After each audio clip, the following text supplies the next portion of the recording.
longer going to stop people and call out bullshit and stop you Republicans and conservatives when you actually come back at me, and then you'll say, oh, I'm crazy, I'm dumb. Yet, for 5 years, you're going to now say, oh, I'm going to take this guy seriously. All of a sudden in a month, because Roger gave your blessing. This is the most sheep-herding mentality I have ever heard of, and it's insane. It's actually insane. Hats off to you, Roger. You win. Well, Brad, you know what else is insane? Coming on social audio chat apps and making death threats. That too could be illegal. Not just insane, but illegal. Now, I am accused often of illicit recordings, which could be violating Illinois or federal law. However, I have to say, in today's day and age, live streaming all your activities, especially your political activities, could be the safest move you make in anticipation of some type of lawsuit or counter lawsuit. Because every time you get sued, guess what you can do? You can counter sue. So change is now, and we need you, the roasters of candidate Congressman John Kitover, to donate $10, not $11, not $9, but $10. Click that link above right now. Do it. Go ahead, Alec. Give 100. Give 100. Give 1,000. Give 10,000. Again, I recommend it. Everybody believe in me. I think I've done my work here. I've done it twice in one day. I'm on a roll. I'm Coach Keegan. Yes. I've trusted,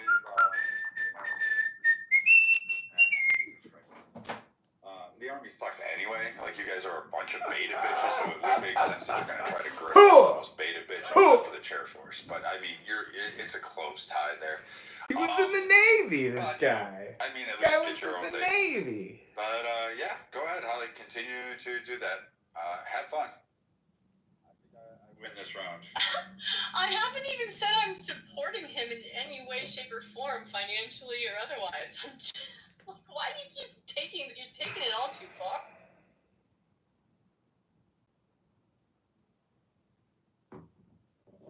Edmund is a veteran, is the newest fucking... That was Revelry there. That was me whistling Revelry.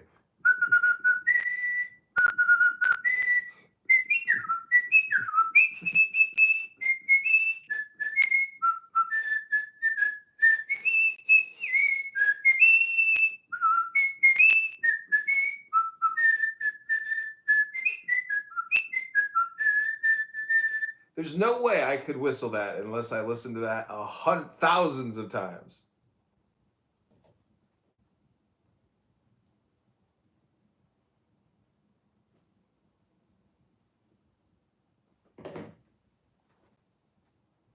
Well, ladies and gentlemen, we've had another exciting edition of Clown House Drama. Heated conversations about nothing. People causing crises, causing slander, causing all kinds of chaos here on Clown House. Chaos agents, as I like to call them. Men that are not gentlemen. They don't know the first thing about being a gentleman, a soft man, a supple man. Someone who has stopped with the road raging, sick and tired of people lying and borrowing and spending on your behalf. If you're sick of people like that, then you need to give $1 to the campaign to elect candidate Congressman John Kitover in the 16th District of Illinois. Hooah!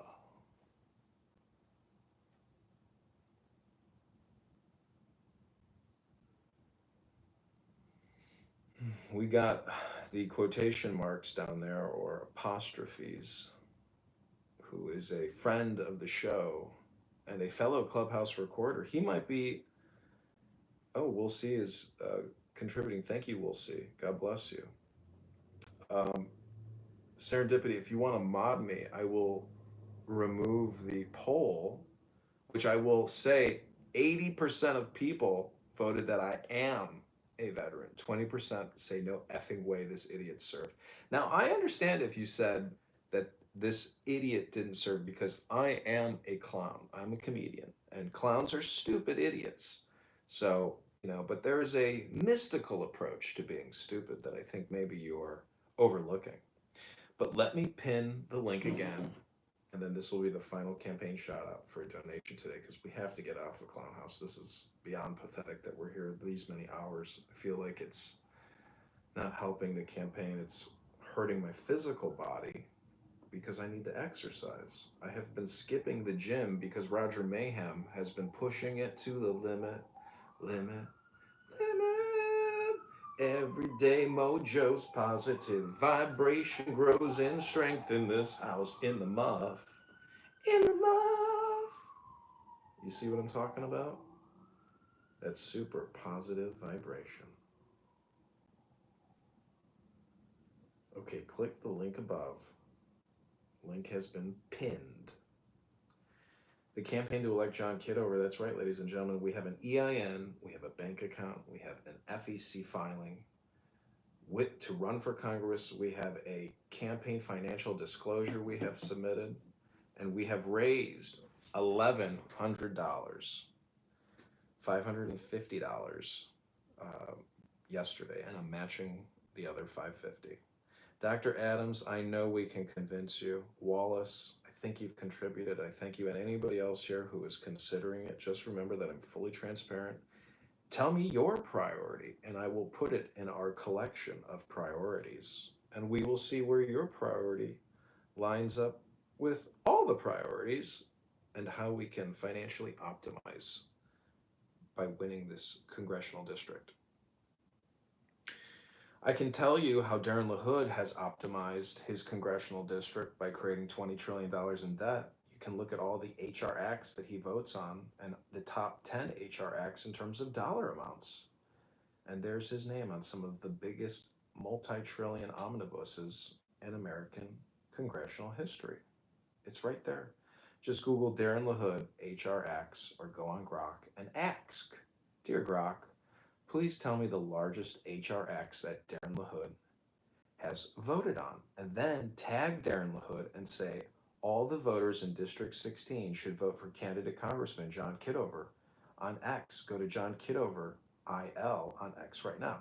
See, all this heated debate with Brad, we could have just spent some time creating content and posting on X to attack and unseat Darren LaHood, but instead, we've got road ragers on this app who, once they get behind the wheel, they are incapable of going from point A to point B without yelling at somebody, getting in an accident, getting out of their car and punching out the other driver and screaming all kinds of profanities, vulgarities, and homicidal death ideation on Clown House.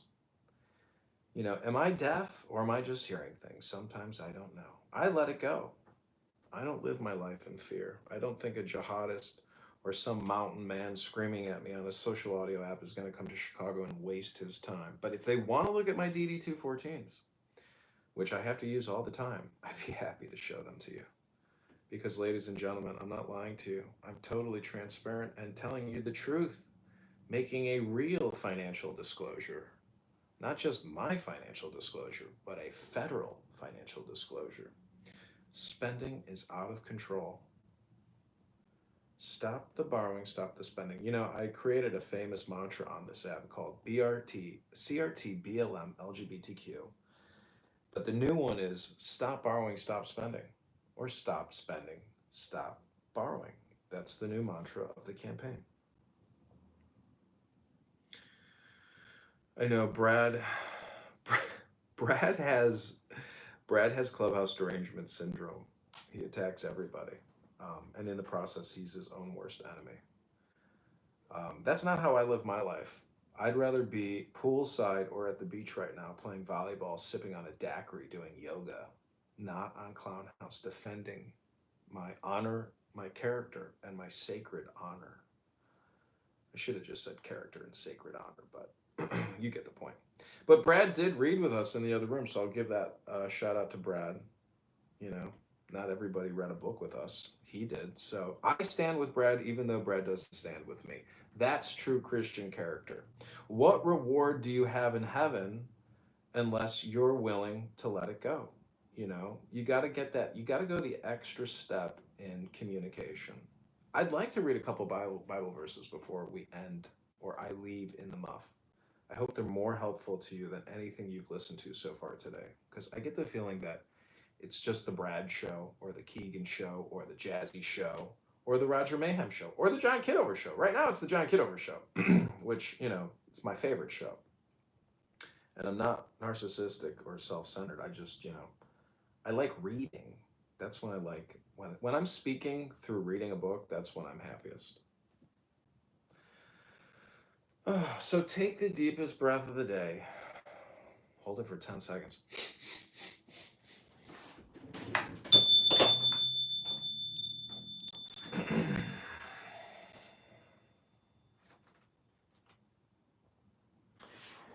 Listen to this. Every nursery rhyme contains profound magical secrets which are open to everyone who has made a study of the correspondences of the Holy Kabbalah. To puzzle out an imaginary meaning for this nonsense sets one thinking of the mysteries. One enters into deep contemplation of holy things, and God Himself leads the soul to a real illumination. Hence also the necessity of incarnation. The soul must descend into all falsity in order to attain all truth. For instance, old Mother Hubbard went to her cupboard to get her poor dog a bone. When she got there, the cupboard was bare, and so the poor dog had none. Who is this ancient and venerable mother of whom it is spoken? Verily, she is none other than Bina, as is evident in the use of the holy letter H with which her name begins. Nor is she the sterile mother Ama, or Ama, but the fertile Ama, for within her she bears Vau, the sun. For the second letter of her name and the penultimate is the sun Tifereth, the sun. The other three letters of her name, B, A, and D, are the three paths which join the three supernals. To what cupboard did she go? Even to the most secret caverns of the universe. And who is this dog? It is not the name of God spelt Kabbalistically backwards. And what is this bone?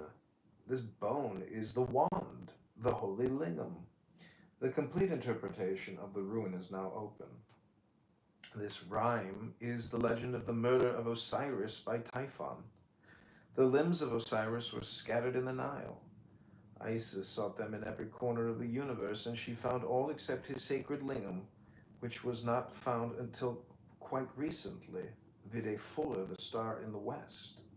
Let us take another example from this rich storehouse of magic lore. Little Bo Peep, she lost her sheep and couldn't tell where to find them. Leave them alone, and they'll come home, dragging her tails behind them. Bo is the root meaning light, from which spring such words as Bo tree, Bodhisattva, and Buddha. And Peep is Apep, the serpent Apophis. This poem therefore contains the same symbol as that in the Egyptian and Hebrew Bibles. The snake is the serpent of initiation, as the lamb is the savior. This ancient one, the wisdom of eternity, sits in its old anguish awaiting the Redeemer.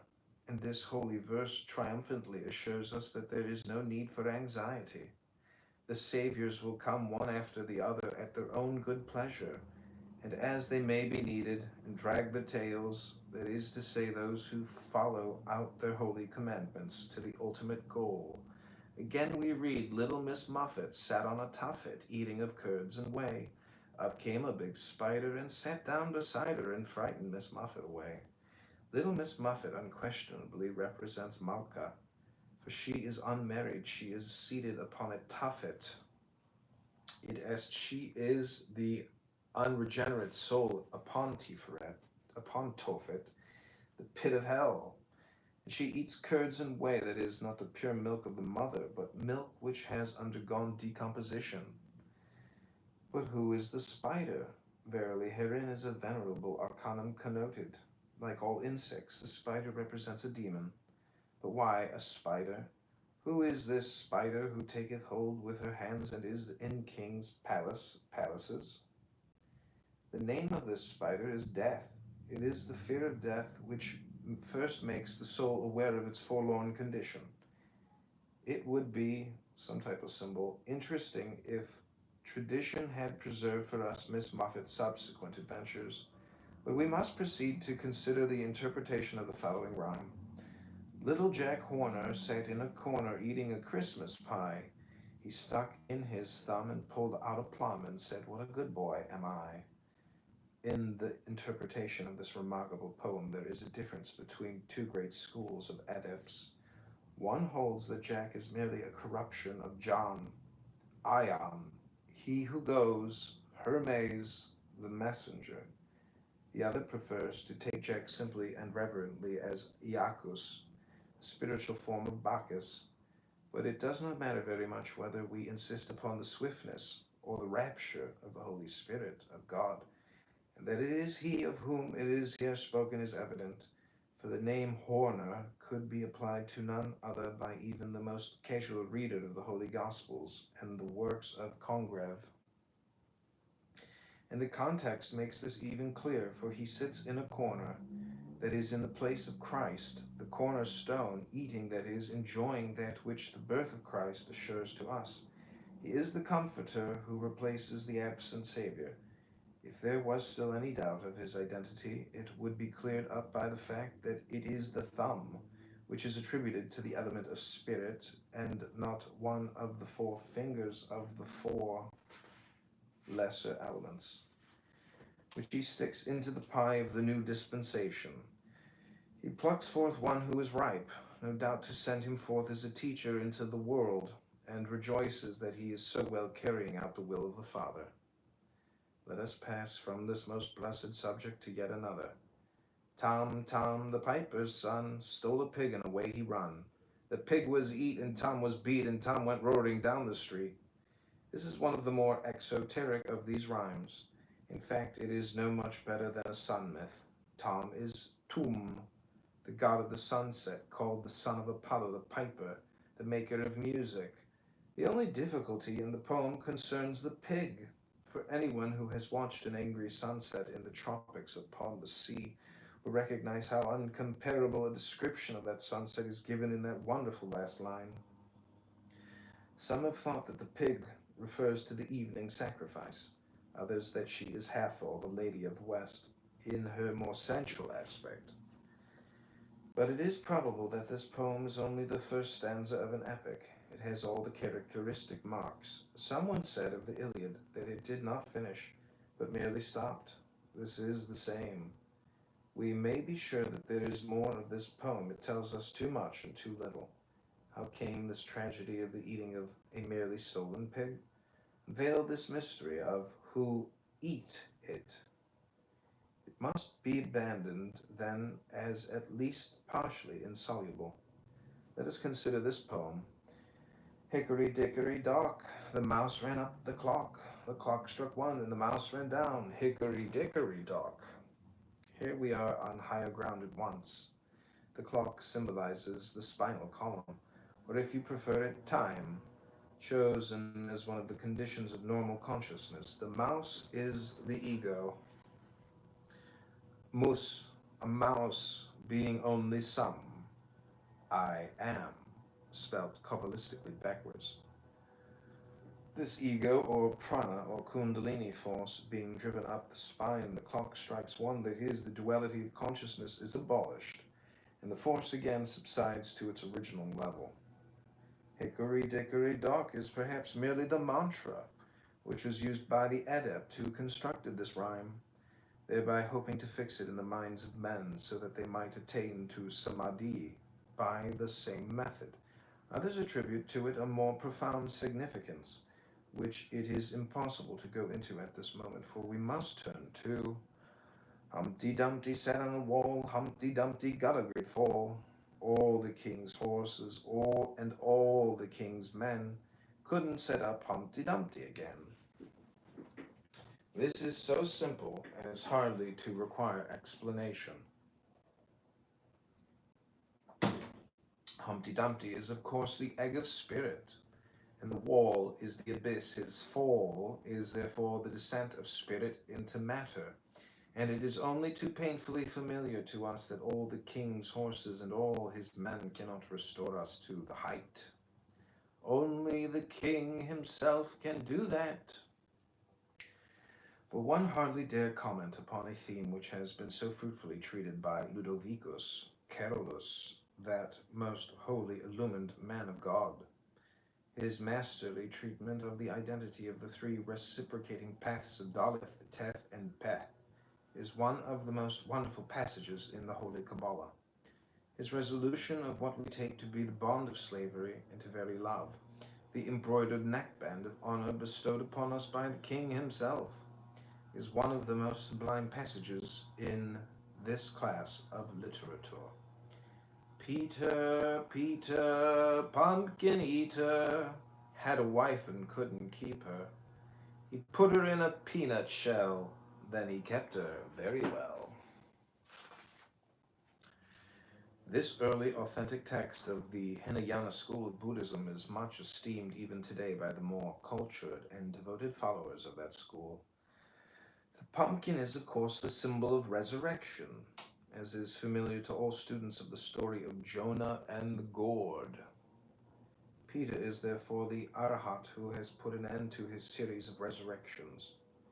That he is called Peter is a reference to the symbolizing of Arahats as stones in the great wall of the guardians of mankind.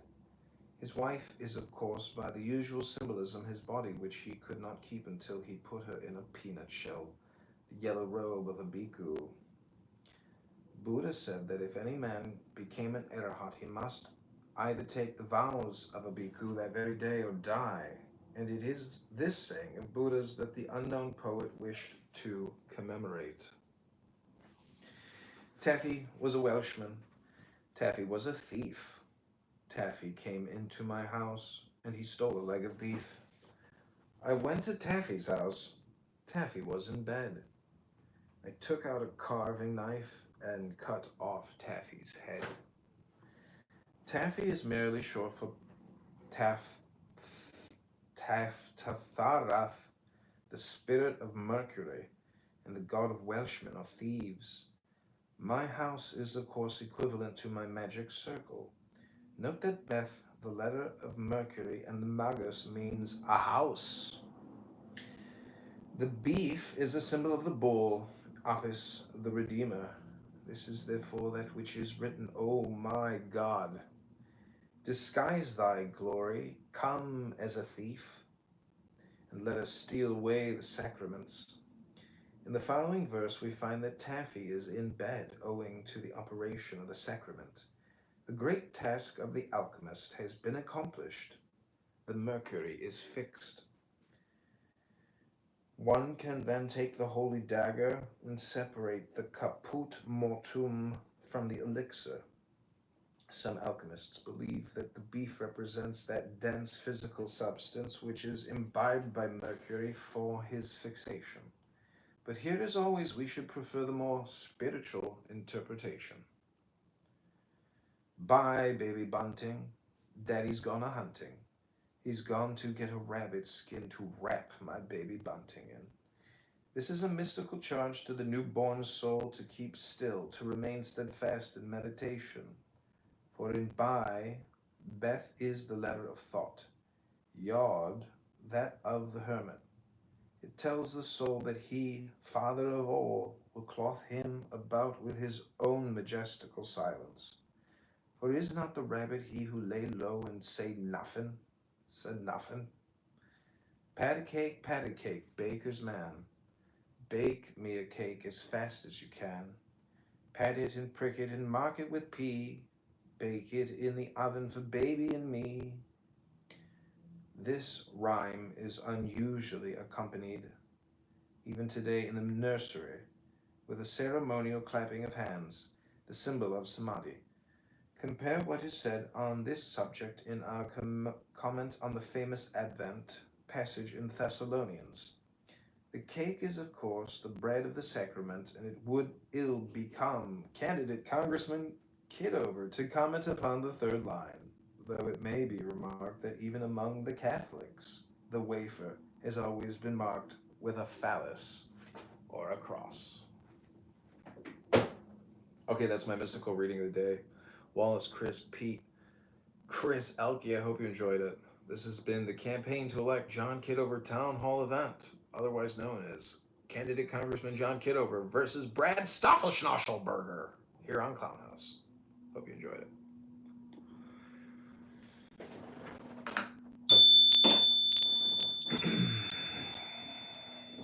Okay, I'm not going to end the room, but I'm going to leave, and I'm just going to play the Dao De Jing or something to that extent. I wish the room had replays, but my other rooms are on replay, which is, a good thing. So I hope you enjoyed the show. Let's just play a little Alan Watts. Could you use up to $750? Find it at BioLife. Thanks, Chris. Up to $750 is waiting for you. When a man starts to wake up, Chris, post it to X and tag me and say candidate Congressman John Kitover fundraiser, Brad versus John on Clubhouse. Tag Clubhouse. Tag me. There you go. Thank you, Chris. he naturally pulls away from the crowd. Not because he hates people, but because the usual way of connecting stops making sense. Most conversations revolve around status, gossip, or complaints. And once he begins to see through that, it gets harder to engage. He's not bitter. He's not isolating himself out of pride. He's just stopped chasing what others are still chasing. He starts to notice the performance in everyday interaction, the need to be liked, to belong, to say the right thing. And without making a big deal about it, he quietly steps back. People might still wave. They might still offer small talk, but the connection is no longer there because it was never real to begin with. He didn't cut ties, he didn't burn bridges. He simply stopped pretending.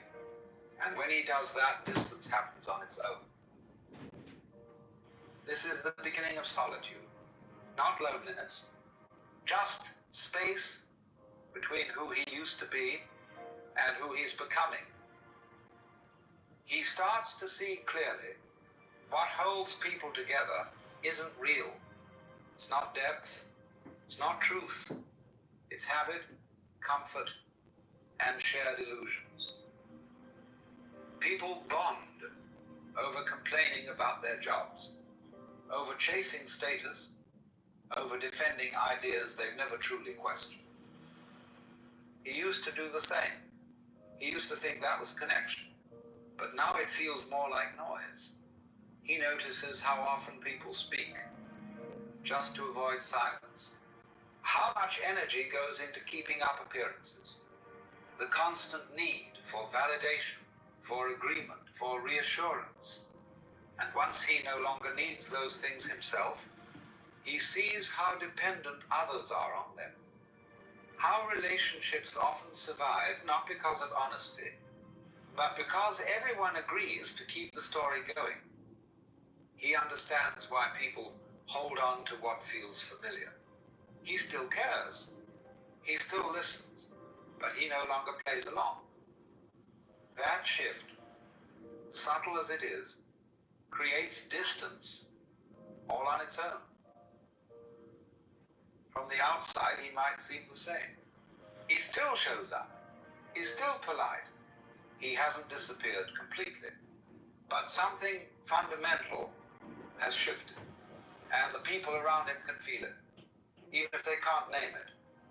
They sense that he's no longer trying to impress anyone, that he's not looking for approval, that he's not playing the social game anymore. Some find it admirable, others find it unsettling, because he's no longer easy to read, because he's not performing for anyone. He doesn't flatter, doesn't compete, doesn't entertain, and that makes him hard to place. People might say he's distant, or too quiet, or that he's changed. What they really mean is, he no longer fits into the roles they've grown used to. They liked him better when he reflected their values. Now, he reflects something else, something still, grounded, and not dependent on being liked. People see him, but they don't really know him, because knowing him now would require them to see what he sees. And most people aren't ready for that. He once believed that staying connected meant staying involved, showing up, participating in conversations, maintaining appearances. But with time, that definition changed. As his priorities shifted inward, he stopped engaging out of obligation, not because he cared less, but because he no longer needed others to affirm his place in the world. He still values connection, but not if it depends on constant engagement, emotional performance, or subtle negotiation for approval. He doesn't withdraw out of resentment. He simply no longer finds value in maintaining relationships built on pretense or expectation. To those accustomed to transactional connection, his presence can feel distant. But in truth, he's simply not playing the same role anymore. He no longer speaks just to keep the peace. He no longer sees himself through other people's eyes. What emerges in that space is not loneliness, but clarity. A calm independence that allows him to remain rooted, even when others come and go. He's become honest. And from that honesty, a deeper kind of freedom begins to take shape. From the outside, solitude is often misunderstood. To most people, being alone signals a lack of friends, of purpose, of belonging. But for a man who has begun to see clearly, solitude becomes something else entirely. He no longer fills his time with distractions, just to avoid being alone with himself. He no longer seeks out constant company to escape discomfort. He's learned to sit in silence without needing it to end. What others describe as loneliness is often just unfamiliar stillness. They equate the absence of noise with emptiness.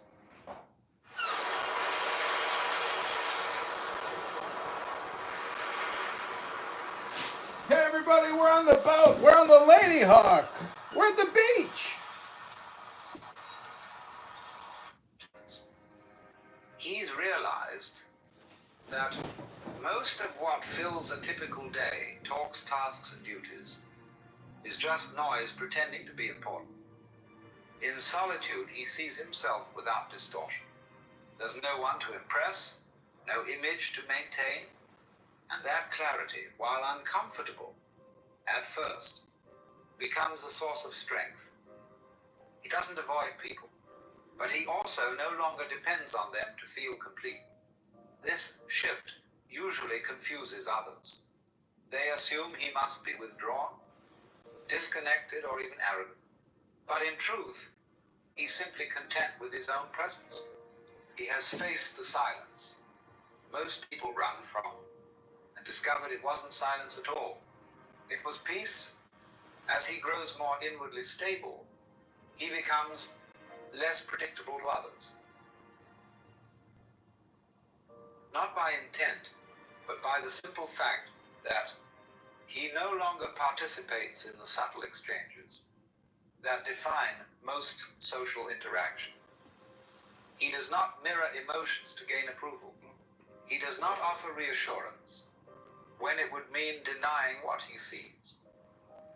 To those still dependent on external validation, this creates discomfort. They may interpret his neutrality as arrogance, his silence as judgment, his detachment as disinterest. In reality, he is none of those things. He's simply no longer invested in managing perception. Much of what people call connection is actually a performance, a mutual agreement to keep certain illusions intact. Once he steps outside that arrangement, he disrupts it just by being present. He doesn't argue or provoke or attempt to convert anyone to his view. But the absence of familiar signals, approval, flattery, emotional reinforcement, makes others uneasy. Many of his previous friendships begin to fade, not because of conflict, but because the foundation they stood on no longer holds. He begins to notice how often relationships are maintained through shared complaints, routine habits, or the mutual reinforcement of personal narratives. Once he no longer participates in those patterns, the connection weakens on its own. He no longer feels compelled to Okay, I feel like this is an even better way to raise money is to just play Alan Watts for the campaign. So if you're enjoying this Alan Watts Clubhouse experience, consider giving $1 to $10 to $100 to $1,000 if you can afford it. But this is candidate Congressman John Kitover. Chris, thanks for sending me the Brad Slander video. We've reposted it to our X account. Follow us on X at John Kitover IL right now. Thank you. offer agreement for the sake of belonging. He no longer entertains conversations that avoid substance, and he has no interest in maintaining ties that require him to shrink himself. This shift is not a rejection of others. It's the result of a change in what he's willing to invest his energy in. True friendship becomes something quieter, simpler, and far more rare. It is no longer based on shared illusions, but on mutual recognition. Two people who don't need each other, yet choose to walk alongside one another without expectation. These kinds of connections cannot be manufactured. They emerge naturally, if at all, and only when both individuals have stopped seeking to be completed by the other. Most social interaction relies on unspoken rules. You validate my perspective, I'll validate yours. We won't go too deep. We won't challenge each other's assumption. We'll pretend we agree, even if we don't. He used to play by those rules, because everyone did. But once he starts operating outside of them, the dynamic begins to break down. He no longer gives comfort just to ease tension. He doesn't pretend to agree when he doesn't. He's done with the little acts that keep everyone else feeling safe, but keep him feeling false. This isn't defiance, it's clarity. And that clarity is disruptive because it exposes how much of everyday life is based on mutual avoidance of truth. People notice, even if they don't understand what's changed. They feel the shift. They sense that something familiar has gone missing. The constant exchange of comfort, validation, and distraction. And without him feeding the system weakens. Talks start to feel awkward. People stop reaching out as much. What used to feel warm and familiar now feels tense and uneasy. Not because he did something wrong, but because he stopped playing along. He hasn't rejected anyone. He simply stopped reinforcing a structure he no longer believes in. As his understanding deepens, something unexpected happens. He begins to need less, not just materially, but emotionally, socially, even intellectually. He no longer seeks recognition. He no longer relies on others to confirm what he already knows internally. And as that need dissolves, so do many of the relationships that once required it. This is the paradox. The clearer he becomes, the quieter his life becomes. Not because he's closed off, but because so much of what once filled his time was rooted in a search for external affirmation. Without that search, most social activity feels optional, if not unnecessary. He stops trying to be understood. He stops needing to explain. He no longer measures his presence by how much space he takes up in other people's lives. From the outside, this might look like withdrawal, but inside it's the opposite, a settling into something solid and real. He still values connection, but only when it emerges naturally, without demand or performance. He hasn't become cold. He is simply no longer dependent. And in that detachment, there's a kind of depth that can't be found through attachment. Once he wakes up, he can't unsee what he sees. He looks inward, and the noise quiets. He looks outward, and the world is still asleep. He sees the false certainty in people's eyes, the roles they perform, the beliefs they never question, the constant movement that masks an inner stillness they haven't touched. He no longer envies what others call connection, because he understands the cost it often demands: agreement, performance, conformity, and he won't trade truth for the comfort of fitting in. Still, there's a part of him that remembers, a part that quietly hopes, not for crowds, not for company, but for someone awake, someone who has seen what he's seen, felt what he's felt, someone who doesn't need him to be smaller, quieter, or more agreeable in order to feel safe. That kind of meeting is rare. It can't be forced, and he would rather wait in silence than pretend in conversation. So he walks alone, not because he enjoys being apart, but because in a world still dreaming, authenticity is more valuable than acceptance. At some point, the solitude stops feeling unusual. It becomes normal, not empty, just quiet. He no longer interprets distance as a problem to solve. He sees it for what it is, the natural result of no longer pretending. While others surround themselves with noise, he has learned to live in stillness. While many chase attention, he moves without asking to be seen. People often assume he must feel lonely, as if company, any company, is always better than walking alone. But they confuse isolation with absence. He is not absent. He is simply no longer performing. He has come to prefer the space that honesty creates over the closeness that illusion demands. This is the final shift. He doesn't need the world to wake up for him to feel whole. He doesn't need agreement to feel clear. And he doesn't need validation to know who he is. He walks alone, yes, but not as an outsider, as a man at peace with the cost of truth.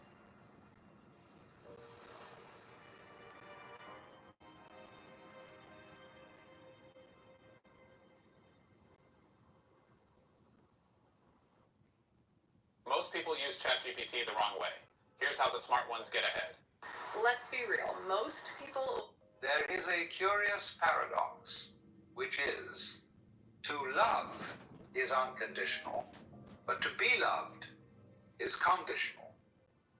By the time one has crossed the 30s or 40s, they have seen enough of life to know that the fairy tales of youth were, at best, charming illusion. One begins to understand that love does not appear as a reward for virtue, nor is it guaranteed to remain, simply because you have been loyal, patient, or deserving. Some have poured themselves, drop by drop, into the vessel of another's life, only to watch it leak away through fingers that once clung to them.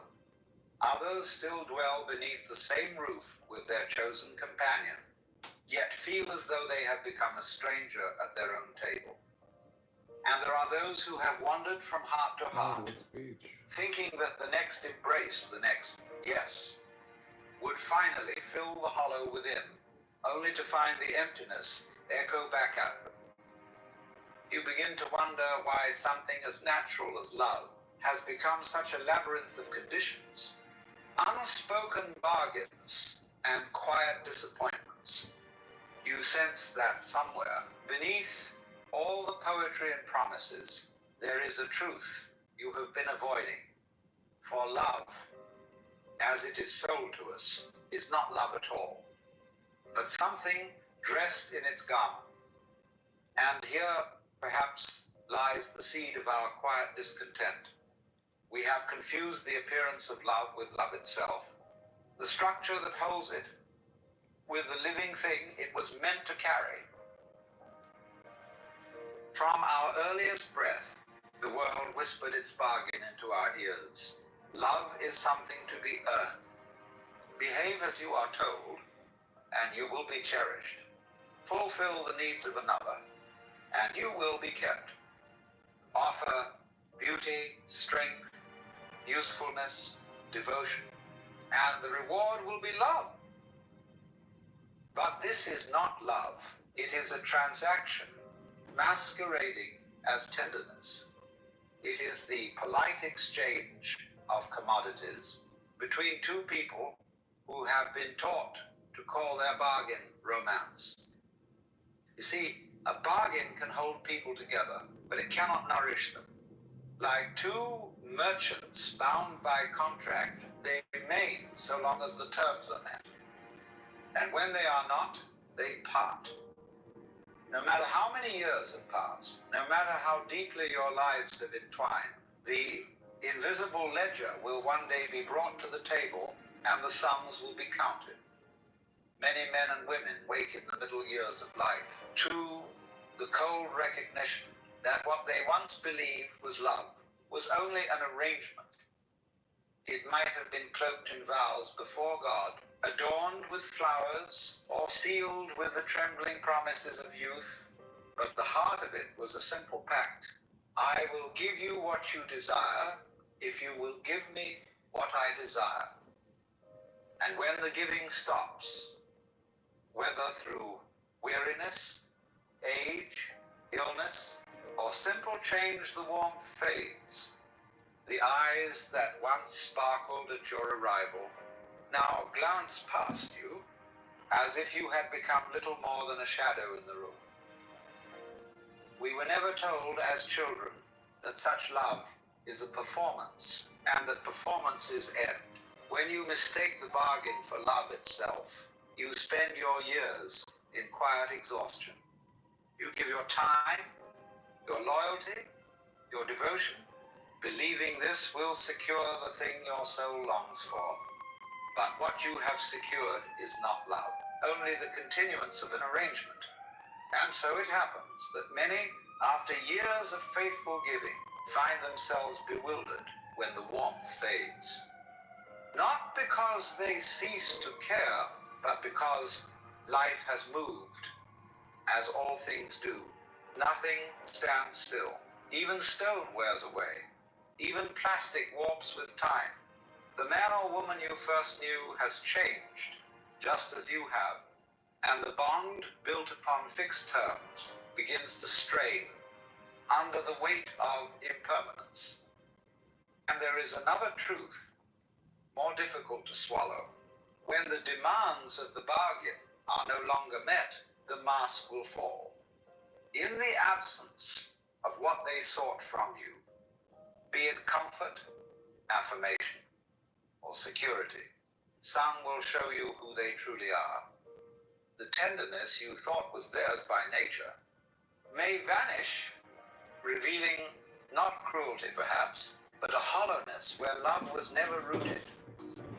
You may have felt it, the gaze that no longer lingers, the laughter replaced by a cold and watchful silence. The shift is so quiet, you can almost convince yourself it isn't there.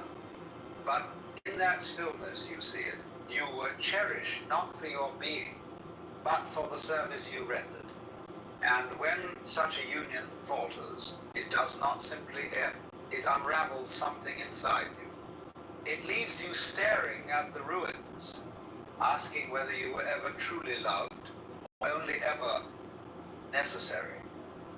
Love is not a bargain, nor is it a chain. It is not I will if you will, nor the silent counting of who has given more.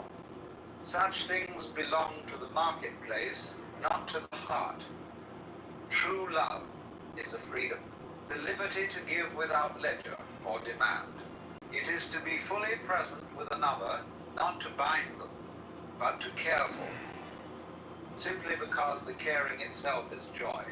It is a gift given without the shadow of a contract, without the fear that it must be returned in equal measure. I'm gonna tell you a secret. I spent over $1 million on this event, and I've got 3 pieces of good news. Number 1, you're invited. Number 2, it's free. And number 3, the shadow of a contract, without the fear that it must be returned in equal measure. But here lies the paradox. Such love cannot be given by one who is starving for it. The heart that is desperate to be loved back will always, in some hidden way, attach strings to its giving. It will watch, it will measure, it will wait for the return. And when it does not come, bitterness will grow like ivy through the soul. You cannot love freely until you have ceased to beg for love. And you cannot cease to beg until you have found within yourself a source that does not run dry. That source is not in another's eyes, nor in their approval. It is in the quiet knowing that you are already the child of the very life that breathed you into being. Call it God, call it the eternal, call it the nameless mystery. It has loved you into existence before you could earn or deserve a thing. Look at the sun. Even after all this time, the sun never says to the earth, "You owe me." Look what happens with a love like that. It lights the whole sky. To know this is to stand unshaken whether others love you or turn away. Then, and only then, can you give love as the sun gives light, not to be thanked, not to be owed, but because it cannot help itself. To love is your freedom. No one can take it from you. It is the act of your own being, the overflow of the life that moves through you. You may give it to one, to many, or to the whole world, but it remains yours to give, to be loved. Now that is another matter that is never in your keeping. You cannot command it, purchase it, or reason it into being. Love offered to you is a gift of its own accord, arriving when it will, leaving when it must. It is as the wind that brushes your cheek. You may open your arms to it, but you cannot hold it there forever. If love is given to you, receive it with gratitude. Drink of it while it flows, but never clutch at it, as though it were the last drop in the world. For the moment you try to drag it from another's hands, it ceases to be love and becomes something else, obligation, pity, or bondage. And remember this, you are already loved, not by the fickle tides of human affection, but by the source from which you came. It breathed you into life without condition, without demand. To see this is to know you are never wholly bereft. If you wish for love from others, it must begin here in loving yourself, not in the shallow sense of indulgence, but in the deep sense of accepting your own being without reserve. For a heart at peace with itself no longer begs, it invites, and when two such hearts meet, their love is not a trade, but a meeting of rivers, each full from its own spring. When two people who have learned to dwell at peace within themselves come together, it is not to be filled, for their cups are already full. They do not arrive at each other's door as beggars, bowls outstretched. They come as givers, carrying abundance that spills over the rim. In such a union, there is no bargaining. No one is keeping score. No quiet dread of who owes who. Love is not given to earn, nor withheld to punish. It moves as naturally as breath, as the tide that rises and falls without being told. Here, the joy is not in taking, but in sharing. There is no hunger in the eyes, only light. One gives not because the other demands it, but because giving is the most natural expression of their being. And so both are fed, not by the draining of one into the other, but by the overflow of each. This is the only love that does not rot into resentment. For where there is no emptiness to be filled, there is no fear of losing. When two full hearts beat, they are free to let each other be, to grow, to change, to wander and return, without the grasping that turns love into a cage.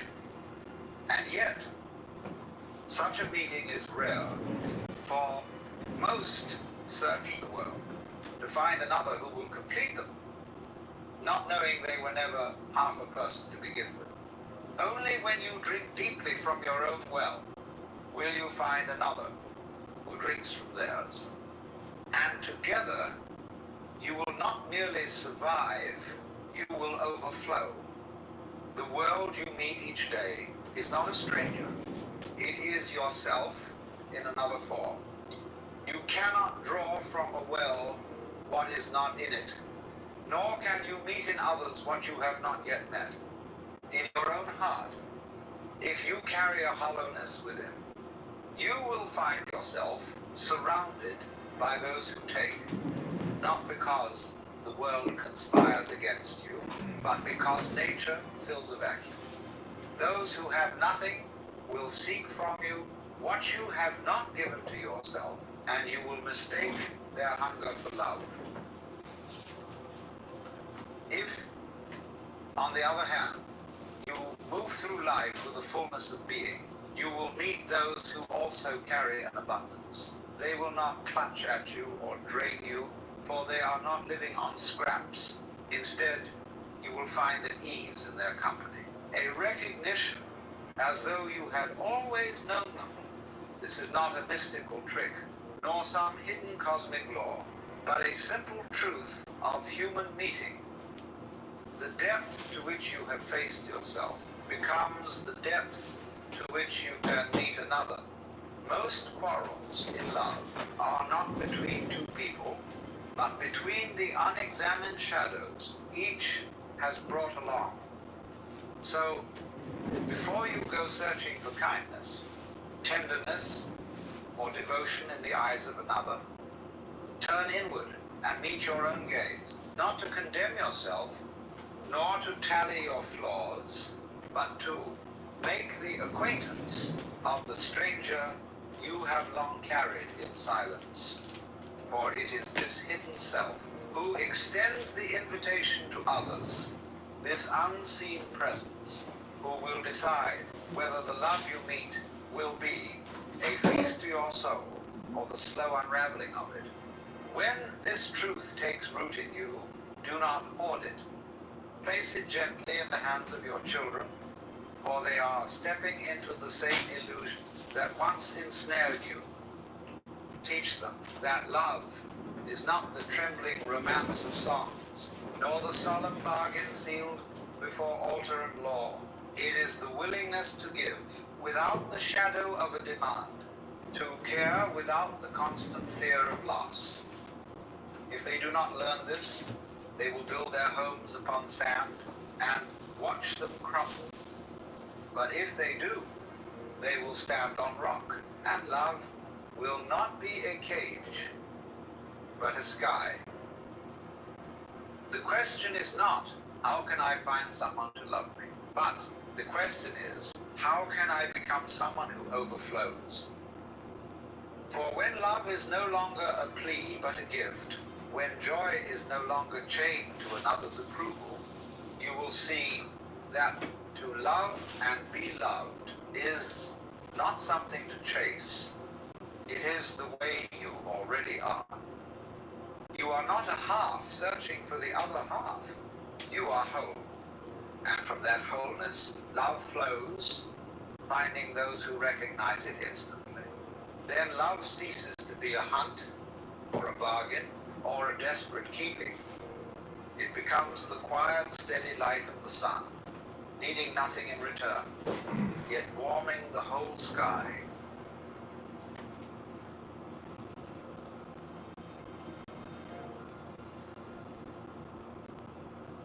Cascade Platinum Plus has the crisp-fighting power of Dawn to remove tough, stuck-on foods. Cascade Platinum Plus. Get a shade that serves your skin. New Venus Moisture Glove. Bars with argan oil, love moisture in. There is a curious paradox, which is, to love is unconditional, But to be loved is conditional. By the time one has crossed the 30s or 40s, they have seen enough of life. Okay, I'm gonna read a book in this room, and I'm gonna create some YouTube videos, so I hope you'll stick with us. I'm gonna do this probably for like an hour, because this is what I actually like to do on Clownhouse. You see, there's this rather persistent misunderstanding that one ought to get rid of the ego. Well, you can't unless, of course, you also get rid of the body, in which case you'll be rather beyond the point of worrying about it. The ego is not some foreign intruder. It's simply the part you play while you are here. It's rather like an actor on a stage. You put on a costume, you learn the lines, and for a while you forget you're acting.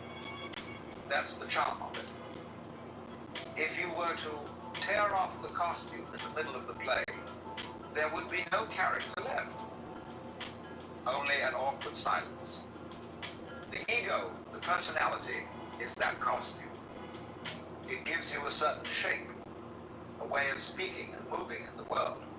But it's not meant to run the show.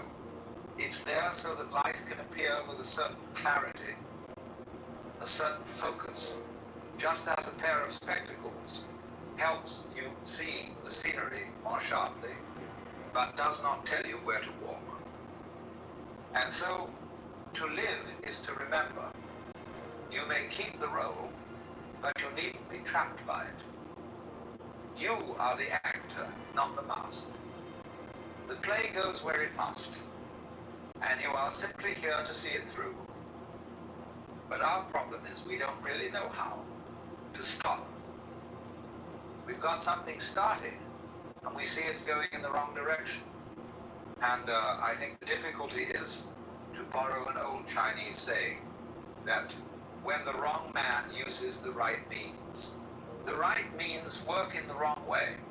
In other words, there is something wrong with the way we think. And while that is there, everything we do will be a mess. Now, what is it? What's wrong? We imagine that if we just had the right method, the right technique, the right philosophy, we could straighten everything out.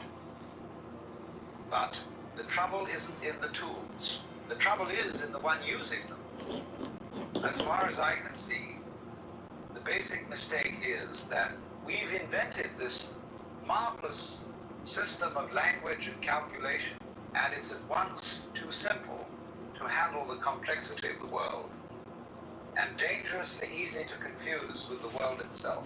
It's just as we confuse money with wealth. A great many people are in business to make money rather than wealth, and when they've made the money, they don't quite know what to do with it. In exactly the same way, we confuse happiness with status. And worst of all, we confuse ourselves, living organisms, one with the whole universe, with something we call our personality. And what is our personality? Merely our image of ourselves, our idea of who we are. That image leaves out every unconscious process in us, both psychological and physical. It leaves out the construction of our brain, the chemistry of our blood, and the inseparable relationship we have with the rest of existence. Looking to get up to $750? Then BioLife is looking for you, because it's a inseparable relationship we have with the rest of existence. So when that image is mistaken for the real me, there is a confusion from the very start. You can see this confusion at work when someone says, "Do something about it, Alan Watts." The concept Alan Watts can't lift a weight or wrap up a parcel. It's only an idea, just as the number 3 can't pick up a stone and the equator can't tie a knot. But we still feel as if this concept of ourselves can act as if it really exists. Why? Because from childhood we were told, pay attention. And what do? We tightened the muscles around our eyes, furrowed our brows, clenched our jaws, and that has nothing whatsoever to do with seeing more clearly. We did the same with listening. When someone says, "Listen carefully," we tightened around the ears, as though that would help us hear better. Cletus, is there something you want to say? I just wanted to have a discussion of any kind. I didn't know if there was a video being played on purpose or whether this was sometimes you go into a room and someone just accidentally has audio playing on their computer. No, I'm listening to this. I will answer one question for you, but then I'm about to create some YouTube videos. I'm about to read from a book. Do you know what a book is? No, unfortunately, I've never read. Being a cat, I've never read a book. Damn. All right, well then you're about to witness a book. I'll give you one question. Yeah, I have one. I have 1.5 questions. Is that acceptable? Please proceed. One, are you actually John Kitover? And then, secondly,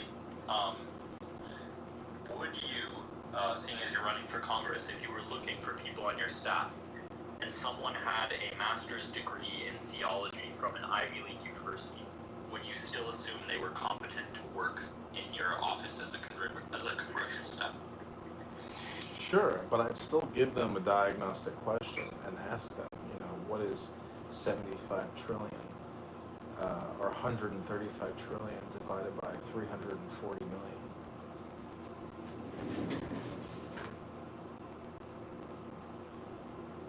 Meaning your primary interest would be whether they have mathematics skills. Yeah, and a scientific or a business approach to running government. If government doesn't run like a business, it's not a real business. It's a Ponzi scheme. It's a scam. It's a pulling the rug. It's not legitimate. It's immoral. It's unethical. It's currency manipulation. And you can say it's optimized, but I don't think it's optimized. Do you? I don't think that the current American government is optimized in any way, no. But I think maybe the biggest issues that are pressing Americans, the technical ones tend to be with poverty, and I think access to certain resources, access to an unattainable quality of life. But I think a lot of the issues that people then perceive outside of that tend to be related to social problems or social anxieties. I don't know, obviously we wouldn't necessarily agree on what those anxieties are if we're on the left or on the right. For example, people have different ideas about that, but right now I'd say identity politics and culture wars tend to have a massive impact on how people are perceived in politics rather than their actual competency, and I think this is unfortunate, rather than their actual competency in addressing day-to-day issues and this same thing. Okay. In society. Okay, can I give you 30 more seconds and then I'm going to have to read a book. Anything else you want to say? No, nothing else. That was it. Okay, I'm going to read what's from a book called Open Secret, Versions of Rumi. This is poetry, so it's a meditation. Take the deepest breath of the day. Here we go. Bonfire at midnight, a shout comes out of my room where I've been cooped up. After all my lust and dead living, I can still live with you. You want me to. You fix and bring me food. You forget the way I've been. The ocean moves and surges in the heat of the middle of the day, in the heat of this thought I'm having. Why aren't all human resistances burning up with this thought? It's a drum in arms waving. It's a bonfire at midnight on the top edge of a hill, this meeting again with you. The bottle is corked. The rock splits open like wings, beat air wanting. Campfire gives in to rain, but I can't go to sleep or be patient. Part of me wants to eat the stones and hold you back when you're leaving, till your good laughing turns bitter and wrong. I worry I won't have someone to talk to and breathe with. Don't you understand I'm some kind of food for you? I'm a place where you can work. The bottle is corked and sitting on the table. Someone comes in and sees me without you and puts his hand on my head like I'm a child. This is so difficult. Necessary tension became a constant background in the body a physical feeling we mistook for the presence of a separate me. The concept of self was fastened to this sensation, and together they formed what we call our ego, a marriage of an illusion with a false signal. And here's where it gets interesting. People will say, but letting go of the ego, that's the hardest thing in the world. Actually, it isn't, because you know the biggest ego trip going is getting rid of your ego. Your ego doesn't exist. There's nothing to get rid of. It's an illusion. The trouble comes when you try to give up the ego with the ego. That's like asking your own shadow to disappear by chasing it. You'll be at it forever. You can't make yourself sane. You can't will yourself to be unselfish or loving. And yet, paradox of paradoxes, it's absolutely necessary that we live that way. If we're to turn the direction of nature back over to nature itself, but you can't do it through effort, through acting spiritual, through willpower, or even through the pious-sounding idea of accepting. Hello, my name is Adam Ferrari, the Chief Executive Officer of Phoenix Energy. I look forward to you joining us at our next... Accepting. Why? Because the separate self you think would do all this, the driver in the seat, is only an idea glued onto a false bodily signal. So, the shocking truth is, you can't transform yourself. And the good news is that you don't need to. So what happens when you really see this? That you've come to a dead end? And I think, in many ways, the human race has reached that dead end. What happens when you simply wait? You find there's nothing you can do. You just watch. And all around you, life is happening by itself. You are breathing. The wind is moving through the trees. Your blood is circulating. Your nerves are tingling. Clouds are drifting across the sky. And all of it is going on without you having to shove it along. That's you. The real you. The you that happens of itself. Yes, you can pretend to be breathing by pushing the breath around. But day and night, asleep or awake, it goes on without your interference. Your brain is functioning without your forcing it. Your eyes are seeing without you knowing how to work the rods and cones in the retina. When we stop pushing, we discover a world that is not being done, but is simply happening. And that happening is what we really are. But you still want to ask how to stop the illusion. Now, who's asking? Me? Do you think in the ordinary sense in which you use the word I? How can I identify myself with the wrong me? Well, the answer is simply you can't. The Christians have a perfectly good way of putting it when they say that mystical experience is a gift of divine grace.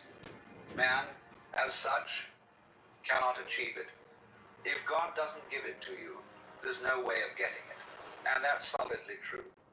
But far from being depressing, this is the good news. Because if you cannot transform yourself, then the main obstacle to transformation, which was you, has already vanished.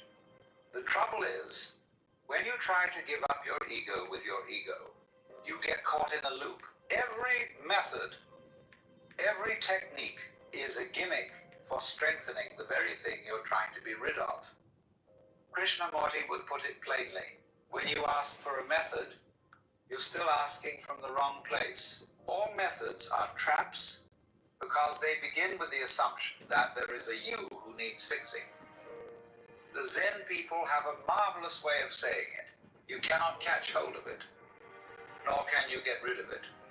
In not being able to get it, you get it. So what happens if you just watch? You notice that your breathing happens. Your thoughts happen. Your feelings happen without any controller at the helm. And the moment you see that, the whole notion of the separate doer collapses. You don't achieve freedom. You simply notice there was never anyone to be bound in the first place. You can't control your thoughts. You can't control your feelings because there is no controller. What you take to be the thinker of thoughts is simply one of the thoughts. What you imagine to be the feeler of feelings is itself just another feeling, and the experiencer of experience is simply part of the experience. It's a curious trick of grammar that gets us into trouble. In English, and in many languages, verbs must have subjects. So if there is knowing, we think there must be a knower. If there is doing, there must be a doer. That's not the rule of nature. It's only the rule of speech. In reality, there is just knowing, just doing, just happening. And yet we keep imagining there is this ghost inside the machine, this driver in the seat, who makes it all go. But you don't make your heart beat. You don't grow your own hair. You don't manage the chemical balance of your blood. All of it goes on without your pushing it. And when that illusion fades, you find yourself in quite a different position. You are no longer a little man or woman, locked up inside a bag of skin, peering out at a foreign world. Your real self is not inside you in the way you think. It is everything you are connected with. The air, the sunlight, the mountains, the people, the whole show. When you look out of your eyes, at the trees swaying in the wind, at clouds drifting across the sky, you are not looking at the world. You are looking at yourself. Not the self of bank accounts and driver's licenses, but the self that happens all by itself, as naturally as a flower opens or a star shines. And from here, there's nothing to improve. No conversion to be made, no ego to drop, no method to follow. Because the one who thought all that was necessary has been unmasked as a phantom. So the point is not to become something different, but to notice what has been going on all along. The effortless happening of life, which is what you truly are. The Zen people have a marvel way of saying, I'm from Park. You cannot catch hold of it, nor can you get This is going to be my biggest book ever. No, not like that. Existence, the physical universe, is basically playful. There is no necessity for it whatsoever. It isn't going anywhere. That is to say, it doesn't have some destination that it ought to arrive at. But it is best understood by analogy with music, because music, as an art form, is essentially playful. We say you play the piano. You don't work the piano? Why? Music differs from, say, travel. When you travel, you aren't trying to get somewhere. One doesn't make the end of the composition, the point of the composition. If that were so, the best conductors would be those who played fastest. And there would be composers who wrote only finales. People would go to concerts just to hear one cracking chord, because that's the end. Go to Same went on. You don't aim at a particular spot in the room. That's where you should arrive. The whole point of the dancing is the dance.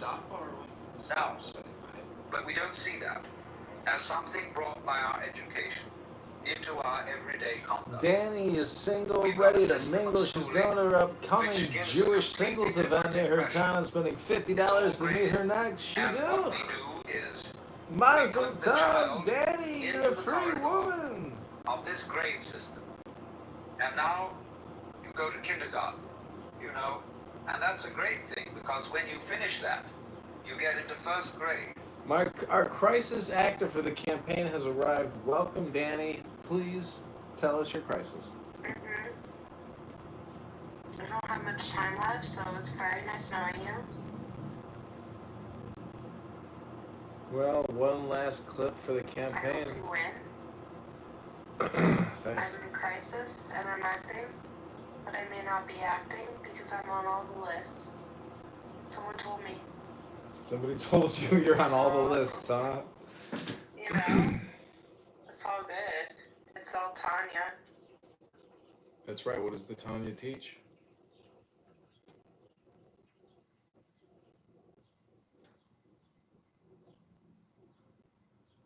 It teaches Event Horizon, Danny. I thought you were going to say Event Horizon. It's a good one. It's a joke. You want to hear a bit from Tanya?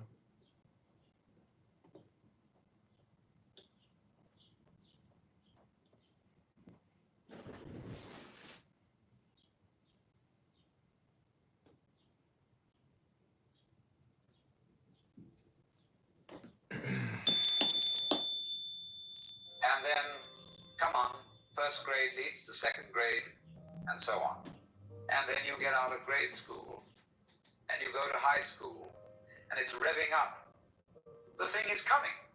And then you're going to go to college, and by Jove, then you'll get into graduate school, and when you're through with graduate school, you'll go out to join the world. And then you'll get into some racket where you're selling. I think a lot of the issues that people then perceive outside of that tend to be related to social problems or social anxieties. I don't know, obviously we wouldn't necessarily agree on what those anxieties are if we're on the left or on the right. For example, people have different ideas about that, but right now I'd say identity politics and culture wars tend to have a massive impact on how people are perceived in politics rather than their actual competency. And I think this is unfortunate, rather than their actual competency in addressing this same thing. Okay. In society. Okay, can I give you 30 more seconds and then I'm going to have to read a book. Anything else you want to say? No, nothing else. That was it. Okay, I'm going to read what's from a book called Open Secret, Versions of Rumi. This is poetry, so it's a meditation. Take the deepest breath of the day. Here we go. Bonfire at midnight, a shout comes out of my room where I've been cooped up. After all my lust and dead living, I can still live with you. You want me to. You fix and bring me food. You forget the way I've been. The ocean moves and surges in the heat. The middle of the day, in the heat of this thought I'm having. Why aren't all human resistances burning up with this thought? It's a drum in arms waving. It's a bonfire at midnight on the top edge of a hill. This meeting again with you. The bottle is corked. The rock splits open like wings. Beat and... Well, I will. I told you you're on all the lists, huh? Alright, Matt, the mic is yours. Take advantage of it. I would just like to, sound honored I have been on the same stage as Mr. Scarlet, Mojo, and I can't read that name. Steve, go. We're out of here. 10, 8, 5, 2, 1. That'll be weird, you know, my face doubles warm tonight. Cause it's a little bit different. I don't know what's happening. Mojo, can you tell me what's going on? Like, what's happening with us? My signal is bad, so, like, we have 2 minutes to close the room. We're not gonna close the room, or... Matt just did it for you. Didn't you hear him? I gave you the cat links. He said to say my name. 0. Serendipity. What?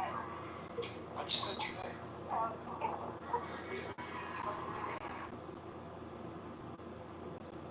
Alright.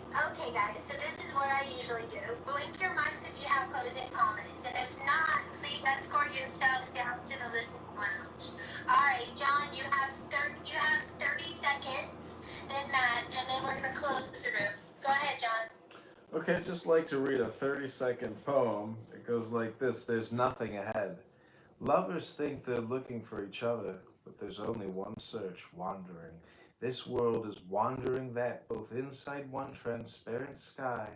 In here there is no dogma and no heresy.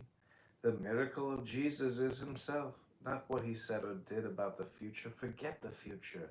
I'd worship someone who could do that. On the way, you may want to look back or not, but if you can say there's nothing ahead, there will be nothing there. Stretch your arms and take hold the cloth of your clothes with both hands. The cure for pain is in the pain. Good and bad are mixed. If you don't have both, you don't belong with us. When one of us gets lost, is not here, he must be inside us. There's no place like that anywhere in the clubhouse world. As we're at the top of the hour, we're going to take it out and we're going to kick it off to Ford Buffalo. And there we go.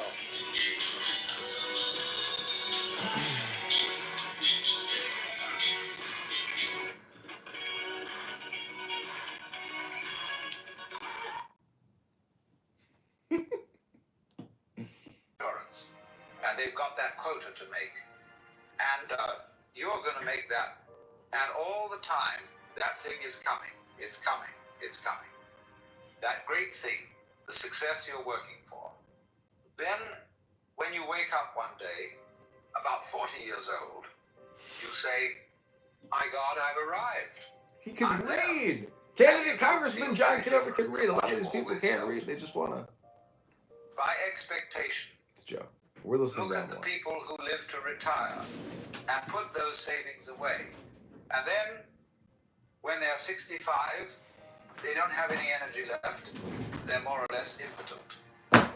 And they go and rot in an old people's senior citizens community because we simply cheated ourselves the whole way down the line.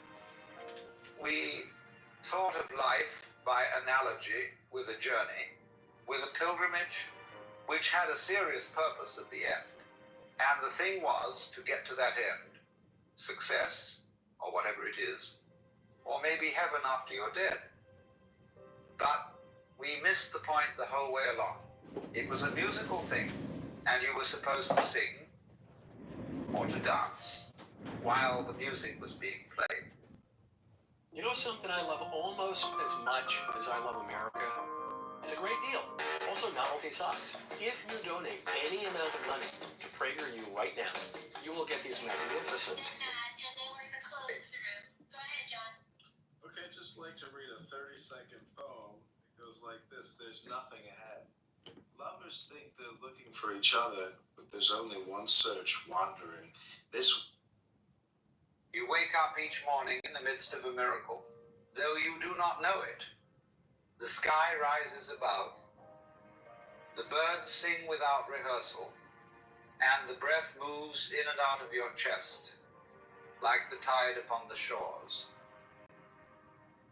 Yet you rush in haste, with furrowed brow and troubled mind, as though the world were lacking and must be mended by your effort.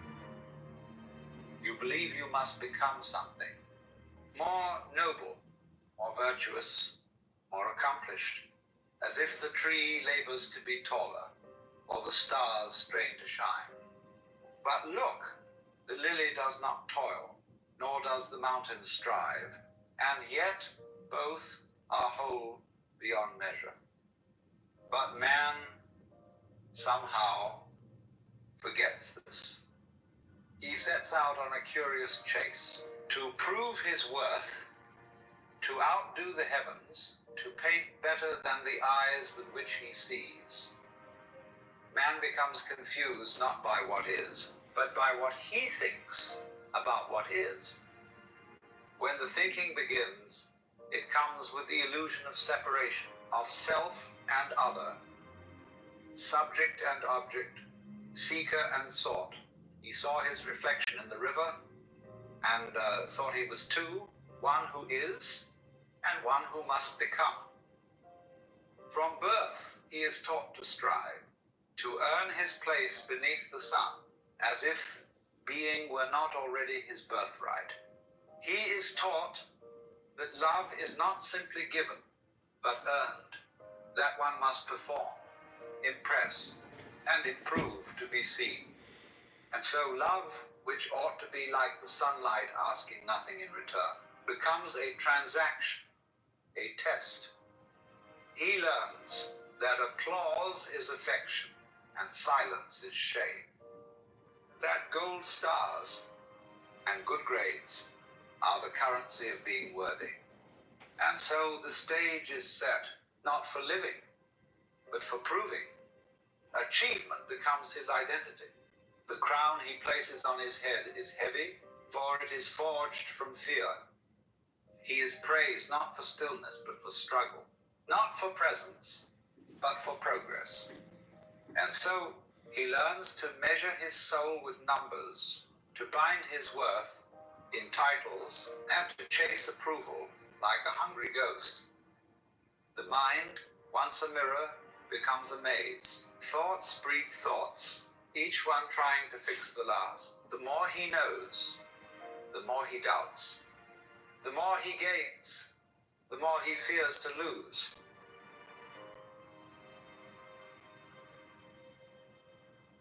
In this tangle of becoming, he forgets the simple joy of being. He walks past the sky.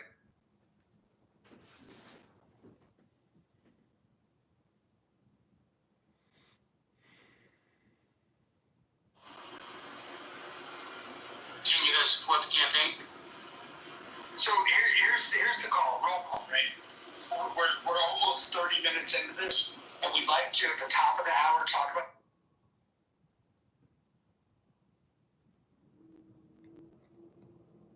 this, and we'd like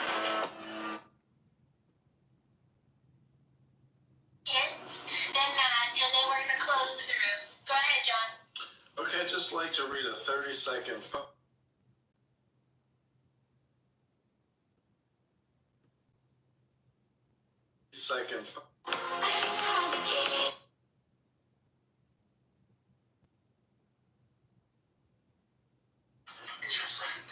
you can find out.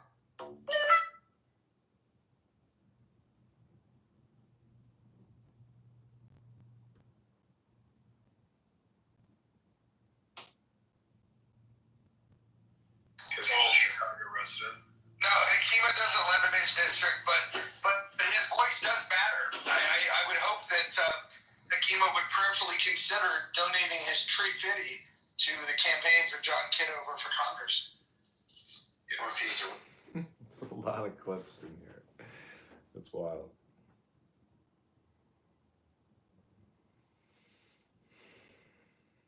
Background, and we'll get the room started that way. But I want to lay the opening remarks myself. Is that okay? Everybody hear that? Yes, no problem. All right. If anybody in the audience wants to come up, just raise your hand. I'm just pinging everybody to come up. Serendipity, I'm going to send you an invite to come up if you want to come up.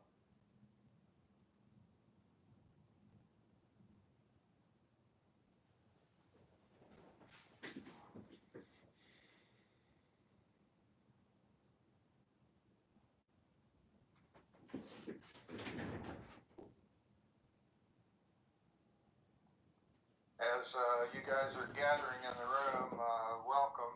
I'll start it right at 4 o'clock my time, that's Central Daylight Time. Prior bet. And are we going out to dinner? Okay, and I have a hard stop at 5:15 my time. So, Nye, if you could, I'll ask you to keep the room going all the way to 5:30, but I have to be out of here at 5:15. Maybe not. Okay.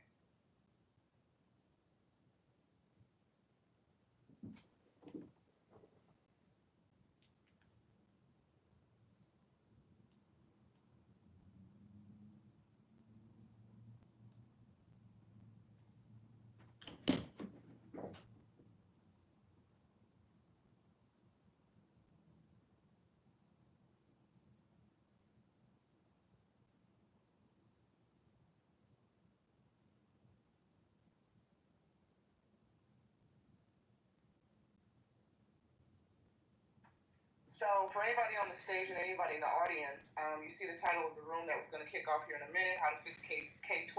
Is there a problem? Evidence. And Evidence. More than one person. Not hearsay. All kinds of evidence. There's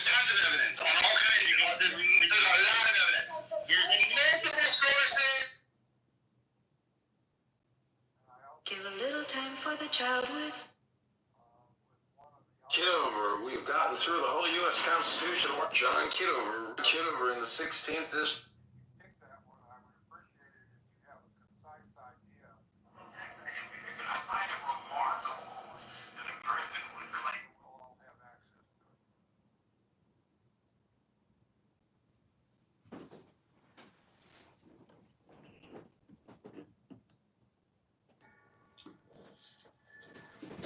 Okay, here we go. I'm gonna start the room now with my grandfather clock ringing, and it is 4 o'clock. I spent 10 years after I retired as a substitute teacher in 2 different districts in the state of Missouri. So I do have some experience observing in the classroom. Specifically, I almost exclusively taught in high school teaching STEM subjects because of my technical background. I would occasionally teach junior high, but I would never try to teach elementary education. But over the course of those 10 years, I drew some conclusions about education, and I have, well, let me tell you that over the last 10 years, in various things that I have written related to education, or I've even said this on Clubhouse from time to time, I believe the K-12 education, the lack of a credible, competent K-12 education in our public schools in America is a grave national security crisis. I believe that we have been dumbing down our population for decades. That trend continues down, and we are floundering trying to find a consensus in how to fix it. That's just my personal view. Now, if I'm overstating or something, call me out on it. Finally, in the poll, one of the options was rigor slant accountability, and I want to explain what I mean by that. I believe we ask K-12 public educators to do far more than they should do. The primary purpose of K-12 public education is to teach students reading, writing, and arithmetic at a depth and a level of competency that they are ready to enter the world as 18-year-olds adults with the ability to read, write, think critically, and do mathematical problems. Now, that doesn't exclude teaching history or health or anything like that, but teaching subjects with rigor and focus is the job of education. Schools are not, we task schools with far more than just that. They have become a food machine. School budgets must feed students. There are other things. There's a whole host of things that we ask schools to do, which detracts from their rigorous focus on teaching the subjects that are at hand and that are needed to become good citizens. Accountability means holding teachers, students, and parents accountable for their demonstrated performance, competency, if you will, in achieving a competent level of mastery of those 3 subjects, competent for a high school graduate. And we should never lower the standards. And we can argue about what competency is, how well you read or how well you write, but demanding competency to read, write, and do mathematical problems, I believe, is the single focus that schools could have, and we need to spend treasure, put people into other organizations. They can use the school facilities. They can do whatever they want to do, but it is not the teachers, the superintendents, or the principal's job to do things other than teach reading, writing, and arithmetic. So that's what I mean by improving rigor and accountability. And I know that sounds harsh, and I'll probably get strong disagreement, but and then I added more charter. Obviously, somebody's going to say we just need to spend more money, and of course I'm going to ask how much and where you're going to get it from. Then the issue of more charter schools, which basically implies inserting competition to improve education, public education, by having to compete with other institutions whose job is also to teach reading, writing, and arithmetic. So that's my background. Joe B., if you want to weigh in, and everybody else have at it, and I'm willing to listen and learn. Thank you. Well, thank you, Anson.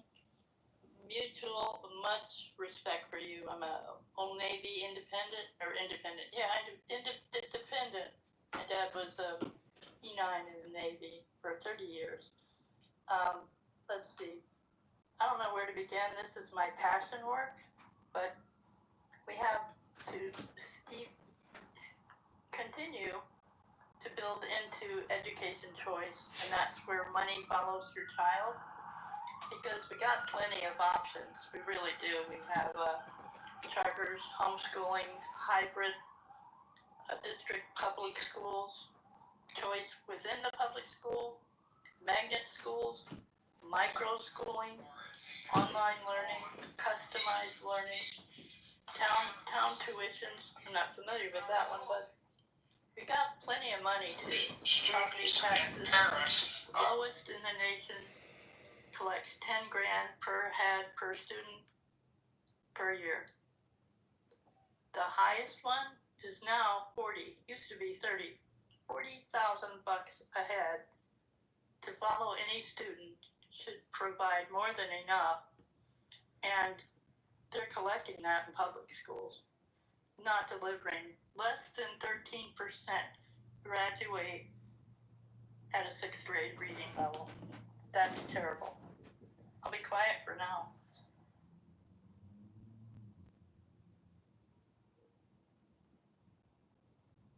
So, Joe B. or Anson, let me ask both of you this, considering your background in education.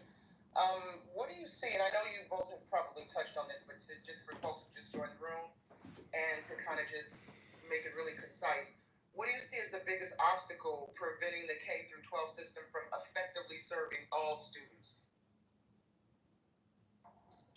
Not a lot of parent engagement and involvement is happening, and teachers' unions create problems there. That's my opinion, humbly. Well, I believe rigor, we have to drastically increase rigor and accountability. Teachers must, any competent teacher must control his or her classroom so that all students are required to focus on the subject at hand that is supposed to be taught in that school, whether it's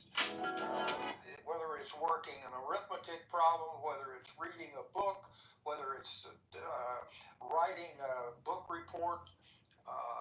Teachers must hold students accountable and control the classroom. As well, we have varying standards of accountability. Grades, if you will. Give a little time.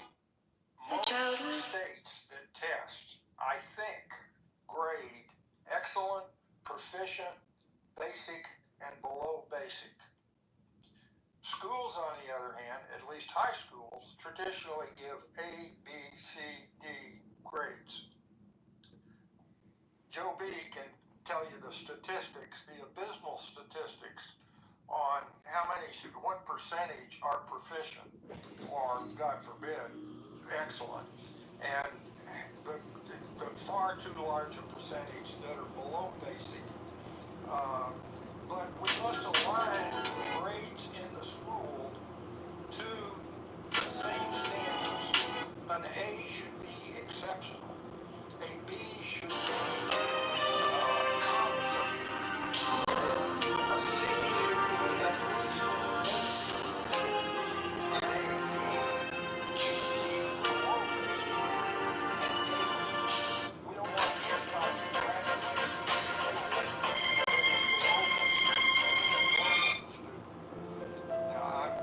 I'm not going to address special education. That's something about mainstream American children that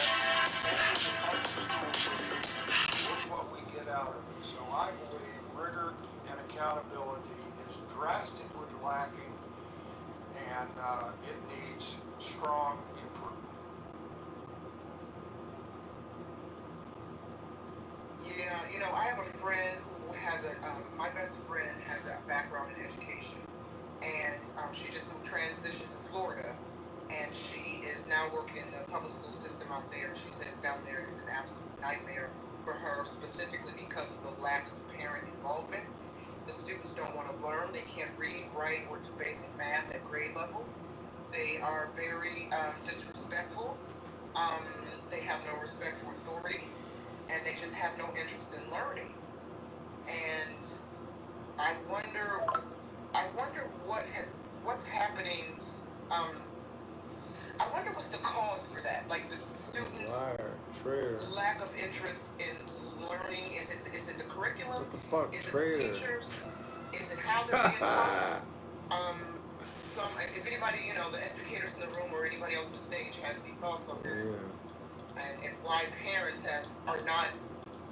don't feel like they have a responsibility in, guiding their students, their children through the homework process, ensuring they know how to read. Parents don't read to their kids anymore at night, right?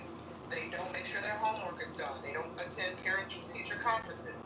So I wonder what's going on. It's almost like we have lost trust in the educational system and the teachers.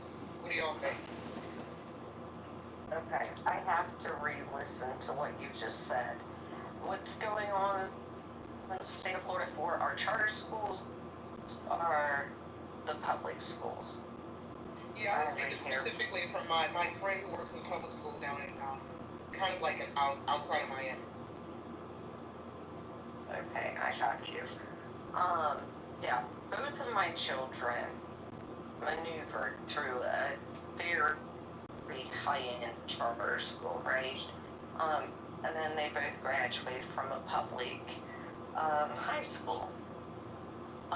They're both very intelligent.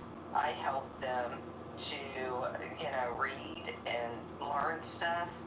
And I don't throw it back on the teachers. I throw it back on the parents every time. These teachers come in, man, they're doing their job. And my kids went into a charter school that is funded from Elon Musk, Northrop Grumman, Harris Corporation. They had a huge STEM program. But if you're not being a parent, that's on you. You're the one with the wackadoodle child that you did not help learn how to do this stuff. They're not 8 hours a day babysitters. That is not what works.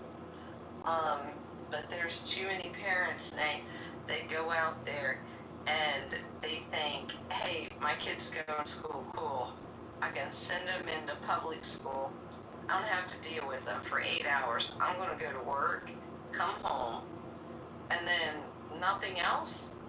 Hold on, there's a lot more that has to happen. My kids never, before they got old enough that they were irritated by me coming in and reading while they were going to bed, which was right around the age 10, 11.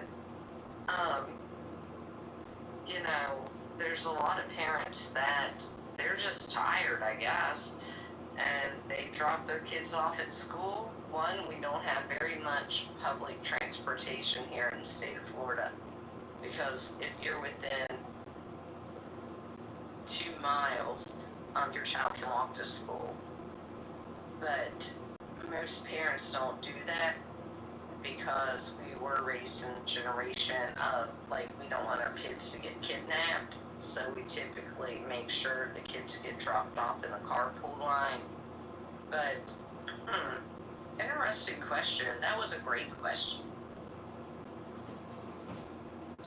Thank you, but Tamara, I saw you come off mic. Did you want to add? Yeah, I'm working with a leader in New York City. Kevin from he's a friend of mine. He's a leader. He brought yoga to the teachers in New York. Created a place for them to like a better word, retreat, for them to go practice and these kind of things. So he's innovative in that way. And we've got a special retreat that we're going to be having in October, and it's going to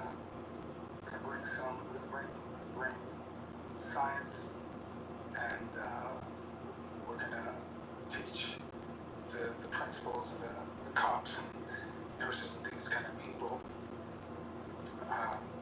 Dr. Joe Dispenza's ideas, and these things are in science. There's data and proof of the effectiveness. Once you learn how the mind works and how the heart works and how the body works, the thing is, I haven't seen it for young people yet, so I'm going to be seeing it for the first time for the it's going to be for young people, but first they have to do the pilot program for the adults, right? So the answer to your question is all the above, right?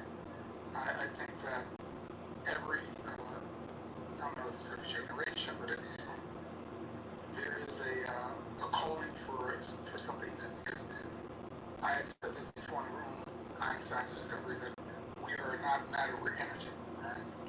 Well, energy is always changing, right? So we have to change with that energy, right? So there's a calling for something new. And if you're trying to deal with things in an old way, and it doesn't make sense, then you have to be willing to adjust. And it's like we have AI coming, right? They have quantum computers, and then people are afraid that there's a change, there's something different. It's not necessarily bad. It might be even better than we've ever expected. So this kind of thing is going to happen. It's already been tested and proven with adults. They've done these retreats for young people and parents. So they've done it much more for decades to adults. It's fairly new to young people, but it's very effective. Very effective. They've done it in Mexico with in prisons to bring the families and the children together. All these kind of things. So it's really elevating the families and the children's consciousness, and understanding that we are one, not that we are. Separation breeds contempt, and it's about living in a state of wholeness. Right on. Thank you.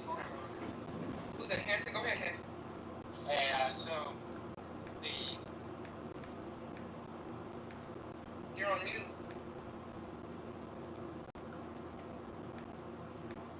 Hanson, if you're talking, we can't hear you. You're on mute. hey, so yeah, I wanted to echo the previous person who mentioned Time out. Huh? Time out. What? You mean the date? No. The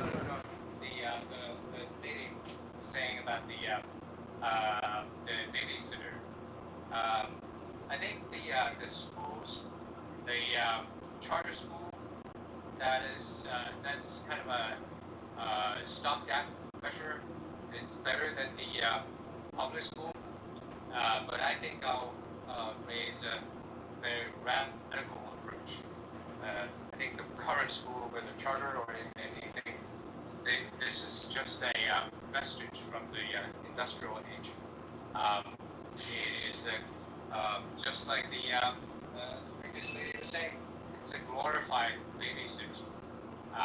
So this is from the previous era when the parents have to work in the factory and then they have to put their kids away, and there's no better place than a glorified babysitter that we call school.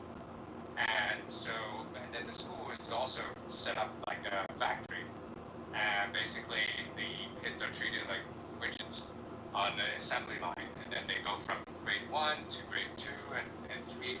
So the teachers are the assembly workers, putting on nuts and tightening bolts according to each grade level.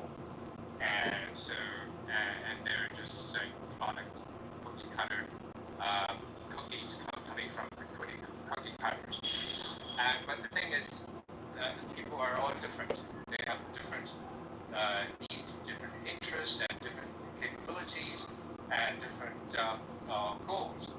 And they have different interests at a different age, different time. And so, I think the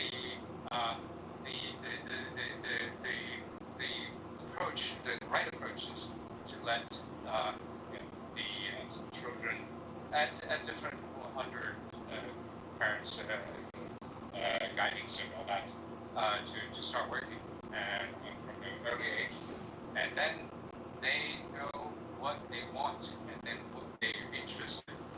When they need to learn skills, they can learn skills at different ages.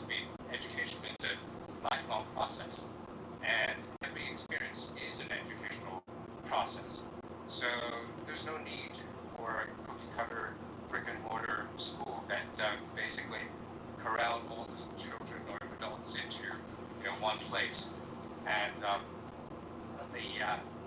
so when they do need a skill, they will pay good money for it, and then the teachers will select the good teachers, and then they'll fire the bad teachers, just like when they purchase any product on the market. And so this they have the selection process, and the customer will know what they want, and then the teachers will compete for it. And that's the how to solve the problem once and for all. You will not have this teacher unions and all that stuff. It will solve all the problems. Okay, I'm done speaking. Thank you. No, I want to say something else. Yeah, go ahead. So, I think today, the new day that we're in, this age of social media, information sharp and fast, these are the moments where major change can happen more than ever before. If there's not an end goal vision, and when I say end goal, right, you can be as lofty as you want. When you create a goal, you can say, I see a world with no war. I see a world where there is much more safety for individuals, women, children walking the streets, as we heard before about children walking the streets. There's a world like that, right, where everybody is on a certain agenda around the world. So that vision, I think, has to be part and parcel of Alright, I'm gonna go to shorts. Their vision, the vision sets the intention for the teachers and everybody else involved. And it's not like it has to be, not like forcing anything on the kids, right? But when there's no intention, things go left, right, and everywhere else. So it will give a direction that we're all going. And then, like I said before, through the data, children will be learning how the mind works and how the subconscious works and things like this. And they'll learn how to be creators rather than just the old school way of going. They'll be creators. I want to ask both Timac and Hanson the same question. My premise is that the focus of K-12 should be to teach every student enough knowledge such that they are competent in reading, writing, and arithmetic.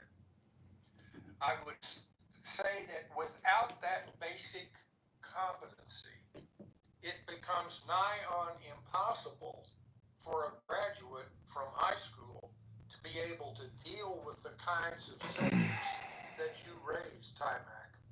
If you cannot read and comprehend and read voraciously across a whole broad spectrum, and do it comprehensively, and then if you cannot write cogently and effectively about what you have read, then that basic skill is so fundamental to being able to address the kinds of problems that the world faces. And I still think, as I said in my opening comments, that if we fail to achieve competency in the vast majority of the students that graduate from high school, then they lack the basic skills to be able to deal with the much larger issues that they're going to face out in the real world.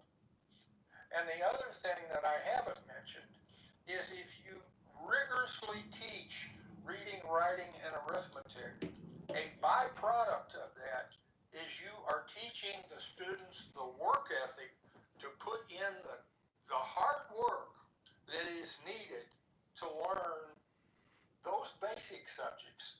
And then once you have the work ethic to study arithmetic or algebra or geometry in high school, or to read good, long, difficult to read books before you graduate from high school, if you have the work ethic to achieve that competency, that translates into wonderful things after they graduate from high school. Hey, Anson, this is John. Moderators, I'd like to be put in the queue if I may. Of course. Hanson, you want to go first, or it doesn't matter? Okay. Yeah. I'll be fast. So yeah, Hanson, I do agree with you.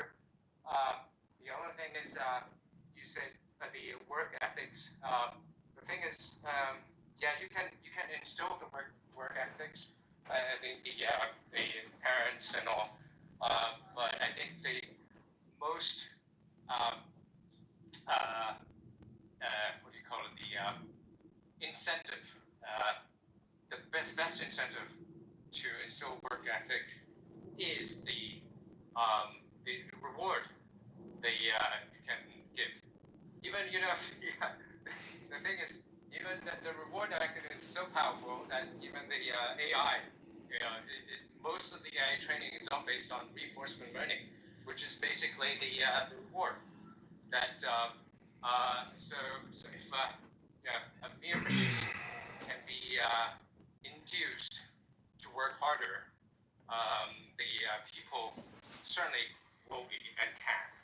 So I think the best incentive is you have the incentive for them to work harder, which is basically, the free market would provide the best mechanism for that, and that's why I said the people, the kids or whatever adult should start working at an early age, and then they will know what waits them at the end of their toil, and this is the best reward mechanism. And then they will select and then they will select. The selection process is both ways. They will select the better boss that will pay them well, and then they will select the better teacher when they have the urge to do a job well and be trained to. Anson, You're on mute. Okay. Oh, okay. Yeah, sorry. They will train. They will have the incentive to find the training. Basic subjects. They define the training, and then the trainer, they will pay good money for the trainers, and then they will provide the incentive for the trainer, which is the teachers, and then they selected better teachers and pay the teacher well. So this whole thing, this will be the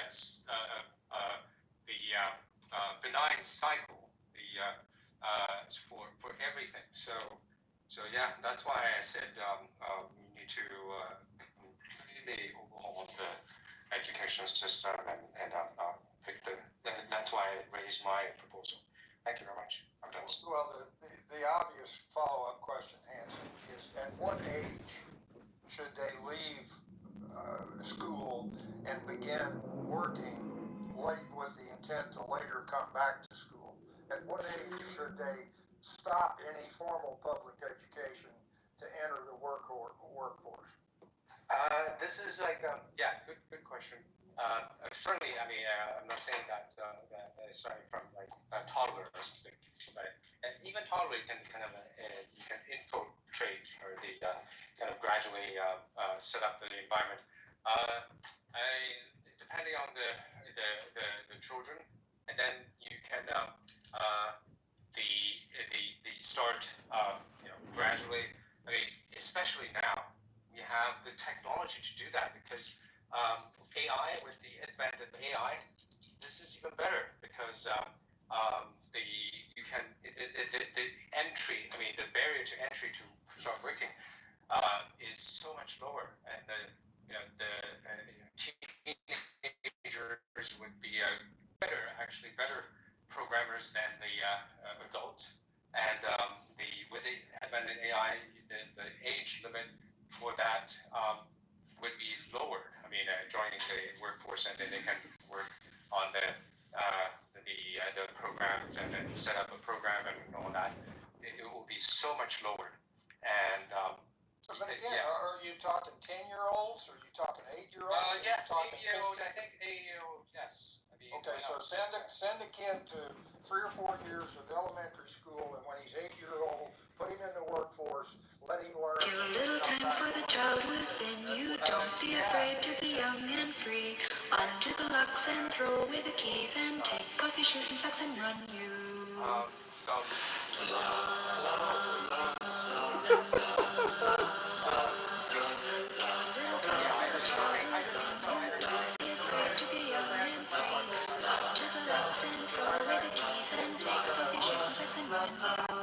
Run through the meadows, stare at the milking cows, run down the beach, kicking clouds of sand. Windy weather day, flying face on the waves, vanish and love you. Give a little time. I apologize. It's okay. Time out. So the type of things I'm talking about, again, I'm not an educator, right? But I'm going to say something that's very common sense. When a child walks into a room, right, the energy has to be somewhere. It has to be somewhere that is safe for them, that is, this is overlooked, right? And because this is overlooked, because you were talking about reading and writing, of course, this goes without saying. But these are the bad results of reading, writing, arithmetic. Start with energy. Start with the child being in the energy and knowing how to shift energy and all these kind of things, right? So it's not woo-woo. Again, this is all data-driven, what I'm talking about. Again, like I said, and I don't know who. There's a professional person, educated, that's going to be delivering these programs, right? But just think about going into a room in Clubhouse, right? And if it's hostile, it's not a place where you can learn as easily as if it's a different type of energy that's uplifting. So children come into the room knowing that they're creators, knowing that they're geniuses, right? To the extent of which they can even teach their parents how to refrain from certain behaviors. So this is the kind of children that you want to bring into chime in. Children that are creative and know what their future is and know that they are active participants in this future. I'm so confused at what you just said. But Wait, moderators, this is John. I'd like to be put in the queue, please. Yeah, no, hold on one second. Yeah, Beth, hold on one second. Because John wants to go next. We have a queue, and then after John, Beth will come. After John, Beth will come right to you. Okay. Go ahead, John. Okay, thank you. I asked Grok the following this is on X platforms. How much does the federal government, states, and local government spend annually on education, including pensions? Break down by monthly budget. Also, tell me the best way to enhance education while cutting annual budgets by 50% to pay down the national and state debts. This is Greg's reply. U.S. federal government spending is $195 billion annually on education, FY 2025. States spend $400 billion annually. Local governments spend $400 billion annually, with $60 billion in teacher pensions, mostly state funded. Total at $1.1 trillion a year, or $88 billion a month. To enhance quality while cutting 50%, slash administrative bureaucracy. It eats up 30 to 40% of budgets. Implement universal vouchers for competition. Integrate AI and online learning to reduce costs. Prioritize core subjects and merit-based teacher pay. This boosts outcomes via efficiency, per studies from Heritage and Brookings. So that's what X Platforms is telling us. I'm glad I could share that with all of you. I hope you enjoyed hearing it. Thank you, John. Anson or any educators have any response to John? Otherwise, we will let it go to Beth. Okay, go ahead, Joby. I'm sorry, or Hanson. I want to hear what Beth had to say. Yes, go ahead. Beth, you said you were confused, so. yeah, I was confused of what he was trying to speak about. But, I mean, thank God America, my kids finally are done with, like, public school system, right? I have them in private colleges. But, with the charter schools, you guys were talking about charter schools earlier, and I had a huge issue, and I went in because this little girl was picking on my daughter. So I said, okay, let me go in. Let me figure out what is actually happening. And, my daughter, when she's dramatic, so I brought in a whole bunch of pizzas. We did a pizza party. Hanson didn't like And I'm hearing that. watching. Now, I have a master's in psychology. I don't utilize it. I do not make money off having a degree. I don't.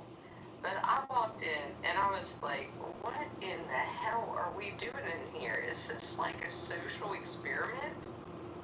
We're busing in kids to a school where they're watching all these parents pull up on $20,000 golf carts every day. This is not cool. So I watched it. I knocked my daughter in the back of the head. I said, that kid might be mean. But you know what?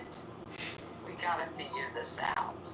I've got to learn why she's being mean, right? And I talked to the dean. I said, why in the world are we doing this? Have you talked to the parents and spoken to them to figure out their kids are coming into an upper middle class like public school? It didn't cost us a damn penny for kids to go there other than our tax dollars. But it was not fair to the kids. Not one bit. And this little girl, she was mean because she was mad. And that's okay. You can be mad, but she was mad because her parents sometimes couldn't get her to the bus stop, which was paid for by the county to pick up the kids that they were busing in. I said, you need to rearrange, reschedule, and figure out the children that are coming into the school, because they are amazing kids. I mean, this little girl, I'm still in touch with her now. They all graduated high school. But,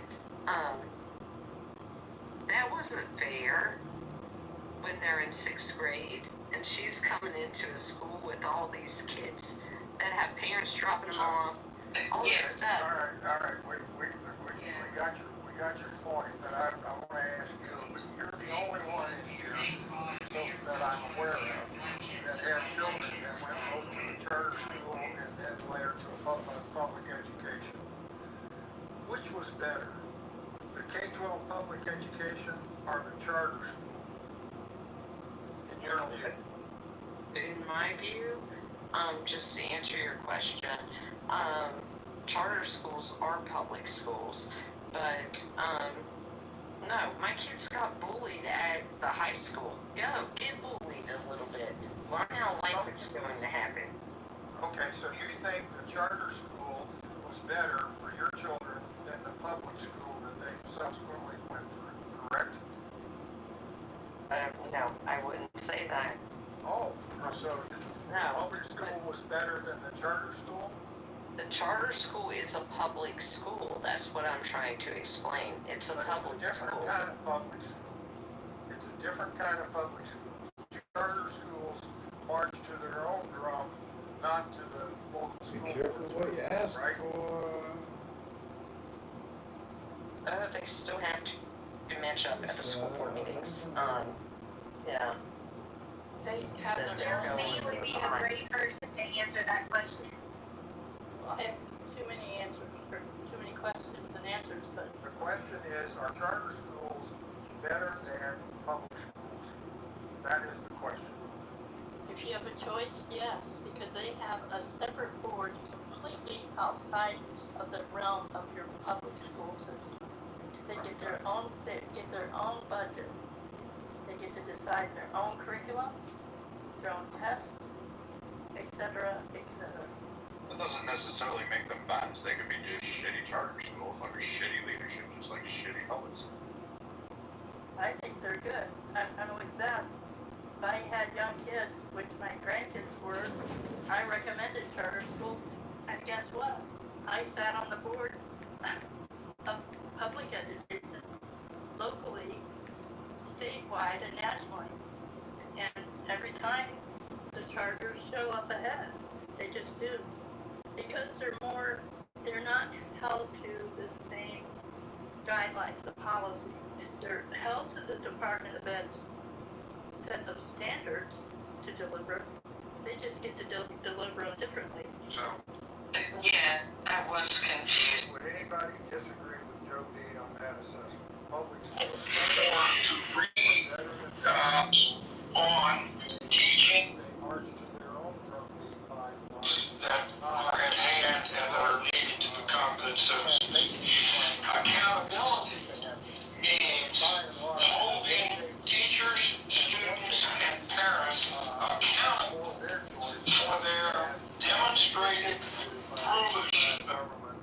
I disagree with this, Nancy, because again, there's a number of failing charter schools right now currently. I'll agree with that. I agree with that. And so if they were such a great model, they would be like going off the chart. And charter schools can have different meetings. They can be micromanaged. Again, they can be managed inconsistently. The limited data that they get to have to respond to and to track students' progress, etc., is warped and not really measured accurately. So saying that they're automatically better than public school systems, well, it depends on the comparison to the public school system.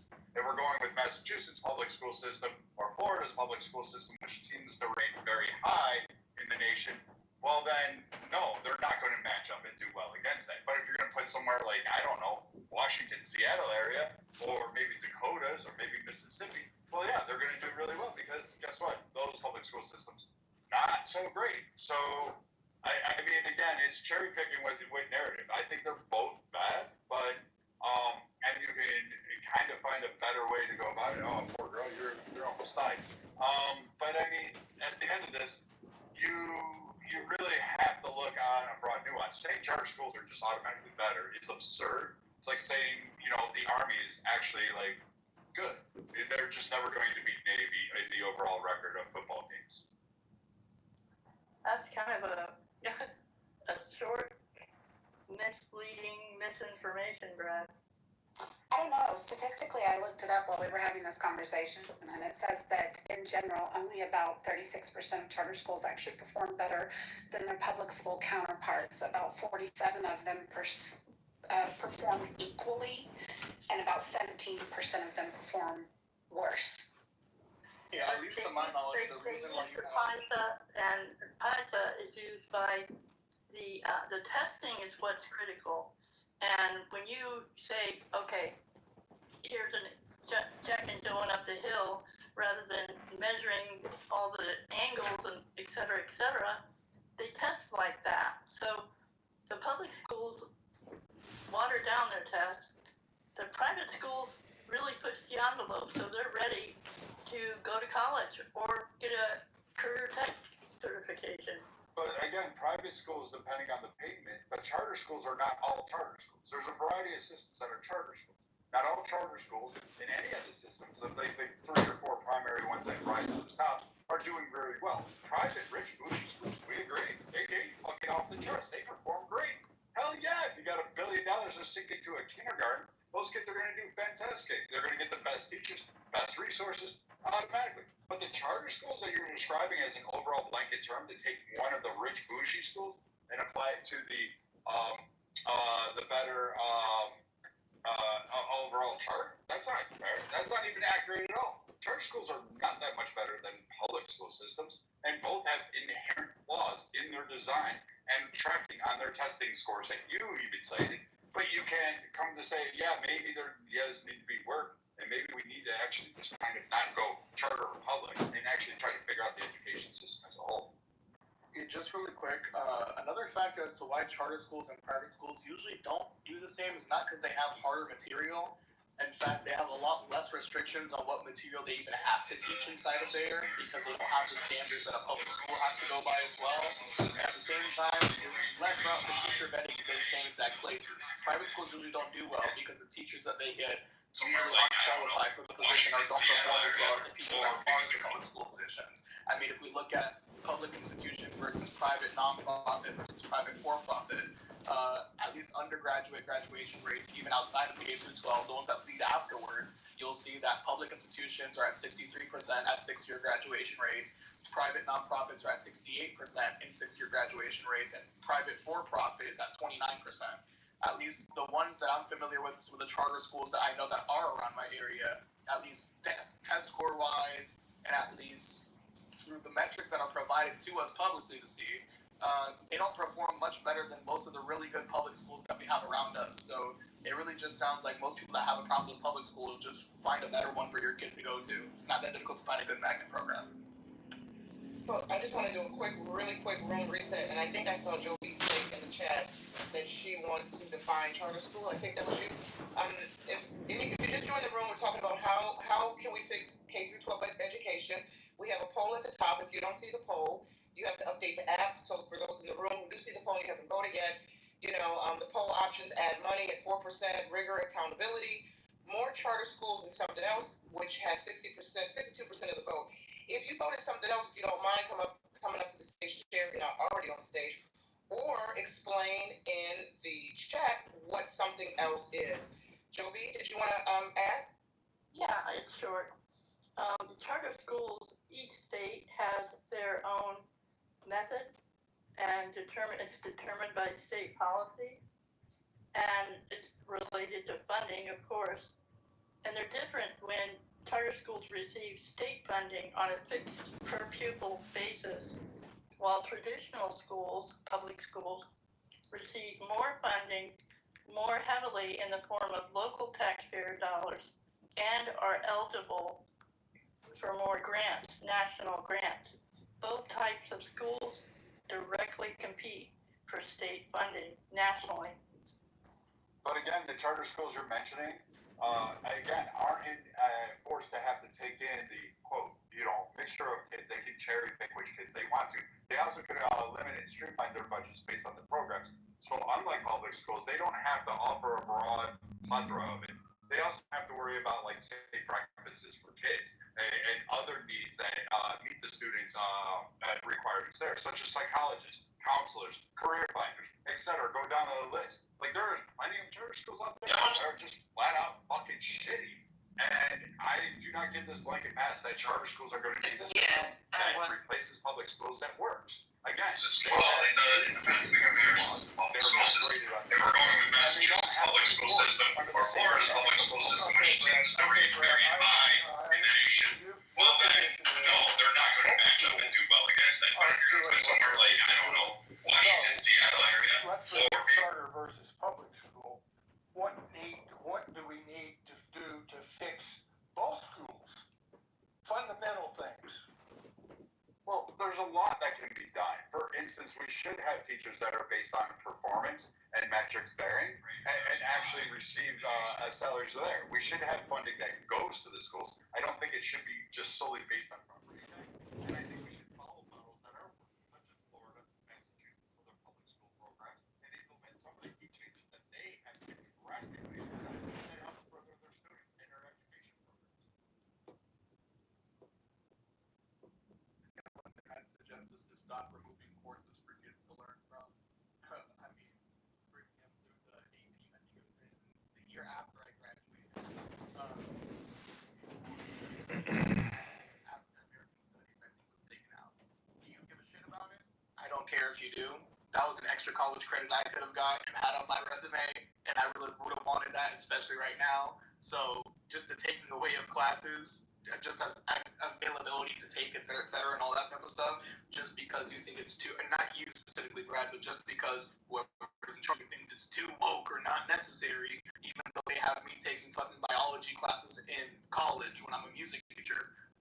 Yeah, all this shit about this is unnecessary, that's unnecessary. There's a lot of unnecessary shit that I learned in high school that I didn't need to learn whatsoever and has never been useful to me in my daily life right now. So I feel like if you just offered the opportunities to learn what you needed to or specialize what you need to specialize in, whether it be trade, whether it be history, whether it be something, right? Have it be specialized or at least give them the tools to actually make something of themselves after high school. Because me, graduating the K-12 system in 2021, the number one question me and all my classmates had was, okay, I know we're supposed to go to college. What the fuck do we do from here? We have no clue what to do. We don't know how to be adults. We don't know how to live in society right now. We gotta ask our parents all these fucking questions. Because guess what? The school that was supposed to set us up for being in real world scenarios, the school that was supposed to set us up for adult life, quote unquote, taught us how to regurgitate shit back to them for a nice test score and then said fuck you and let us go. So for the most part, if we want to change something in schools, let's start applying shit that's actually relevant to people's real lives, like understanding financial responsibility, understanding how to do your fucking taxes, understanding how to do a lot of basic shit that you'll do in adult life every fucking day that we don't get caught because you'd rather learn the mitochondria is the powerhouse of the cell, even though you're majoring in fucking welding. So yeah, I agree with that too. We need to implement. I think everybody should have to go through like some sort of trade program. Shop should be a part of it. You need to know how to fix fucking basic plumbing and basic. You like learn how to read a measuring tape. These are basic things. Basic electricity. I don't know how to like freaking cook. That should be a dynamic. I know I can, but I'm picking on myself. And then you need to have other things like this. Financial. How to fucking read taxes. How to understand how a bank account works. Checking account. Credit cards. How that works. Maybe then you get somewhere on the $37 trillion because you'd be actually educating people on how to actually rationalize and work financial situations in their real life. They'll apply it to their governance and say, hey, yeah, we can't have this. So these are areas that could easily help society instead of having the bankruptcies. How to understand their medical bills. How to understand how systems work. Teach them civics, understanding how governments are. Going to PTO meetings and understanding what those are, town halls, and how important they are. Those are things I would start teaching with. And let me just add something in there, because it's something that I have to currently go through as I'm in college. There's, at least in Florida, the civic requirement that we had was a 7th grade civics thing that we had to take, right? All of this shit afterwards had nothing to do with civics until you get to college, where you have another required course either on U.S. government or on general civics too, in order to have a graduation requirement for the state of Florida, right? So, at least in my opinion, sure, that's a good thing, but at the same time, I feel like we should have civics be a little bit later too, because there's a lot of shit from civics that people forget from 7th grade to being a fucking adult, and it seems seems like a lot of them forget that during the high school time too.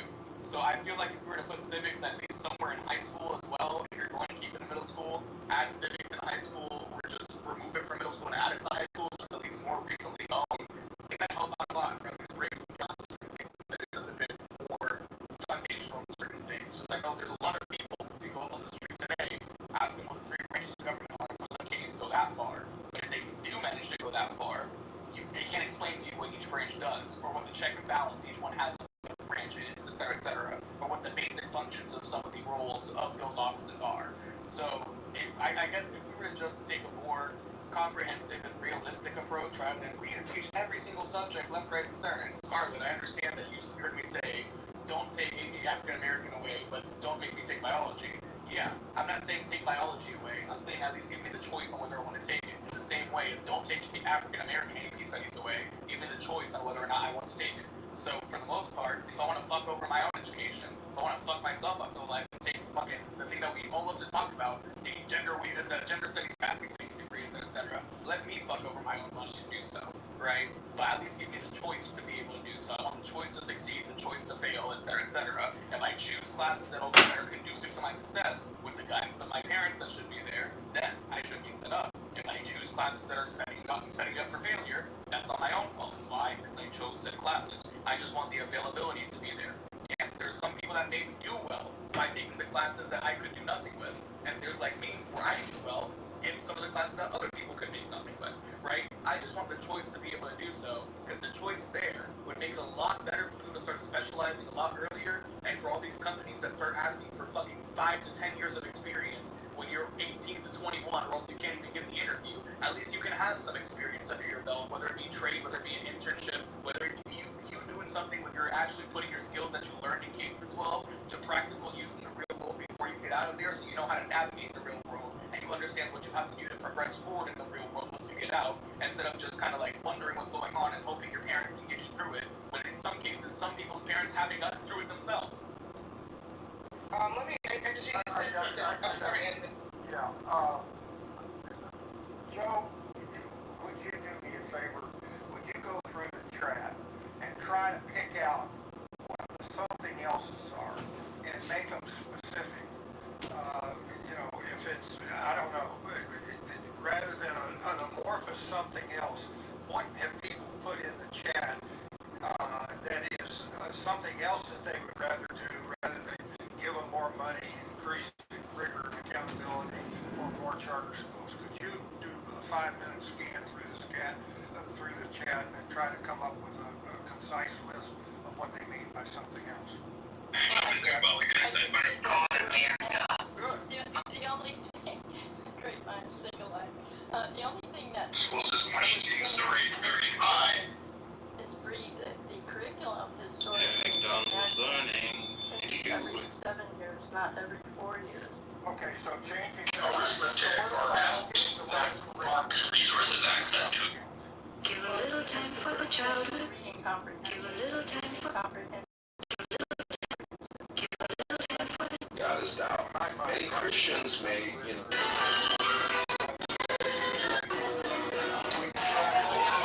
I've got a question for XG, if he's still here. Would you agree I don't know. What? to try to teach a kid how to do a tax return, particularly a fairly complex one, if they can't do arithmetic? Someone told me. Somebody told you you're on all this time. It's all time, right? That's right. It was the time to For a lot of teach. people that are a lot older than me say, yeah, we used to have some type of things like that back when we were in school, when I was like a senior or a junior, etc. So I'd like to talk about that. Okay. It teaches Event Horizon, Danny. I thought you were going to say Event Horizon. It's a good one. It's a joke. You want to hear a bit from Tanya? Writing and arithmetic. And if you do that, then every student that graduates is confident in those 3 areas, then the rest will follow. If they're not confident in being able to comprehend what they read, discuss it intelligently, and write about Arithmetic or algebra or geometry. mathematics, then all this other stuff isn't going to happen. You've got to focus on the basics, get that right, and then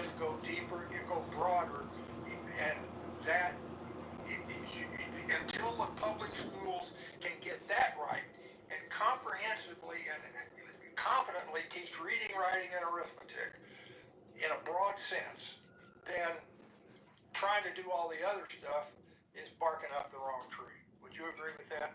Not entirely. When it comes to the reading, writing, and arithmetic, I think those are good bases. But for example, when I mentioned that those types of literacy classes, the financial literacy classes would come around 11th to 12th grade, right when you're about to go to college, you get out of high school.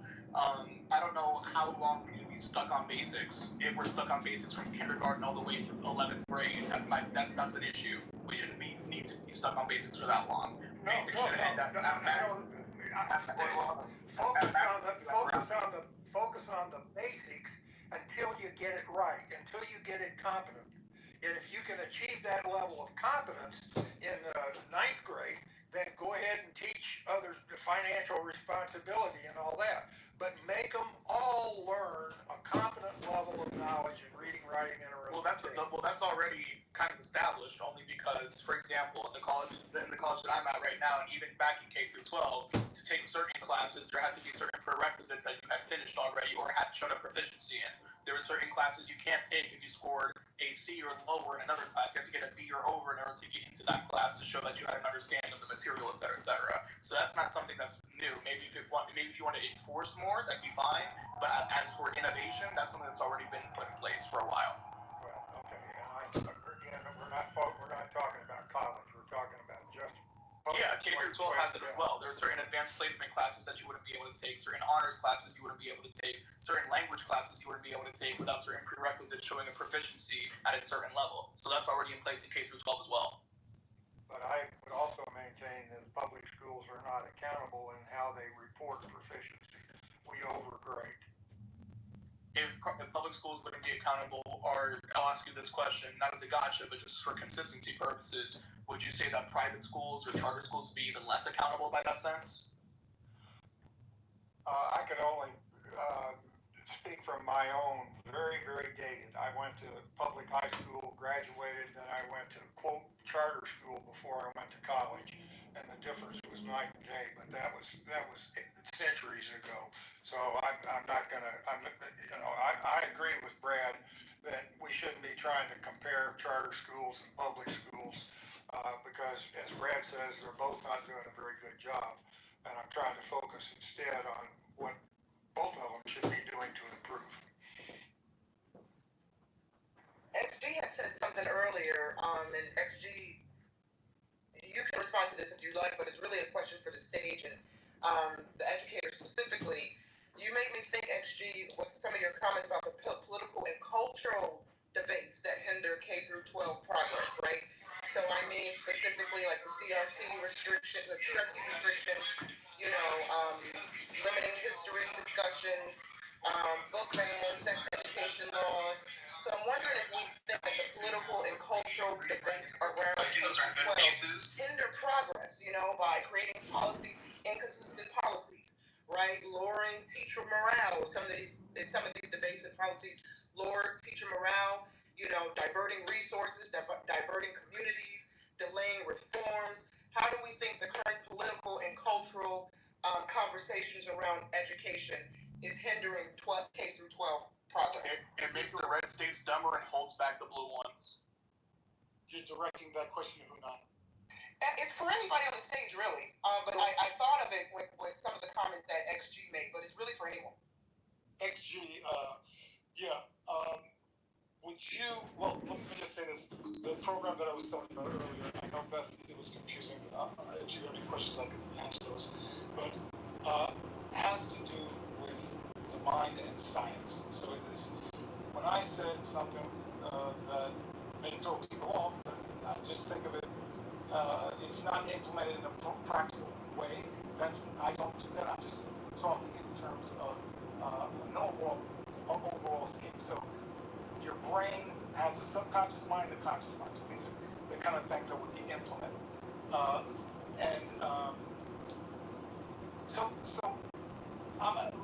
Let me let XG answer, but there are going to be things implemented. One last thing, this will be implemented. Einstein discovered that we are 99.9999% energy, right? So I don't want to get into a deep discussion right now, but that is something that will be discussed in the programs being rolled out, and it will occur, and it is common sense, and it won't be, it's decided. Yeah, I'm not gonna lie, I had a kind of hard time following that. But at least that's a good question, actually. You know, if we are mostly energy, but we're referring to each other as black and white, all this, do you understand? So there's going to be something very, very. Yeah, I mean, sure, we're all made of atoms, but I don't refer to a computer as a human either. I make a distinction of a category in the same way that I recognize that, sure, we're all energy, sure, we're all human. There's certain category distinctions that do end up getting made based on certain attributes. It's not, unless you take those category distinctions as inherently negative. I mean, it's not a negative thing to just point them out that they exist. Well, I'm not teaching the class, right? So when you said, what did you say about computers? Say that again. Yeah, like you said, Einstein said that we're all made of 99.9% energy, et cetera. So why would we use things that's like black and white, just like these categories exist? In the same way that we're all made up of atoms, so it's a computer, so it's a human, I'm going to make a category distinction between a computer. Yeah, but that will be explained is what I'm telling you. I'm not the person that looks at the program. We are energy, right? So, and we do categorize. But what most people don't refer to us as energy. We only refer to us as categories. Yeah, because most of us are never speaking in a context where energy's in mind. No, you don't have to. I don't call you white. I call you red, right? Just because I have a strong energy, you don't have to refer to me as black, right? Unless you have to give a description, right? But this is why we're falling into this construct of race and cultural things. Because it's all wrapped up in our identity, how we choose life, how we vote, and everything else. I have no idea how that has anything to do with it. You said that before, so I'll just shut up. Because I'm not going to do it. So I'll just shut up.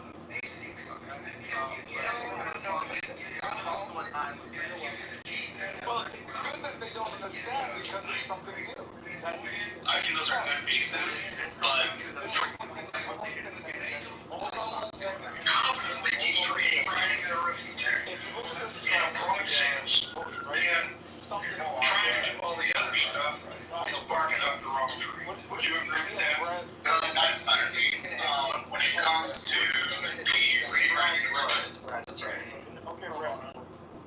Okay, so we're talking about something else because that's what won the vote here, right? Something else. So, Brett, you mentioned, XG, you mentioned specific things that I agree with, something else, right? So continue to talk. I'm going to shut up if there's any questions about this energy because I've been practicing what I'm talking about, but I'm not the person that delivers it to kids. I can explain how it's done with adults, but to kids it's a different thing. Back in response to Knight's original question, basically, the way I see it, yeah, it's definitely hindering things because there are some things that have become so politicized for no fucking reason that all of a sudden any introduction of them in schools is all of a sudden seen as like fucking horrible, the next like horrible totalitarian thing that's being put in, et cetera, the evil left is trying to corrupt your children, blah, blah, blah. Like that type of like stochastic language is probably what ended up fucking over everything with like X, Y, and Z is trying to corrupt your children. They're trying to corrupt your children. They're trying to train into your kids, et cetera, all that type of shit. Like, that set back progress by so much because now you can't even have a fucking rainbow in the class without somebody being like, oh no, they're trying to push games on my child. Oh no. Like, for the party that always complains about snowflakes, it seems like they get triggered by anything that has a rainbow color scheme or that may be related to the gays, and that all of a sudden their children are too soft to walk in a world where two dudes might kiss each other. Oh no, how horrendous. Okay, I'm going to intervene here just for a moment. As I said when I started the room, I have a hard time. I'm going to have to leave in 15 minutes. And I want to go ahead and provide my closing observation. Between frequently Keep the room open until at least 5:30. You guys can continue to head at it. First of all, thank you very much for video views as of participating. August But 6, 2025. I find this poll very interesting, and I think there's a fundamental issue related to the question how to fix K-12 education. The consensus is something else, but there's no definition to something else that we can wrap our arms around.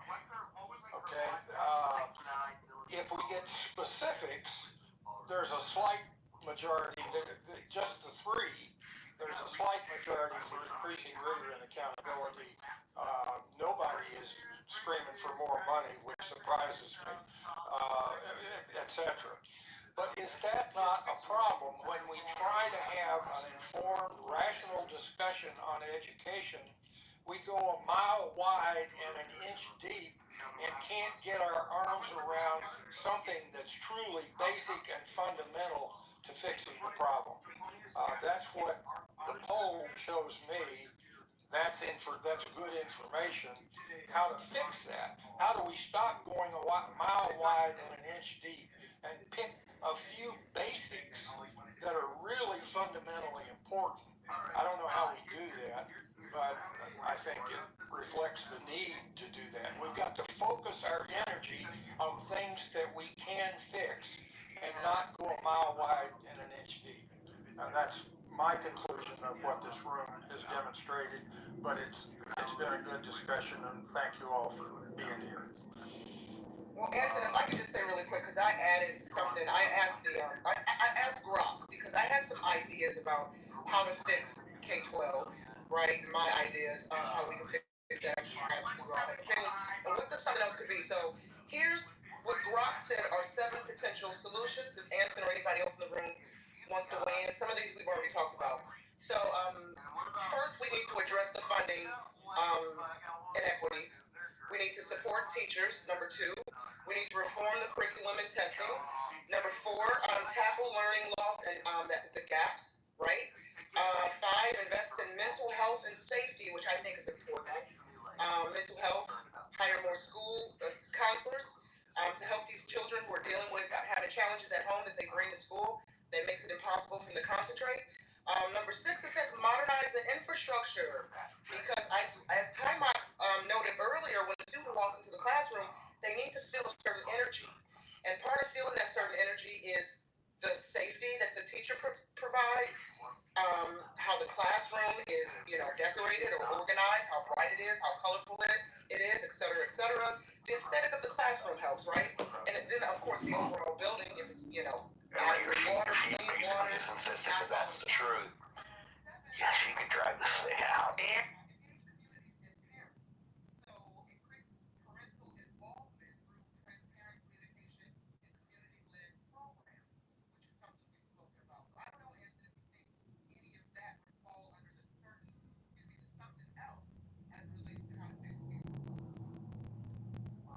My observation of that list that you just provided can be all lumped up. They are specific items that all require adding more money. So based on that list, I would say Grok says we've got to spend more money to improve K-12 education, and then how much we allocate that more money in those specific categories. That runs totally counter to what the poll in this room showed, where add more money was substantially less than. May I jump in real quick? Sure, go ahead. So I think that the adding more money is a secondary problem to how money is spent. What we know is that in a public school system, you have pensions where a lot of money goes, you have the construction where a lot of money goes. Very few dollars actually get into the classroom. And so this is why school choice, I'm sure Joe B. made a pretty good argument for that. I was off doing other things, so I couldn't participate earlier. But here's something that people don't talk about, is the way that we structure the classroom in the first place. We've decided that, if you were born in this year, we're going to put you in this grade. And whether or not you've learned how to read, write, or do math, we're going to then, because of your age, put you in this next grade. And what happens is that the teachers then have a choice where they can say, okay, I can teach to the most advanced students and alienating, the mid-tier, the bottom-tier students. They could teach to the medium students, and then that would hold back both, it would hold back the top students as well as probably alienate the bottom students. So then what they ultimately go for is they teach to the bottom students, and what that does is alienates those that could be challenged more that are both that mid-tier or more advanced. We need to figure out how to put students based on their talent in the right cohort and get them the right education that they need, the things that they can handle. You can't give too hard a curriculum to somebody that doesn't understand it. You'll shatter their confidence and you won't build their skills. It'll actually be negative. So we need to better identify, and I don't think simply identifying when were you born is a good way of doing that. Yeah, I really have to agree with you. I think I think that we need to just reject the entire education. I'm laughing because I know people are going to think that it's radical, but the school system isn't failing at all. It's doing exactly what it was intended to do back when we implemented to begin with. We don't want to admit that. We don't know. I mean, it's been hidden from us largely, and we've been indoctrinated, right? If you feel like your little reticular activating system right now trying to reject everything that I'm going to say, I'd ask you, where did our system come from?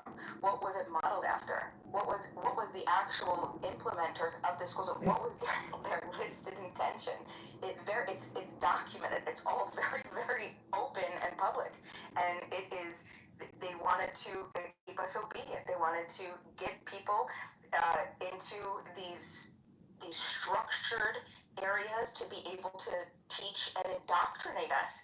That's the conformity. Everything that our current system implements as any type of public education system, anything that you see that does the opposite, that talks about the best models of education, have nothing to do with where we're at. It has nothing is in it absolutely at all. Like the grading system, all of that thing, what Mojo was just talking about.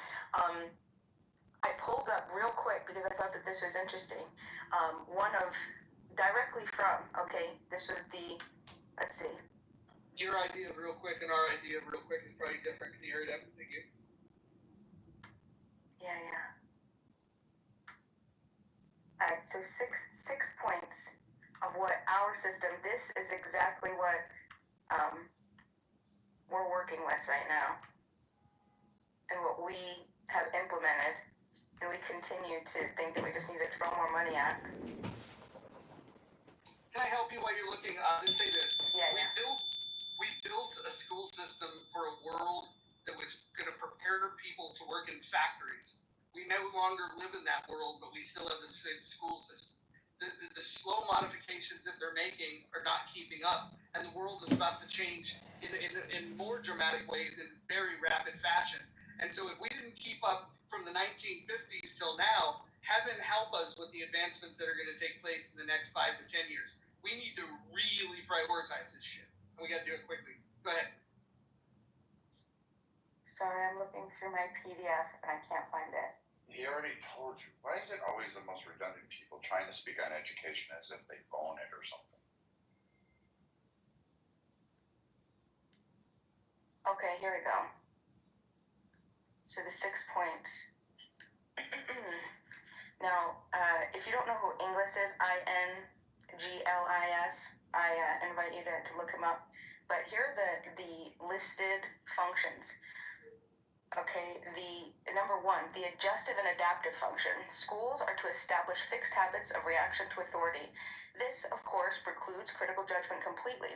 It also pretty much destroys the idea that useful or interesting material should be taught because you can't test for reflexive obedience until you know whether you can make kids learn and do foolish and boring things. 2, the integrative function. This might well be called the conformity function because its intention is to make children as alike as possible. People who conform are predictable, and this is of great use wish to harness and manipulate a large labor force. 3, The diagnostic and directive function, school is meant to determine each student's proper social. This is done by logging evidence mathematically and anecdotally on cumulative records, as in your permanent record, and everybody has one, right? The differentiating function. This is 4 out of the 6. Once their social role has been diagnosed, children are to be sorted by role and trained only as far as the destination in the social machine, merits, and not one step further. 5, the selective function. This refers not to human choice at all, but to Darwin's theory of natural selection as applied to what's called the favored races. In short, the idea is to help things along by consciously attempting to improve the breeding stock. Schools are meant to tag the unfit with poor grades, remedial placement, and other punishments, clearly enough that their peers will accept them as inferior and effectively bar them from the reproductive sweepstakes. That's what all those little humiliations from the first grade on were intended to do. The last function. The social system implied by these rules will require an elite group of caretakers. To that end, a small fraction of the kids will quietly be taught how to manage this continuing project, how to watch over and control a population deliberately dumbed down and declawed in order that the government might proceed unchallenged and corporations might never want obedient labor. The school system is doing exactly what it was supposed to do. They're looking for solutions, though, D. Okay, that's good. So the solution is full decentralization. What we had when we started our education system, our children, we were way more educated in the early 17 and 1800s, way before compulsory school laws and any type of. Do you know how exceptionally high the literacy was? All of our founding fathers, Washington, Franklin, Jefferson, right? Where did they get educated, right? Were they at home or were they in public schools? No, Bima, you're correct, but we got 9 minutes to wrap this room up. But I'm gonna give an illustration of this. So Bima, 895 times 1,000. Go.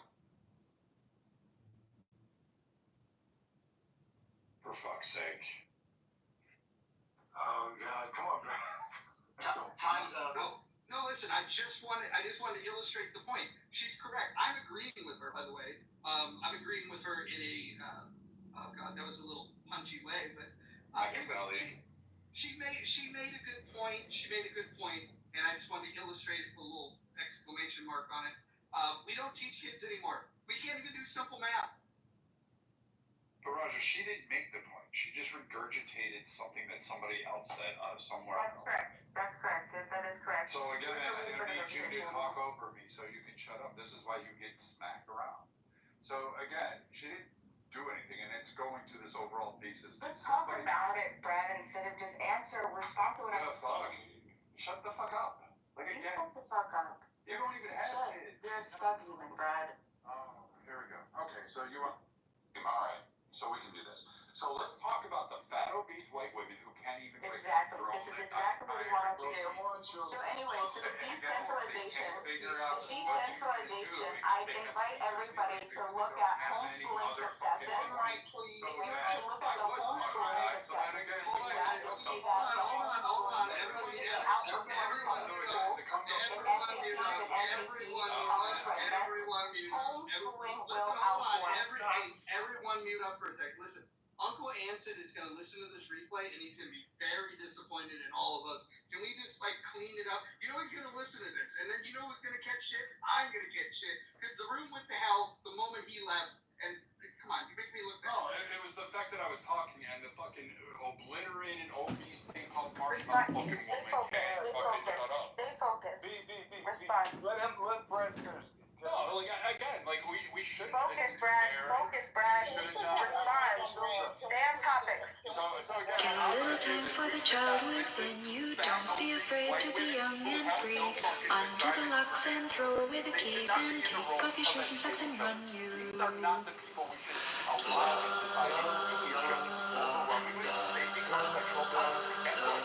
A little time for the child within you. Don't be afraid to be young and free. Undo the locks and throw away the keys and Kitover, we've got John Kitover in the 16th. You have nothing to say. You're ignorant. How are you? When you're saying that, is state is higher than out-of-state tuition. You come in, you want to just respond. For Illinois District 16, the Congressman, John Article. Add nothing.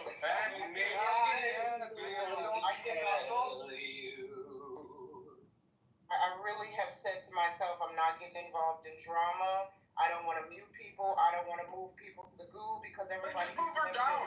Again, I get moved by this cunt all the fucking time because when she can't take her own fucking take a hobo and shove it down her throat. Talk about education. Focus. Education. You had to write a book. Education. Go.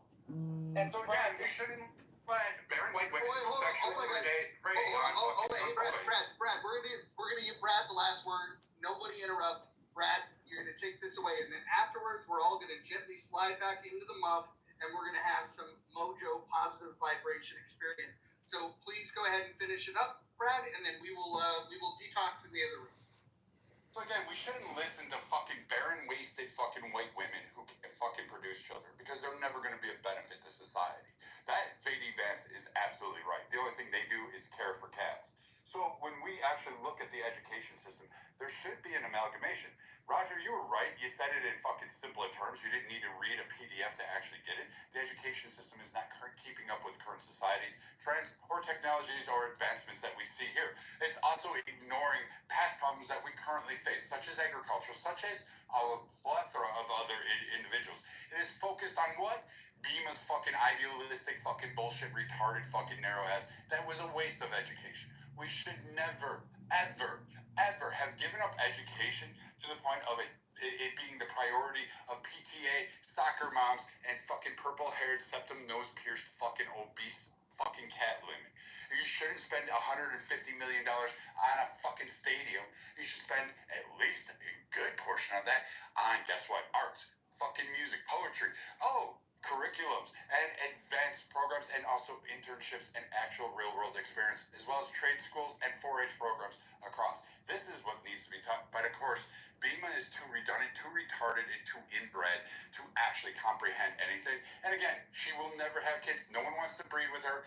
This is why she's spending her time alone licking a dog. I'll land.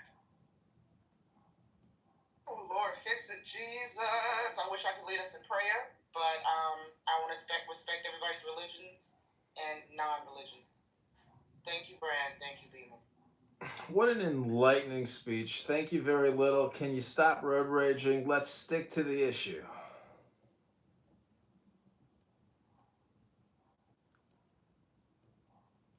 See. They don't. I'm like, I told you don't come for me, right? Then I wasn't rude to a single person today. Yeah. So we have 4 minutes You left. just can't focus because you notice I didn't come for that. It was once again, after I speak, instead of focusing, you start to attack the person. I mean, You're responding to the topic. You can't stop fucking talking. You can't. We don't know anything about the education system. You like to pretend. You're a good pretender. We have 3 minutes Anything left. about your own vagina. It's just people that pendulum. The great pretender.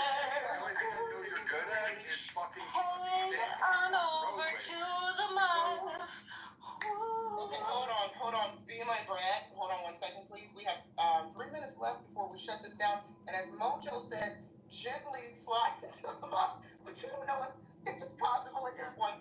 We might Hit her in the head with a bat and just fucking end it, and the world will be a better place. Does anybody have any final thoughts as we wind it down? One mic at a time, please. Brad. What controls most of human patterns, their behavior? Is it the subconscious or the conscious brain? The subconscious. Right. How much percent? I don't know. Ask the doctor on that one. I don't answer questions. 95% is Different, huh? Anson would have been so disappointed.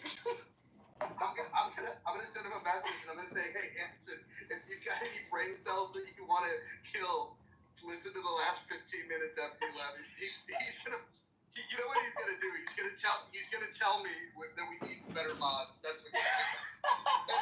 But the truth is, it's like, if we're being honest, forget about who was involved. That was all my fault. I allowed it to descend. I could have modded differently, and I didn't. Look, I had a fun day. I had a blessed day. I drove a car today. Just within the last hour, I drove a car 170 miles per hour. Wow. So, let me ask you a question.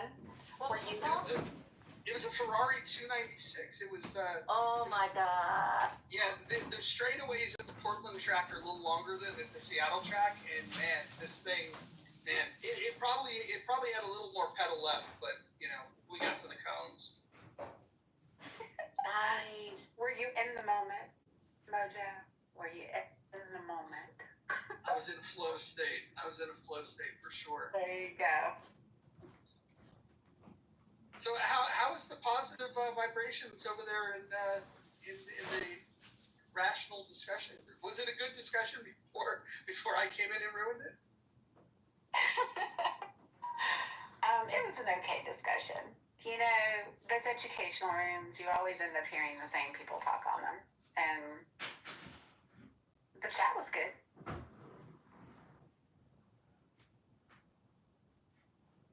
It's the same points. Everybody talks about, you know, doing this to improve testing and this to improve testing and blah, blah, blah, blah, blah. And that is not the problem. The problem isn't the fucking testing. The problem is the whole freaking shebang. Like, it just needs to be overhauled.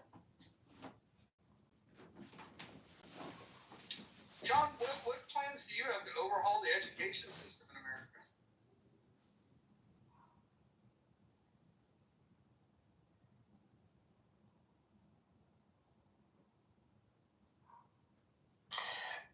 Mojo, I don't know where John is, but what I was trying to articulate, it wasn't coming out well because it's something that I practice and adults practice. So I didn't know. I think differently than a lot of people. So when I was explaining, it doesn't land for them in a way where they can understand. I think so. That's why I just shut up about it.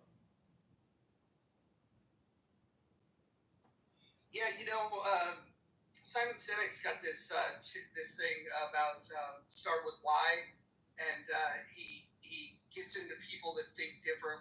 He talks about Steve Jobs. He talks about Martin Luther King, and he also talks about the Wright brothers and how their view of the world starts with they start with why. Why are you different, right? Rather than what you do and how you do it, why do you do it?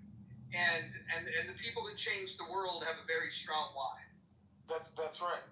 So that's more along the lines of what I was talking about. That in the education system, there has to be a unity around what the why is. And I talked about what's important to people's daily life, their families, their environment, and beyond just their local area, right? It's not just the country. There's across the waters to other countries, right? The why is to develop a safer, healthier humanity. It's humanity, basically, you know. So what Dr. Joe's work and what we're going to be talking about and applying in October it's going to be about that. That the children will there'll be an agenda that is focused towards that goal.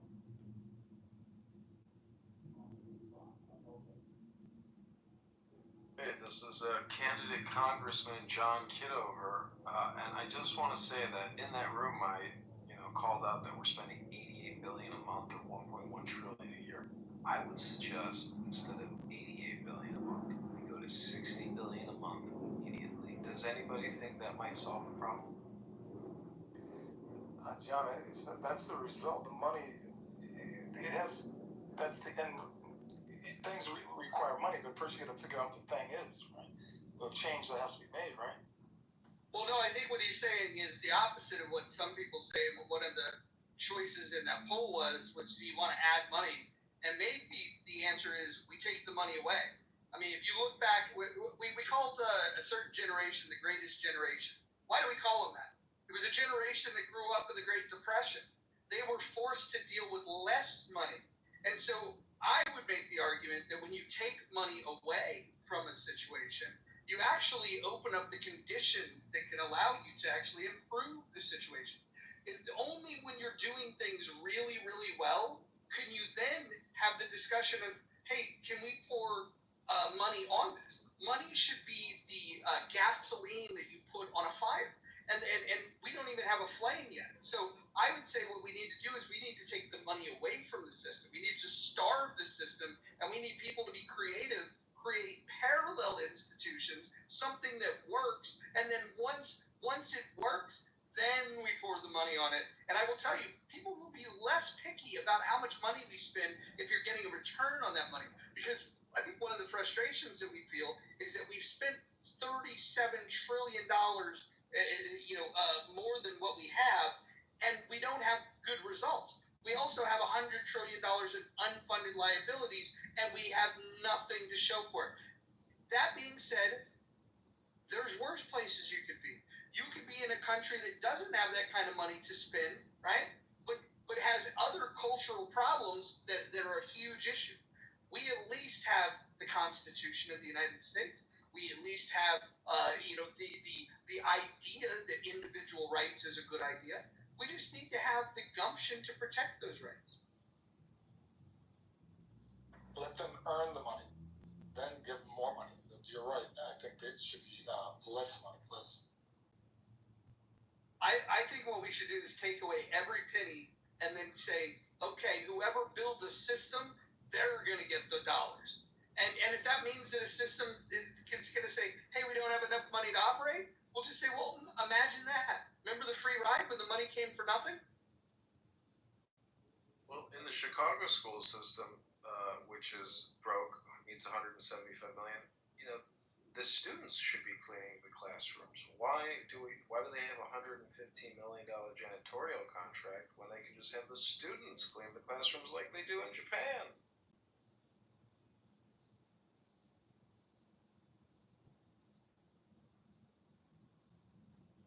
Or maybe because you can't use chemical, the 5-year-old in kindergarten, fucking chemicals to mix and combine. Like, you don't want to give them Windex and freaking bleach and say, here you guys go, combine it yourself and then toss it in Pine Sol and that'll clean your floors for you. You really don't want to do that to a bunch How of do they kids. do it in Japan?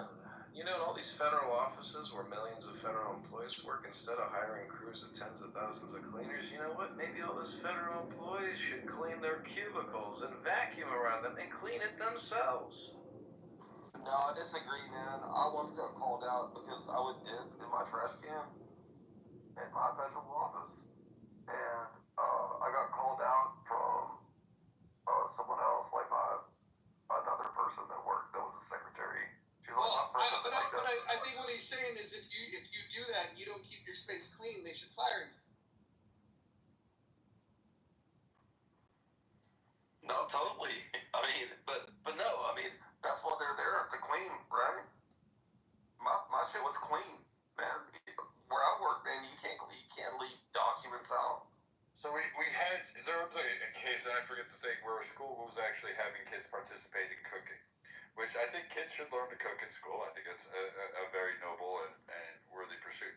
However, it's now become a risk because you can thank the fucking white women of the world, the obese white women, because again, in between eating ho-hos, they decided that their kid may have gotten scalded with hot grease, or maybe burnt their finger on a pan, or maybe, God forbid, cut themselves. That the lawyers that they went and screamed the most to, knowing that their kid has to have life experience, knowing that they have to actually do these things, they turned around and sued the schools. And so schools stopped doing simple things like that. We used to have gun ranges. The Soccer Mom Association has stopped that one. We used to have shop where they actually built lamps. That stopped because of the Soccer Mom Association. So if you really want to make those changes in the school system, you need to start with the obese white women that really do fuck up the schools for the rest of everybody else.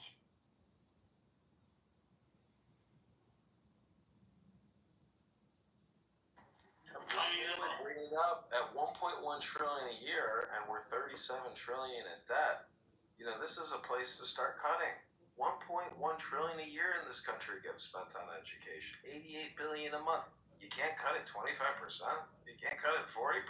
We're $37 trillion in debt. Now I know I sound like I might be whining and complaining, but where are the cuts going to come from? Because I got to tell you, I'm building a collection of cuts with all of these Hansen rooms and Mojo Positive Vibration rooms, and I'm going to put all these position papers. Basically, I'm doing forensic accounting. So thanks for the content. I keep posting in my next. Nobody's reposting. Are you guys just all a bunch of talkers, or are you going to do any retweets? Are you going to do any likes? Are you going to share this room? I mean, are we just a bunch of talkers or a bunch of doers? What is it? Talkers or doers? You see, if I woman, always fight woman, it's a good mother. That's what it is. I never. Wait, hold on. No, hold on. Hey, mute yourself. Listen, go read the rules. Hold on, hey, go read the rules. I want you to refer to rule number 10. Once you've read rule number 10, if you can read rule number 10, then you can re-engage, this time in English. But if you don't speak English, we got my friend Johnny here who can teach it to you. Right, Johnny? Yes, sir. Hey, I'm looking for the rocket chats. We don't have that here? Rocket chats? What are we talking about? It's the newest thing from Nelson and Company over on Chatter. Oh, you mean the Jonathan Bing app? The one where he single-handedly destroyed what could have been a good thing? Oh, is he the one to blame? Jonathan Bing's got a big head with no brain. He's got like just full, thick skull. There's nothing in there. It's you know, you shake a watermelon to hear the fucking moisture. You could shake his head, you'd hear nothing. Oh, darn. So he's the fall guy, Roger? He's the fall guy? Jonathan's the fall guy? Jonathan Bing might be the stupidest human being that's ever walked the face of this earth. But isn't it Nelson's app, or is it Nelson's the boss. Nelson's the king. It's meant to be the king. Hey, piss boy. I just was in there, and they probably had a total of less than 50 users across the board in 10 groups. I hear you. The biggest stream was 20 people. It's like it's so boring every time you go in there. And I do like the features, but yeah, it's not working. Two people, the person and their bot to run video, and nobody's watching. Their problem is that all they want to do is poach Clubhouse users when they should just go find their own users by advertising. Oh, wow, who would have thought? That would have been great. Wow, you're a genius. The way Nelson and Jonathan Bing is running Chatter is the same way that your federal government is running the government. And the reason why Jonathan Bing's brain is so big is that's called swelling of the head. And what is his name? CeeLo Green, that famous musician. He kind of reminds me of that guy who did those great songs. But anyways, I'm just saying, is $1.1 trillion enough to educate the population of this country? Where can we cut it 20%? Anybody here want to concur that we can save $200 billion a year in education? Anyone? Swelling of the head is related.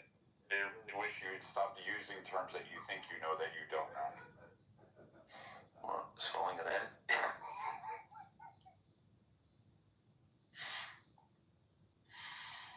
Anyway, I'm still hanging in over there, but I go there just to see what's going on. They have a couple good rooms at night. He's rounding up a lot of investor types, venture capital people having forums. I think he's trying to learn how to raise money. You know what? Maybe we'll go teach him how to raise money. Maybe we'll go do a money bomb. You gotta mute up. Sorry. Get a little feedback there, buddy. Okay, cool. Yeah, maybe we'll go do a money bomb over on Chatter. We'll essentially walk in. We'll open a room. First of all, does everybody here have Chatter downloaded? Anybody? Yeah, I got it. Let me look. Let me double check. I'm still there. I don't even know. You may, if it's been a while, you may need to just uninstall it and reinstall fresh. Shit. That's right, Johnny, man. I've been promised. I've been in the waiting line since that Nelson, God promised I'd be since day one, man. It still says, hold tight, or whatever it says. It's like, fuck, man. I mean, I don't give a fuck that much about it. You don't have to wait for a special invite anymore. You can just download it off the App Store. You can just download it now. We're gonna go from the App Store. Yeah. Yeah, straight up. Okay, everybody do this. Everybody go download the app if you haven't done it. Well, actually, I take that back. Uninstall any versions you have. Install it fresh. Well, I was just able to log in, so like it's good. Maybe you have to reinstall, whatever. But let's get one going. This weekend we'll do a money bomb for John Kitover for Congress, and I would imagine that the people that are on Chatter will be thrilled to death that the app is being utilized for political campaigning, and we might even get some support from people that that care about the country. Maybe there's people on that app that care about the fact that there's $37 trillion worth of debt. Maybe, because there doesn't seem to be a whole lot of people on this app that care. The people that do care have already donated. John, how much money have we raised so far? We've raised $1,100 in 48 hours for the campaign to elect John Kitover Congress. Maybe what we should do is issue a challenge to Chatter and say, hey, 48 hours over on Clubhouse, we were able to raise $1,100. Let's see if this app has a higher caliber of donor, and then maybe we can shame them and challenge them to give more money. Well, have you seen how the rocket chat thing works? You can set like a goal amount. People can donate between $1 to $200, I think it is. You have to pay $20 a month to be able to get rocket tips. If you're a free user, you can't get tipped. You can tip others, but you have to be basically like a blue check mark. You have to be a plus member. That's okay. That's okay. That's okay. That wouldn't allow us to be compliant with FEC regulations anyway. So we're just going to have to be able to post a link for them to go to the website, and they're going to be able to donate. We need to track these things. We need to be legal and legit. This is about rule of law. Yeah, and you'll save $20. And you'll get you'll get to keep the percentage of the money coming in as opposed to 50%, because 30% goes out the door to the App Store, because it's an in-app purchase, and 20% goes to Chatter, because they need the money. That's brilliant, though. If we go there and John, we money bomb John there, not through their rocket mortgage. I'm sorry, I'm just making that up. But the rocket tips, we do it through a Cash App or through whatever means to donate as is set up for John. They don't get a penny of it. We're using the app without them getting a penny. That's actually brilliant. Why would they get a penny of the donation? I hear they're taking about, I don't know if this is true, but if I understood correctly, they take 50%. So if someone tips $200, you only get $100. They stole that idea from Fanbase. That idea's been right. That's correct. That's what they're doing. But so here's the plan. We're gonna warm up to these things. We're gonna go to Chatter next, and we'll do one this weekend. We'll raise some money. Then we'll wait a few days and we'll do it on Fanbase, and we'll work our way up to a big splash that we'll do on Twitter Spaces. That sounds like a plan. I have put in the chat. I put a link to the Antidote account if you want to donate right now. $5, $10, $100, $1,000. I know Brad. I was unable to convince him today, but Brad, I still hope you're going to join Team John to get to Congress. No, I will not be donating to the stolen valor candidate that is trying to represent and steal funds from a PTR that he took offline from somebody else. John, I don't know. My problem with your running is that I do appreciate that you want to give women $15,000, $20,000 to have a child, but what's the backup plan there? That money is used towards the child, that the woman doesn't just have a child, gets the money and sends her child to the front door of the fire department or the hospital. And the alternative is going to an abortion provider and spending $15,000 to $20,000 there. We're spending $1 billion a month executing 60,000 children, and I just think that if the woman has an option, 20% of women would probably opt for the check instead of having an abortion. It's my opinion. Maybe it's controversial, but that's my opinion.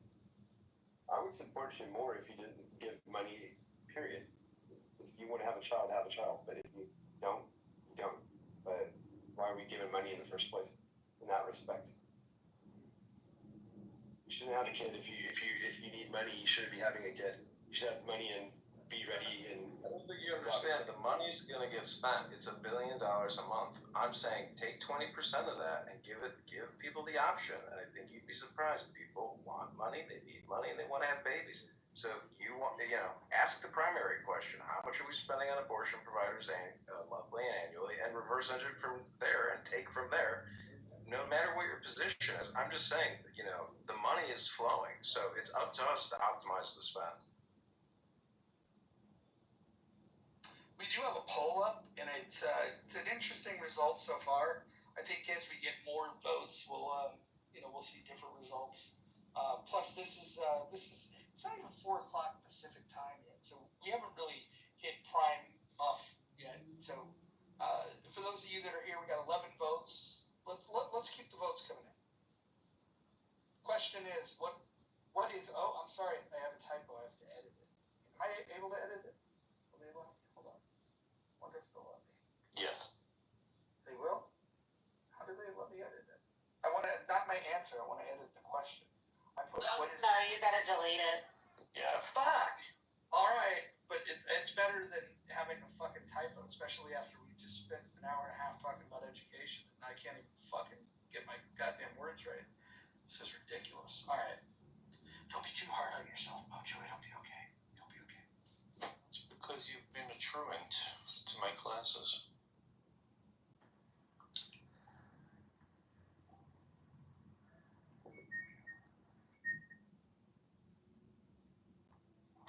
Yeah, so it's 30% to the Play Store / App Store, 20% to Chatter, 50% to the intended recipient, and there's like a 30 to 60 day delay. They hold it in escrow or something.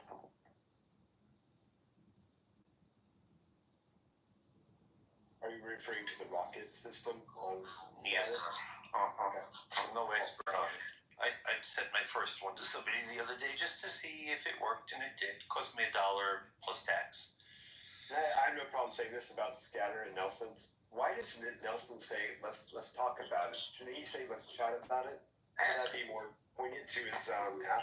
Absolutely. Right? Absolutely. That's crazy to me. You should say let's chat about it. Instead of let's talk about it. Okay.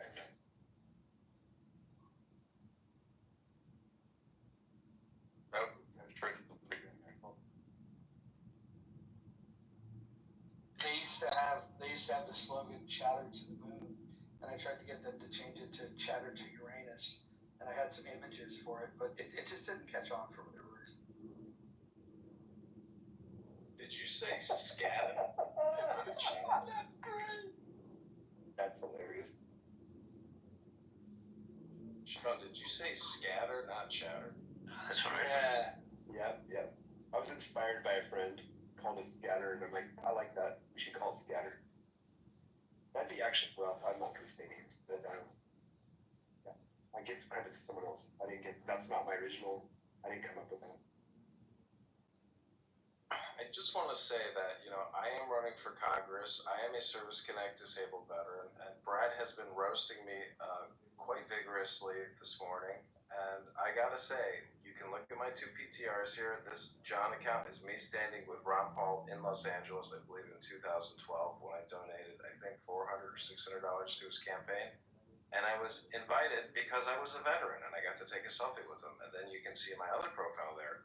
That's me when I was, in 2005, getting commissioned at the Citadel Military College into the U.S. Army as an intelligence officer. So to claim otherwise, and plus I was honorably discharged. So if anybody wants to see my credentials, my DD-214, please come to me directly and don't rely on Brad's slanderous, libelous accusations. You may need to go to the European Wax Center and get your chest waxed. Just saying, okay? What about Uranus?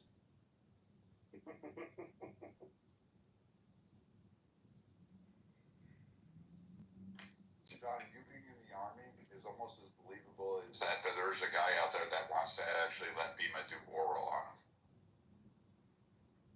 Oh dear Lord Jesus, help us. It's sad when you've built your whole personality around just insulting others. I mean, like, could you imagine if Brad didn't stop stop insulting people, there would literally be nothing left. He would be nobody.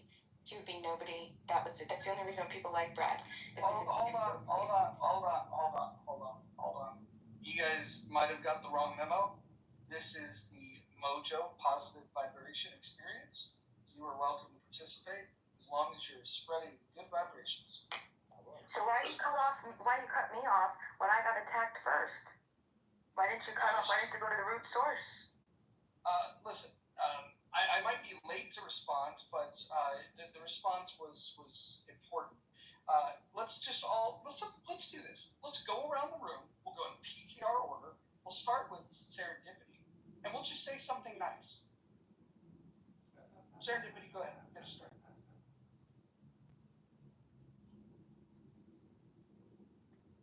Oh, she got a phone call. Convenient. I will start us off then, and then we'll pass it around, and I will go in PTR order.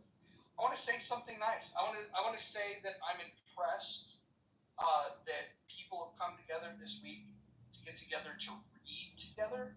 I think that was a shared experience that was very rewarding. They've gotten together to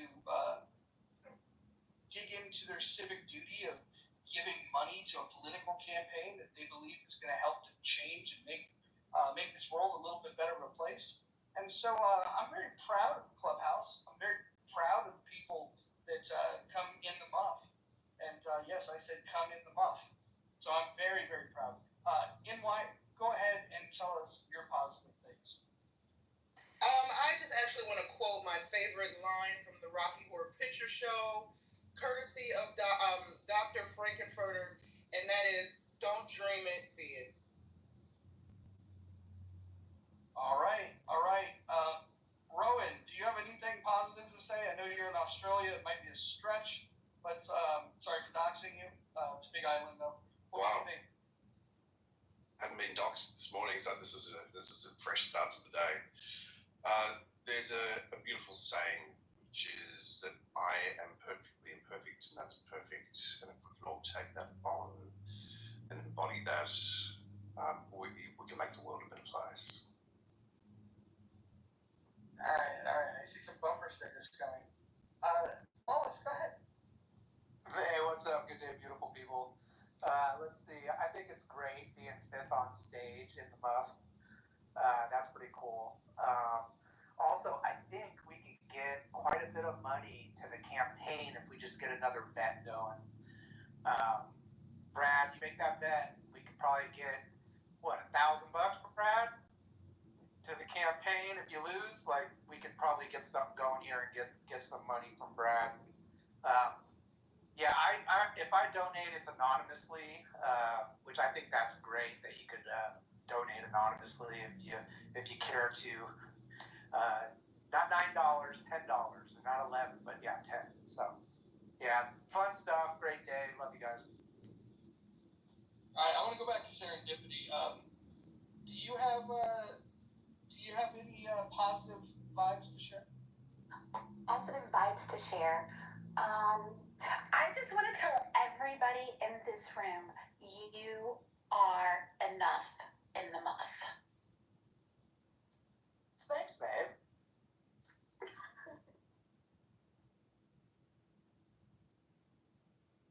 I've been told that before as well.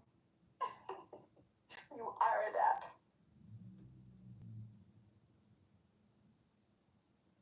Whose turn is it now? Time mark? No, John, it's John. yours. John, it's your turn. Positive vibes in the muff. I think you have to ask yourself, what is the source of all positive vibrations? And, right now, I am laying in the sun in my dining room. Excuse me, time out. Could you mute up, please? I'm laying in the sun in my living room, and I am absorbing super positive sunlight, vibrations. These are photons. And what's interesting about a photon is a photon still has mass. And what I like to think has mass is our words and what we think and what we say. They come out so quick, they disappear into the ether. They're a little bit like a photon, but I think our words have weight. And so, if you're conscious or self-aware, you're aware of what you're saying. And as a candidate congressman for the 16th District of Illinois and a Service Connect disabled U.S. Army veteran, I just want to say that positive vibrations are always now. That's the secret source. It's the NOW. And I hope right now you are relaxed, you are breathing, and you are at peace because, friction causes disharmony. And, negative speech, just like quoting Robocop. I met Peter Sellers at Equinox. I met the Robocop and I said, "Are you him?" He says, "What do you mean?" I said, "Are you Robocop?" He said, "I'm Robocop." And I said, my dad was a cop for 30 years and he used to quote you all the time. He said, "What was your dad's favorite quote?" I said, "Bad language makes for bad feelings." So if you remember that and you are in control of your positive vibration and you hold on to the center, you will always remember that, the way you treat other people is the way you want to be treated. And so if you speak with anger, you're going to create anger. And the feedback loop is always anger. So speak with peace, speak with love, speak with joy, and it's generally returned to you. This is candidate Congressman John Kitover from the 16th District of Illinois, sitting in the sun, wishing you all super positive vibrations. Not bad. Bad feelings make for bad language. Well, time up. It is your turn. Share some positive vibrations. Yeah. Wishing everybody an amazing rest of your year. If you want to have a good laugh, I have a film that's being re-released into theaters. They added 500 to 600 more theaters, but it starts October 19th at AMC, and I'll find out more about the other theaters that are releasing it this fall. It's called Last Dragon. You'll have a lot of fun, I guarantee it. Don't take yourself so seriously. Just have fun. Awesome. I will be there. Brad, would you please share positive vibrations? My positive vibration is that I changed my mind on the abortion stance. I think a lot more people like Bima should have been aborted. Well, okay. Positivity is reigning supreme here in the month. Gringo, share your positive vibration. Yeah, man, I'm just a good person that loves good things. No, there's that. Hey, man. Okay. That was positive. It was positive vibration. I'm reciprocating your positive vibration. Very nice. Beth, positive vibrations? Yeah, wake up tomorrow and be grateful for your day and be a little bit better than you were today. There you go. All right. It rhymes. That was positive. Johnny, tell us your positive vibration. Oh, Chatter doesn't have bugs. They're just undocumented features. Okay. We're fixing not only this app, we're fixing the other apps as well, simultaneously. Well played, Johnny. Akima, can you share some positive vibrations? Akima going once. Akima going twice. The sun came up again today, so we got another chance. Okay. Joe B, positive vibrations. Uh-oh. Akima wasn't done. Akima, go back to you. I thought I might done my bad. All right, no problem. Joe B, go ahead. Positive vibrations. I love that Anson opened this original discussion. That's it. I love it. Sean B, love to hear your positive vibrations. Just remember, everyone, when in doubt, breathe out. When you're in the muff, enjoy the moisture, enjoy the ride, and slide. Love you.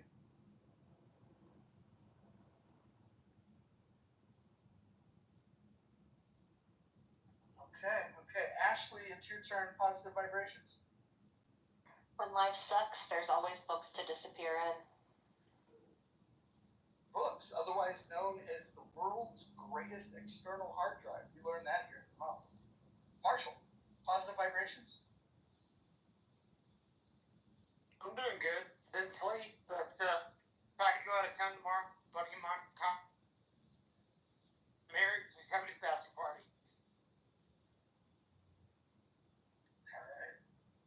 those are the positive vibrations. We're going to try to minimize the negative vibrations. But sometimes you got to keep them vibrations coming. Invite Abby up here. We got a nice little poll going. Hopefully people are responding to the poll. For whatever reason, Matt Cool thought he was too good for the poll, hasn't responded yet. No pressure to Matt Cool. Beth is not responding. Ringo's not responded. Timot's not responded. Roe, Wallace has responded. Did you just announce it, or did you announce it earlier? The poll has been up for a while, and there's typically visual cues. All you have to do is look them up. Nice guy. Where's that positive vibration? Well, I'm positive I posted it. Just a quick note, as you do your campaigning and fundraising, people like Rohan cannot give any money. Yep, we're well aware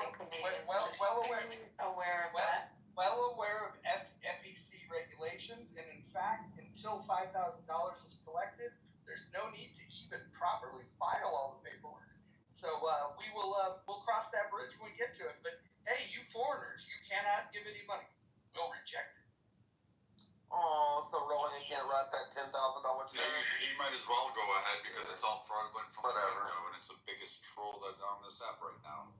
So if you go to the antidote page, the rules on contributions are at the bottom, and Abby is correct. Rohan would not be allowed to contribute. Please read the rules before making There's any a number of donation. people and a number of entities that can't contribute. It's pretty strict, the rules, the congressional rules. And I mean, the civil penalties can be substantial. You mean like pretending you're a military veteran and soliciting funds under that name?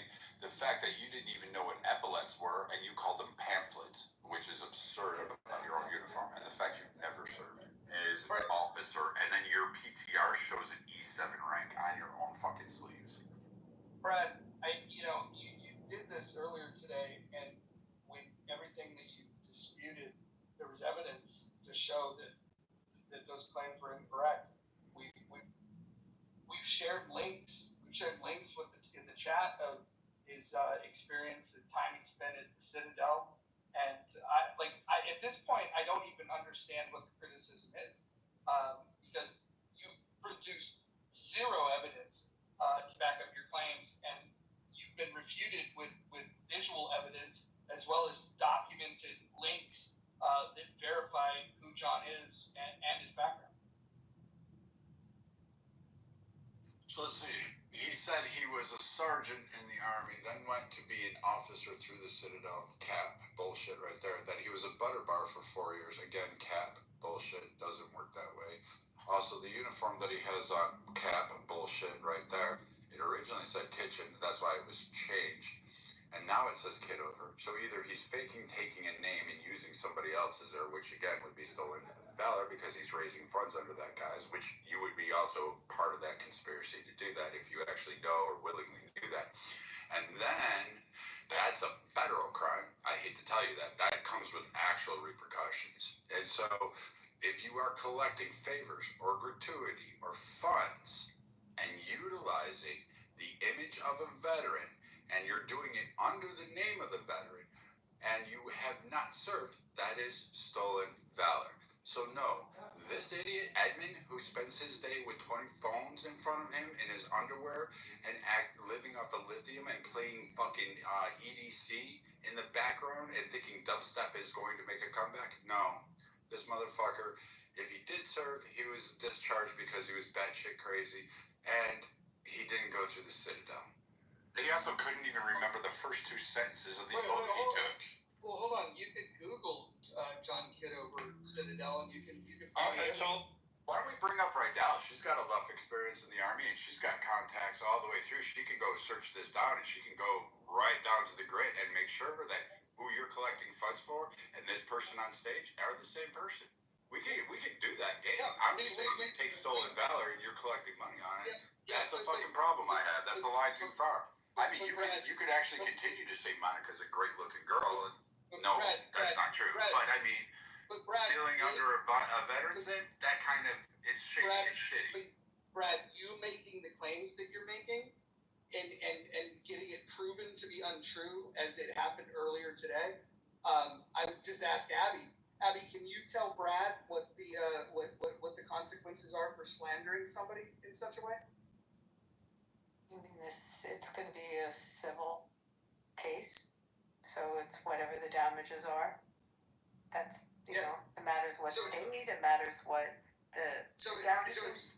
So if you were to slander somebody and make an erroneous claim that he is committing stolen valor, and the evidence is proven, and then after the evidence has been shown to continue to repeat these things, I don't think a court would be to look upon that very fairly. Did Brad say it was his opinion?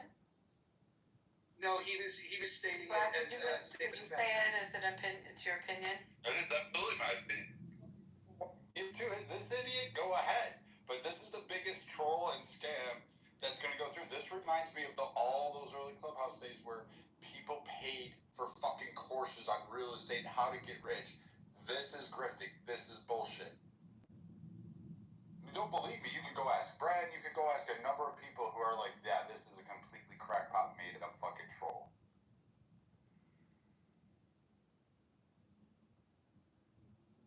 You know, Brad, Abby is trying to help you by suggesting. The part that pisses me off is the fact that you're using a soldier that's not you, and you're playing some bullshit game. Again, even under your ballotpedia photo, you put an enlisted uniform on and then said, yep, that's my photo when I graduated OCS. You did it. John, is that your uniform? Or is it photoshopped? No, that's my uniform. That's my commission ceremony. So absolutely your. Okay, do you still have it? 100%. That's me. So you still have it? Go to John. Instagram. Do you still No, have? I don't have the uniform anymore. You don't have the uniform. I didn't see it. Why not? How come? Well, you know, I unfortunately went through a purge in an apartment. I was like, you know what? I'm gonna get rid of. You got rid of your uniform. Yes, that's right. But you kept on when you held in your position. You hold 50 phones. You actually hold on to. Hang on, wait. John, hang on. Agree, Brad. Wait a second. Yeah. Wait a second. Thank you. So you decide to be able to purge your uniform, yet you still have 52 mobile phones. I don't have my civil uniform either. I find that really interesting. I hate to tell you, but I'm not. I hate to tell you this too. I'm not on order. I'm not holding up the uniform. No. John, you're not going to talk over me, man. Sorry. It's not going to work here. It's part of the rules. You really should check them out. And we're here for good vibes in the month. Okay? I'm just highlighting that I find it incredible. Hang on. No, John. Let me just highlight this just very quick. It is nuts that this guy has 52 cell phones. Okay? But doesn't get his uniform. Real quick, I'm going to jump in. Listen, if you guys don't like the amount of electronics that somebody possesses, that's totally your opinion. But when somebody is making a claim that a person's identity isn't their identity and trying to slander them, that you could be held liable for that. This is why we have rules around slander. And the fact is that if anybody in this room wanted to take more than like 35 seconds to Google it or Grok it or GPT it, you can find out what his record is. The fact is that the people that are making these accusations, all they want to do is create negative content on this app. It's not based in any fact. There was a claim made that the uniform didn't say Kitover, and then everybody that was in the room fucking blew up the photograph. Because you guys corrected it. Incorrect. You and Adam said diction on it. That's what you claim.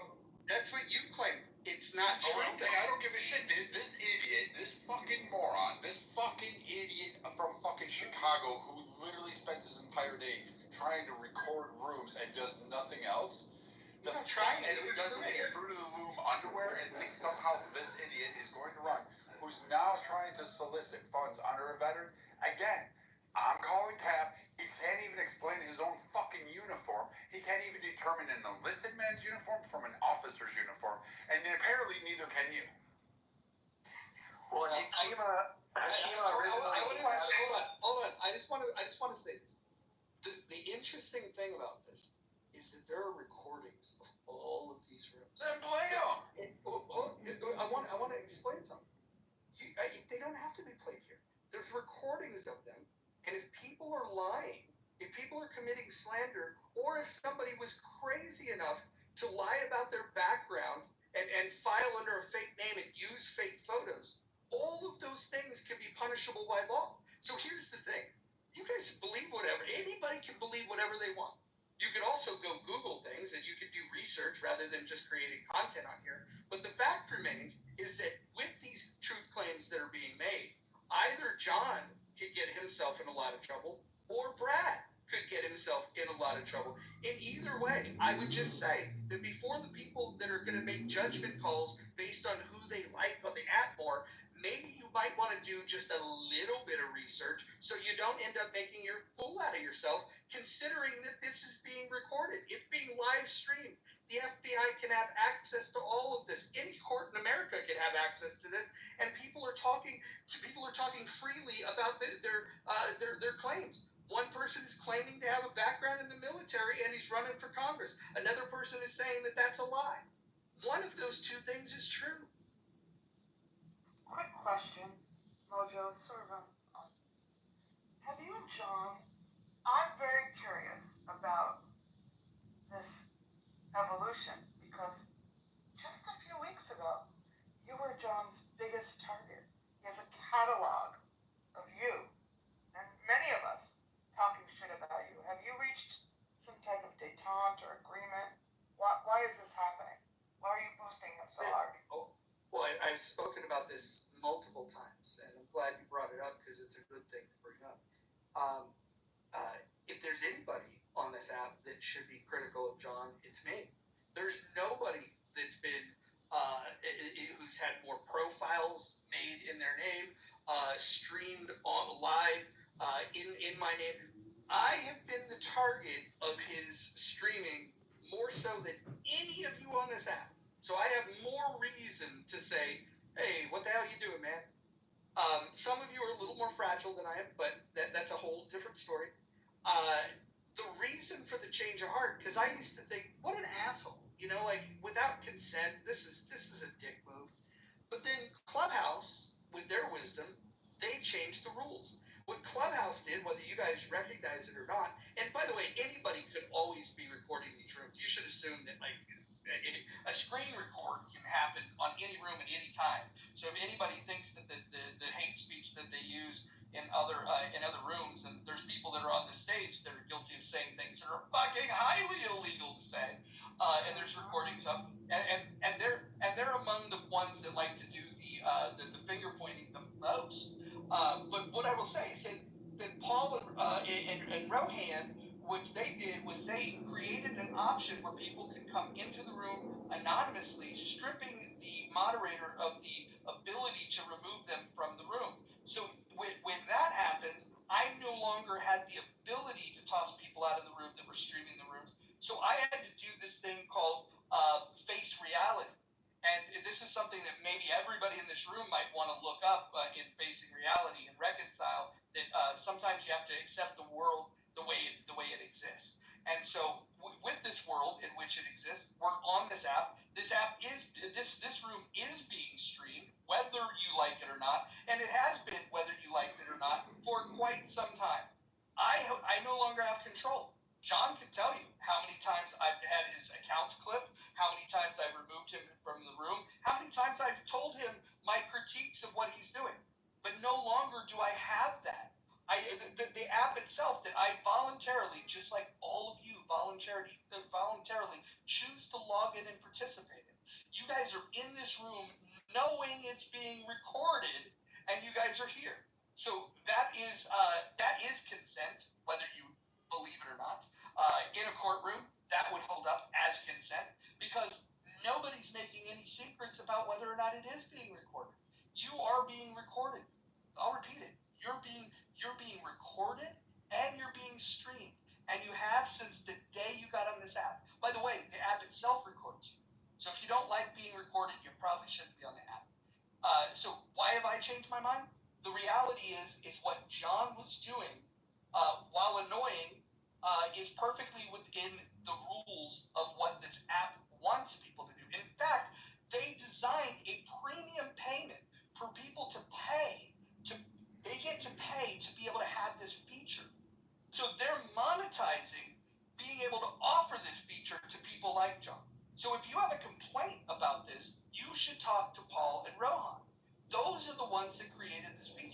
So then once I accepted it, I had to go, well, now this is the world that I have to live in, rather than pretend that this is not the world. I wanted to go back and look at some of the content that he was streaming. And what I found was rooms with actual terrorists, they were plotting terrorist plots, as well as conducting recruitment in terms of sex trafficking. You guys might be aware of those rooms. Maybe you're unaware of those rooms. But this is a service that John is providing that streams it, and all of you do-gooders, all of you anti-terrorist activists, you guys can look at this and go, wait a minute, here's somebody that is being able to stream and expose terrorists on this app, and you can now work with him to do something about it, or you can complain because you think it's a nuisance because he streamed and did something that the app actually wants him to do. I'll go ahead and just mute up right now, but if you guys want to get self-righteous about your right to privacy, you guys can stick it.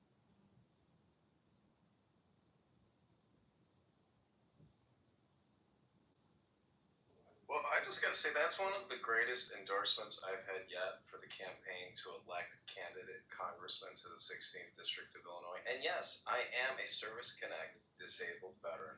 I finished as a second lieutenant at Fort Huachuca, where I was medically disabled for an injury. I served in the Army National Guard from 2002 to 2006. That's March of 2002 to August 2026. So get it right. How can we check that? Oh, I believe you, by the way, John. Thank you, Jane. I thank you for the support. But don't just I don't support your send $1 to the campaign. Jane, what's $1? What's $10? I'm gonna give you $18 today. I really need it. $18. You know. The link is in the chat, ladies and gentlemen. It's also in my profile. But I just want to say I'm having a super positive vibration right now. Listen, Brad is not the authority on my identity, on my life. Brad is an online social audio road rager who said yesterday, I don't even want to repeat what he said to you, Jane, so let me just sit here in my super... Oh, please don't. I'm going to mute up. I'm sitting in the sun, experiencing a super positive vibration, and I'm just going to go on mute. And anybody, I'm going to stay on mute and meditate for 10, not 11. 10, not 9 minutes. Here we go. I'm going into a meditation, a deep, positive vibration meditation. Here we go. Hitting the mute button now. Deep positive vibration is an actual vibrator, shut up your ass, because that's about the only John, before you go into your meditation, can I ask you a question regarding your upcoming election or trying to get on the ballot? You still there, John, or are you meditating? Hey, Brad, when have you ever provided evidence that John isn't a veteran? He said he's an officer, right? Go to Ballotpedia right now. Go pull up that and tell me what uniform is on that individual soldier that he used.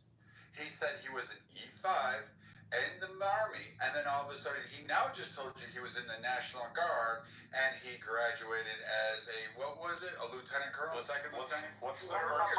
He said he was what's the first part of the name of National Guard, Brad? What's the first part of that name? What's it called? What's the first word? The 3-word. There you go. There you go. You got it, Brad. You figured it out, buddy. Retarded? Are you really that? Literally fucking Army National Guard. Misty, are you ass clapping? No, this is no, just Brad. It's one thing to say that he's not the rank or that he's not an officer. Like he's not, an officer. That's one thing. It's another thing to then say that he never fucking served, that he's not a veteran. Maybe he was just exaggerating that. Yeah, Still stolen valor. You can say stolen valor. You can't say that he's not a veteran.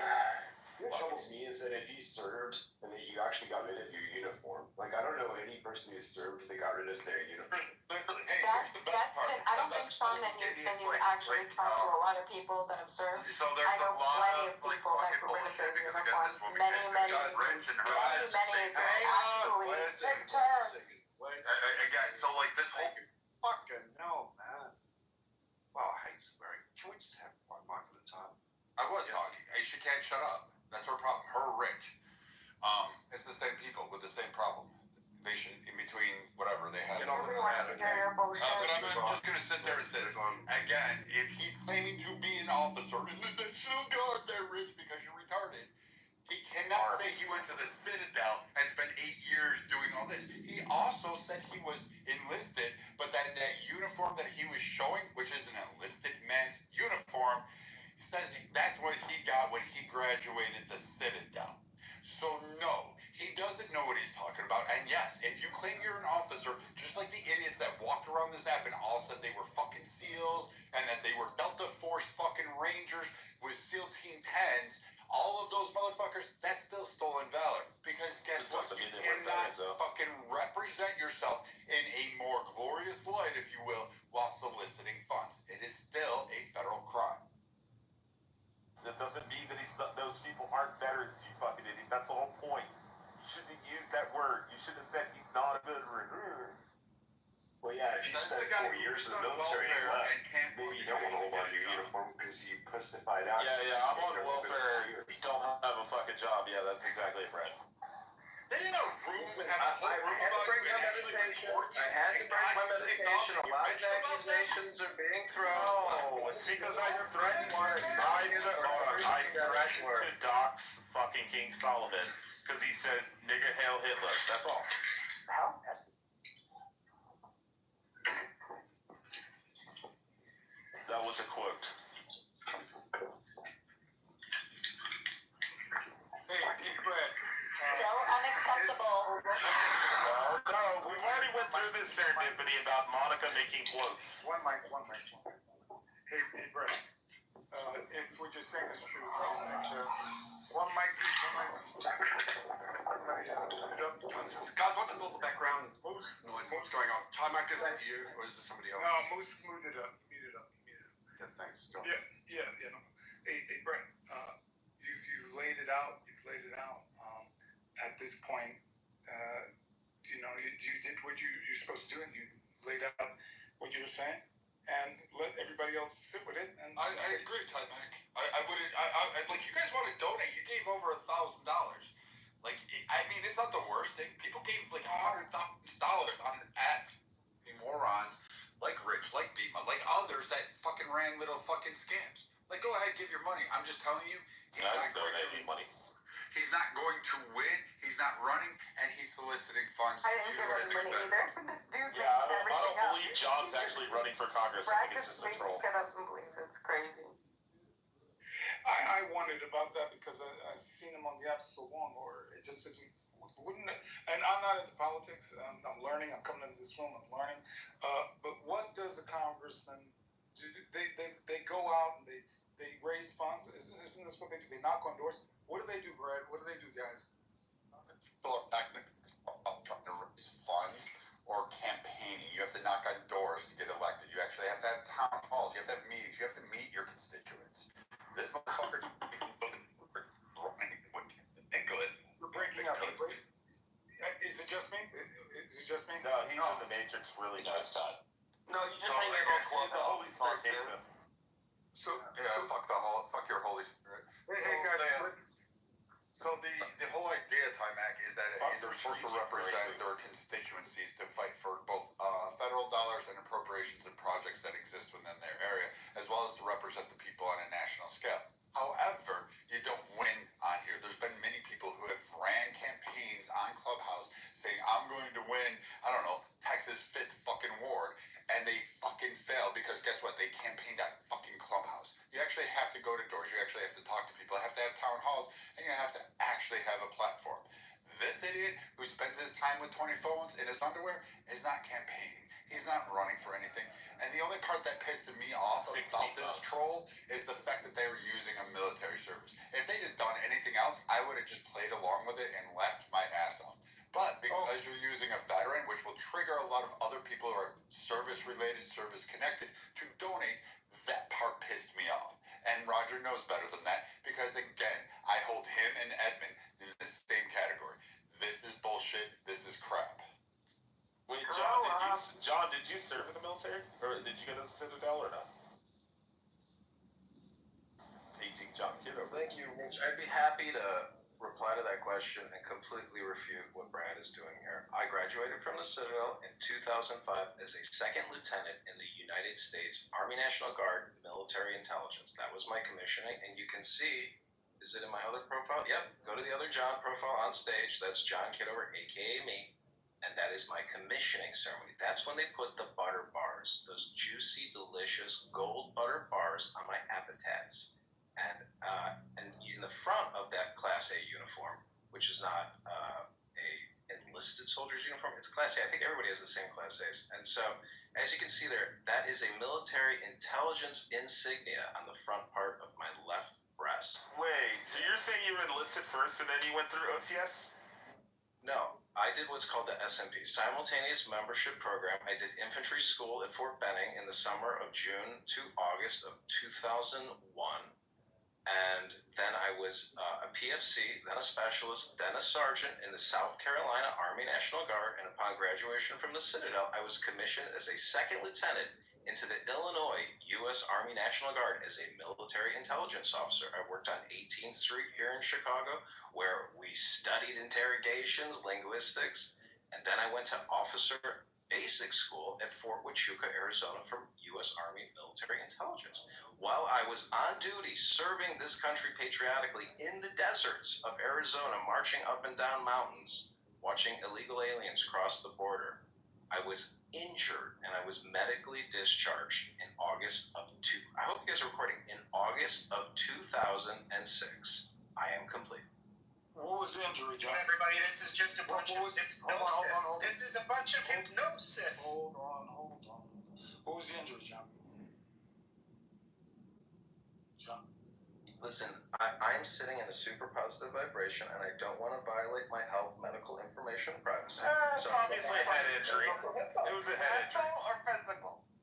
No problem. It's physical. It sounds pretty genuine. So, John, this is all on positive. No, that's all bullshit. You can't do that. But, okay, military intelligence at the highest level in the National Guard. Yeah, you keep believing that one. Media intelligence and not muscle. Brett, what was your military service? I was just a bosun mates in the Navy, nothing more. Enlisted, or did you go up? Enlisted.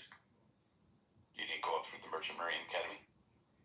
I didn't need to go to the Merchant Marine Academy. I just needed to go out and get my Coast Guard papers and then sign up as a sailor and then graduate. Well, take the course and pass those back in my day to get my mate's pay license so I could sail on ships over 600 gross tons, 600,000 gross tons.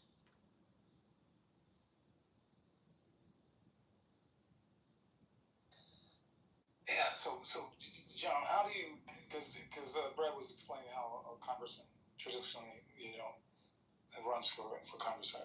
How do you do it? Because you're constantly on. I'm doing it right now. It's 2025. We're on a social audio conference call known as Clubhouse. It's a chat app, and this is how people organize. You notice the that the year he Brad, let him finish. Brad, let him finish. Hi, Mike. I just want you to know. Pay attention to the years because the years keep changing every time he graduates or goes to a base. He keeps flip-flopping the years back and forth. So apparently, he keeps graduating the Citadel every fucking year since 2005. Yeah, I got you. I wanted him to ask the question. Let him answer, please. John, can you answer that? Listen, I graduated the Citadel 20 years ago in 2005. What is your question, Tamak? Yeah. So Brad laid out, because I don't know a lot about politics, right? I'm an actor and martial artist. What is the Brad laid out a process for traditionally what a congressman would, or somebody running for Congress, what his in and out day looks like, knocking on doors, raising money. I see you on Clubhouse a lot. How do you go through your day? What do you do to get? You just said knocking on doors, raising money. What do you think we're in? We're in a house. You got to knock on doors and rooms and houses, and we are raising money digitally. But right now, I'm sitting in the sun tanning and campaigning at the same time, causing all kinds of gossip and controversy. I think I might be doing a pretty good job. What do you think, Tama? Okay, I'm just asking. I have no idea. Raising $1,000 is peanuts, so I don't think it's a good job, to tell you the truth. So, it's been what? How many days? How long have you been running for Congress or trying to raise money? Listen, I'm going to take a break from answering any further questions for the next 10 minutes and continue my meditation. You go do that. That's no problem. Here's my thing, though, and I'm not gonna shade John's political endeavors at all, because I don't know this man personally. But I will say this, and I've said this to John. He might have in a previous In the Muffs room. He may or may not remember when I said I will not be surprised if a year from now, if John releases some sort of documentary about his journey on Clubhouse and recording all of us and his journey in politics, some sort of Borat-style mockumentary, and that this was all a joke and all, just his journey, him documenting the experience of trying to run for Congress and all the red tape and the political hoopla that he has to jump over, et cetera, et cetera. I'm not saying John is trolling us and that he's faking it, but I won't be surprised if we find out this has all been one troll social experiment for some sort of mockumentary about John's life. Hey, and you know what? You better get in line. You better get in line. You better get in line, because there are a lot of people on here that do that. Not in this chat particularly, but around here that have been pitching these types of mockumentary things about Clubhouse. But I just want to make sure that if like they said in the chat, you nailed it. I just want to make sure if I'm featured in the documentary that I'm invited to the premiere. That's it. That's all I ask. I'll be your date. Right on. It's a deal. Well, yeah. Nah, you're right in mind. Oh, so go ahead. Do it in New York. Ashley, I think you wanted to say something. Yeah, like if he's running in Illinois, how is being in here campaigning when I haven't ran into a lot of Illinois residents? Like I think there's only been like 2 or maybe 4 on the entire app. Scam. Yeah. So you'd be getting 4 voters, and most of them are not even in the district. So I got a question for Brad, because I'm seeing multiple people putting in the chat that they've searched John online, finding legitimacy on random articles, even mentioning that he is in fact running. So aside from what he's saying and critiquing like maybe some mistakes, I'm not a military guy. I'm not even going to try to understand warranting if somebody is lying or not, but I guess, have you done search yourself, Brad? Because other people are finding searches that say otherwise to your view. He used the same photo 3 years ago, 2 years ago. He was running around the app pretending he was a veteran. A bunch of veterans caught on to his shtick and booted him out. And that was back when you could actually ban him. So dipshit had to go buy another phone in order to get back on Clubhouse. There was a whole rigmarole, Moose. I'm sure you remember that. And this is Edmund, mind you. This is fucking retarded Edmund who takes too much lithium and does cocaine and does yoga in his underwear on Instagram thinking people want to see him. This moron went through and pretended this. He used the same photo of a veteran online, and he got it, and he got called out. And it wasn't called out by me. Back in the day, in season 1, there was a huge, massive group of veterans on this app. There was maybe 50 to 100,000 strong on this app alone of veterans who would come in and out. That's how powerful they were. They'd hold rooms and kick people out. The guy who checks the seals, there's a whole bunch they would do checks on each other. They would verify. You had to actually get verified just to go in some of the rooms. Because if you didn't, you weren't there. This dipshit tried it. He tried to pull it off and pretend he was a SEAL. He said he was better than Chris Kyle. He was the one that he trained Chris Kyle with it. Which, again, that's a whole different fucking thing. So he uses this guy's thing. Then he changed his whole stick. And now you have Roger and him doing a troll. I don't know for what purpose, but please don't give your money. And again, he can't do it. He said he served from 2002 to 2005 or whatever it is, or 2005 to 2008. He's not going to have butter bars for 4 years. He's not going to be military intelligence in the fucking National Guard.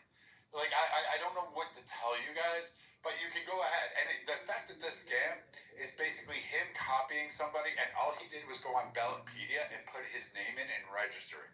Which I guess apparently there have been complaints, because if you dive a little bit further, there's actually some complaints. And the fact that you're actually soliciting, John, funds, utilizing an image and a person that's not you, and you're sitting there saying, oh, this is all me, this is what I do.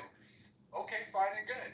Well, once you hit a certain mark, that becomes federal, and I think it's actually criminal now, because you take one penny, and I think Trump signed that into law in his first term, and I think Biden left that one.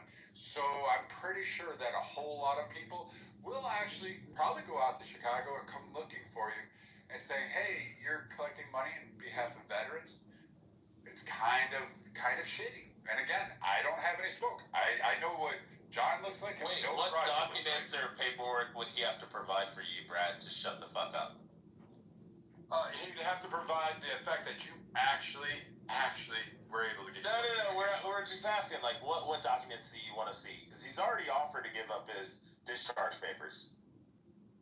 I don't think he has them. I think he posted them online. He said, I will send my discharge papers to anybody on here. He's open about, he has his fucking address, his phone number, and his full fucking legal given name on his fucking profile. Like, you don't think he'll send you his discharge papers? Piece of shit. No, because you're just being fucking stupid. Initially, you said that he wasn't initially, hold on, initially you said that he wasn't a veteran, and then you changed it and said, oh, now it's... Yeah, we're not going to do this, guys. Nye, do you want to take that? Yeah, I was just saying, we need one mic. Everybody. No, hang on. I got it. Okay, thanks. Great, we've got one mic here. Okay, cool. So Well, you don't have to yell at me. No, I wasn't yelling. I was trying to talk, and you were talking over me. I was talking to Nye. Nye, would you like to take from here? No, I don't need to say anything. Go. Yeah, no, it's all good. So initially you said he's not a veteran, then you changed it to stolen valor. I think you're still a fucking moron. Again, you got called out for unemployment. You got called out for scam on that shit. And again, I don't take words from people who scam. You're one of them too. You're just up there with them. You got called out in a room, and people actually reported you to the Texas unemployment office because you were scamming that shit. Like you were scamming welfare, you fucking regen. Brad, do you notice like all the people say all the people you have grievances with, that there's a common Ashley's denominator on this stage, right? Ashley, what did Rich get called out for? There's a common denominator, Brad. He was doxing Solomon and he doxed Mike. Hey, y'all know I said that I could dox Solomon if I wanted to. Yeah. Brad, I never actually doxed anybody.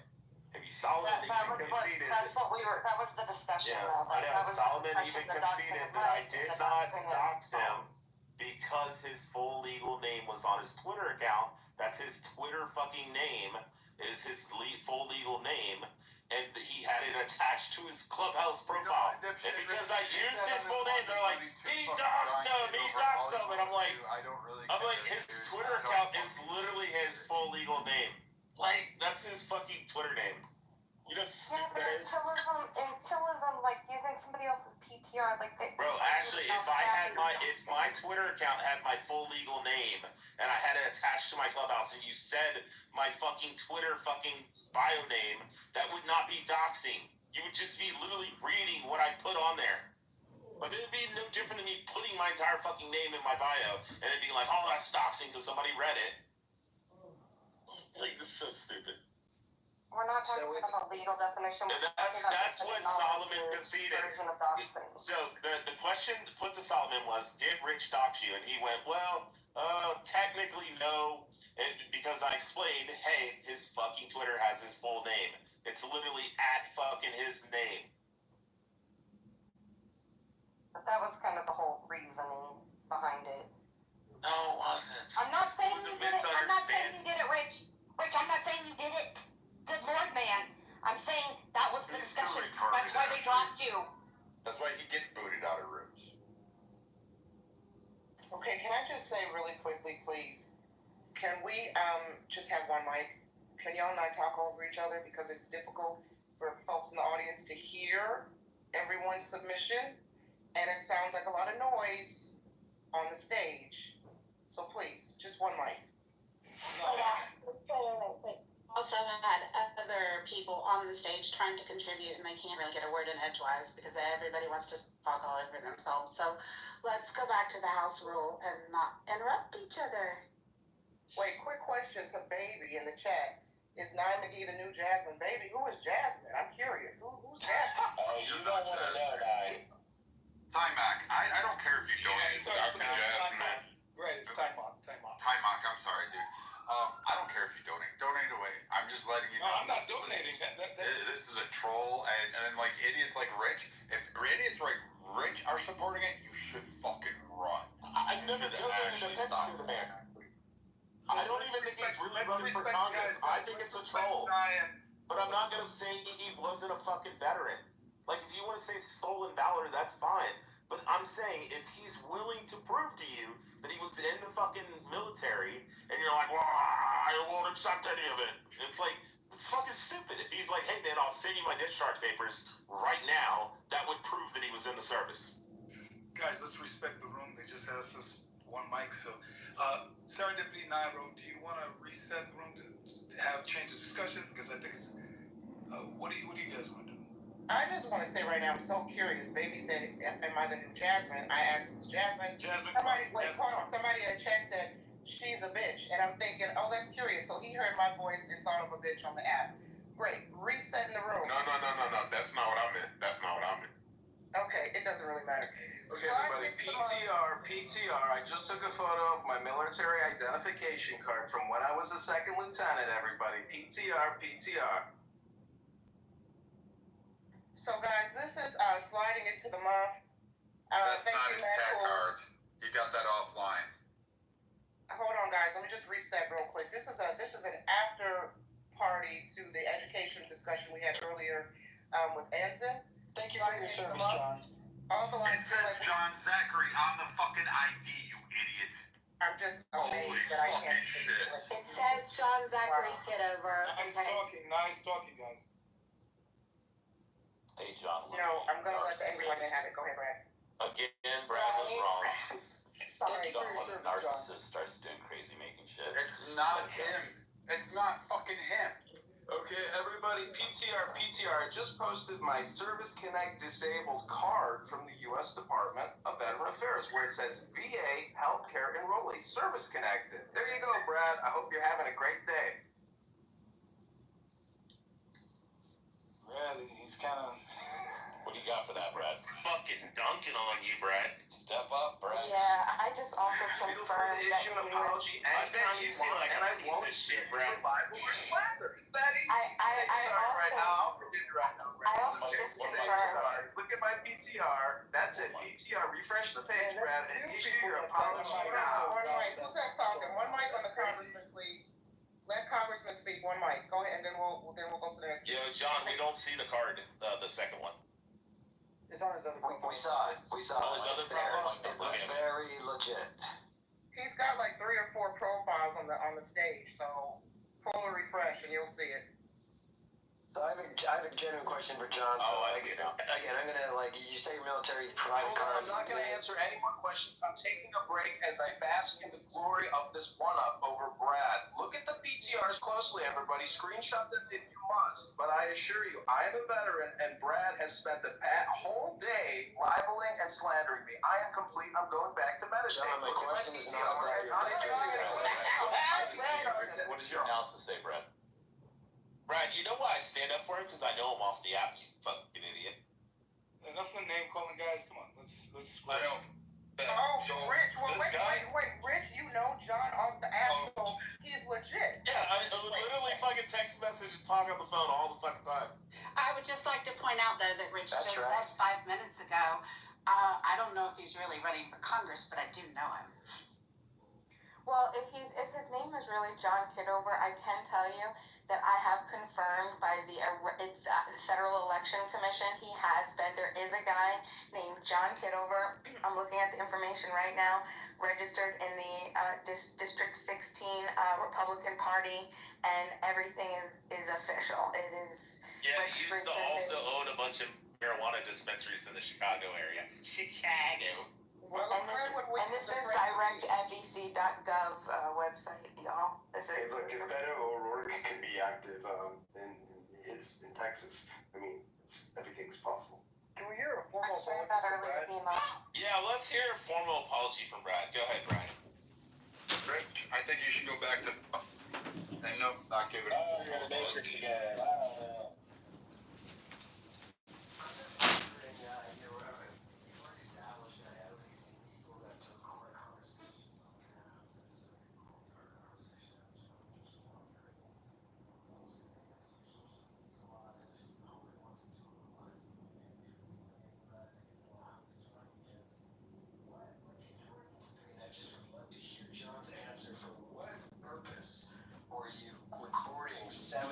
Different people's conversations without really them knowing. It doesn't really build trust, which a lot of voters actually kind of care about. Well, guess what I'm doing? It's a duplicate. The Digital Surveillance Act, they're already recording your conversations on top of Clubhouse recording your conversations. So I'm just trying to save the voters money. Duh.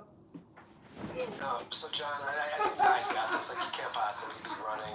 And anyone, you seem legit as a veteran, but if you're really going to debate in that fashion, it doesn't make any sense for someone to put all their energy into recording random conversations versus actually going out and helping the community of what you're running for in the district. Yeah, it's for a mockumentary, and that's cool, John. I support your mockumentary. I want to add one little, another request to when the mockumentary comes out.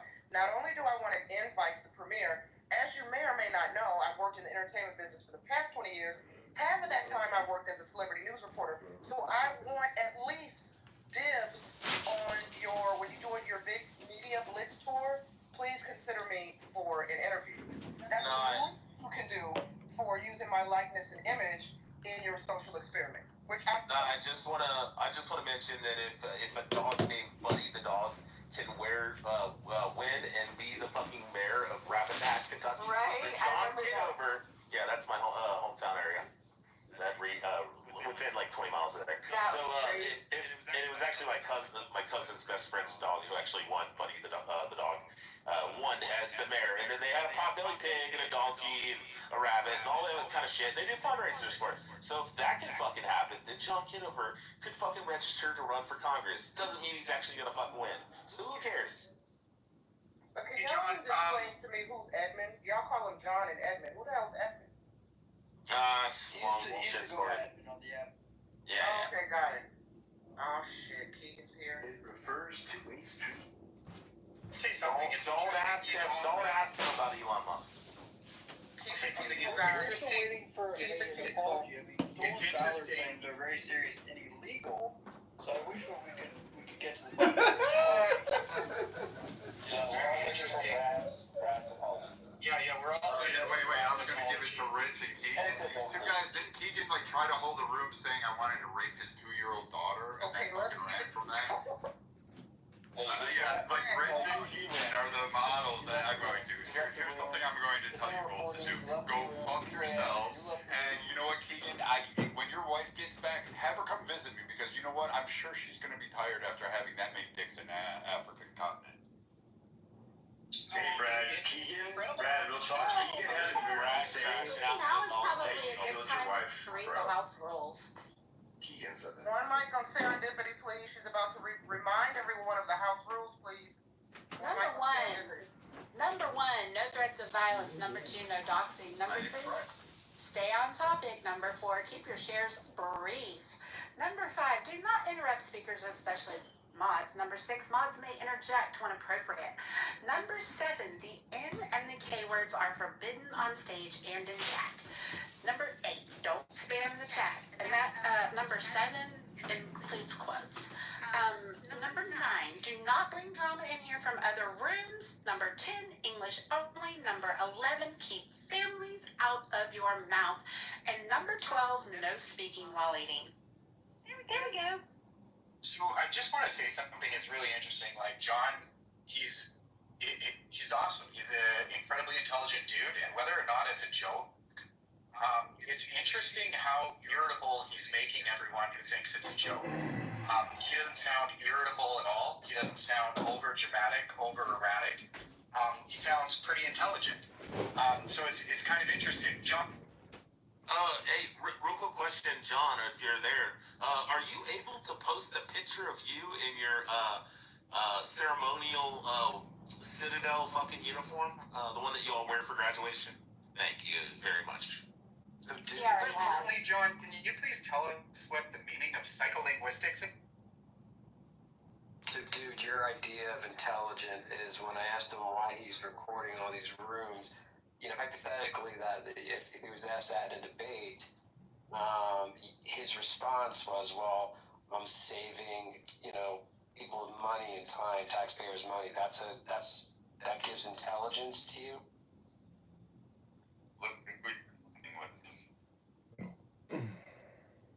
Guys, recording our outrage and our reactions and our hesitations to believe him is part of the social experiment. We're all co-stars and leading characters and guest stars of the social experiment. So our individual rage and opinions and reactions, this is all part of the project. We are non-scripted, non-union performers. Don't we get it yet? Haven't we figured this out? At least that's what I'm going on. John, again, no disrespect. As far as I'm concerned, you are legitimately running an honest campaign. But again, just to reiterate, I will not be mad nor shocked if we find out a year from now it was all one big trolly mockumentary social experiment. People money may disagree. Just for the record, I'm If that's right, I'm Thank you for your service, of course. You know, reserve for our country, so thank you. Sorry, Ty Mike, that was my bad. What did you say? I said, it's just work. I'm union. Yeah, Tom's the one legitimate true real actor on this stage, so I have to remind myself that he is legitimate. The rest of us are just unknowingly reality co-stars in John's wonderful experiment that he's conducting here on Cloud House. Hey, John, I agree, but nothing takes away from his intelligence, right? Anybody saying takes away from his intelligence. Dude, I'm gonna drop bombs real quick. Hey, John, could you please just click on my PTR or pull to refresh? Click on my image and tell me what that is a picture of. That's me with General Grinolds of the U.S. Army, graduating the Citadel and getting my diploma as a regimental major. Hooah! Oh, shit! John, how much money have you raised specifically from Clubhouse? Worth $510. $510, okay. That's the only thing that bugs me, John, because it's no money and I don't get it. You gotta start somewhere, Ty Mach. You know, one step forward becomes a billion steps. The acorn becomes the tree. The micro becomes the macro. Where is your faith? All I hear are complainers. What's your goal? One mic just retired. They keep talking about your intelligence. $900. You know, come on. Well, let me make another demonstration of intelligence and go back to meditating silently for the next 10 minutes. But John, what do you do for a living? Are you just retired? Just at home with 15 phones? I'm sorry, I'm campaigning for Congress right now. I gotta take a call with a campaign manager. I'll be back in 10 minutes. Okay. I'm gonna jump but you might that might be for real. Brad might say no. He might be, he might be military, but I still, as far as the Congress thing, I think it's a little sham. Way earlier in the day, I don't know if he's actually military or not, if he was discharged from being retarded. I just know that right now he used that photo before, 2 years ago, and tried to scam people and said he was like some sort of SEAL team sniper on you. No, I was fucking with you guys. God, I don't give a fuck. So, like, I figured out, you guys parade and harangue him, and he's like, yeah, I'm the best SEAL ever.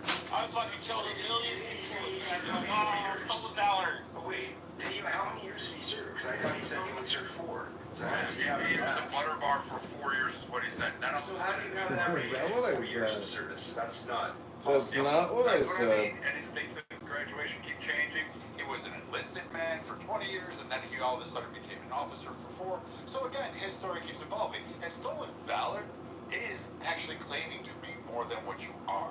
So that, and then you solicit funds. So if you say you're a SEAL and you're not really a SEAL, killed a million people. stolen valor, Rich. I know some pussy like you who's He's never better than heard Chris Kyle. He's Chris Kyle. like You standing guys up took the that welfare seriously. system, thinking somehow you get it. I get EBT warriors like you that want to go ahead and side with fucking crazy retards like Edmund here. That's fucking weird. But I'm telling you right now, it's still stolen valor. Maybe he's just trolling. Maybe it's trolling. I think he's the biggest troll. Him and Roger are doing a troll for some reason. I'm telling my Republican, except for Rich and all the others and Keegan's, please, Keegan's, give what little food stamp money you guys have. I know you're the type that goes out there and pours 2 liters of sodas out in the parking lot and then returns it for cash. Take all that money and give it to Edmund. The rest of you, don't donate to this campaign. It still stands. He's not getting irritable or over dramatic, and regardless if he's running or not, he's pretty intelligent. Yeah, and Brad, you're the one who's getting irritable and over dramatic. Where did Mojo go? What happened, ladies? Where did Mojo go? What happened to that kid? He ain't getting be part of this or have his name. So he left Nia and Serendipity and Jordan. That's what I'm wondering. And actually, what I said, Brad, is I earned $234,000 as a crane operator in West Texas in the petroleum industry, working on doing tow preps and frac. Then I made an extra 15 grand doing Uber on the side down in Midland, Odessa. And then I said, game the system a little bit.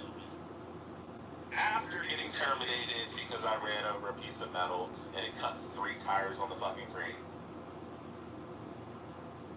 But I was also working 24 hours straight, and by our policy, we're not supposed to work more than 15 hours. Even though I was doing a little bit of fucking extra work for the fucking boss, he fucking mustered me to corporate and said, well, I never fucking told him that he could work 24 hours, even though it was one of those wink, wink, hey, we gotta get shit done, gotta get these fucking cranes moved. So I went ahead and took it upon myself to fucking do what I knew he was insinuating. When shit rolls downhill,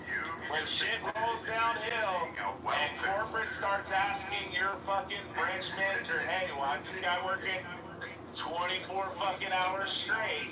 He's not allowed to do that. And he goes, well, I didn't tell him he could do that, even though everybody does.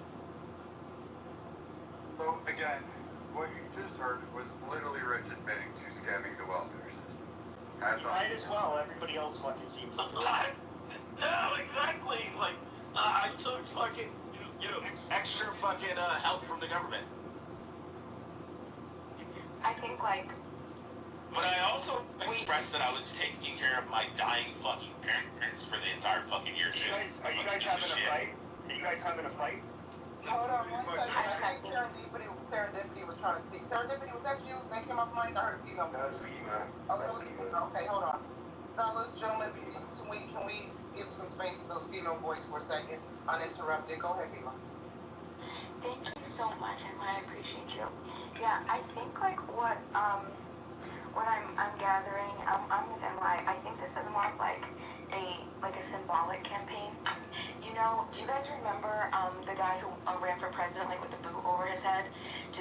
We've seen people do this. What was it? Vermin Supreme, right? He ran for president.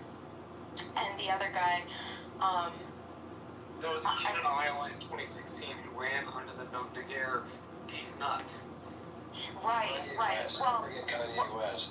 Well, they're right. So there was Vermin Supreme. He was big in the political. He took this boot, put it over his head. He wanted to. He had like this absurdist humor edge, and it was to just draw attention to obviously the things that he wanted to. And then the rent is too damn high part. You guys remember that? Jimmy McMillan, the guy who ran for governor and mayor a bunch of times, and he just ended with the rent's too damn high. You guys remember, right? So we've seen, and I mean, like there are countless other. I mean, I don't remember off the top of my head, but I mean, like even Ralph Nader back in the day, he knew that he wasn't going to win. He knew that if he ran for like, I don't know, like maybe 10, maybe about 12 years, out of a period of over 12 years, he was running, and he knew that he was never going to get elected. And the idea was, and they asked him like all the time, like, what, you know you're not going to go ahead. The point is to draw attention, to put pressure, draw awareness, stuff like that. And I think that that's what he's doing. And I got to be honest, I think it's a great cause because, yeah, it's our financial system, and we are in stage 6 of the end of our debt cycle, according to Ray Dalio, at the end of a fiat currency if we continue to spend. So I think that spend unaccountable, whatever, the way that we're going. So I think it's great, and I appreciate. I think everybody should support John.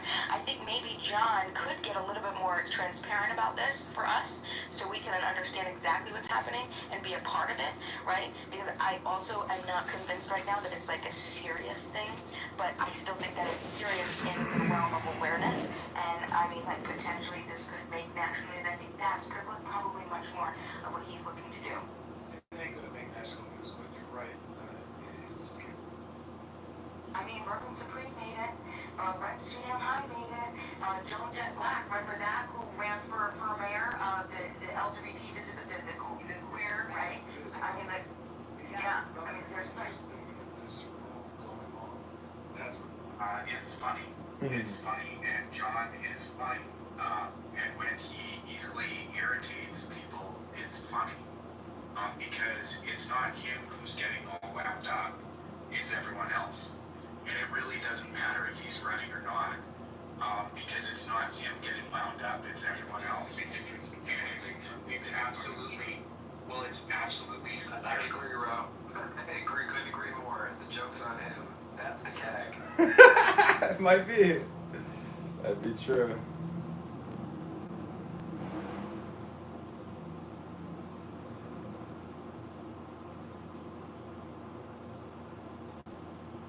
I'm still finding it hard to believe that people would actually donate money to this guy. Again, it's not the point. It is funny. And yes, if anyone's donating him money, they're either way too rich and don't know how to spend their money. Kyle, I'm making a point. I'm saying that I find it hard to believe and understand that people would actually donate money to this guy.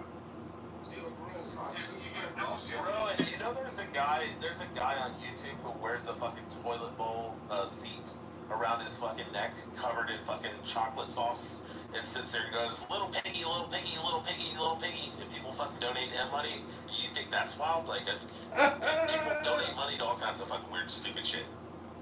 Rich, did you give money to that guy? No, I didn't give any money to John. I wouldn't give any money to John because you will never know if John is trolling or if he's being genuine. He's trolling. He might be. If I genuinely believe that John was trying to run for Congress, then I'd probably donate some money. I'm sure raising money under a false narrative that's crazy. I'm sure Rohan gives money to NAMBLA. Wait,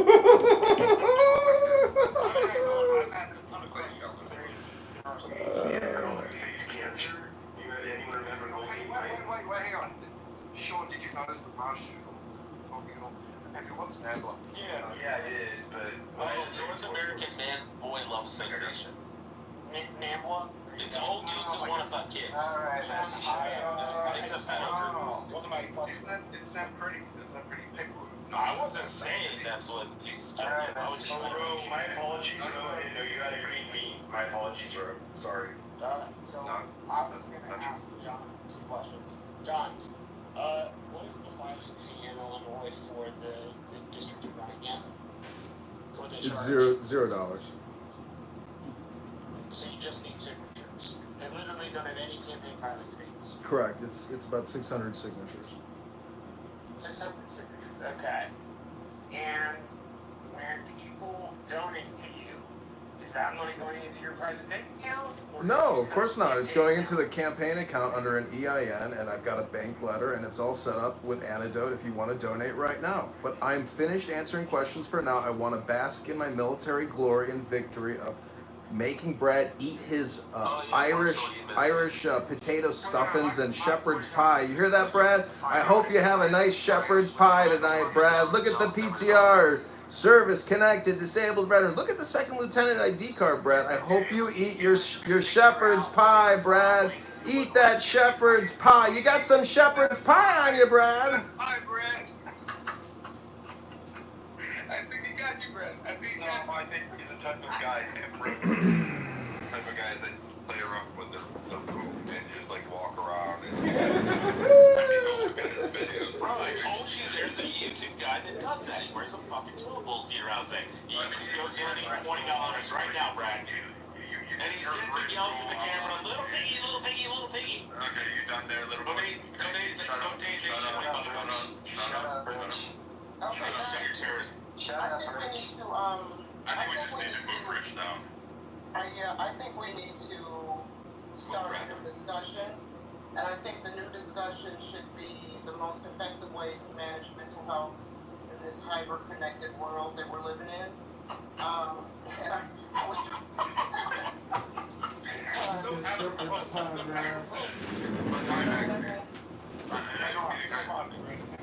was trying to create a poll, but it wouldn't let me create the poll. Serendipity, I don't know what I'm doing wrong. I was trying to create a poll, so you can help me out. I got you, girl. I got you, girl. So I will say this: when you have idiots that can play with their fecal matter all day long, and again, he has 20 fucking phones in front of him and spends his days on Clubhouse. Brad, we can pause. It's not 20 phones. He has over 50. No, I'm sorry. That's over 50 phones. Exactly. 50 phones over and spends his days since we've known him. And he's just been a retarded idiot. I don't know if he really served. He keeps changing his dates. He keeps changing his ranks. He keeps changing his story. All I'm saying is, most guys would have said they served. This guy's more of an idiot. I don't know. He could have taken somebody's ID and made it his own. I don't trust anybody because we've had that. Like someone said, we had a woman fake cancer. We had a woman fake her son getting kidnapped. And to the point where I almost went out to go looking for him to cut sign because he was, quote, missing. So that was the whole extent there. And I'm going to tell you something. I've never asked a dime from anybody on the set. And I'm telling you right now, you give your money. I gave you the warning. I would not give it to John. I would certainly not give it to Edmund at all. You guys are fucking idiots. And you just heard the other idiot that's backing him up saying, yeah, so what? I scammed the welfare system. Fucking great. You're bitching about tax dollars. Rich is emblematic of that fucking... I got a tax return and I brought home $249 between Uber and my current job too. So just, you're welcome. Donald Trump said it best. Take advantage of the tax system. It's built for us. Brad, would you donate $40 so I can get some party powder, for my birthday? It'd be for your good time. I'm being upfront. What's your been on this app long enough? How many of you remember John Kitover being on the stage as a female? He used to have a female PTR. How many of you remember that? Yeah, we all remember that. It's trolling us. Yeah, we all remember so that's interesting. On point. You're running for Congress, and there's a lot of things that are pretty messy there. I mean, Hey, John, real quick question: is a second lieutenant, is that enlisted or is that an officer? That's an officer. That's called an officer. A second lieutenant with gold butter bars is called an officer and a gentleman. Can we have one mic though? Is it a second lieutenant when you go in when you first go in as an officer? That's correct. I was the lowest ranking officer there. But you know what? I'm so tired of answering these one-off questions. I'm going to go back to my positive mojo vibration and keep meditating for another 10 minutes. I mean, did you hear where he said that he got injured and medically discharged afterwards? All the time on this app. Yeah. Timeouts. Yeah, when you have to take a timeout. John, before you do, because of your experience with linguistics and interrogation, can you explain to us what the word psycholinguistics means? I think maybe you might be better at telling us what psycholinguistics means. Please proceed, dude. Well, it's very interesting. How people speak actually can say a lot about them. And this is really, really interesting. So, based off of a person's lexicon and semantic comprehension and how they speak with a tone, cadence, rhythm, it shows a lot about their personality and a lot about how they bottom pitch, a cadence, pitch boy. Okay, let's just have one mic. Pepe, I mean, like, so that shows a lot about you. that shows a lot about you and how you habitually think, actually, with your comments that you say on a regular basis. You just want me to bury in your pooper. That's all you want. Hold on, we have a new poll. So wait a minute, because a lot of us in here are mental, and I say that respectfully. We have a new poll up. Does Clubhouse draw a type? Everybody please vote and be honest. Some of y'all need to select that first option. Yes, we are all mental. I know I did. Okay. Don, use all your accounts to vote. You know where you're gonna vote. Alright, so let's take some time and acknowledge the poll. Acknowledge the poll. And can I'm looking for the narcissist. Yeah, let's kind of shift the conversation a little bit. Can we get off John's nuts just momentarily, fellas, if it's possible? Damn. Yeah, sure. Yeah, fuck all of you guys. You all suck my fucking dick. And all of the men in here are a bunch of sodomites. You need a fucking... Well, okay, can we all excuse Pepe just for a second? Okay, he hasn't had his medication for the last couple of days. We need to be able to understand and appreciate there are people with mental illnesses, and just have a little bit of grace for that, okay? Go back to teabagging little boys' bicycles. So it doesn't need to be a mental illness. It just could be that he's overly perverted and he never gets laid. Let me ask some of y'all a question. Some of the guys on here who like to spar daily. How do you decide when it's time to take a break from Clubhouse or social media altogether? I mean, are there any signs you notice in the deterioration of your mental health or how you respond or react to people on this app? When do you know it's time to kind of log out of Clubhouse and not log back in for a hot minute? Legitimate question. Right. When it isn't supporting your bottom line, if your bottom line is to make more than $900 campaign, or your bottom line is to take care of your kids, or your bottom line, your career is shooting through the roof, and when you come on Clubhouse, it's not supportive of that, that's when it's time to jet. Well, I'm triggered by little things.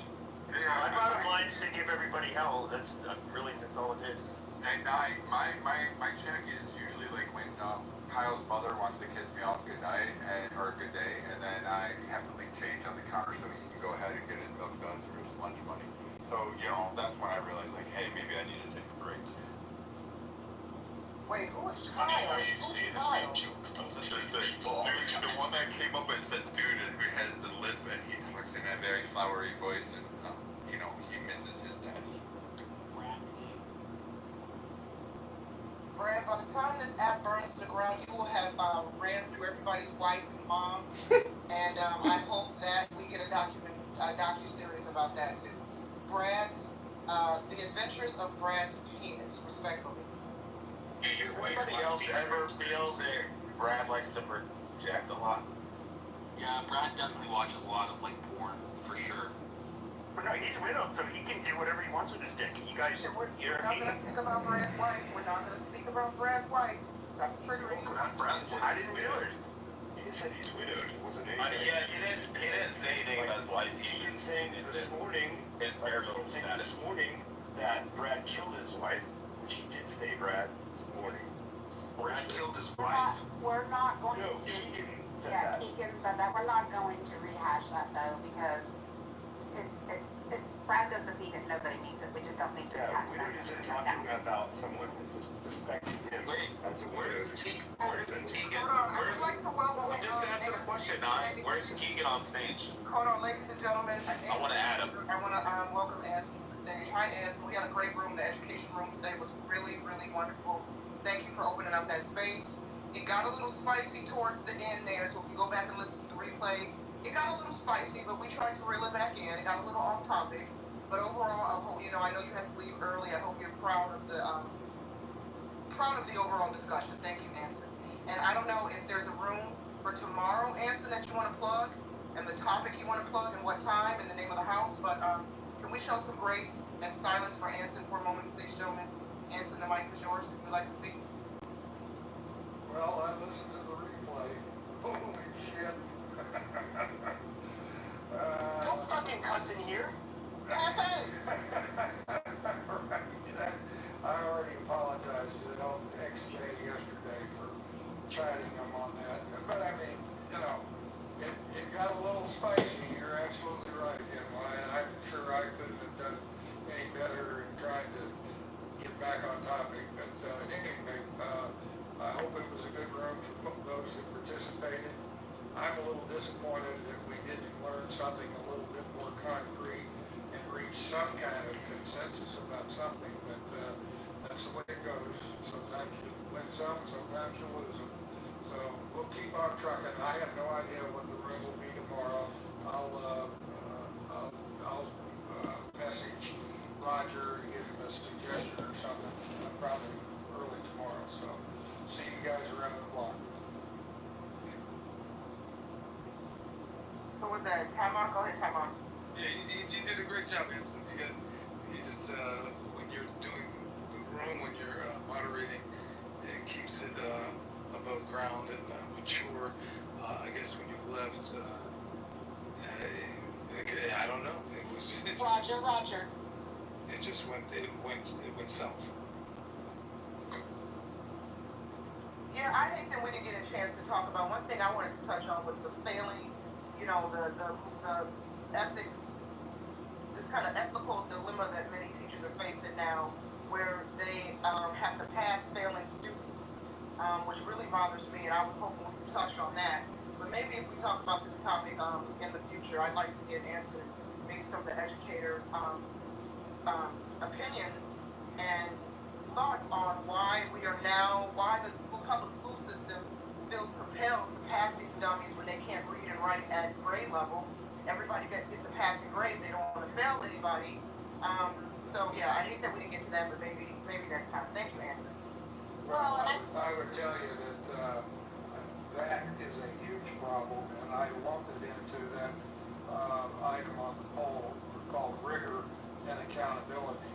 We must teach with rigor, and we must hold everyone accountable, which includes failing people when the right standards are not met. But so we touched on it, but we can certainly dive a lot deeper into it in future rooms. But Anson, that's really racist. Why would you want to do that? Oh boy. Who said that? Yeah, that's it. Just say Pepe said it. P.B. Herman. Yeah, P.B. Herman. Pepe he just likes to troll, so answer with caution, sir. Approach with caution. No, I mean, it changed, I believe it was Oregon and Washington, and I think even California saying math is racist, and so, they have to change some stuff there, and, You find it ironic that... Oh my God, can I fucking finish? But, and then, they did talk about the disparate outcomes between different groups of people, and so they want to create, I don't know, equality of outcomes or some stupid shit. And so if one group is doing really poorly versus another group, that's a sign of inequality, and it must be addressed. But Pepe, is that has that got a lot of steam? That's kind of in the past, isn't it? No, Washington, California, and Oregon. I mean, you can look it up, dude. No, I'm not saying this shit. I didn't say it's happened. Just saying, have we moved past that already? Nope. Well, I don't know if Anson wants to answer this question.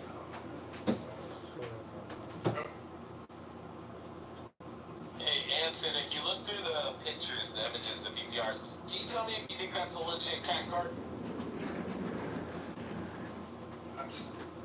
I'm sorry, it's a legit what? Oh, common access card, cat card. I have no idea what you're talking about. I'm not a geek. Is there something wrong with my PTR? Is that what you're saying? No, don't worry about it. Don't waste this time.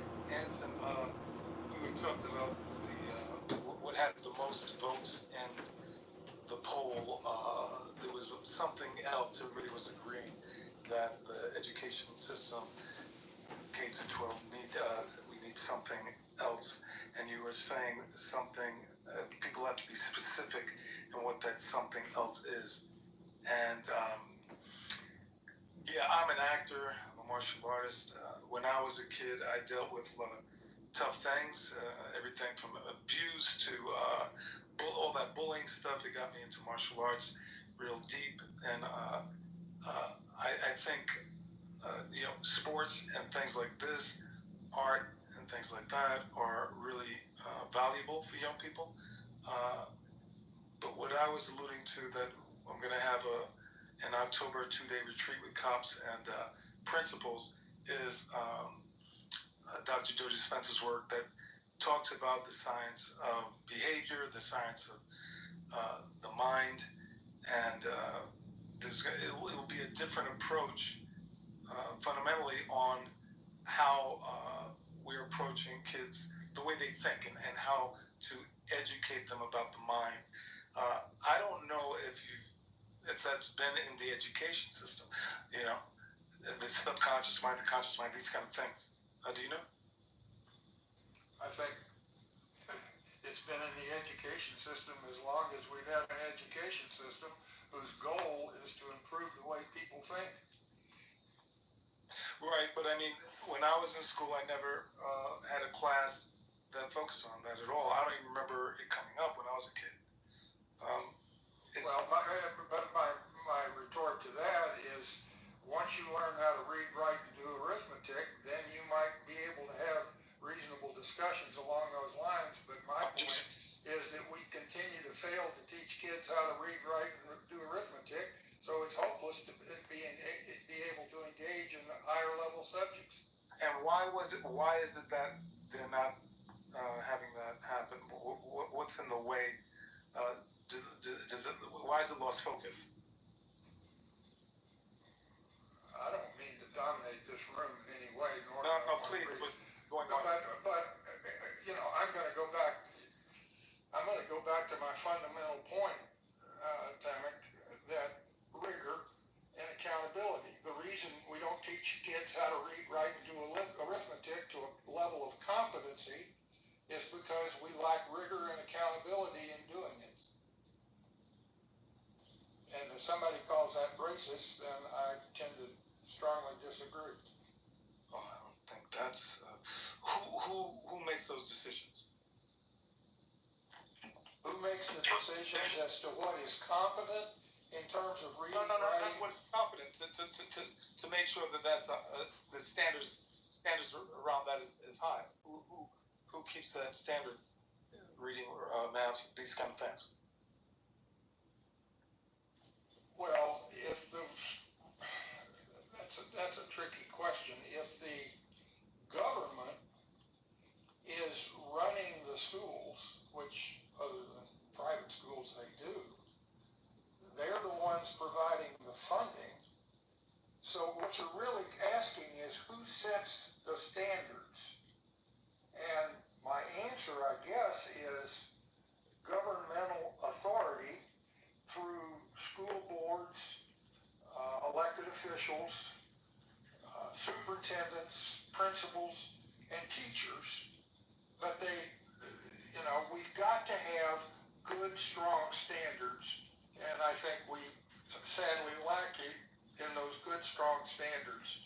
And ultimately, if it's a public government-funded school system, then the government has to have the courage to both set good standards, high standards, and hold people accountable to achieving those standards. Okay, thanks for answering my question. How about martial arts or some? Because I would have liked to have martial arts when I had it outside the school, but that would have been something I would have liked in the school as well. What do you think? Not obviously not for violence, but self-defense and discipline and camaraderie, working together, these kind of things. What do you think about having it in the school system?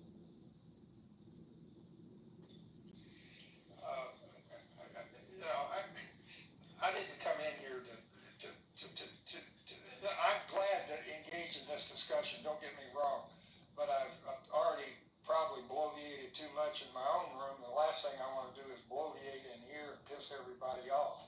So I'm here to, I just sort of dropped in to say, oh my God, the wheels went off the room. I mean, but they were still off the room. They were still in. It came into this room.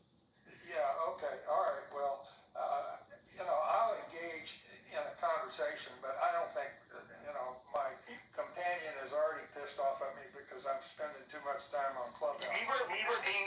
This was a room full of violence. Making death threats, and he's doing libel and slander. Please go to John Kitover Instagram and put the link in the chat. The campaign lawyer is preparing to file libel and slander charges against you, Brad. I'm sorry, but it's all on the Instagram. Why don't you eat a bag of dicks, and why don't you clean the piss stains off of your underwear? Hold on. Can we at least listen? We have, and I say this respectfully, a very highly intelligent, articulate elder Anson on the stage, who we should show just a little bit of respect, right, with the language. And I don't want to police anybody's language. I know this is the muff. We get fired up, and that's cool. Anson, I appreciate you coming into this space to just, because before you came in here, it was violent. It was insane. You provided, with your submission, just a brief moment where we all could just kind of breathe. There was no name calling, no insults, no threats of violence. So I for one appreciate you, Anson, just being, you weren't even aware that you came into this room at a time when it was heated, and you kind of tempered things and cooled things down. So I appreciate that, guys. And while Anson's on the stage, I know I'm not, can we just be cool? Like, let's not talk about dicks and all this other stuff for a minute. Just for a hot minute. Can we just show some respect for our elder on the stage? Maybe I'm old school and old fashioned, and y'all can curse me out if you want to, because I'm putting out this request. I assure you, Nye, and the rest of the room, if you look at my profile, I can get down and dirty and have done that for many, and I can cuss like a sailor and multiply it times 10. So, been there, done that. I know how to handle myself in those kinds of situations, and go ahead, let her rip. I'm going to bow out and make peace in my own home because I'm spending too much time on Clubhouse now. But thanks for your compliment, and we'll see all of you around on Clubhouse, I hope, particularly in the rational discussion room. Lance, thank you for your service. I think we're really making some progress in that room. We've only had it for 4 days, but I think we're really making some progress in having, quote, a rational discussion. I agree, Anson, and a lot of that is because of you. You're a good moderator in that room. Yeah, I just want to say, Anson, we love and respect our veterans here in this room. Unlike some people. Okay, y'all can go back to acting like wildlings now, but make sure you vote in the poll. Make sure you vote in the poll. See how that's done? And I love this fantastic group of wildlings. I call y'all wildlings respectfully. I'm a wildling too. We're all wildlings. This is the only room you've probably been in where it's mostly white people trash talking like a bunch of animals. Wait, you don't think the conspiracy theory rooms that she goes in isn't filled with like white women? No, I said like where white people are trashing each other. Yeah, you're right, Pepe. This is the only room that I go into where there's major white-on-white violence. It's one of the only this is I think the white people on this app largely are in kind of will frequent the same rooms as each other, and a lot of people here obviously they know each other, and there's drama and people are drawn to that, and they trash talk and yeah.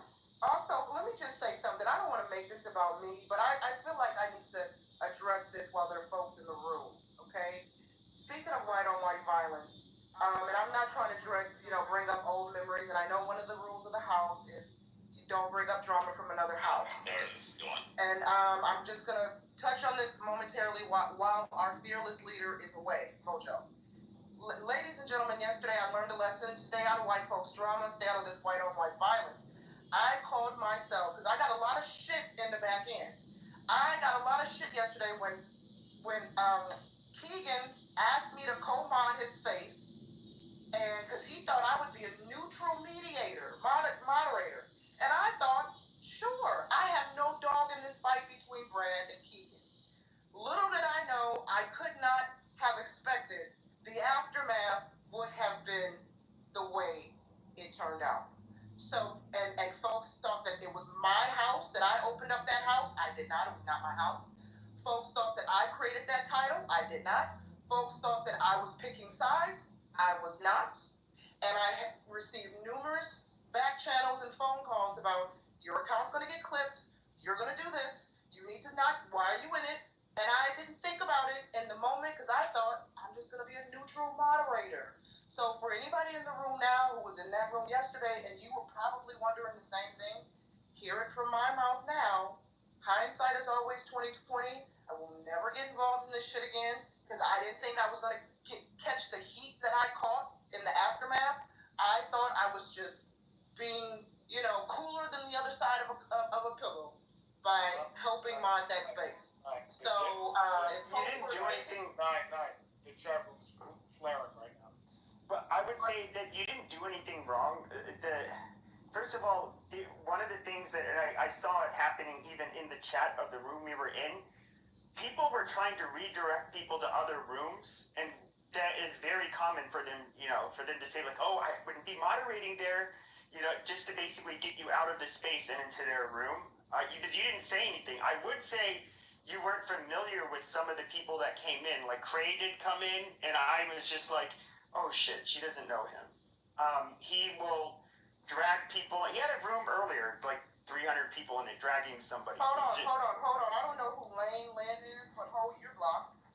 Goodbye, remove. Wait, was it like Wesley and Prashant in the room or something, or what was going on? No. It was basically just keyed in and whatever stupid drama with. I was remaining impartial. I didn't even speak.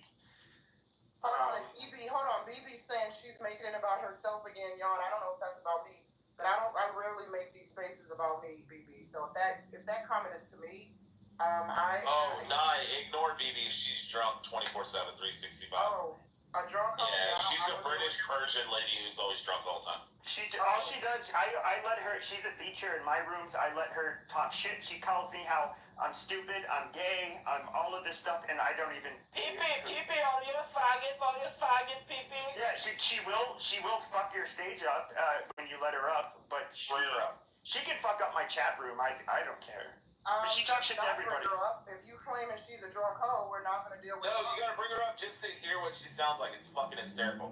No. It's like Foster Brooks. Remember Foster Brooks? He's like, what are you talking about? That's BB. Oh, fuck you, Pepe. You know what you're talking about. Fuck you, Pepe. Motherfucker, you faggot. BB, despite how she sounds, I saw a picture of her. She's actually pretty, which I was not expecting. I was expecting her to look like a total beast. Sarah's the same way. Sarah's an attractive girl. She's just fucking crazy.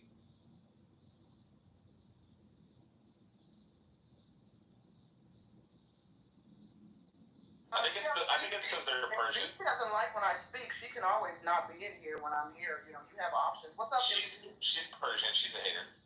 Oh, dude, she's somebody you just everybody ignores her. She probably hates all black people. So BB hates everybody. Oh no, she loves the blacks in that way. You know what I mean? That's what I was alluding to. Yeah.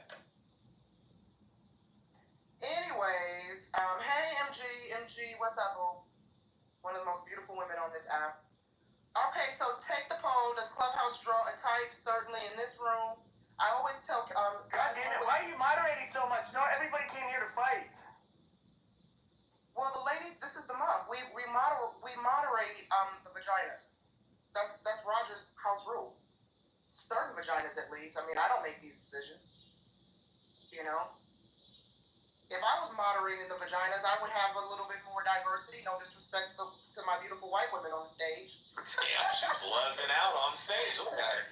But I would have some more melanin. I'll take the second. I'll take the splash the splash zone flowers. No, I don't take BB seriously. She's literally like yeah. She will get stuck on one person and then just go off in the chat for hours and hours and hours. I've been on that as well. It's her charm. She does it to me like every. Yeah, that's what you gotta learn about. She's a nobody and a nothing, so just ignore her. A nothing, like the never ending story, but nothing. Yep, that's exactly the reference. So I'm the master. I'm the master. So Rich, I see you're back. I guess things are settled. I guess we don't have to open the words, but. Well, Roger said I could come back because we made amends. Yeah, I'm gonna have to reach out to you on the back end. Yeah, so that's later. Yeah, I gotta tell you something. I'm very nice, sorry. Now you ran into that one.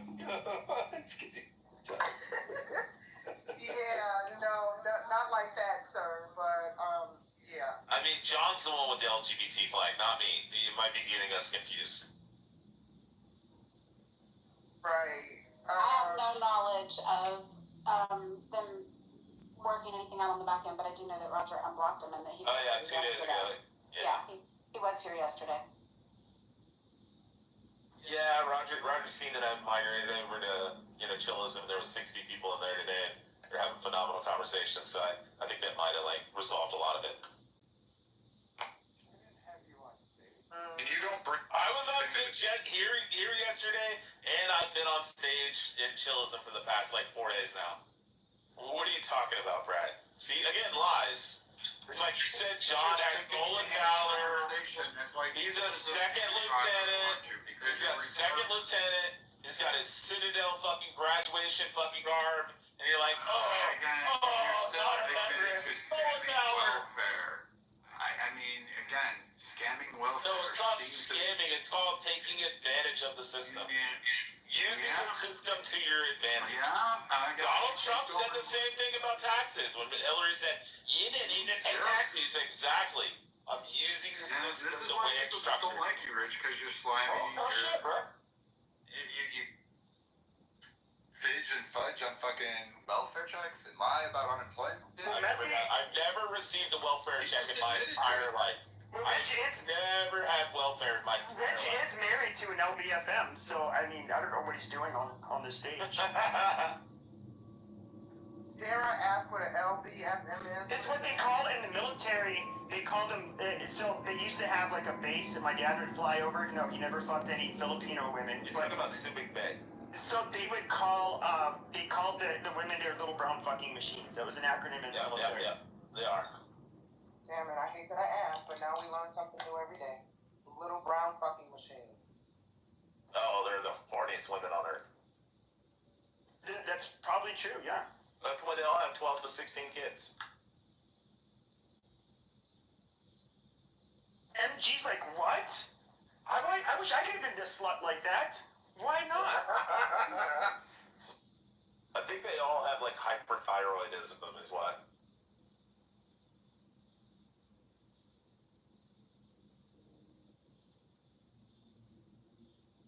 BB, he's married to his mate. You're married to. I don't think you are married. You're just an alcoholic. Oh, I would agree with what BB said. She is my maid, my housekeeper, my cook, my sex slave. She's all these things. She's a nanny. She's everything. It's amazing. Yeah, don't try to insult me with a good time, BB. BB, how many goats does your family need to marry you? How many men in your family have fucking goats, BB?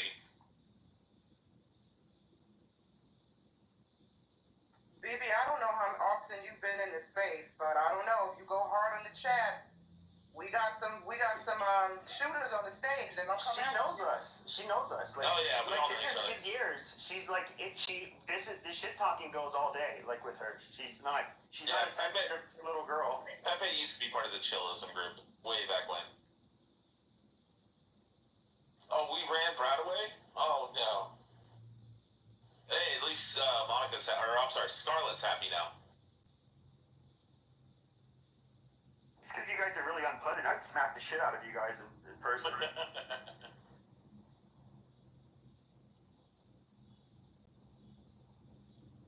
Welcome, Dr. Mitch. What's up, Dr. Mitch? I think he's coming up. Hey, Dr. Mitch. So you want the medical perspective on that? On the mental illness? Oh no, am I breaking up already? Yeah, all I heard you say, do we want the medical perspective on this? What is this? What were you? Well, look at the top of the. Does Clubhouse draw a type of mentally ill person? Oh, yes, please, go ahead.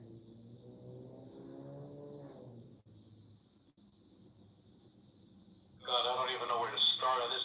Okay, the first thing I'll say is it's not good to make generalities, right? Because it's, you know, that's a very wide net. So it's kind of hard to answer the question, but somebody who is truly mentally ill probably doesn't even know it, so they're not going to tell you anyway.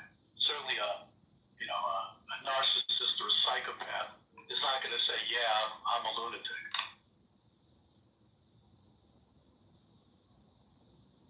Is that too much? Nope, I'm looking at all you purple voters. Well, I mean, a narcissist and a sociopath aren't probably going to even realize they are one, I mean, to be fair. Never, Pepe, that's the point, yeah.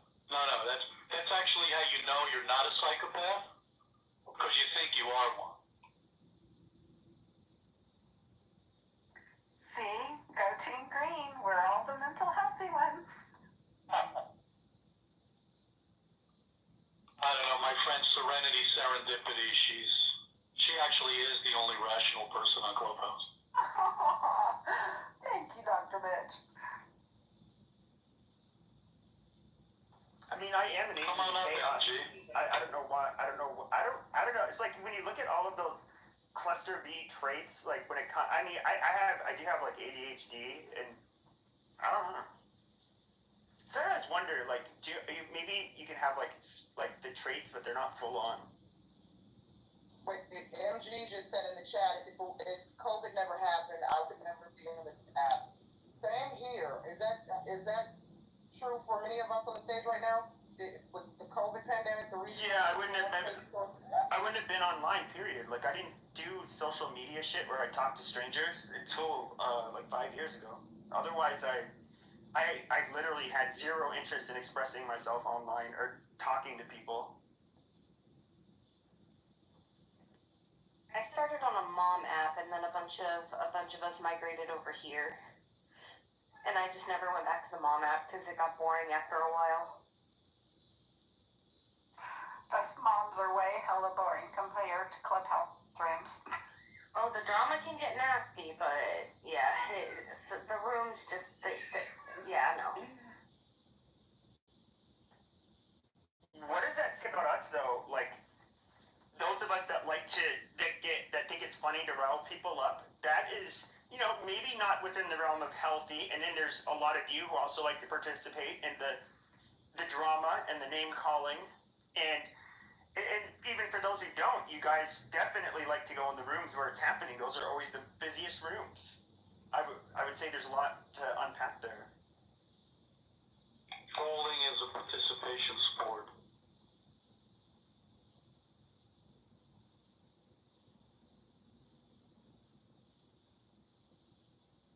I like this room, right? Don't you, Serendipity? I like this room, and Roger has been he's just been really kind lately, you know? It's like the new and improved. He's just been kind of kind and patient. I remember when I totally agree. Right? I remember when he used to like, I don't know, just knock people off their perches for a while. Hey, Dr. Mitch, I got a question. What does it mean if when you pee, it burns? What would you think that probably indicates? Oh, shit.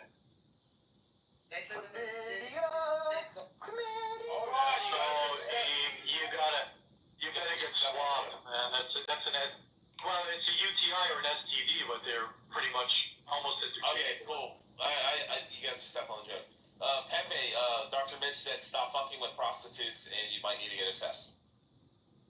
Amazing.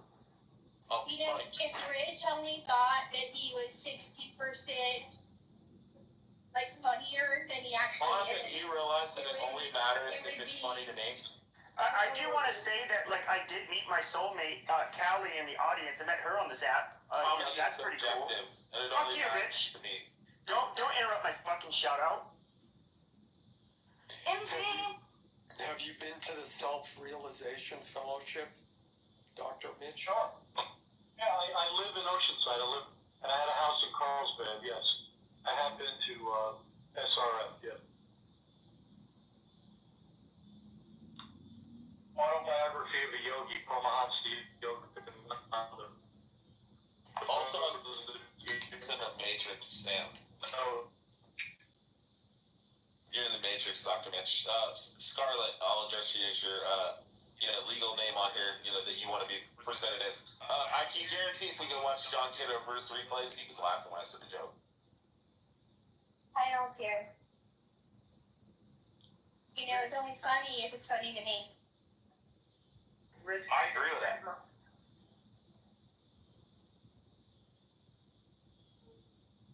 actually, I forgot. I said I'm gonna stay out of it, but I stay out of it, out of the drama. But I respectfully request that y'all keep the peace with Roger's queen, Scarlett, please. I will. I'll be Okay, nice. but Nye, you understand. You do understand, right? That it's not me. That this gentleman, and I use the term hyperbolically, has little to recommend him. And I think he's filled with so much self-hate that the little that does recommend him kind of ruins most of the time. Hey, Nye, I have a question for clarification. From the conversation that you and I had the other day, do you think that I'm racist? Oh boy. Black power. Why are you putting me on the spot? Okay. Shut your mouth. Shut up. Rich. Okay. Here's the deal. I don't know you personally. I don't know how you get down in your personal From life. what you've gathered from our conversation the other day. But from what I gathered from our conversation, some of y'all are gonna hate me for saying this. I don't think you're racist. But I also don't. I'm an asshole, right? Is racist either. Oh, I don't either. I was think just talking you're with it. very messy. I think you're very messy. I think you know how to manipulate. You're a master manipulator, and I'm not. There's no judgment. I think you know how to stir the shit in rooms that you go in. I know you are masterful at centering yourself, right? And based on that conversation that you and I had, and we're not gonna go into it, but you said something to me that, that's why. Basically, you said something that has bothered me, and we'll just leave it at that. And so, to answer your question, I don't think you're racist. I understood your point of view. It does not necessarily mean I agree with it, but I understood your point of view. But I also say this though, Rich, when you were called out on that stage that day, you initially lied and said, if memory serves me correctly, you initially lied and said you didn't use the N-word, et cetera, and then later on admitted that you did. So you have to stand on business, sir. If you're going to use this kind of language across the app and get called out on it, and when you got to stand on business, don't lie about it. Oh no, I said that I used the word. I used the two words that are not allowed on this stage. Because we kept beating around the bush, the word, and then at the very end, I said the two words that are now, one of the words is now added after I said it, which I had been recommending for that word to be also added to the rules and regulations. And I said those two words, and then I said to Roger, I said, because he paused for a few seconds, and I said, is your fat finger trying to find the button? And he said, yep. And then next thing I was gone. So I did concede I said it. People have been reaching. Wait, hold on. Let me just say this really quick. I just want to make something clear. People have been reaching out to me for a hot minute now about me being in JB's space, me being in Mojo's space as the black girl, me being, talking to Monica, the N-word, when white folks use the N-word. Y'all, let me just say this. I've been on this app for I don't know how many years, okay? And I'm not going to say I'm desensitized to the word, but I can't get triggered every time white folks use the N-word and then get on spaces with black people and smile and kiki and titi in their face. I said in JB's room previously, I'll repeat it here. I'm a Capricorn and I'm Generation X. And if y'all don't know what that means I don't give a fuck about what y'all be talking about. You dig? So no, I'm not gonna be triggered about folks using the N-word. I've heard worse. No, I'm not gonna stop speaking to certain people because if you're not directing the hate towards me, I really don't care, right? Because I know how a lot of people on this app, you're characters. We like to say things for shock value. Lord knows I do. And first of all, I would be kind of hypocritical because if anybody's been in my Saturday entertainment room, I offend everyone equally, right? So I'm pretty tame in Mojo's room. My room, I talk hella shit about everyone. And by everyone, I'm not talking about anybody on this app. I have very strong, spicy opinions. I drop the N-word and all kinds of words, right? So, like I said last night, my mother said, and I'll land here, my mother said, black people stole the N-word from the white man and have made it internationally famous, and we profited off the N-word through our music and art, and we owe white man money for stealing his word. Why would I get mad at the white folks for using it? I know y'all don't want to hear me say that. I'm not saying the word is cool. I'm not saying it's okay to use the N-word. I'm not saying that. I'm just saying I can't get triggered every time I'm on Clubhouse and I get a back end about so-and-so said the N-word. And I don't give a fuck. And half the people who are in my back end complaining to me about white folks using the N-word sit in black spaces where black people talk shit about black people all day and put down black women all day and call each other the N-word all day, right? So don't now come to me about the same shit you're gonna sit in other rooms and entertain and give a pass to it because black folks are saying it. If you're gonna be outraged about it, keep it consistent across all rooms. And now I'll say that. I knew I liked you, Nye, because I'm a Capricorn too. So you're saying it's cultural appropriation? Is that what you're saying, Nye? That is called that black folks have culturally appropriated the word from white folks? Yes. According to my mother, yes. I had never thought about that until Mom said it. And I said, you know what? It tickled me pink. Okay? And I said, I agree with you 100%. These ninjas owe the white man money. Pay the white man his money for stealing his word. Y'all talk about you stole the word and made a determinant of endearment. Well, the white man said he wants to use his word. Shit, now he's checking in with black folks on social media to see if it's okay if he can use his word. Pay the white man his reparations for the N-word. Wow, that's brutal. You always elevate the conversation, honestly. You bring the energy up wherever you go. I appreciate it.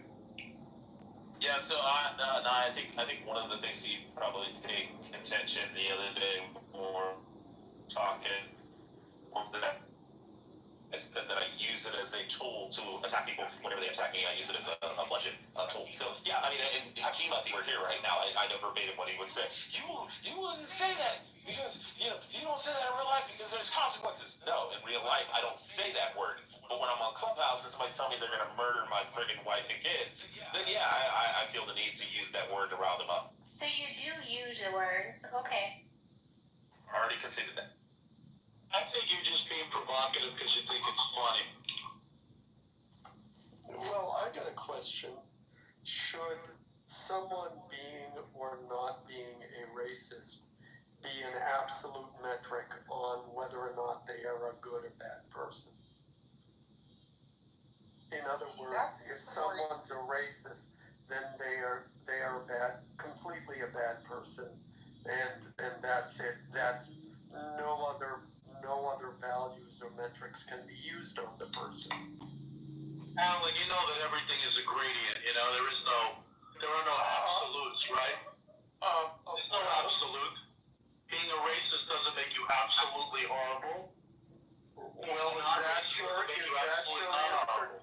Is that your answer? Yeah, my answer. Yeah, because even Hitler took care of his dogs, right? So I don't think that's a good question. Well, Well, if you don't think it's a good question, why were you the first one to jump up and answer? Because I knew the answer. That's why.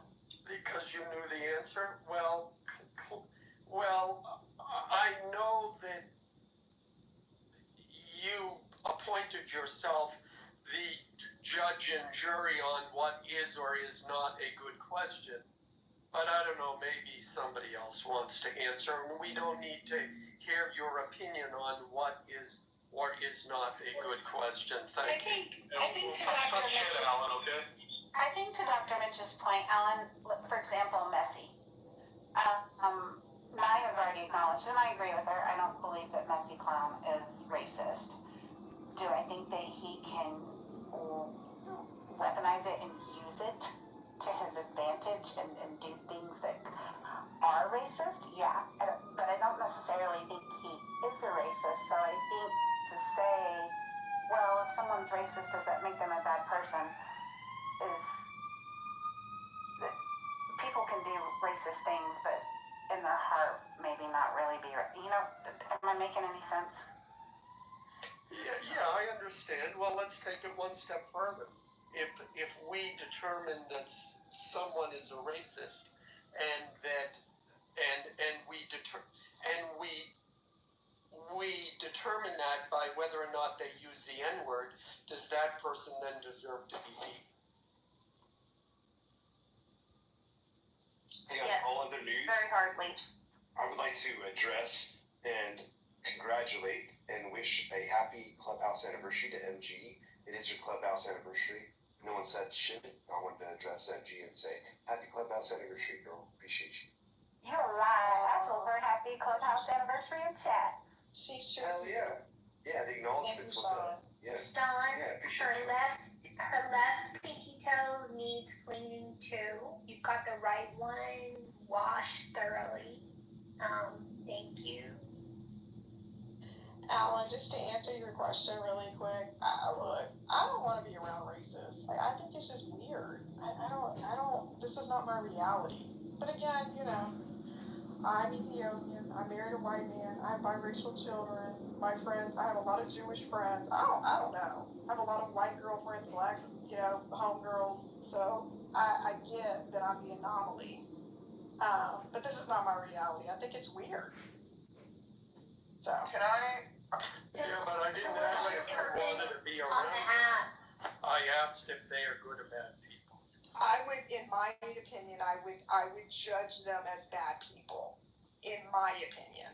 Okay.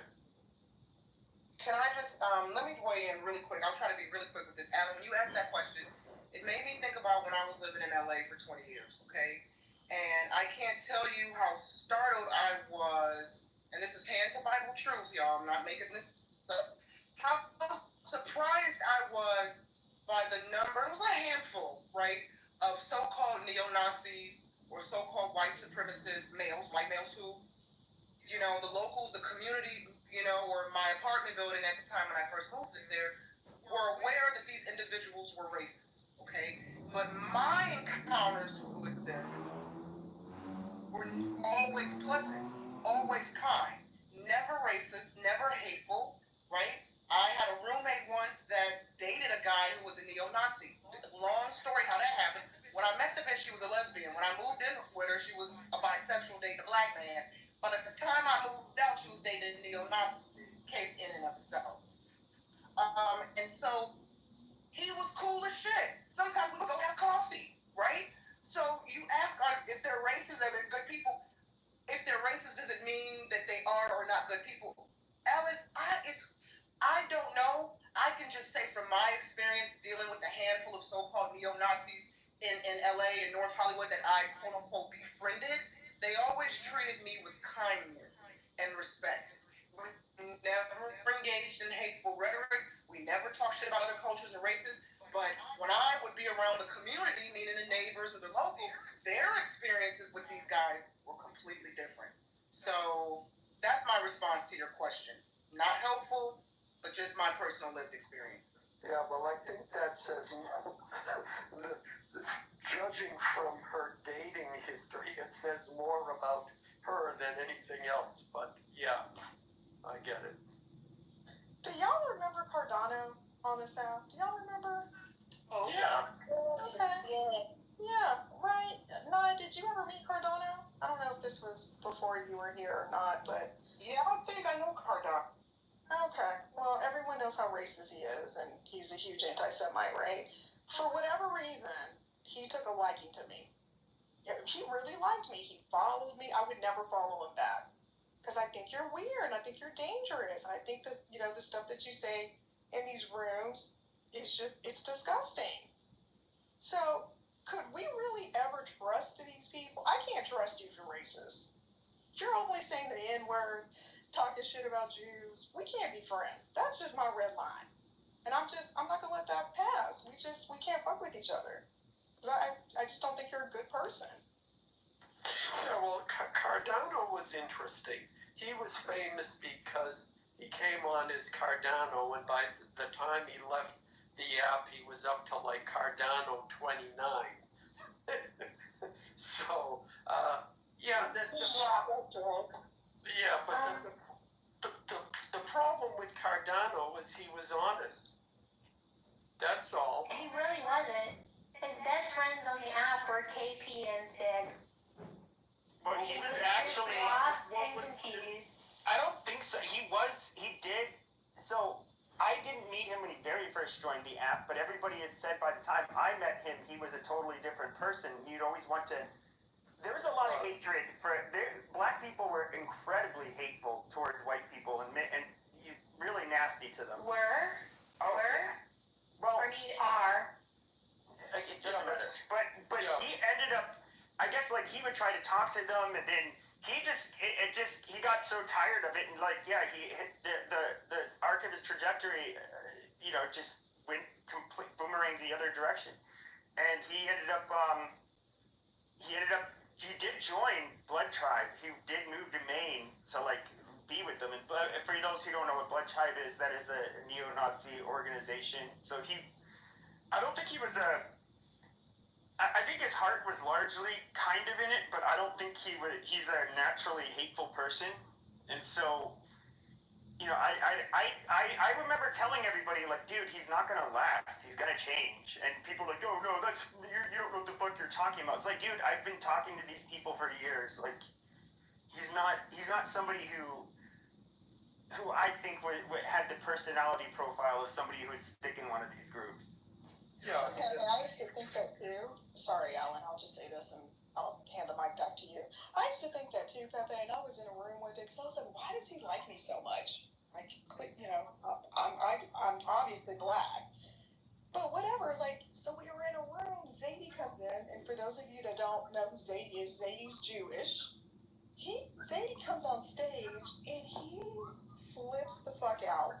Says the most horrible anti-Semitic shit I've ever heard in my life, to the point where I was literally scared. And I remember texting Abby oh my god, we have to do something about Cardano, because he was just losing it in real time on stage.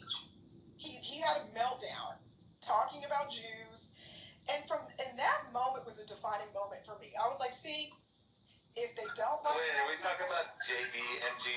No. They don't like black people, they don't like Jews, and I cannot be your friend. Look at this shit.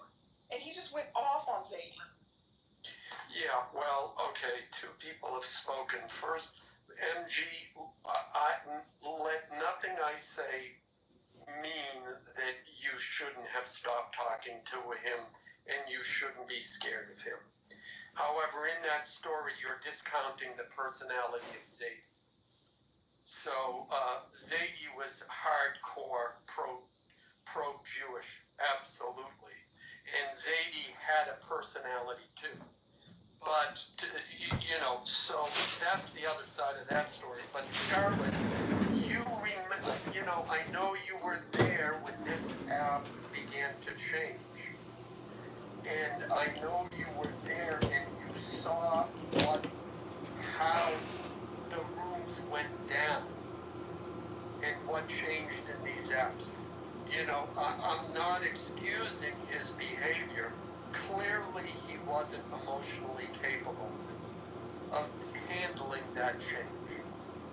But But at the same time, he would go into rooms and say, yeah, I was in prison.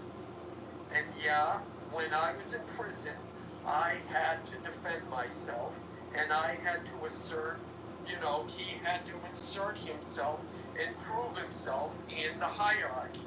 So he said, yeah, I would, if there was a guy that I knew I had to get into a fight with to prove he couldn't push me around, I would say the N-word to him, knowing he would fight me. And then I would fight him, then I would beat him, and then they would leave me alone. He was being honest. People resented him for that. Now, do you want people to be honest, or do you want them to lie to you because quote, feelings? That's why he was labeled a racist when he wasn't, and sad for him, he got caught up with it. Got caught up in it, excuse me, and that's what pushed him over the edge. He shouldn't have, and I talked to him about that multiple times. It didn't help. So that's the story on Cardano. But, don't forget, Scarlett, you're the one, we created the room, which tastes better, I forget, what was it, cupcakes or brownies? And it became a whole... What's your favorite dessert and why is it brownies? And we had black female divestors coming in telling us how much they hated brownies with nuts. And then we had black men come in saying the brownie means black men, and we were harboring black female divestors that were abusing men because we asked about dessert. Yeah, that's what lavender cheesecake looked like. Monica, I do. Just want to let you know. Blackberry lavender cheesecake is so good. Yes, that's what Clubhouse was. That was the environment of Clubhouse at the time. So again, I'm not making excuses. I don't know where he is in the world.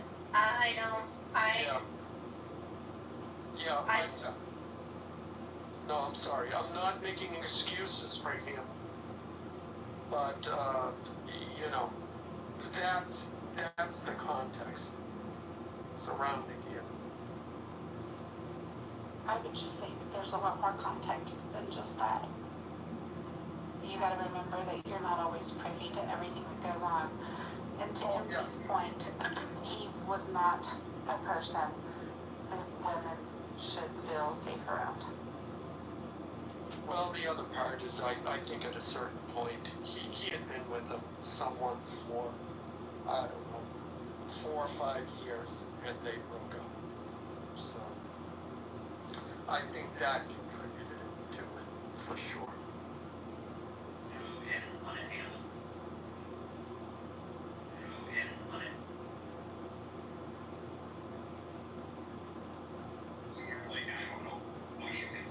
I did a room today about restorative justice. I don't know if you're ready for a topic change. Yeah, go ahead, Monica. It's time for my daily shot of vodka. So.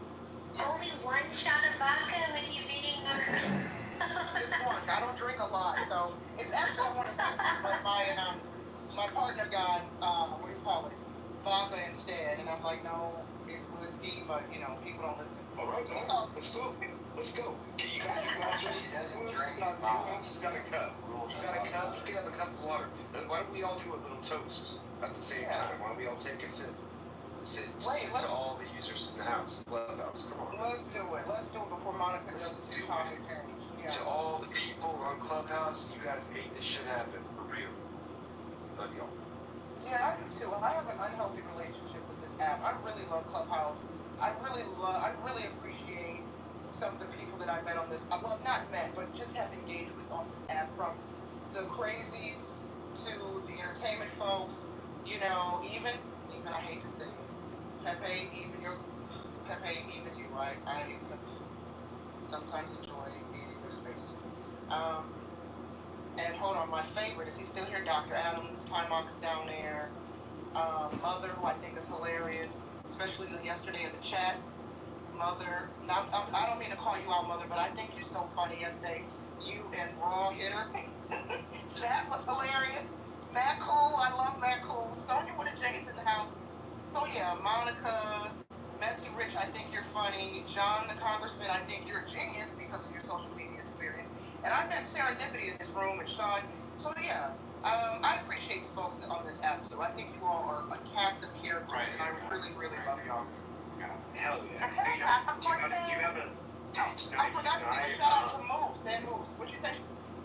No, you have a good toast. So that was already a toast in its own way. You said you got a good toast saying that you like to do before you take the drink. You got a good one.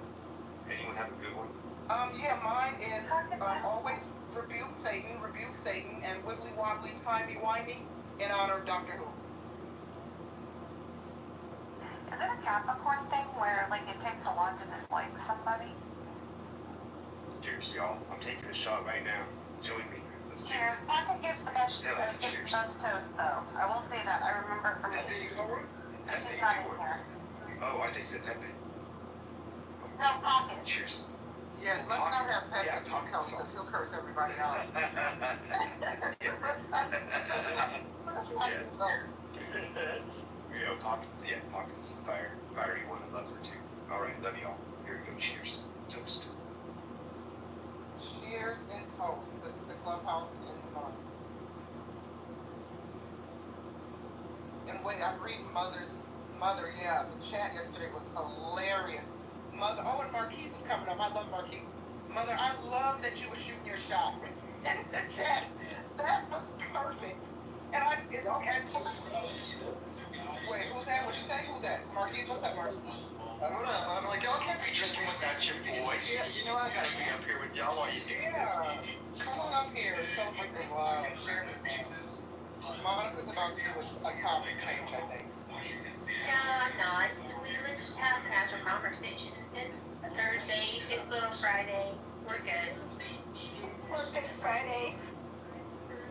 Random question for anybody who could be possible poll material. How many of you would honestly answer yes to the following questions? I have friends, I don't want to say in real life, this is real life, it's a different kind of real life, it's virtual life. But you know, our friends off the app, our partners, our co-workers, how often if you ask them if they knew about Clubhouse, and they even heard of it, let alone used it? My husband would never. My husband would never. Zero. Nobody. Nope. And as a matter of fact, this happened about a month ago. I had a couple friends come over, okay? This is really embarrassing. And, you know, good men, hardworking men, just old friends. And we're hanging out, and I'm just like, I was talking about Clubhouse, so I said, hey, let me introduce you to some people on Clubhouse. So I open up the Clubhouse app, and I go into and I'm like, you know, they're like listening, and I think they both look at me differently from now on forever. Because they're like, I really don't know what you're doing. Like, are you okay? Like, they both ask, like, are you okay? Like, you go on this thing, and you just, like, talk to people, and they listen to you, and you listen to I tell all my friends about Clubhouse. We listen to Clubhouse in the car, and all my Clubhouse friends are on Spaces. I'd lose my fucking job and never get hired again if my friends, or colleagues, I should say, knew I was on Clubhouse. That's what brings you.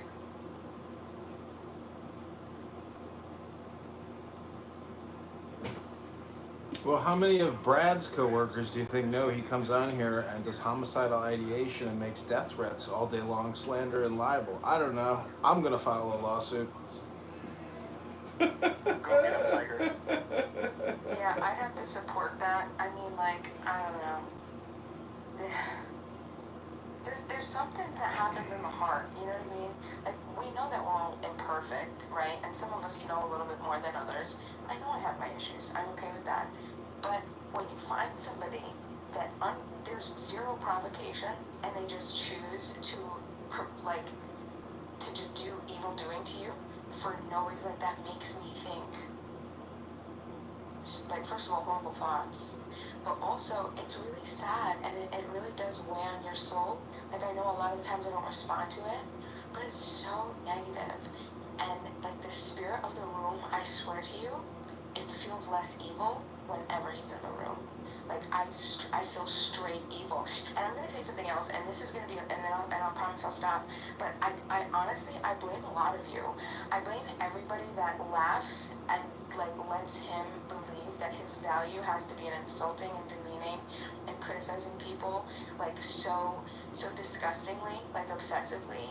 I mean, in the middle of discussion, of course, you know, you could go, but I mean, like, completely unprovoked, and nobody says anything to this guy, and that's why he continues to do what he does. And I think, like, if we weren't mental, I mean, if we were out in a regular area, like in real life, and someone started saying that to somebody, everybody would be like, whoa, like, calm down. Here, everybody just like sits and like listens. That's crazy. Nobody pushes back. Nobody pushes back. I think, well, I'm not gonna, no, I shouldn't say universal, but it's very, very rare that anybody pushes back. And what happened when one pushes back? Well, you become a target. Right. And how much energy do you think I have? Well, no. This is Monica, you're the only, I mean, you and I already have, you know, we know. But I'm talking about if there was multiple people, like even if 2 or 3 stepped up at the same time, like, hey, stop, cut it out, stop with your stuff, you don't have to do that, right? Like, just a couple people come off mic, like, he's gonna get it, like, okay, yeah, this isn't popular, I'm gonna stop doing this. But people don't want to do that, and I don't understand why. I don't even know if people understood. Hold on, Sean, hold on, man. I don't even know if people heard what he said today. He said, all right, black people, I've had enough. I'm on your side. Black Lives Matter all the way. When you see these white people like Pepe and Monica at the Dollar General or wherever, and they're buying their white sheets, you go ahead and murk them. You murk them. Yeah, I heard that. From what I understand, Was my name in it?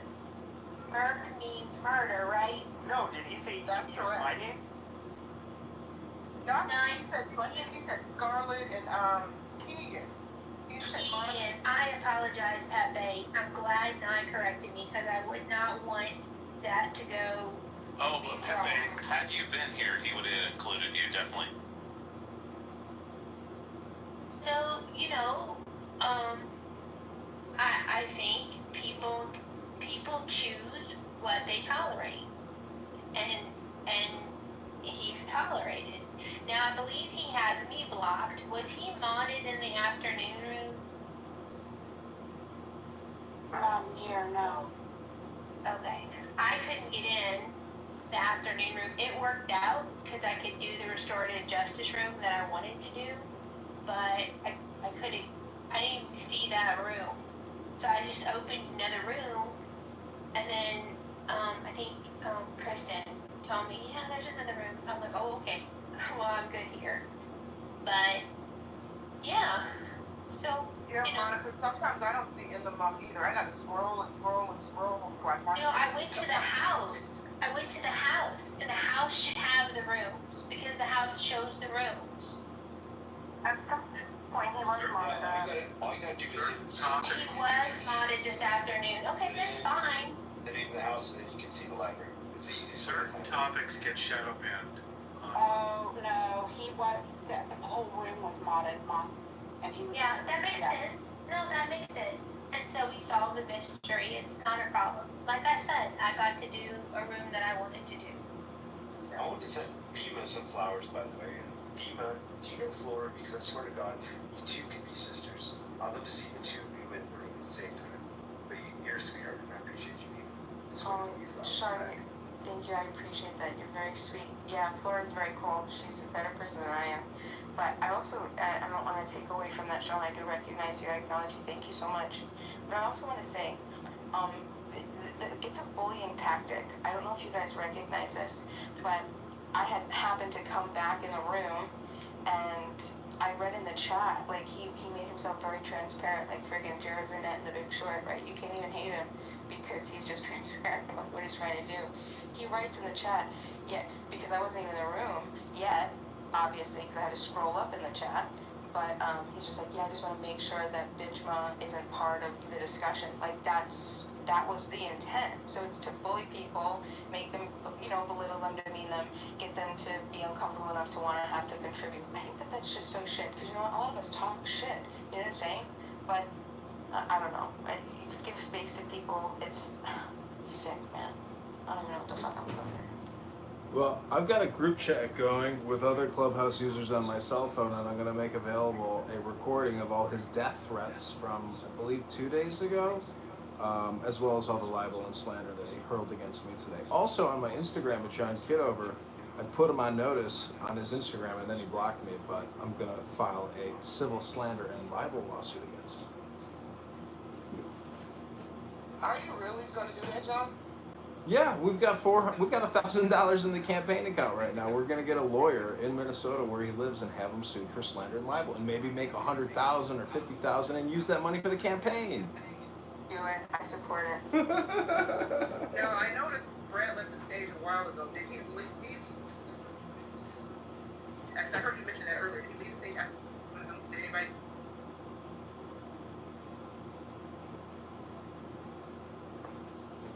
No, I think he left on his own accord. There was nothing really going on pertaining to him. Well, he's such a subject matter expert on every topic you could possibly imagine, except his understanding of libel, slander, and what it means to make death threats on the internet.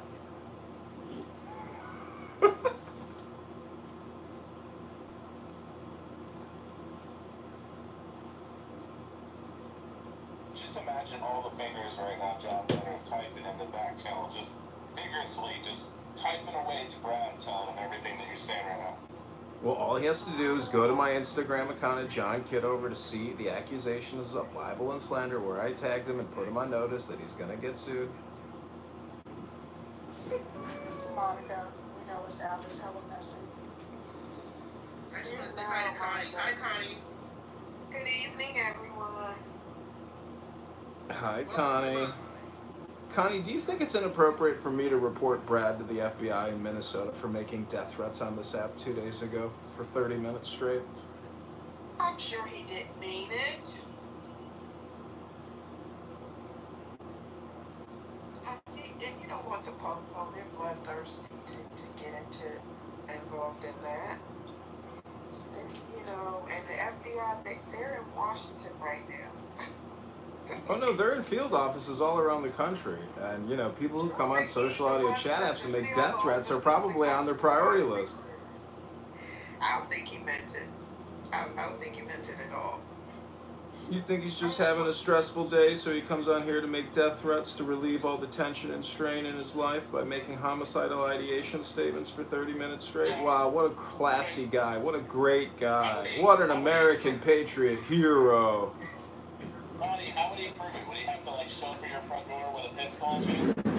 Oh, no, American patriot that's hero. like waiting for a minute so you don't have anything recorded. I usually do that. Hold on, John. Who's had Brad's dick shoved down his throat? What were you saying, Moose? Yeah, I think, for some reason, maybe one more time, he'll know that you don't like that, and then maybe he won't do it again, and he'll stop. That'll never happen, Connie. That'll never, ever happen. That'll never happen. Well, then did you flag him? Did you flag a speaker in the app? That's your backup witness, and they have to give your word against him. I know I've been. Oh, go ahead. Yeah, flag a speaker. They have the thing where you can flag them after they leave, before you leave. Flag the speaker, and then that'll be your word, and it will no longer be your word against his. I kind of believe he. Connie, are you aware that John records every room that he's ever been in, ever? Yeah. And respectfully, John, Kitover's probably recorded more than anyone on this app. He's still here.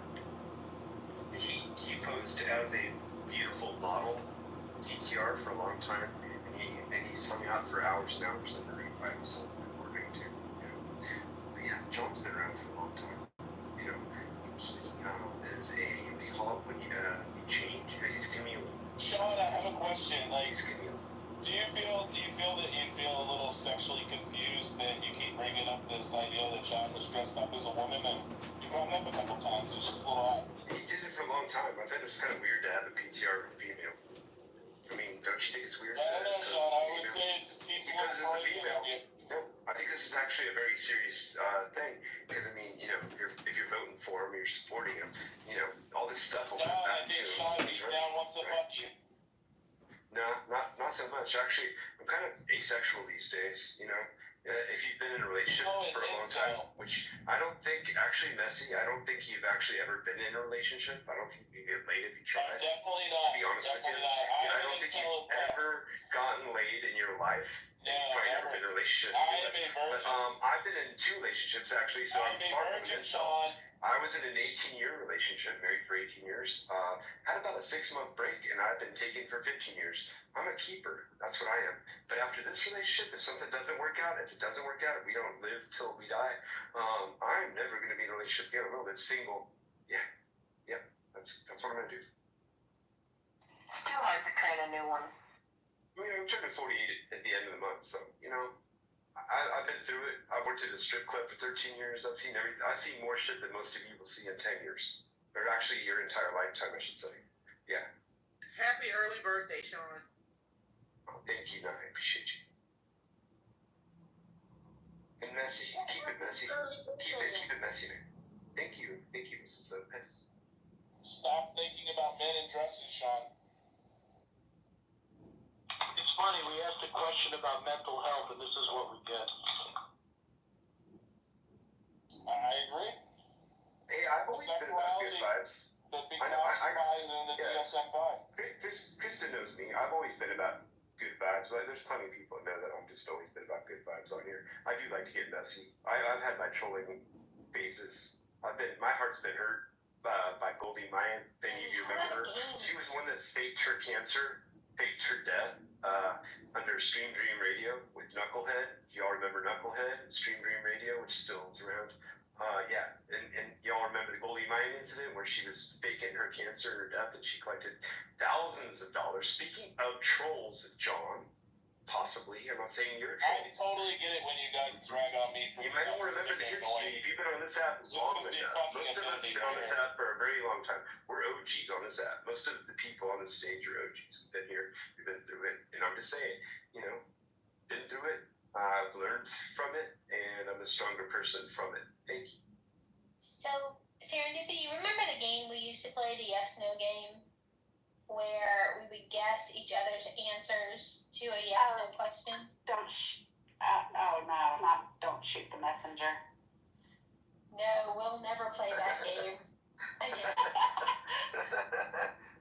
Monica will never play that game. It sounds fun, though, Monica. Don't shoot the messenger, it's fun. Should we keep that shit private? That shit, the messenger. Keep this. No.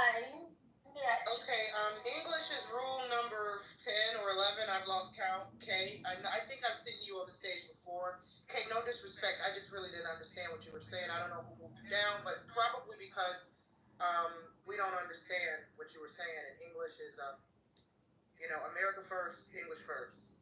Yeah, America is full, sorry. America's not one of the rules. That's just Nye's rule. America first, English first. No disrespect, sir. MD has a great question in the chat if we're ready to switch the poll. Okay, let's see. What is...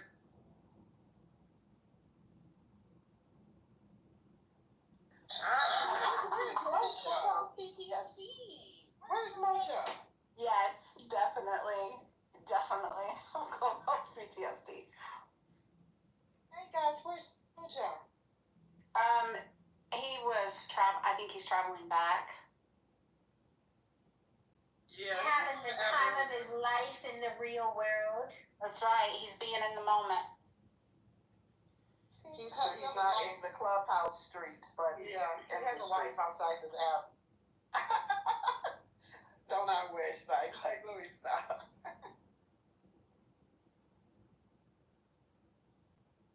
Monica, are you making the PTSD poll? If you don't say anything, I'll just assume yes. No, I'm not. I mean, we can. I just didn't. It's a good question. People, their poll. I have PTSD after yesterday's room, and I have PTSD because I'm not going to name the person, but somebody who frequents this house, who is often a moderator, nobody on stage right now, who's called me a bitch twice for no apparent reason, and as far as I know, we have no beef. And I refuse to address it off the back end and hit this person up like, why do you keep calling me a bitch? Like, what the fuck is going on? So I'm just going to leave it alone, but if it happens a third time, then I will bring it up. And it's happened twice in this house, on this stage. Wait, but what? If it happens a third time, I will bring it up. Oh. So I kind of because I really like this the third. Well, you have to share now. I'm out of popcorn, damn it. I'm gonna have to go buy more now. I'll never say this person's name because you want to know something. I really, really, really like this individual. I think this individual is hilarious, very intelligent, articulate, just a brilliant mind.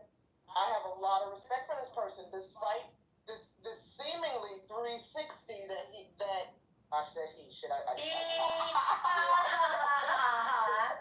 as long as you didn't say 69. So, but I have no beef with this person. I admire this person. They claim that it's all in fun, but I'm just trying to figure out why is this our level of fun? You know what I'm saying?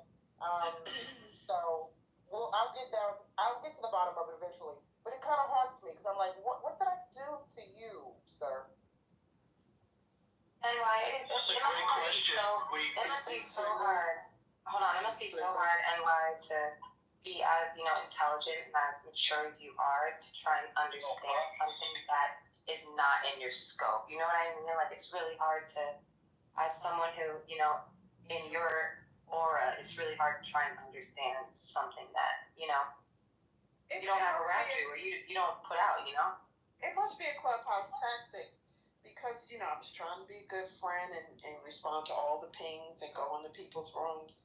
And I left so disheartened, like, I can't believe they're going to settle for that. No. I can't believe it. It stressed me out so bad, I fell asleep as soon as I laid down. And very seldom do I do that, because I have sleep apnea. So it's not really PTSD as far as when my brain is going to turn off. It's just... you'll get a little bit of insomnia, you'll get a little bit of borderline narcolepsy where you just want to fall asleep. And as soon as I laid down last night, I fell asleep because I'd be shocked at some of the shit people do on this app. So wait a minute, Clubhouse has been healing for you? You have sleep apnea, and when you come into the messy rooms, it helps you sleep? Maybe this is a cure. No, but I felt bad about it, though. I almost got to work late. Yeah, heroin also. I got a parking ticket because I did not have the money to pay, parking, and I was like, okay, so, cause see where I work at, they think we're rich. A parking ticket is $40. I'm like, oh my God, I'm lazy. I got to park in the employee parking lot. So no, that's not good at all. You will never get off the sleep apnea machine unless you fall to sleep organically. And so I gotta get on the sleep apnea machine. I'm gonna get a sleep test because I've been snoring, pissing my girlfriend off like crazy. It's in my family too. It ain't even weight related. I thought it was weight related because I thought they were picking on me too, and they said that I literally in the sleep lab stopped breathing, and it was enough that they could do to revive me, and then I came back. Yes, so you should. And then and they had a lawsuit, so I got a new machine, and so the reason why I've been on it for a couple of years is they had to change the pressure and get rid of a no good sleep machine, and so the pressure go up 18, 15. You know, you're good if you have like less than 5 episodes, or you don't use that much pressure. You're good. They're gonna take you off eventually.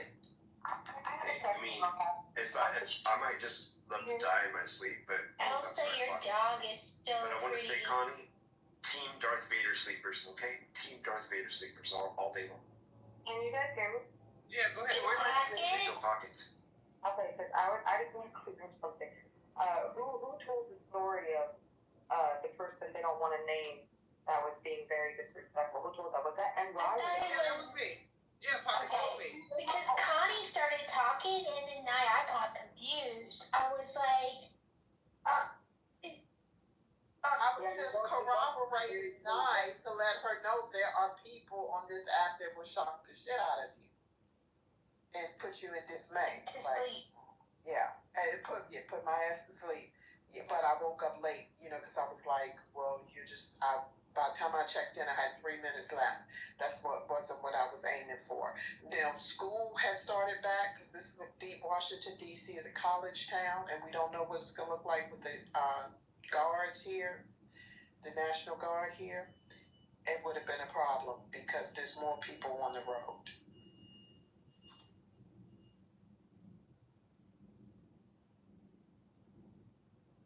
Connie, do you feel safer or less safe with the National Guard there? I'm going to feel safer because the mayor's office is a bully, and a lot of crime has happened, and they push it under the rug, and it doesn't get any coverage, not C coverage or any type of media coverage. I mean, they have abducted so many kids in DC that they had to close down the schools, and then they revamp them, got them out and open them up as charter schools.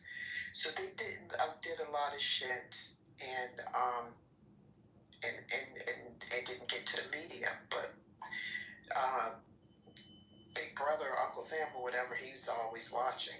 So, and she don't know how to legislate. She's a bully. She will, she don't like what one of y'all say in the room. She will personally come down and try to kick your ass. She's, just the type of person she is. She would use her power to step on you like a roach. Wait, that's Maria Bowser? Yeah. Yeah. So that's the only person who could fuck with her was Trump. Because he don't care. Did you hear the reporter asked the chief of police, so what's the change? Did you see how she's wearing a tie? Yeah, well, they asked her what. Yeah, well, no, it isn't. And they asked her what the chain of command was, and she said, "What does that mean?" I know, it's on MSN webpage, the front webpage. And the mayor, I kept scrolling back because I couldn't believe it. Yeah. I was at work finishing up my time and attendance sheet, and I kept scrolling back. I'm like, the mayor, to her credit, jumped in, and made him move back.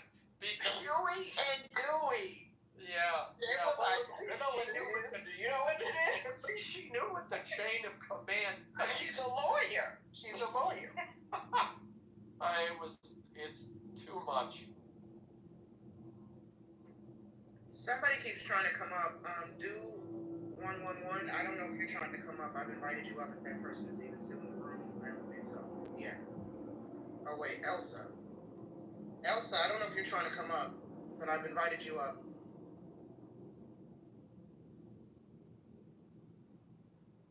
So, hey, yesterday, Roger was talking about, what does it take to trigger people, and you know what I think about in these rooms? I think this is really great training for public speaking and even for having debates. Where would you get access to so many opinions and a broad base of people that you can talk to, and you could see, I think that would be a good question, but certainly, I would encourage everybody. I know some people get sensitive, but it's just great training for anything that you have to approach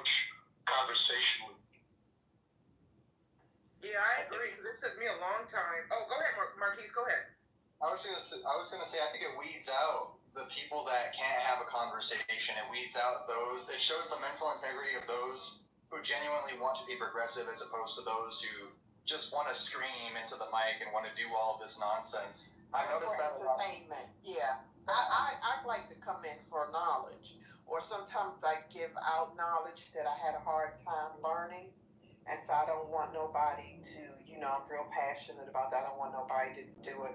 But yesterday, I was in the chat function of a house, and they said they recommended people go to YouTube to look at the Moors. And I was like, well, I really don't care for that. But I said, so they were talking about indigenous children had been brainwashed. So it was clickbait because they never said anything about anybody's children. But they were very passive. They were very passive. They'd just say anything. If you made a comment about something, say, oh, that's already been taken care of. Like that. And that's what really put me to sleep last night, because I was like, oh my God, I can't believe it. But there's a silver lining to it. They did notice that some of the people on the app are already like brainwashed. They're in a trance where they just think one way. And so they, and they sound like psychiatrists. They were like asking them questions and stuff. And so so sometimes on Clubhouse good things come out of rooms sometimes, but that particular YouTube live stream was like a double-edged sword. I yield my mic. Welcome, Time Out, back to the stage. I hate it. I didn't like you in the audience, but I understand.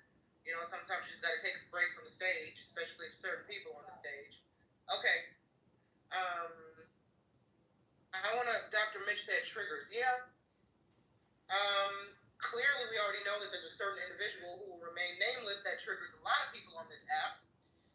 I can't say I'm incredibly triggered by this individual. I know he could be pretty spicy and sassy and disrespectful at times.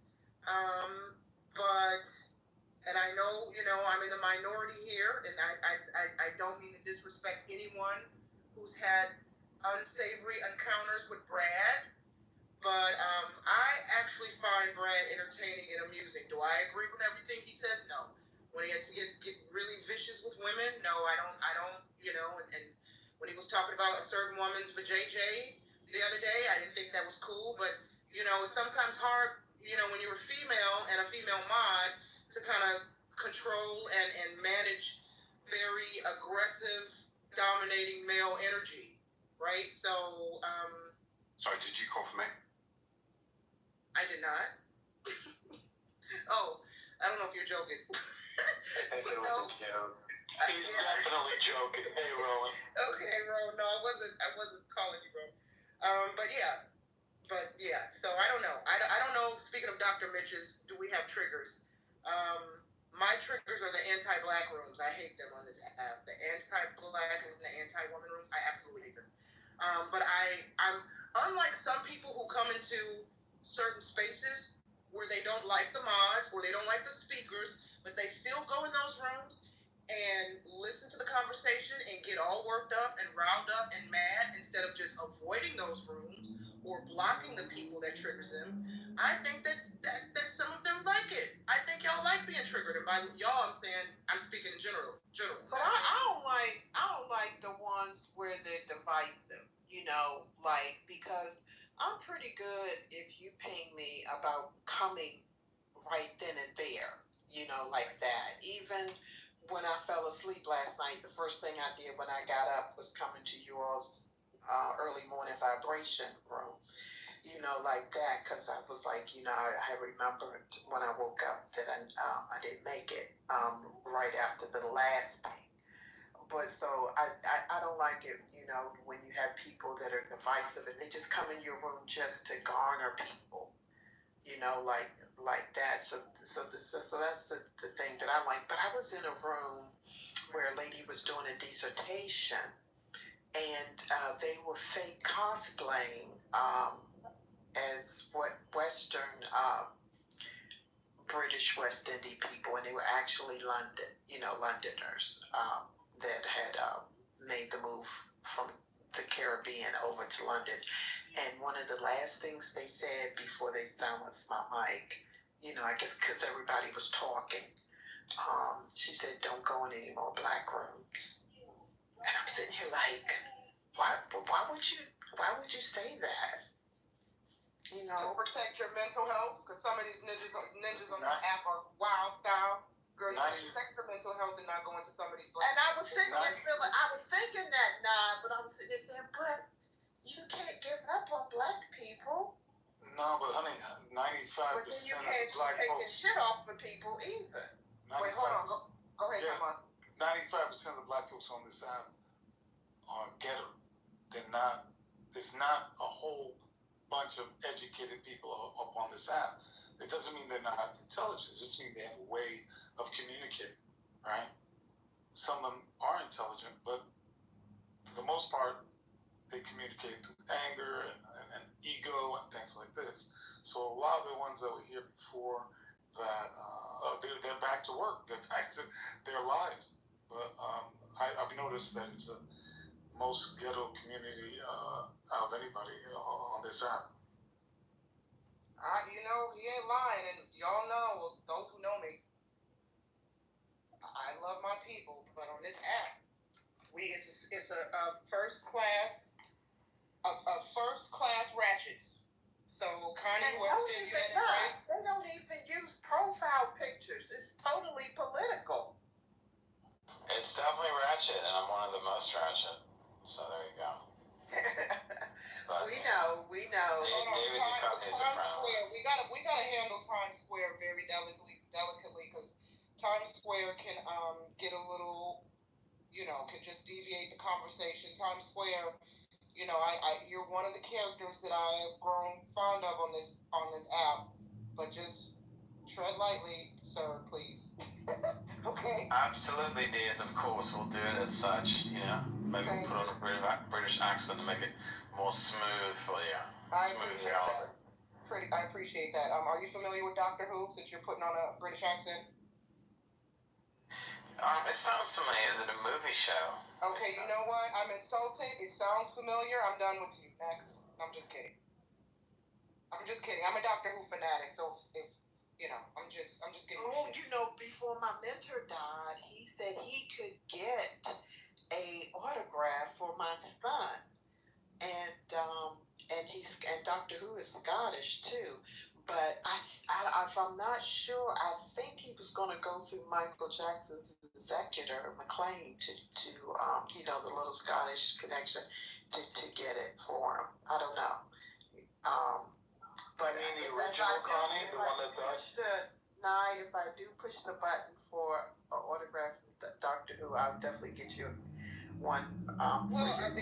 Which one though? Because there have been 14. No, the original, the last one, the Scottish, that last one, because they morphed into different things.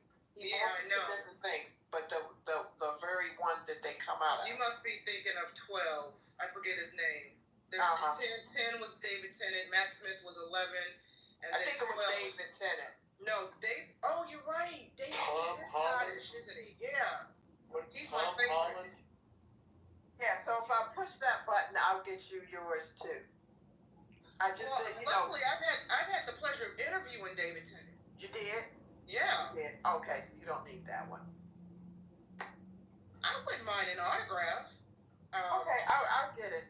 I didn't push it because once my mentor died, I ain't gonna say I was depressed, but I just didn't do all the things I like to do, and I used to do a ton of Scottish things, but I didn't do it. Once he died, I lapsed memberships and all that crazy stuff. But I think I will push that button and get it. Yeah, so I want to just one little thing to say here. I just saw 20 minutes ago that someone is preparing a full economic blackout for next month. So I'll just put the link in the chat. You guys do with it what you want, but just an FYI. No, who is someone? Just say the name, because a lot of people aren't going to click on the link. So I don't know who or what is behind this, but it's a very legitimate site and has a lot of, it's akin to like the No Kings protest that happened, but this is, anyway, just concerned for you guys. So you have a month and a couple days of preparation, I guess, if they're actually going to do it. Alan, I just saw your comment. Yeah, Alan, I'm a huge Doctor Who fanatic. Like, fanatic, okay? Well, before I go anywhere, and I don't say it. Need to be able to address like one very important thing. I want to welcome fully heartedly and openly NG. It's so beautiful to be able to see. NG, you shine. You glow. Oh God, stop. In this world in such a magnificent way. In such a magnificent way. For people who don't know NG, she is one of the most beautiful, if not the most beautiful individual on Clubhouse. People should be following her. She's not just beautiful on the outside, she's beautiful on the inside. I'm gonna mute him. She's an angel. She's an angel. I have never seen. What is going on? Like, I'm sitting. There we go. We can move on. You asked for it. Yeah. It sounds like he's making a move. So. I have something, but I need to finish off this. You can do it in the back channel. I don't want to go anywhere. I just want to make this really clear. This is not shooting my shot. MG is a very happily married woman who I have a lot of respect for, and she's an amazing individual. Everybody, please follow her. This is so cringe. Can we move on? ND is if you say you're not shooting your shot, you just did, That's the paradox of it. I totally agree with everything that Rose said. Everything. Oh, dear. Oh, my gosh. What's up, Pepe? Yo, nine. So you were following, I think, Roger, were following when I was talking about the kids, right? Yes. You were following, right? So I think very differently. I go about things very differently, and I'm an artist, so most artists are like that. So I'm far removed from normal people, 9 to 5, these kind of things.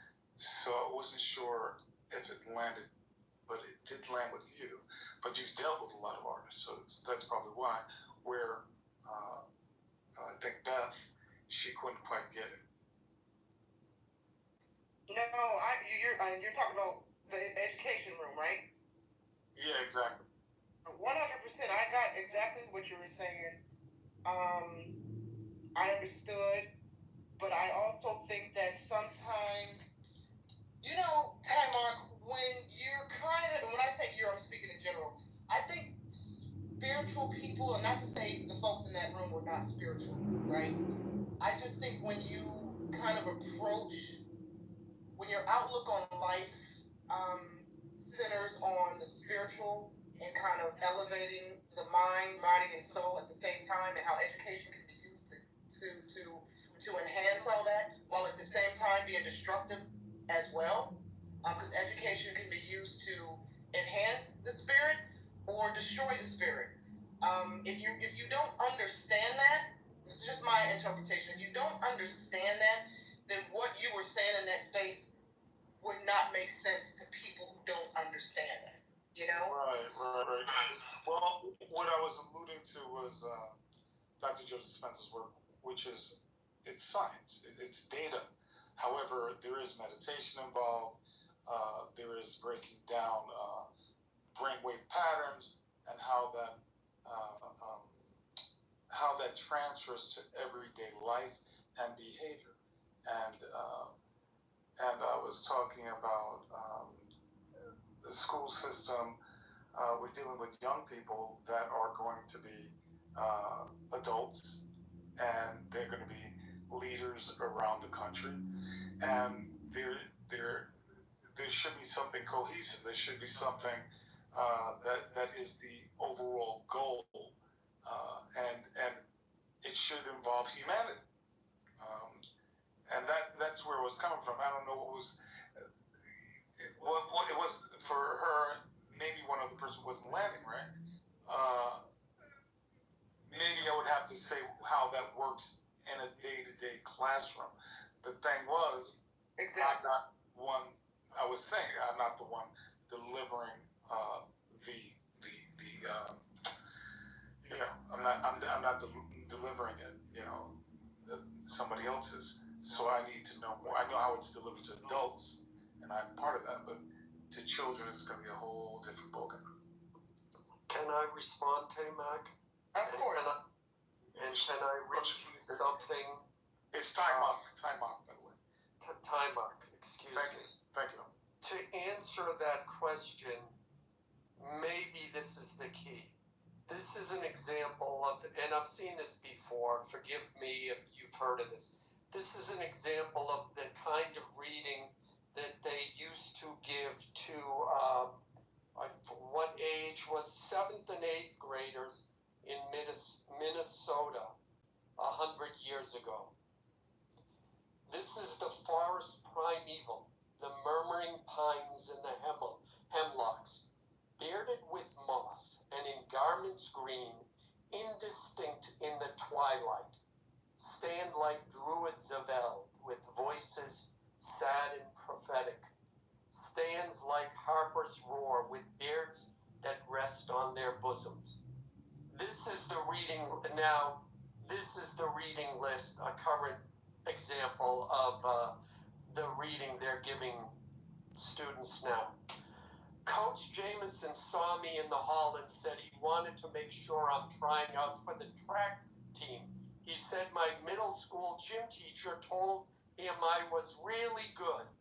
Then he said that with me, the Harrison High School team, we have a real shot at being county champs. Fantastic. Now, perhaps if we started teaching using the literature that they used 100 years ago, it might lead students to the kind of spirituality and awakening you're talking about.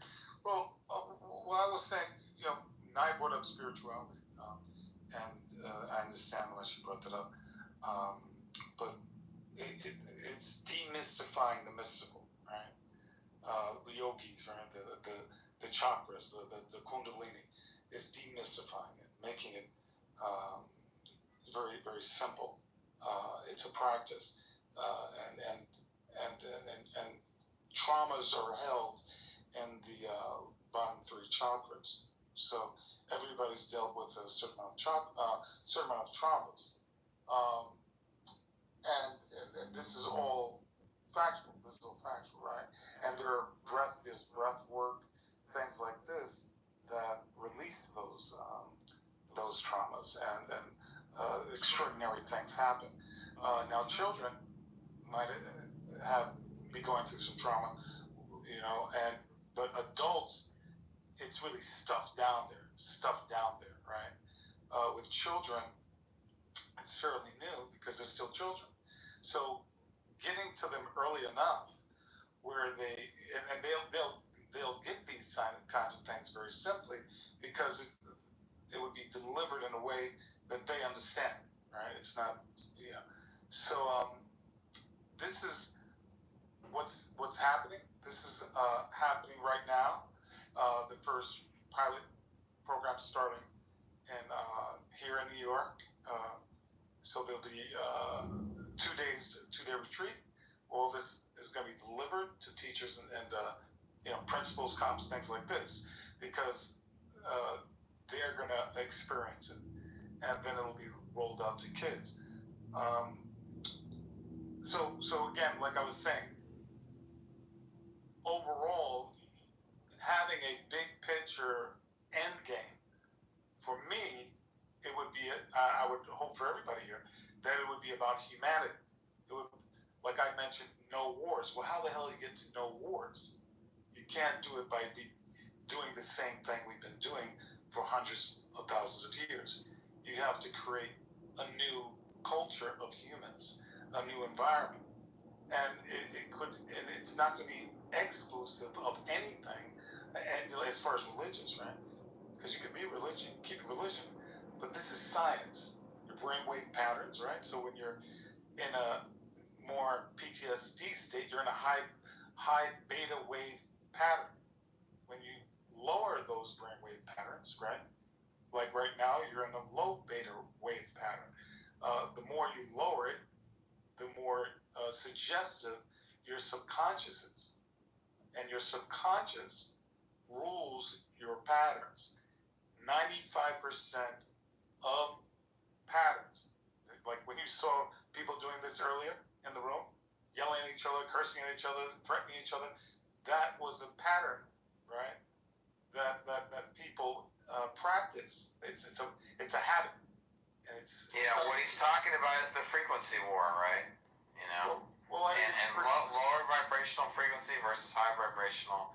And you're talking about the old Earth and the new Earth, and maybe I'm already. Yeah, but how do you make that communication for people on the scan? Frequency is energy. There's a chart I have. It's amazing. It just puts points on it. Anger is 20 points. Right. You know, pride is 30 points. You know, peace and love is 700 points, dude. There you go. So, I mean. Time out. Let me ask you something though. When you mentioned, I think, and I'm not probably going to use the right phrase. I think you said new humans or something like that. New culture, new humans. Yeah. The new Earth, it's biblical, and some people are on the new Earth, and some people are not. Maybe I already am, but there's a scientific process that happens during that. Well, wait. How do you think AI fits into this time out? And creating the new humans. Yeah, exactly. Oh, I see. Ro wants to speak too. Go ahead, bro. No, it's fine. I just noticed that Times Square got shot down to the goo for some reason. I'm not sure who did that, but It's an amazing coincidence that I just entered the room when that happened. Yeah, crazy. Well, that's fine. I mean, like, sure. Hey, you guys can watch Times Square, just so you know, we've got a policy here. It's just one mic at a time. I know I get the picture that you want to be able to center yourself. And I think you've got a lot of interesting things to be able to have in the conversation, but just if you could be aware that other people are trying to have a conversation as well. Can I translate that? Into American? He basically said you need to learn when to shut the fuck up. Bro, we just spent like a few hours while you were gone trying to calm the room. Ro went in and out, but it was a mess. When Brad got in it with B, right? And then you opened this room, and then you got out of here when John and Brad were going at it. It did not stop. It did not stop. Can I just say this? John is a troll, but John is running for Congress, and John's education and military background are legit, and anyone that says otherwise is just lying. Period, point blank, period. Yeah, I got it. It just went, it was getting into all kinds of other stuff. It's not just John. It was a lot of back and forth. It was ridiculous. And then luckily Anson came at the end of it, and I pointed that Anson brought some discipline into the room just by his being here. So Uncle Anson, he had discipline in the other room. He ran it for an hour and 15 minutes. I show up for the last 15 and it erupted in chaos. That's right. I will take your fault. Yeah, no, I will take full blame for any space that goes. Like, if a space goes bad, it's always my fault. That is the first rule of Clubhouse. See, at least he's honest. So I was teasing John a little bit too. I was teasing him, but I'm still, and I agree. I think John is running. But there's a lot more than that, I think, going on. Don't you, Jeff? Nye, don't you think there's a little bit more going on? Oh, absolutely. That's why I'm fascinated by John's journey. I hope that I can witness every bit of this journey until the great reveal, because I'm convinced that the reveal is going to be epic. And I could be way off in my assessment about John and his documentary. Hold on, let me tell you how it's gonna play out. I'll tell you, like, this is not hard to read. He is going to raise enough money to get the signatures to get on the ballot in the primary, and he will lose the primary, and then the election's over, and then he can tell the tale about how he tried to fight the system. That's how it's going to play out. Like, anyone that thinks it's going to play differently, good or bad, is fooling themselves. But I do think it's worth the journey, because what's going to come out of this is you're going to see the Republican Party spend a ton of money when they start looking at the FEC filing and they see that he's raising money. Because right now they think that he's just this paper candidate troll, which he kind of is, right? But at the end of the day, they are going to spend money to defeat him. And then what we get to see with our own eyes is the corruption of the Republican Party that tries to take him on. And so we're going to have a front row seat to corruption. It's going to be amazing. But Mojo, why don't you just, it's all for fun. Why don't you go for all the big bang? John, why aren't you going in there to be a congressman? You're saying, Mojo, that there's so much money going into this other guy that we get others that he'd be going up against, right? That it's impossible. But he should go for it anyway, for real though, for real. Well, no, hold on. He is going to need a lot more than $500. Hold on. He's going to go for it for real. And what for real means is that there is no filing fee. What for real means is that he needs about a little less than 600 validated signatures, which in the state of Illinois might require 6,000 signatures. And so at the end of the day, you're going to watch all of the challenges. I'm going to predict that the Republican Party tries to sue him at least 3 times during this process. But what I'm hopeful for, and why I'm willing to put my neck out to offer whatever assistance I can, is to be the person that causes the GOP to overspend in this race, and then to be able to expose the corruption. Because the cool thing is, he gets to document all this stuff, and he's going to get to show the world just how corrupt the politics is in Illinois and the GOP. It's going to be amazing. Mojo, in this room, right now, I'm not looking for this at all, but he hasn't courted me once, and I've got more followers in this room than anybody, right? And I got a film being released October 19th nationwide, right? He hasn't courted me at all, so how serious is it?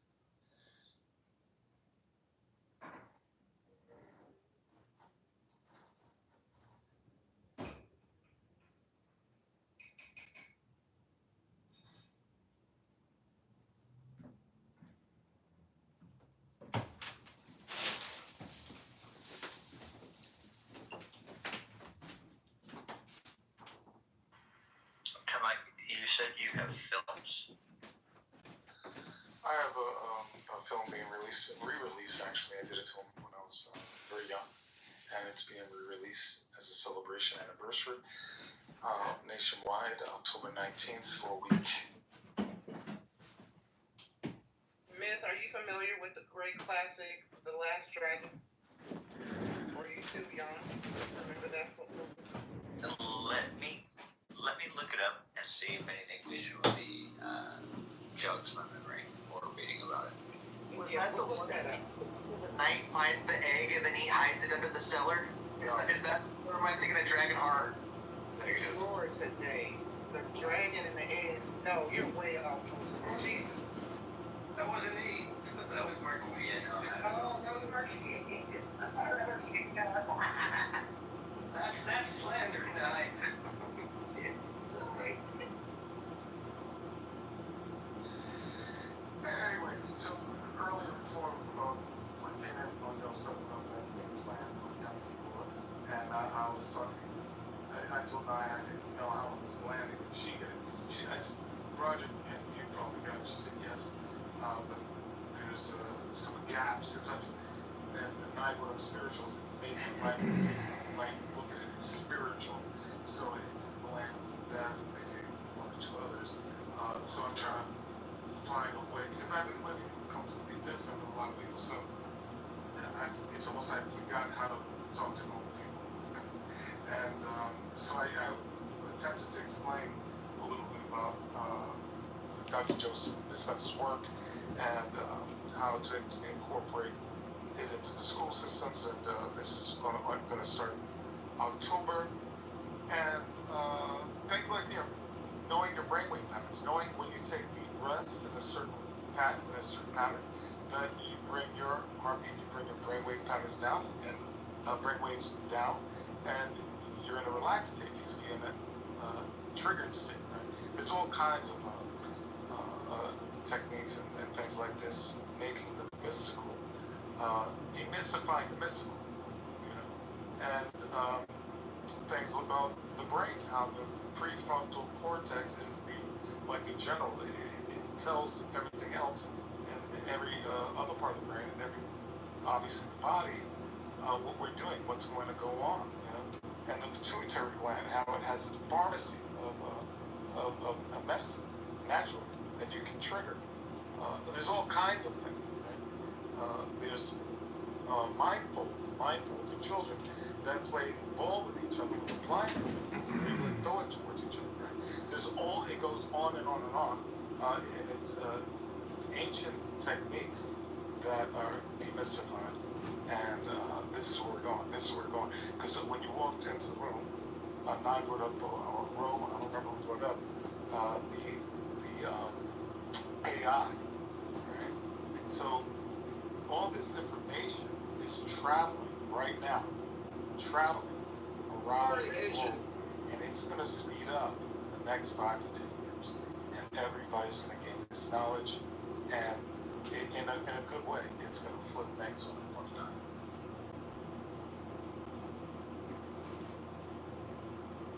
Well, the campaign to elect candidate Congressman John Kitover is also trying to flip things upside down on a dime. Then play to win, my brother, play to win. Expression in poker would you? I'm all in. Are you all in, John? I'm all in. I'm all in. If you are in, can you give $10 to the campaign right now, or are you just a talker and a can kicker? Do you want real change now, or are you just a talker and a can kicker? Hold on. Let me ask a question, John. Because I used to fight, right? I was a kickboxing champ in New York City. So there's being all in, and then it's you first. It's not us. It's you first. If you generate us, you know, people like Brad won't even show up, right? So there's a level of taking this 100%. You might have to show up to court for libel and slander, as well as the FBI showing up to his door for death threats on the internet. They might have to show up. So here's something about being all in, right? You guys got to figure out like what game is being played here, and use politics as a game. And if it's a zero-sum game where you either win the election, lose the election, then I would say that the strategy and the obstacles are going to make that game very, very difficult. But if you can think outside of that zero-sum game and ask yourself, how can I win in this game that I'm playing, where I'm running for Congress, trying to bring attention to the fact that there's $37 trillion of national debt. There's $100 trillion of unfunded liability. If he can make a big enough splash, if he can be just crazy enough and dangerous enough and raise enough money to get the attention, what may happen is Democrats may start funding his campaign, because that would be the thing that would harm his Republican opponent. And so there are different things that you can do strategy-wise that can make his voice more powerful and amplify it. And it doesn't, I think the mistake that people make is that, if he loses the election, then the game is over and he's lost. I would say that if he runs, brings attention to the issue, and loses in an epic fashion, he actually wins. And then that sets up a new game where you have a whole new set of goals and objectives. Right, what I'm saying is play plan A first, and don't have a plan B, right? Play plan A first. John, if you see yourself moving, walking in Congress as Congress, can you honestly say that you see yourself there? Yeah, 100%. I feel like this is destiny, and my whole life has been leading up to this moment to run in this campaign. That's a great answer. Please answer exactly that way anytime anybody asks it. No, but he didn't actually answer. He didn't actually practice that in the mirror. He answered like he was going to be there. I asked him, can he see himself there now?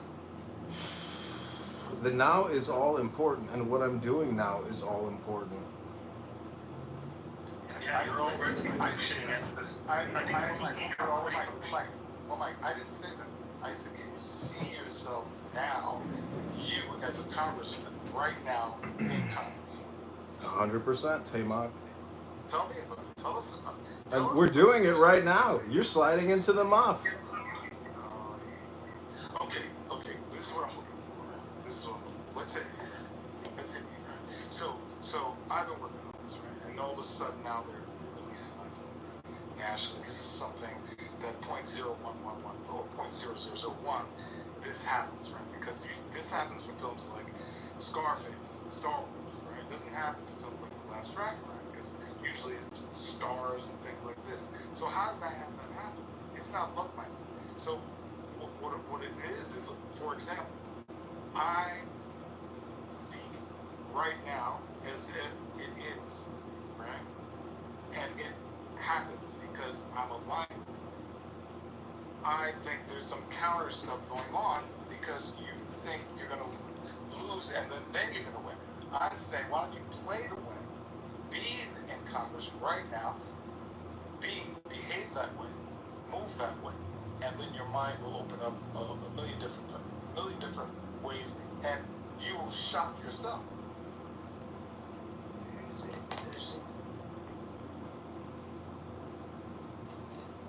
Let me put that's correct. Let me put it in practical terms.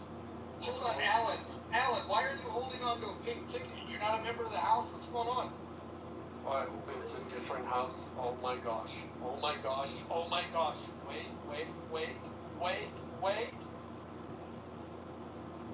There. Thank you, Alan. Real quick, that's what I don't get. Mojo, you're going to have to tap me down grounded because I don't say in practical terms. I've lost that practical thing. So, anyway. So, John, close your eyes. Not now. Imagine yourself walking around Congress. Imagine yourself in the office. Imagine yourself campaigning. How about imagine himself in Congress with cameras on, with 30 phones. Imagine him. Imagine him with no shirt on. Imagine him doing yoga poses. No. You're being funny. I know. This is what. I'm sorry if I say. Time out. Time is talking because about. This is the thing, Alan. We're creating anyway. Well, what you're talking about is the brain doesn't distinguish between some people have asserted that the brain doesn't distinguish between when you imagine something and when you're actually doing it. So you want to embody that which you aspire to. So if you make a daily practice of doing that thing you aspire to, then you will embody it. That's Muhammad Ali, Babe Ruth, Conor McGregor. It goes on and on. Yeah, I'm done with my earthy crunch. Okay, let me tell you, gentlemen, a grok prompt I put in a couple hours ago. Before you do, can we add Randy Macho Man Savage to that list? Thank you. Go ahead, John. So we were talking about education in Anson's room. This is what I asked Grok earlier. Hey Grok, tell me how to decentralize education in America, how to best educate the population to create the greatest possible economic outcome and growth, while also eliminating the federal and state debts. List in 10 bullet points. This is what Grok says. Candidate Congressman John Kitover, here's a 10-point plan to decentralize U.S. education, optimize for economic growth, and eliminate debts. Number 1, abolish the Department of Education. Devolve control to states and local governments and administrations. Number 2, enact universal vouchers, ESAs for school choice. Number 3, prioritize STEM, vocational training for job skills. 4, cut federal education spending and redirect to debt reduction. Now, next one, promote private micro schools and online platforms. Next one, align curricula with market needs to boost productivity. Next, implement the 5% VAT, limit tax deductions for revenue. Number 7, cap state Medicaid education budgets to balance finances. Number 9, foster local innovation for tailored, efficient learning. And 10, leverage skilled workforce growth to erase debt. So I ask you, people of Clown House, do you think AI will play a role into decision making of your future government and where your money is being spent? Yeah, big time. Yeah. And why is that? Why is that? Is that because AI is intelligent and is going to optimize the spend? Well, like you used AI just now to ask it a question, so I think that obviously everybody, but maybe broadly speaking, that doesn't help. So. Oof, that's a tough one. You gotta have an answer for that. See, like Mo, I see John here, right? And I say, wait a minute, there's what, 25, 30 people here, right? You're friends with what's his name, Lou and others, right? That have hundreds of people in their room, right? Why isn't he? Why aren't you? Hold on. To answer your question, we've already reached out to Lou. The interview is coming. We don't have a date or time set up, but Lou is very interested in reaching in interviewing to his audience, John Kitover. And while we're at that, listen. Before we get in front of Lou's room and Lou's audience, why don't we take care of what's happening in this room with this audience? I already asked you. He hasn't even sent me a message. He hasn't even said, but I don't want to get politics. I don't. But time out. Maybe you're a spiritual advisor. Maybe you're involved in ways that you don't even know. Maybe you're right. I would just say this is a good time to remind everybody. It's a good time to fork it over for John Kitover. And speaking of house rules, Bojo, I don't know if I think one of them was spamming in the chat. I don't know if that's borderline spam or. Not only is he spamming the chat, his English is like 3rd grade level. Like we should. It's not broken English; it's shattered. Yeah, it's very true. Very true. English only, homie. It's English GPT. What happens when you don't think? It makes sense if you read it with an attitude. It makes sense if you read it while hyperventilating. John, to answer your question, I think AI is making its way into the political industry because it's a convenience. It's a part of the consumerism as to what made the buck, as to what funded everybody. And I feel like with more AI, it helps people in politics get further without them actually doing their own work. And I think it's dangerous because sometimes they won't even remember. Like, Biden couldn't even remember his own shit half the time. Trump couldn't. None of these fucking other presidents or other politicians could remember half the shit they say until it's brought up to them. So I think even with AI, I just think it would make it more worse. I think it would make it more insane. I agree. I also want to let everybody know that I posted on X. If you could follow me on X, it's John Kitover, Illinois. I wrote, candidate Congressman John Kitover is being accused of stolen valor by clubhouse sociopaths who make death threats all day long. Please consider supporting the campaign to elect John Kitover. Additionally, I posted on my Instagram. I posted on my. Poke to the bear there, don't you think? Oh, that's okay. If they want to stir the pot, I'll stir the pot with them. We'll make a real sweet brew. So when you say sociopaths, I mean people that come on Clubhouse and literally for 30 minutes straight scream death threats. Even though they know they're being recorded, you know who what their Instagram is. So if you go to John Kitover on Instagram, you can see a picture of my 2nd Lieutenant military ID, which is in this room as well. And in that post, I stated that I'm going to file a lawsuit against Brad Stuffelberger, the Irishman and sea pirate of Clown House who makes death threats and casts libel and slander all day long on Clown House. Maybe he's suffering. John, I don't condone that behavior. That's okay. I don't condone people coming on here and making death threats when they should be making shepherd's pie. vaginas. When you say you were trolling back in the day, come on, don't lie. And those military trolling market. I don't think John Kitover ever threatened to wait for a 2-year-old to turn 18 before he raped it. Listen, we're bringing drama now into this room that doesn't need to be. I think it's the same room, actually. We're also, we're not going to be doxing. We're going to follow our rules. There are rules. I would just merely submit that this is actually the same room. This is the same room with 1,000 posts. So technically it's not a new room, just to correct, your rule interpretation there. Well, I was interrupted by John Kitover. I just want to say again, this sounds worse than fucking chillism. Oh, I agree. What'd you say? It sounds worse than what? What'd you say, Mike? Chillism. We're doxing people. We're talking about death threats. Hold on.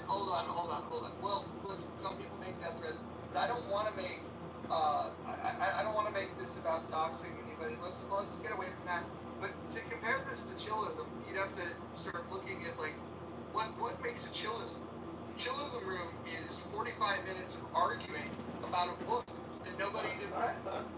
Chillism is a room where 45 minutes is spent talking about Hegel. And then when you ask either of the people involved, such as Concrete or Ike, and again, I'm violating rule number 9 here, but I apologize in advance. I'm a flawed human, so sometimes I break rules. But no, these guys, they argue about things that they've never read. They acknowledge that they've never read it.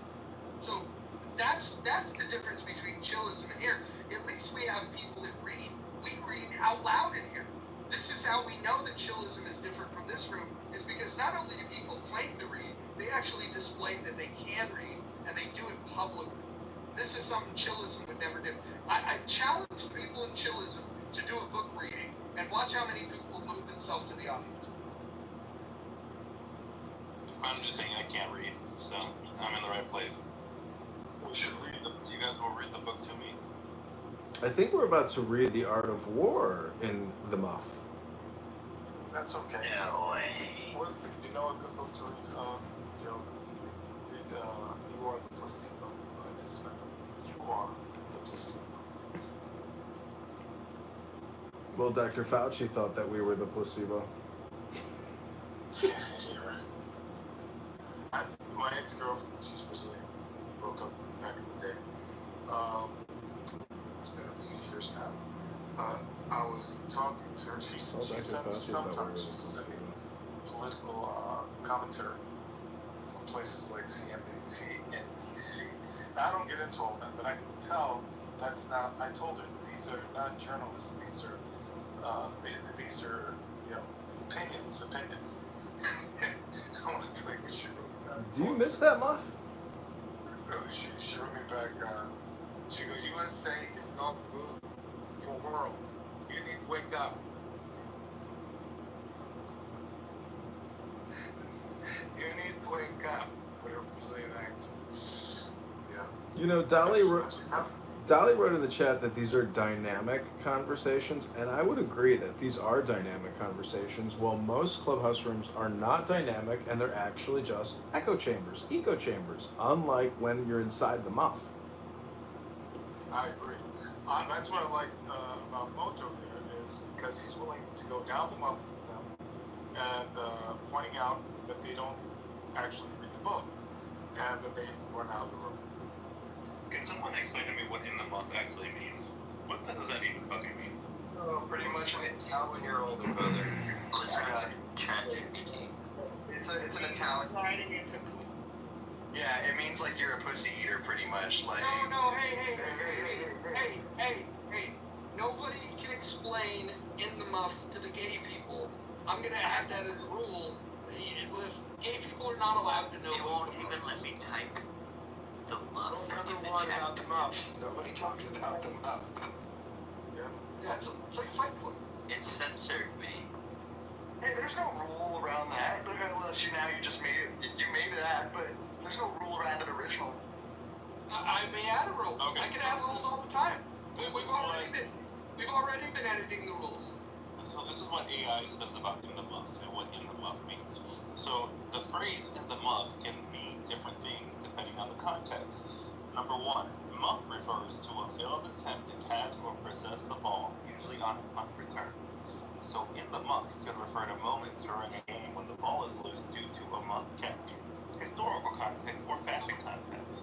In a muff is also a cylindrical uniform made of fur or Hold on. Yes. Can you please go to Urban Dictionary instead and get a definition of muff? Let's see. I'll be right back. There you go. And don't get the gay version.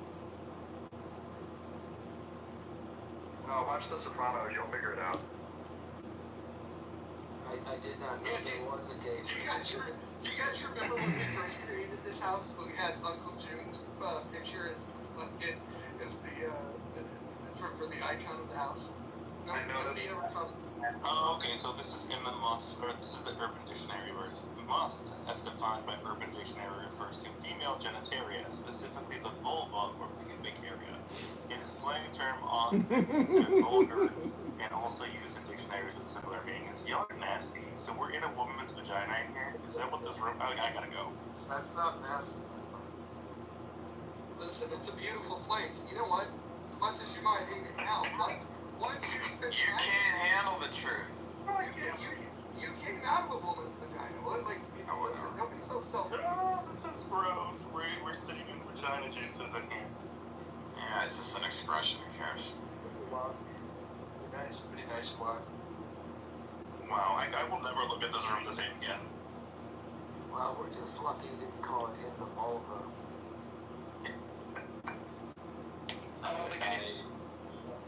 I knew from the beginning, for what it's worth.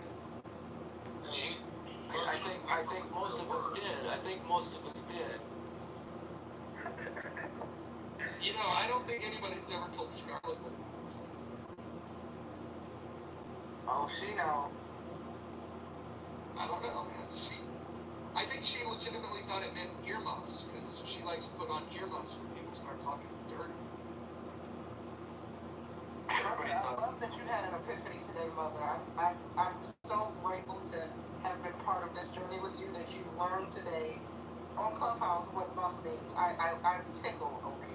So, okay, is this a new term? Like, where did this come from? This is from, like, the 80s? How have I never heard this before?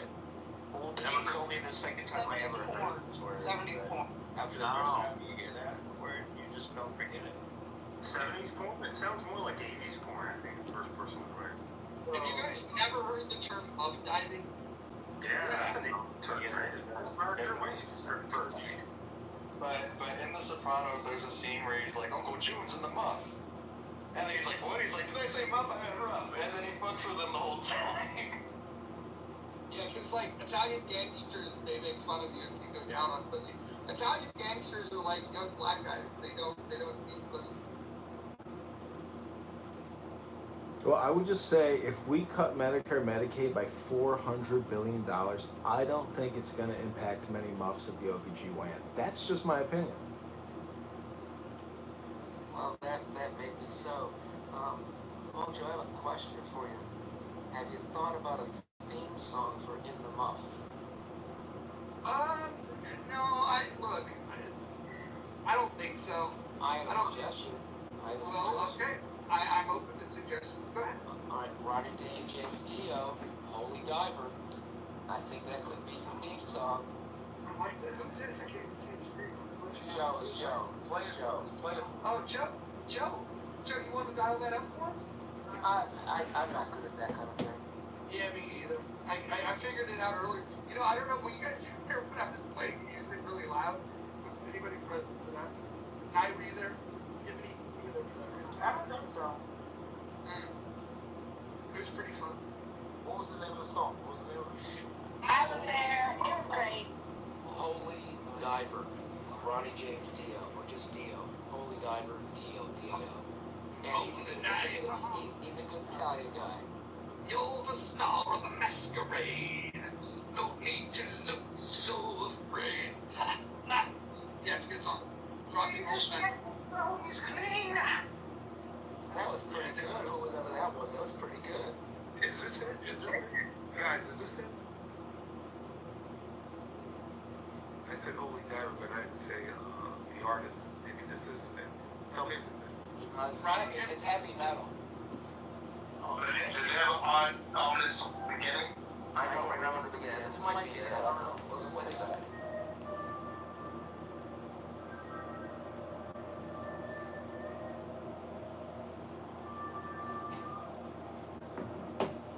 Tamak, you're gonna ruin my. We're in the month, guys. You're gonna trigger my copyright warnings on YouTube, Tamak. So, how many seconds? I usually try to turn it off immediately. 4 to 5 seconds, you're cooked. 15 seconds, they nuke your account, and your whole career is over. Ruin the mockumentary, Taiwan. I have at least a year to prepare for the premiere, at least. See, John, don't fuck around, bro. Tamak, have you seen my YouTube account? I'll get Brad in here. You guys want to hear some Ronnie James Dio trivia? Sure. Does it have anything to do with Black Sabbath? Go ahead. No, nothing to do with Black Sabbath. You know how Ronnie James Dio was famous for the devil horns? Where you Yes. Yeah, well, the devil horns. That actually is an Italian thing to ward off spells on you or curses, and it's called a moiker. And he started doing it, and everybody thought it was devil horns. And it's something that's an old Italian ritualistic thing, but it's called a moiker.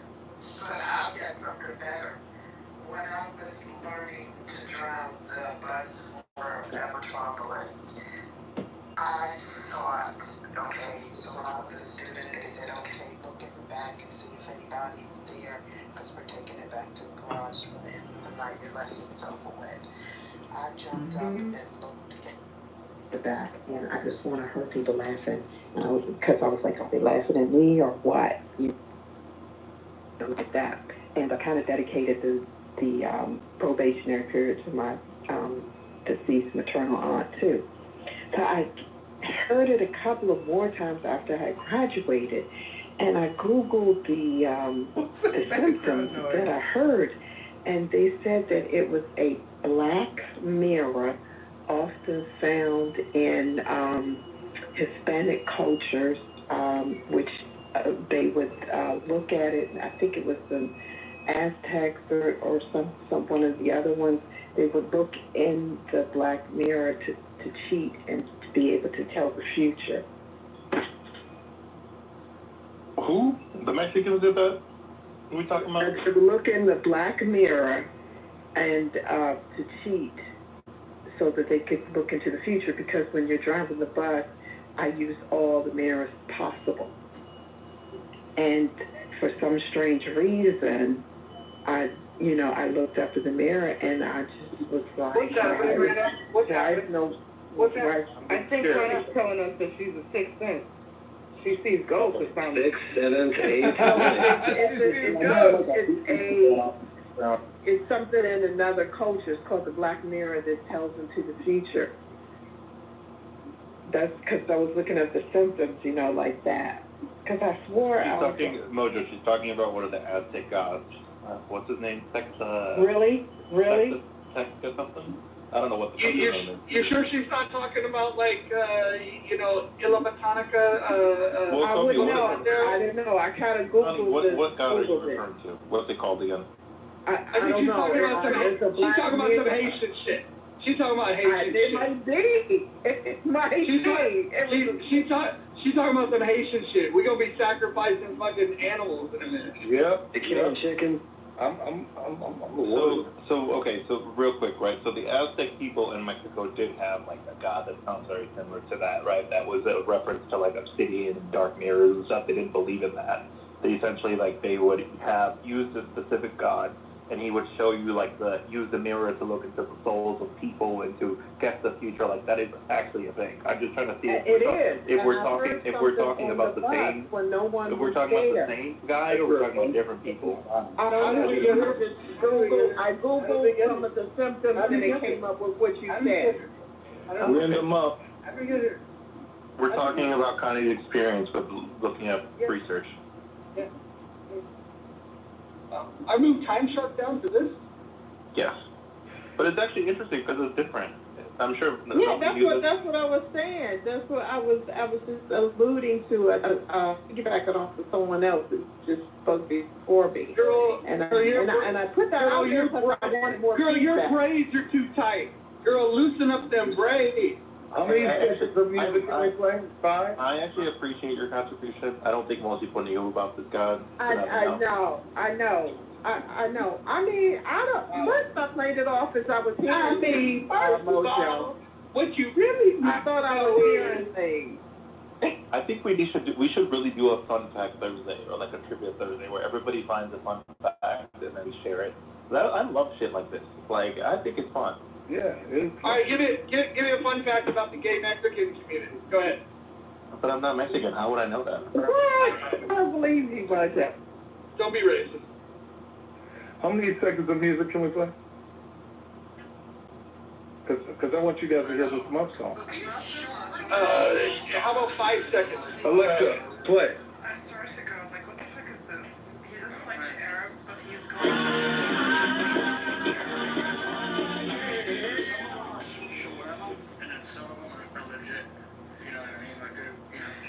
No, we don't know. Wait, what do you mean? Please. Now that's it. That's So the cat in a vacuum? No, that's Holy Diver. That is Holy Diver. Do you guys want to know fun facts for today? Okay, so which country has more pyramids in it? Mexico. Okay. Colombia? Guatemala. No one ever guessed.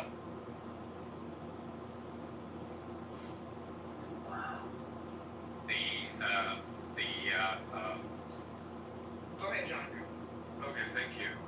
I asked Greg the following, this is on X platforms. How much does the federal government, states, and local government spend annually on education, including pensions, breakdown by monthly budget? Also, tell me the best way to enhance education while cutting annual budgets by 50% to pay down the national and state debts. This is Greg's reply. U.S. federal government spending is $195 billion annually on education, FY 2025. States spend $400 billion annually. Local governments spend $400 billion annually, with $60 billion in teacher pensions, mostly state funded. Total at $1.1 trillion a year, or $88 billion a month. To enhance quality while cutting 50% slash administrative bureaucracy. It eats up 30 to 40% of budgets. Implement universal vouchers for competition. Integrate AI and online learning to reduce costs. Prioritize core subjects and merit-based teacher pay. This boosts outcomes via efficiency per studies from Heritage Improvements. So that's what X Platforms is telling us. I'm glad I could share that with all of you. I hope you enjoyed hearing. Thank you, John. Anson or any educators have any response to John? Otherwise, we will let go to Beth. Okay, go ahead, John. May I ask, what do you like to do for fun? How does it get to the other people? Do they like through big? Yeah, that's right. So like you can become radioactive and start emitting that radiation yourself, and then you can quote unquote infect other people because radiation spreads because it's a chain reaction, it's a runaway chain reaction event. Hey, Io, can you explain to them the way that you can do that brainwave with a microwave? You know the thing like in it's like Havana syndrome, but can you explain how you can do that? Oh, yeah. With a microwave? Yeah. So there's something like resonance phenomena with microwaves and proteins and DNA. Despite what popular, conspiracy theorists online would tell you that, hey, it's 5G coronavirus. Well, actually, those radio waves that we have emitting, have a non-zero probability of damaging you. In fact, if you have the wrong mutation, there's a Yale study that says, hey, you're 4 times more likely to develop a thyroid cancer. And Havana syndrome is basically 1975 amplified. 1975 in Moscow, the American embassy in Moscow was hit with directed microwave radiation, resulting in the first documented example of quote-unquote Havana syndrome, which is something similar to concussions being present in your brain without having experienced a concussion. So if they hit just the right kind of frequency, it can create just the right kind of disruption in your cells. Yeah. And so over time, the Russians cook you like like something in a microwave. And so it's hard to defend against this. And lots of, if you want to know what else it's called Manchurian microwave ablation. I think it's called microwave ablation. So it's using ultrasound, I believe, and microwaves to direct energy into tumors inside the body. So if they can destroy tumors inside the body using this microwave ablation, then you bet your ass, the bigger you make the phenomena, the more damage you can do to more directed tissue, and you can focus it like a laser beam, half a mile, 2 feet, it really doesn't matter. Don't fuck with the CIA, John. To answer the other question though, like how does it spread? When the body dies, it begins to decay faster, and then when that happens, you know how you start to smell shit. Like when people have to open, like say a suicide victim, for example, they open the window before they kill themselves because they'll be all like, I don't want the smell to get out, but it gets out anyway. So that, like, a person with plutonium, right, that shit spreads. It would spread all, like, everywhere. So what they do, they place the people in air capsules, pressurized air capsules. That's what then they bury them. And it's kind of active, like, I don't know for how long exactly, but a pretty fucking long time. Oh, see, I didn't know this. See, you bring good fun facts. I try. I got another one. Do y'all want another one? Well, first I have a question. What's the half-life of plutonium? That's a hard question. I heard when I read it lasts about a decade, I believe. It could go longer depending on what the material is of the plutonium. What I read up, I read up on a guy. His name was Brian Simmons, and he had gotten caught with radioactivity working at this nuclear facility. It was a nonprofit nuclear energy facility, and they were touching these radioactive plates which had this black powder, and it fell out, and all they had were like rubber gloves and nylon jackets and goggles. That was it. They didn't have anything else, and they got contaminated. So this is the other, well, I'll leave more time for responses this time, but what is the fattest organ in the human body? Skin. That's the largest. Did he say that? The skin's the largest human organ. It's fattest. The fattest. Oh, well, when I heard the fattest, I thought the largest. Oh, no worries. You're still wrong, though. All right. The answer is, wait, do y'all want time to guess? I guess the intestine, because if you're talking... You know what? Why don't you just ask a trivia question and then just blurt out the answer 10 seconds later? That'll be much more fun. What's the expression of life in the body? 10, 9, 8, 7, 6, 5, 4, 3, 2, 1. Any final guesses? Go right ahead. Okay, it's the human brain. The human brain is 60% fat. I said the brain. So I got a question. You said the brain, Moose? Shit, I didn't hear you. I'm sorry. Mother, I got a question for you. Mm-hmm. What's 831 times 1,000? Why are you asking me dumb questions, Roger?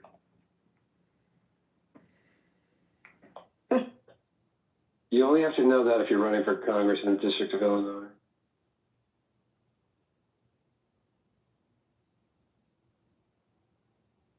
I can't believe people are actually giving this man money. What do you mean?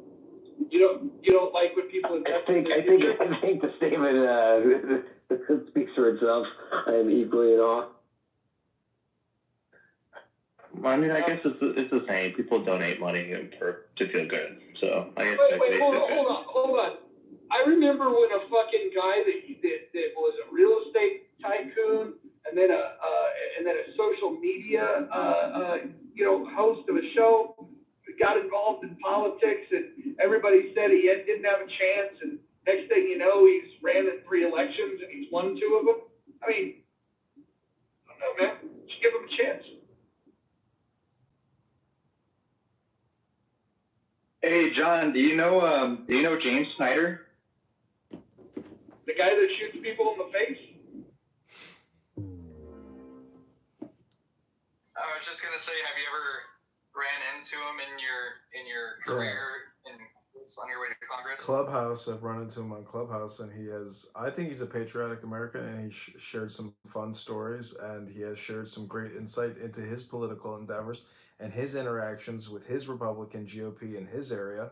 And so, I think you should honor all speakers on this app because everybody can play their little role. I think what we should do is invite James Snyder and get that guy Myth back, because James Snyder has shot somebody and Myth has been shot. I think that would be a fun conversation. So, any more fun facts today? Roger, can we do a trivia Thursday? No, you asked that before and I told you it's a bad idea. Why is it a bad idea? Because people have access to Google and they will cheat. Oh shit, you're right. We didn't talk about this. I forgot. It's not on Monday. I'm sorry. We talk about this early. It's okay. Random trivia, nobody used Google. Who's the highest ranking official at a homicide crime scene? FBI? Sir, unless there's detective placed in jurisdiction. Detective. This is just a local homicide, not federal or kidnapping involved. Guess again. The lieutenant? The sergeant?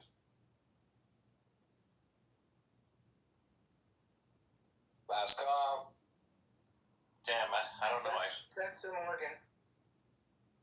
Coroner. The coroner is the highest rank. The body cannot be removed without the coroner's approval. Once ever realized, the coroner is literally tell all the lieutenants, captains, if the chief was there, the coroner could tell them to leave. But that's not necessarily what you asked. You said who's in charge of an investigation. Well, it's highest ranking. No, I didn't say who's in charge. I said who's the highest ranking. True, but it's still at the investigation.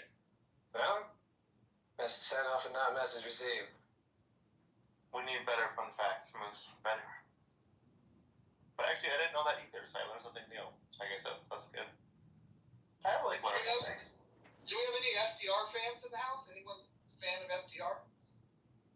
No FDR. Are you not a fan of him? Well, are you?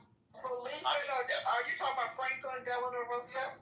Yeah. Actually, that is the cousin of mine. Okay, well then let me ask you a question. Hold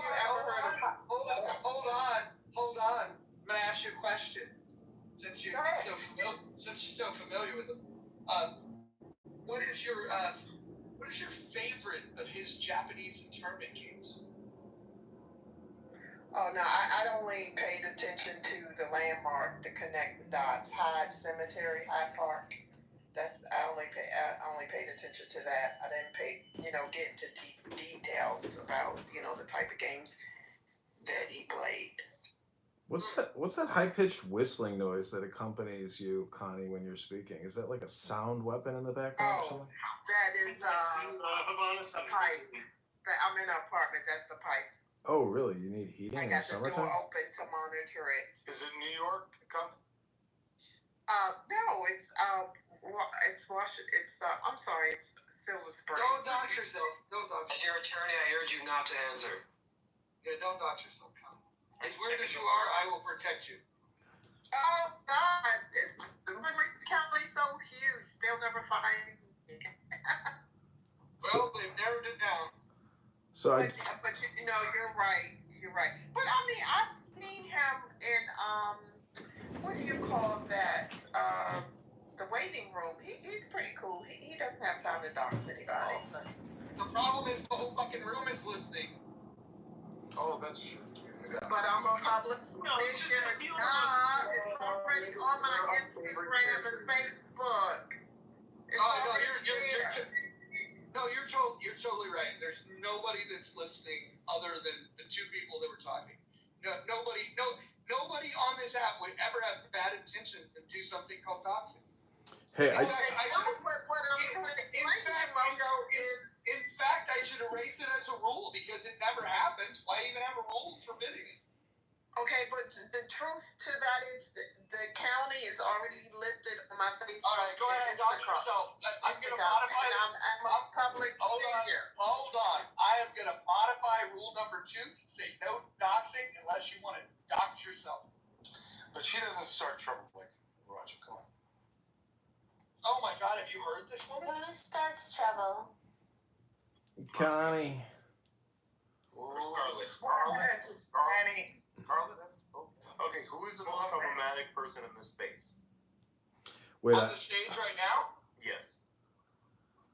Ooh, boy, that's going to be a toss-up. I would definitely say the messiest person is Pockets, but... Oh. Yeah. Not expecting you to say Pockets. Sounds like... What do you... But I'm curious on the time scale, because like if you mean now or later. Well, however you want to interpret it. Hey, this is candidate Congressman John Kitover. I just want to read to you a new Grok prompt I wrote. It says, what are the top 10 budget items of the U.S. government, and break down each into more detailed analyses. Determine the best way to optimize the federal spend to optimize the economy. This is what Grok writes back.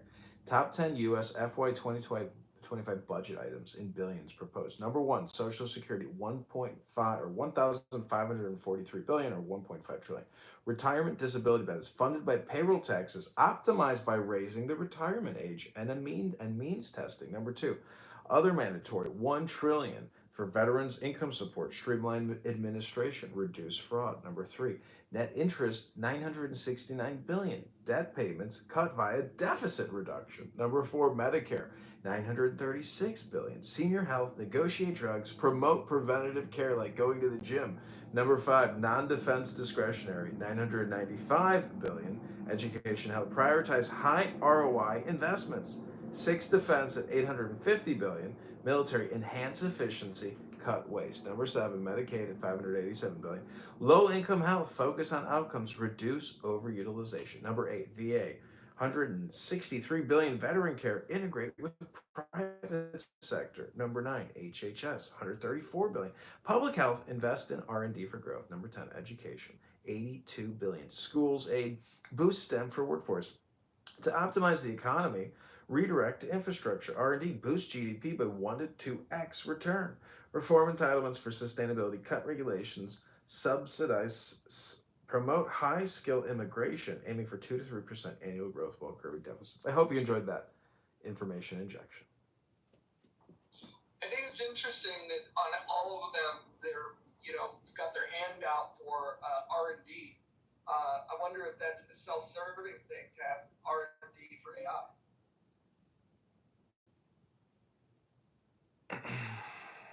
John, if you could just check your back channel, I just have a suggestion for you, minor improvement for your Grok and other tools. If you personalize it a little bit, given what you're trying to achieve, I think the custom instructions that I provided there, or if you choose to continue the conversation on your own, you can probably get better results going forward. So I'd highly recommend you check it out, my man. Do you want to just give me like a 3-sentence summary real quick? No, because you have to type it in, but I can give you an example of what it's saying. So, for example, the prompt started with, I want to draft custom instructions for candidate congressman designed to balance political messaging, discipline, policy depth, public relatability, and responsiveness. But we want him to win, or at the very least, make a splash, so enhance all of the following. And then I give kind of a draft of what I think. One of them, for example, core output. Candidate congressman custom instructions include number 1, lead with clear position, start every response with a direct, memorable statement of stance or intent. Number 2, confidence score. End with a 0 to 100% rating plus short rationale. Clarity plus concision. Keep responses tight, punchy, and free of jargon. Explain technical terms in plain language. So that set of custom instructions, I use a similar set, but mine is customized for a CEO of a biotech company that wants to disrupt shit and piss off a lot of people while helping a lot of people in medicine, right? So there's an example, so you can kind of compare the two. Plain language, Sean. No, he's doing a great job so far. I'm actually quite impressed. So if you drop me a link or something, I'll even donate. Wow. The link was pinned above. My bad. I'll try to track it down if it's in the chat, or you can just send it. We'll get it pinned back up there. Help me, help you. Repin it for God's sakes. What's the link? What's the link that needs to be pinned? It's in John's bio. I can't do it. I'm driving. You can't actually.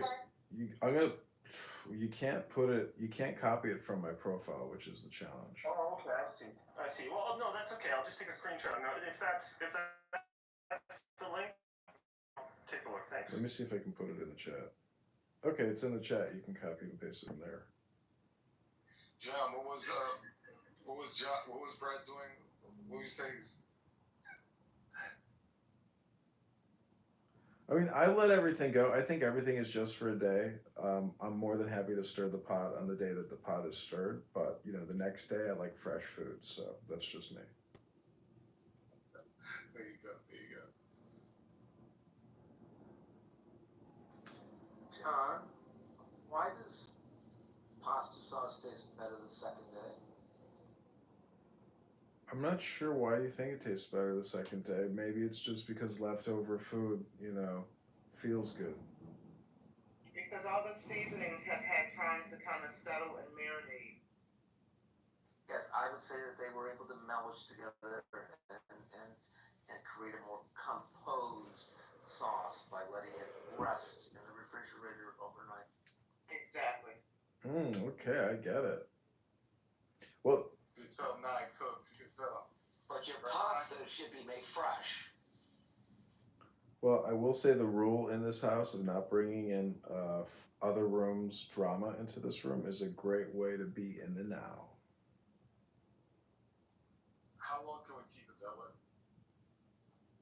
Well, it depends on the discipline of following the rules. I think earlier we allowed some rules to get broken, and we just have to have more discipline about enforcing the rules.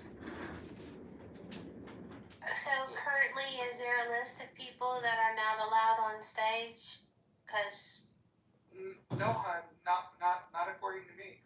The only person that I had moved down was Time Shark, because he's a time suck.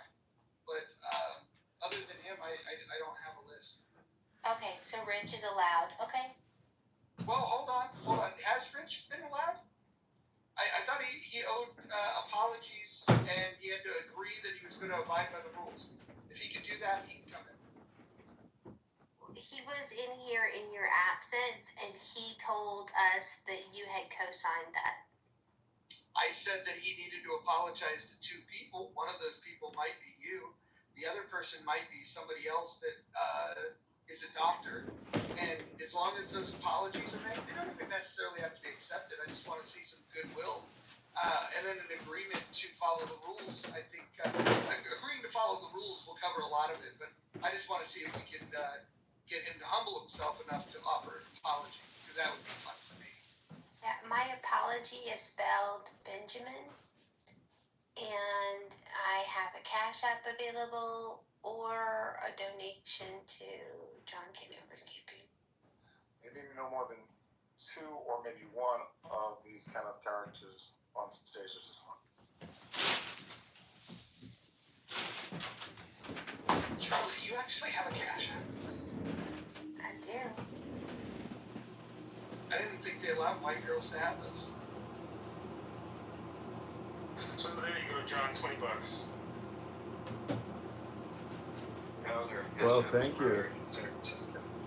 Can I? And if you're serious, I'll actually support you much more. So just keep delivering, my man.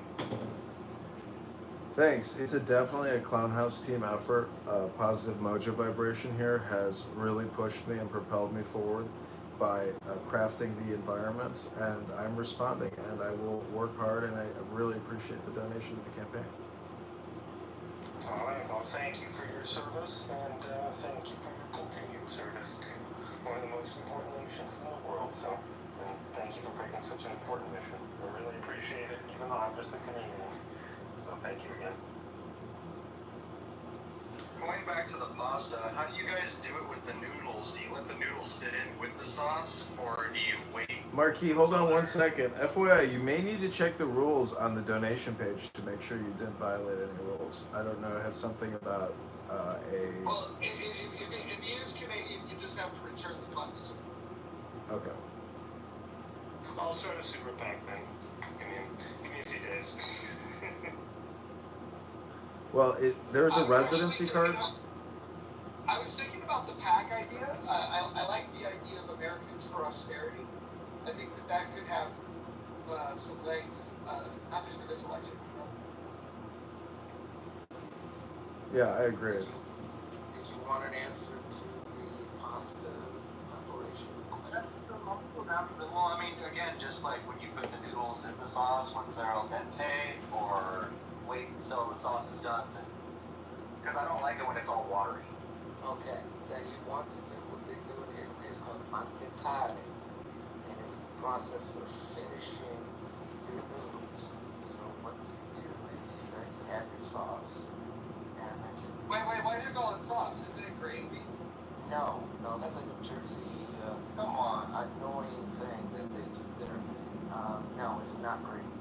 How do you lunch on the great garden state? Yeah, well, I'm in Maryland, I'm from New York, but no, I'm not from New Jersey. And anything on the Sopranos that is Italian related, I'm kind of with that. But anyway, mantecare means is a method for finishing your pasta. So you boil your pasta with salt only, never put olive oil in, and never rinse your pasta because you're rinsing off all of the, what do you call it? What's the name for it? Starch. Starch, yes, that's the word I'm looking for. Starch, because the starch is what makes the sauce adhere to the pasta. So you take your pasta, and then you get a saute pan out, you put some sauce in it, and at very high heat, you throw in the pasta, you stir it, and carefully coat the pasta, then that's called finishing it, mantecare, and then you plate it. And that will make all of your pasta taste better if you use that method. Okay. Io sono mezzo italiano, parlo italiano tu. You put it in the oil just so the noodles don't stick, but... No, never put oil on pasta. Parlo italiano come un bambino di 2 anni. Da dove vieni tu? Rule number 11, English. Oh, yeah, I'm sorry. Thank you. I broke a rule and I didn't even realize it. Sorry, guys. It's all set. They're not mansplaining something in Italy in Italian.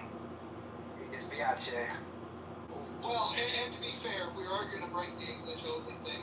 European languages would be the first exception. Grazie molto. Time out. Speaking Italian, time out. You're fluent in Italian? Va bene. I love it. I've lost quite a bit, but the Italians couldn't tell if by the accent. I kept the accent. Living in Italy, you learn it quick when you're a kid. Hey, so time of Italy for? Excuse me? How long did you live in Italy for? From probably 10 to 13, more or less. Yeah. 3 days in Roma. My father's from Benevento, South Italy. But we were living, when we came to the States, we were living in Trastevere, which is in Rome. It's close to Piazza Santa Maria. And yeah, it's beautiful. Via Natale de Grande, the big Christmas street. If you have 3 black folks in Rome, it's amazing to grow up outside of, especially in Italy. The culture is amazing, and it expands your horizon. Anybody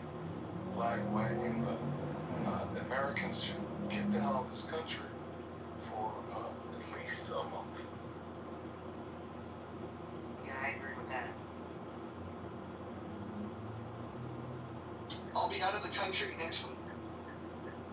Where are you going to, Mo? I'm going to Vancouver, BC. You using your Cash App? I don't understand the inference, but Oh, it's Scarlett's Cash App. You've been to Vancouver before? yeah, I love Vancouver. It's a very clean city. It's so clean, it actually starts changing your mind a little bit around spending money to keep the city. It's a better experience than the human shit on the sidewalk of San Francisco. It's really that bad, huh? Oh. It's legit human shit on the sidewalk in San Francisco, and Vancouver is pretty clean. Although there is about a 6-block radius over on this area called Hastings. It's pretty disgusting. But they keep all the riffraff in one little area, so you gotta appreciate that. And you know what?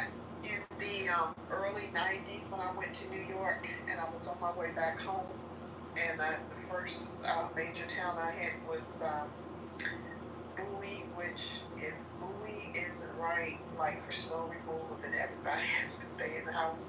And I was like, thank God, green grass, artificial green grass and that, sidewalks. New York City, a lot of the boroughs don't even have sidewalks. I mean, two-step from the gravel to the sidewalk is literally nothing. Yeah, I want to complain about the sidewalks too in Chicago. They got these bike lanes everywhere, and they got these stupid little curbs that come out and cause a fucking traffic jam. I just want to say this just for austerity, because you might be recording and so on. As Mojo said, just send me the refund and I'll send the donation through my American corporation. No problem. I think that will be fine. So unless there's another problem that I just fucking don't know at this point. I just want to say that you were so charismatic. I should have been more careful with the reading. So my apologies, but thank you, Mojo, for being on top of that. Yeah, that's okay. I'll log in shortly and I'll hit the refund for it.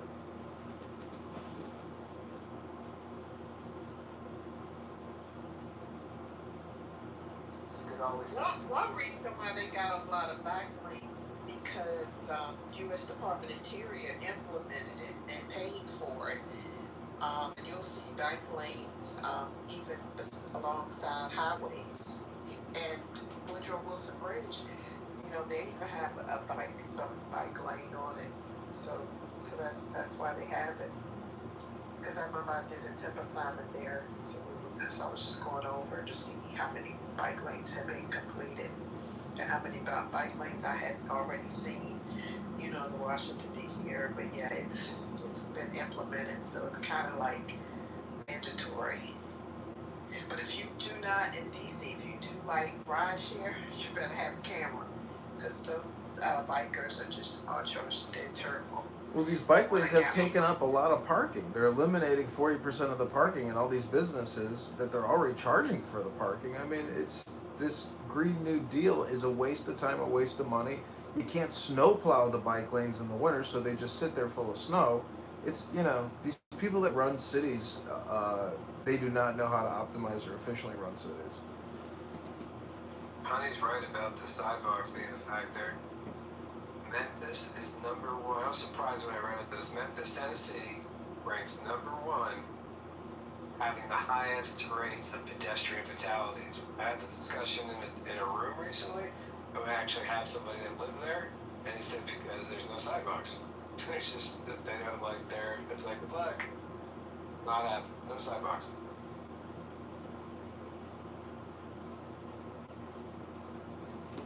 Yeah, well, you know what else there isn't? There's no more money in the treasury. There's $37 trillion in debt.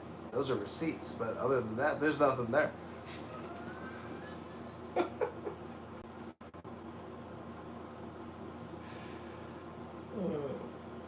Nothing there.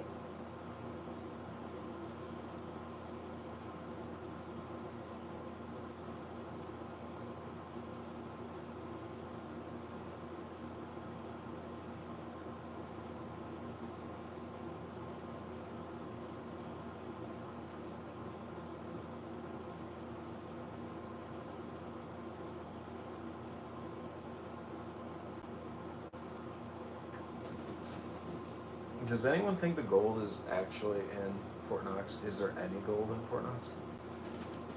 Yeah, I think there's actually more gold than they report because all those governments that you overthrew in the Middle East, they are reporting their gold missing. So I suspect it's actually much more problematic than anyone wants to audit. So, but that's my suspicion. Yeah, there's that famous photo of Tom Cotton in a truckload full of gold from Sodom.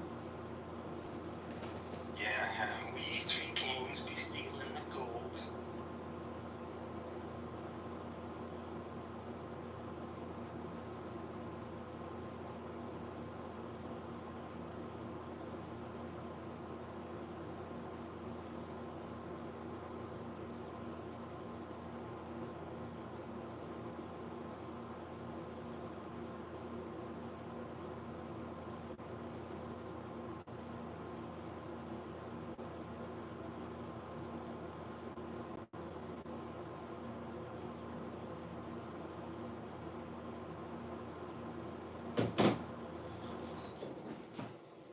So in Clown House Summation, we have learned that every day is like every other day, just a repeat of the other day. Welcome to Clown House. It's not every day, not without mentioning names, where someone might be considering seeking legal and/or law enforcement assistance and holding someone accountable for saying dangerous things. Well, I believe that it's a roast, and tomorrow the roast will continue. I have no doubt that today's show will be tomorrow's show, and yesterday's show will be tomorrow's show. It is the same pattern every single day, and the only way, in my opinion, to break that pattern is to read what's called a book, which is a forced dialectic or an external hard drive injected into a social audio chat app instead of never-ending heated conversations and road raging. It's called a book. Maybe we should try it again in the muff. This is a good book by Dispenza. It's called Breaking the Habit of Being Yourself.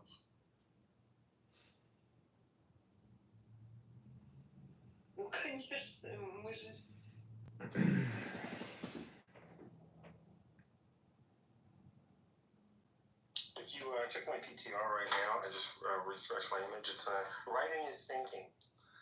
And too many people are doing something like cognitive offloading into the AIs. Even early studies now with like doctors who are and I can't even say the word.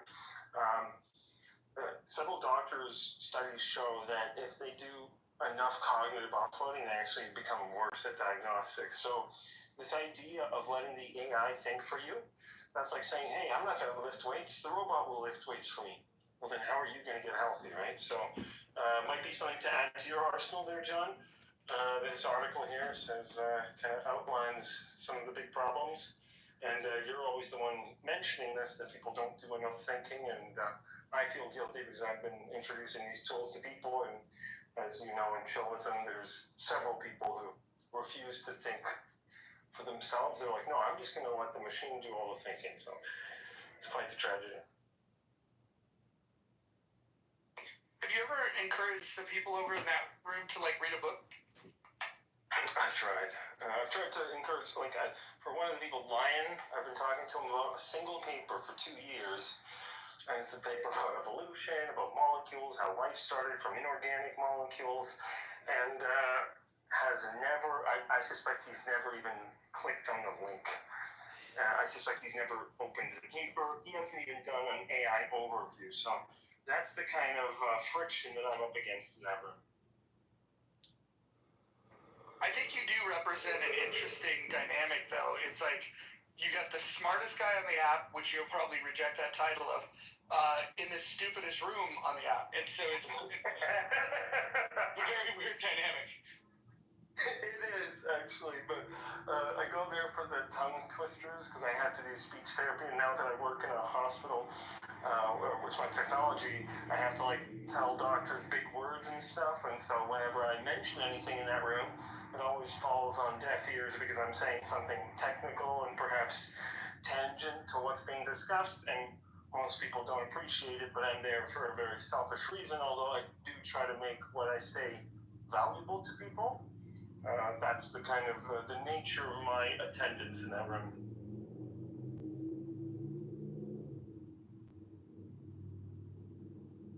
And John always gives me shit for it, rightfully. So it is sometimes like Clown House in there. Very, very, like, I think there should be an app called Clown House made by John, and that could be itself a political movement. That's a good idea. That's a really good idea. Clown House. It's not a good idea because you're already on Clown House, so it's already happened right now. 5 seconds of music. 5 seconds here, guys. Hold on a second. I want to ask Io a question. Io, if you were to play a real-world version of Oregon Trail, but let's say you're just boldly going to some new place, and you had to fill your proverbial wagon with 4 people from Chillism to help you survive some mission where there's going to be unknown threats. Who's the 4 people you'd pick from Chillism to help you survive? Oh shit, Chillism? Okay, so Lion's wife is a nurse, so I'd probably take a nurse. There's some medical professionals, so Lady Lion, the better half of the 2. That would probably be one.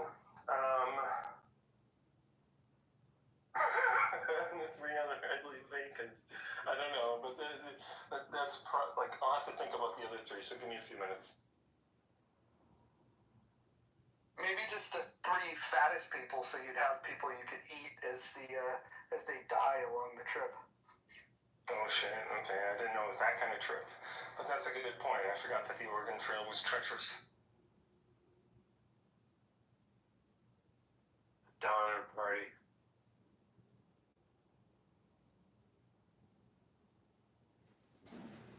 You know, I've only been in Chillism a couple of times, but it's sort of like a room of self-loathing, masochistic misanthropes, and I don't enjoy it.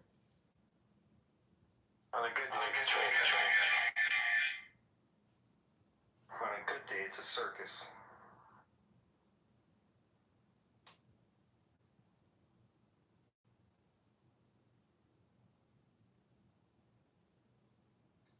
We have no shortage of weirdos over here, though, if we're being honest.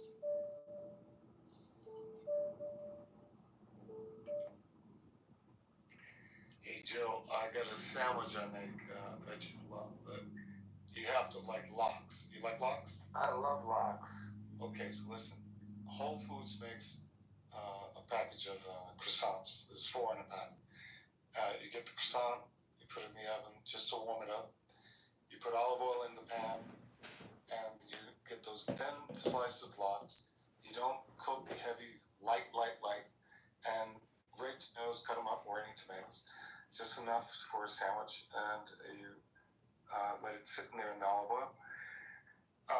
Then you move it over, because you're not frying these lox, you're just warming them up. And you take a couple of eggs, maybe 1, 2, maybe 2, 3, depends on how much you want. And you put oregano, maybe some Italian seasoning, some pepper, whatever else you want. That's the basic. And then you take that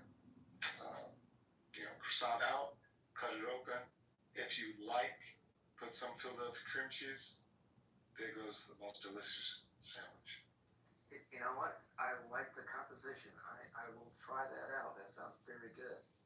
That's right. For all the Mama Lukes in the house. Temyak, have you ever had a culatella di zebullo? I don't know. Yeah. Time out. When I was a kid, I remember I was fanatic about gnocchi. But no, I haven't. I don't think I had that. Culatello is very much like prosciutto, and culatello means little ass in Italian, and it's from a portion of the pig that's very small. That's why they call it little ass, and it is the most buttery, delicious soda Maria that you could ever have. If you like prosciutto and you have this, you'll never want to go back to eating prosciutto. Although it does cost like $40-50 a pound, it's delicious. If you could find You can find Cooltel and Visa Bello. You should try it. Put it in the chat for the folks. I'll find a link and I'll put it in there. Yeah, and then anybody go to Italy, go to South Italy, and you'll have like buttery mozzarella, buffalo mozzarella.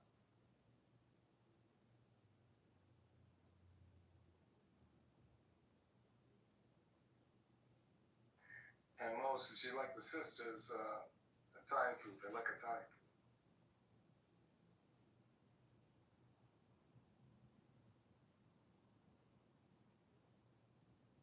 Are you talking to me? Yeah, Mojo. You like the sisters, right? You know, I used to. There's a white girl on this app that is just so funny. She's so cute. Where you don't have to give away, but what part of America or what area? Does she live? I would never say. Well, Wise man. shooting your shot is good.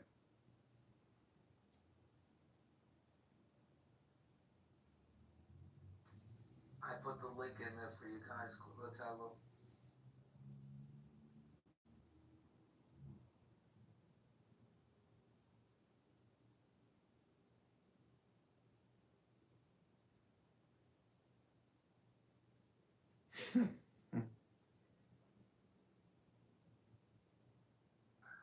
Yeah, Joe's for real. You can tell. He's for real. I don't know, man. He still calls it sauce and not gravy. Like, I mean, I know some people that have a problem with that. They're all TV characters, but they have a problem with that.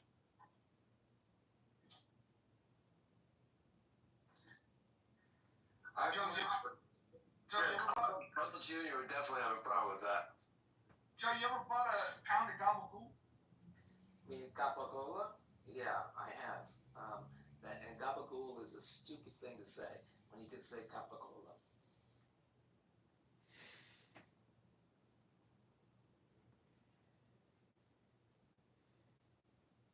And I wasn't calling you stupid. I was calling gabagool stupid.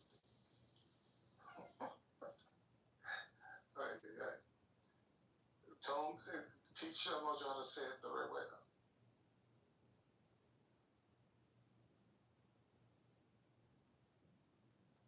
Say it the right way, Joe.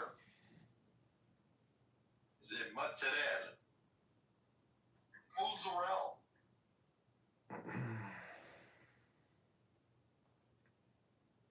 Forget about. So Mojo, for this weekend, I'm not sure I want to download Chatter again. I guess I can try on a burner phone, but they deleted my account on Kitover, so there's still a lasting sting to have that account deleted. But I would love to transition, pivot, clone, and redistribute the Mojo experience across multiple platforms. Yeah, let's make that happen. I wanna see if we can kick up a buzz across these different platforms. I'd really like to stir up a fan base if we could. All 12 people that might show up, but that'd be fun. I'll actually reach out to Isaac Hayes and say, hey, would you be interested in participating in a room where someone running for Congress in Illinois is going to be there? He would probably love that. I'm pretty sure he knows my name, knows my face, but I would love that as well. And X, I think, is the biggest place where we can have the most fun because that's where the most insane anti-Semite, Jew-hating, racist scumbags live by the thousands. Well, you know what's going to be great about that is that the challenge is I nuked my fucking old account. It was becoming like I was spending. You think I spend time on here? I can spend time on here and multitask, but I was doing this thing over there where like I wanted to be the first to comment, so I had to really pay attention to it, and it was too much. I had to fucking delete it. But there's some people on there that if we reconnect with them, they do the very kind of spaces that would be good. Of all people, Stephen Bader would be good to connect with over there. Plug you produce the data, or at least say they do. Well, you need to create a Mojo experience account, and I have many X accounts with many followers. So any content you create, I can retweet and vice versa. But we can rapidly grow your account to where we should be able to get seen in the open X spaces. I like it. I have a Discord, but I don't use it much. Is there anything happening there for something like this? Discord is where the planning for these types of rooms take place, and it's a very toxic environment for most people. Be careful on Discord. Yeah, I just go for a writing. It's a writing workshop that we do there. That's it. I don't jump around. I don't even know how to use it really. Yeah, Pepe likes to say he came out of the most racist rooms of Discord, and he was a neo-Nazi at the time. And his brother also has the stormtroopers insignia. So, you know, every time Pepe gives a little lecture, just know that you may be communicating with somebody who you could consider an extremist. Yeah, so he has a brother too, huh? That was funny. Like a twin Pepe, like a Pee-Pee. Say it isn't so. I call him Dr. Pepe. Pepe Pew. Pepe and Le Pew. Pepe Le Pew. You know, Mojo said once, he's like, you know, John has all these recordings of Clubhouse users. If one of them does something awful, or, you know, it's like you got all this, you know, digital signature communication. I don't think anybody. You got your own Epstein list. It's awesome. Yeah, I've created my own little hive of intelligence, but really, it's not me. It's just Clownhouse. I'm just hitting live stream. Well, you know, most people, like, there are some people who technically can record all the streams at once. So, unfortunately, for whatever reason, Clubhouse leaves that door open to this day. So, you could, in essence, just be streaming all the rooms and ripping them all. I agree, but since you have to be in the room. Since I'm running for Congress, like I would like to set up more recording studios in my house to record even more Clubhouse. But the truth is, that's not what's gonna win this campaign. And creating more targeted content, and I think using AI and Grok to create targeted content to read and then deploy, you know, will go a long way. I mean, if we can give. Well, if you want some help, I'm down to help you pro bono. If you want some technical support, I got you. So, here's something that would be cool, is utilizing AI to go through all of the hours of content that he's streamed, looking for particular either voice signatures where you're looking for the best of something, or just looking for a particular topic. Is that something that that you would be able to help out with? Easy peasy. Yeah, that's easy peasy. That's easy peasy, huh? Yeah, if you got the recordings, it's a matter of just processing them, and then it's just a matter of tokens. One thing that you could do is make a specific section in your political campaign for funding AI tools.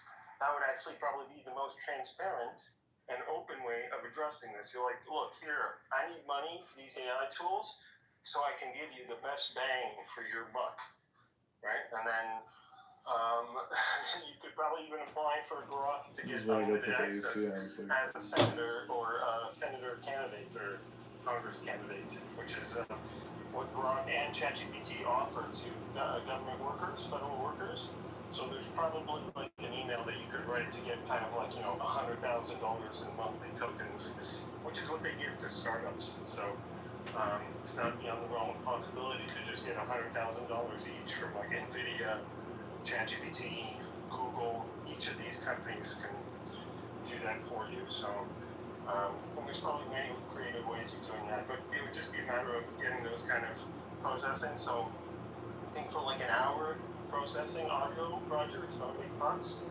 So depending on how much the aspiring congressman has hours, you can just roughly calculate what you need. And the costs are always going down, so there's probably many ways of reducing that as well. But if John can give me like an estimate of how many hours he has, I can probably give you an estimate of how much it would cost.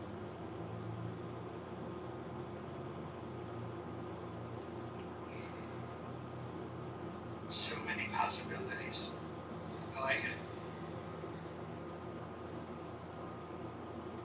That was actually one of the smarter things I've ever heard on Clubhouse.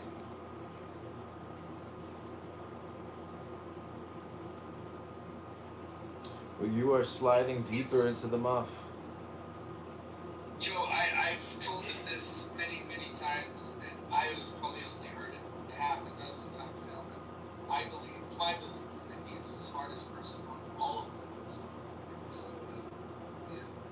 Well, yeah, but the idea of running a campaign using AI,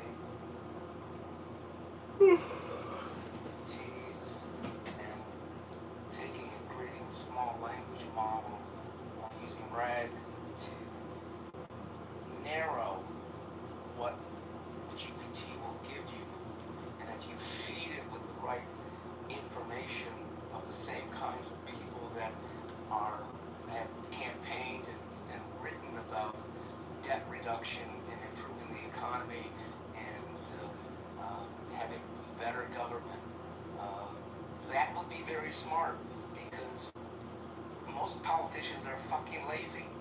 And if you had that and you started building your campaign platform based on real data of some really fucking smart people that are in agreement with what you want to do, that could make you unstoppable, and the way you talk about your campaign would improve greatly. Speaking of making you unstoppable, John, let's hear your rehearsed answer for Mr. Kitover. There's been some talk of concerns in the public of you recording those on an app without their knowledge and consent. What say you to their privacy? Yeah, privacy is a very important issue, and maintaining online anonymity, I would consider it almost a right, but many people are incapable of maintaining that anonymity because it's not easy to do. The Digital, Surveillance Act tied to the NDAA, which is $1 trillion a year, with their NSA facility in Utah, everything is recorded. Everything is put into these massive data storage centers to mine for future crime, potential terrorists, to look back and do research on crime or terrorism, hopefully. So I would just say that, if you have a complaint about me recording people on Clown House using vulgarity, racism, hate speech nonstop, well, I would just say the government's already doing it. So I'm just doing a duplicate or a duplication, and I don't cost anything, but the government is charging you $1 trillion a year to do this type of operation through the NDAA. So don't complain to me running for Congress. Go complain to your current congressperson or senator. Yeah, the name of the program is Echelon. It's intercept everything. There you go. So there is no privacy. Signals intelligence means anything you transmit, they intercept and record and then decrypt later, and they have all of the encryption keys. That's why they call themselves the Equation Group, and then the opposing group is called the Shadow Brokers. So that's kind of the players involved in what John just mentioned. Well, but as far as Clubhouse goes, you gave up your right in the terms of service in Clubhouse to be recorded. So you got nothing to stand on. These people who put in their profile write-up that I don't want to be recorded, it's worthless. Doesn't mean anything.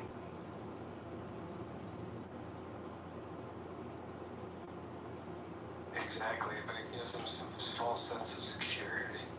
It's silly. It's completely silly. I don't know what they're thinking.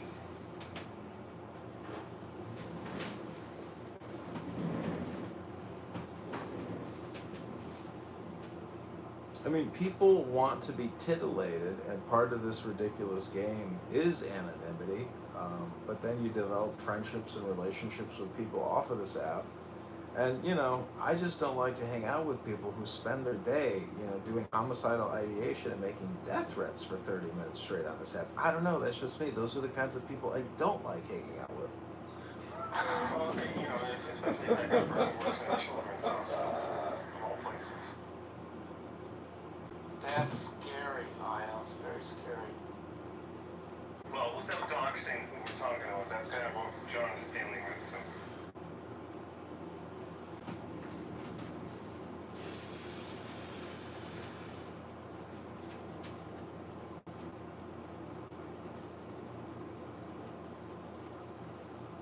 Rohan is not a fan of my recording activities on this app, and it gets him very triggered when we discuss or interact.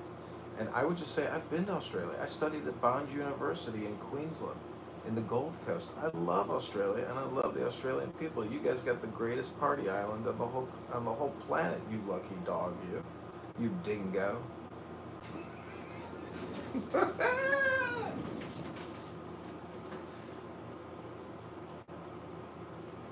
I'll fight, John. I have a problem with anybody who chooses to be able to record another person without their consent and then taking it further to be able to want to try and commercialize on another person's asset, which is their loss. I think it's pretty despicable. I think it's pretty low life. I think it's disturbing.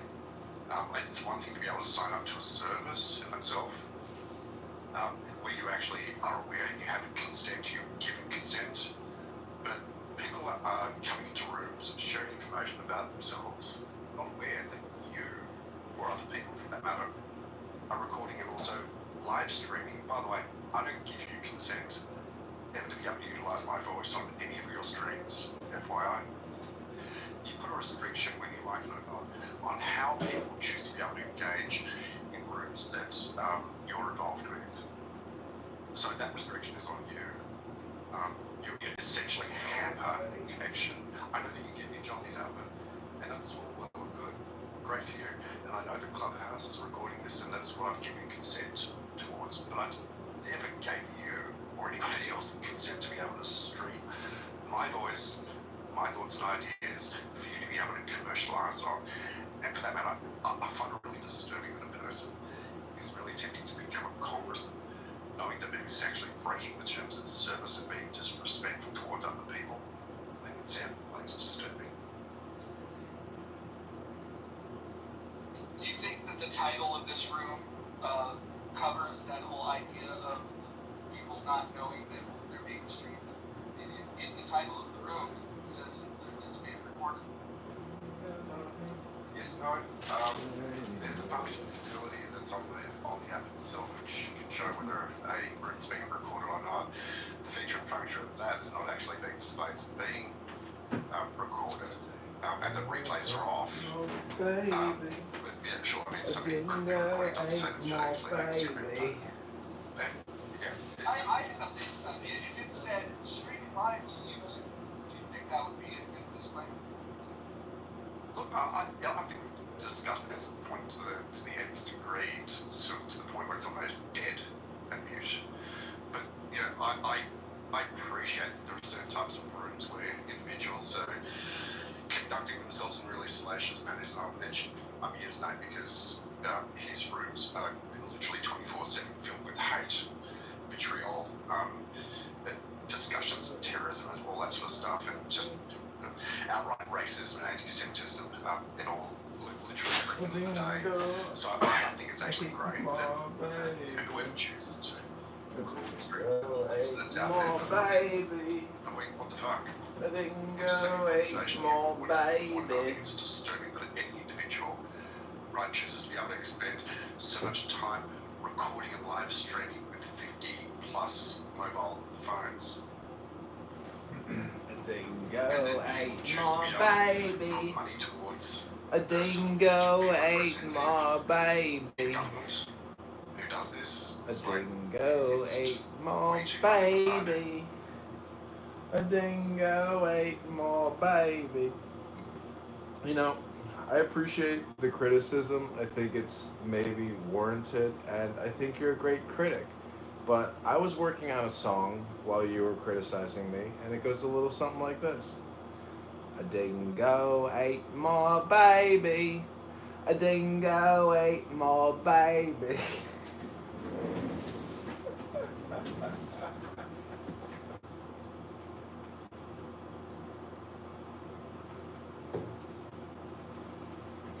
Not the laugh. You were doing so good. You needed to hear at least one more. I'm sorry. I just gotta tell you, like, you're a drama queen, and anything I recorded, if you think that something I recorded of you caused you a problem, why don't you just speak up and say what it was? It's really simple. I am telling you, I do not consent whatsoever to have my voice recorded or streamed by you or anybody else. Simple. If you break my request, then there may be consequences. And other people might have consequences for you if they choose to be able to say exactly the same thing. Yeah. All right, well, it's duly noted. I'll put it in the complaint box. Little snidely.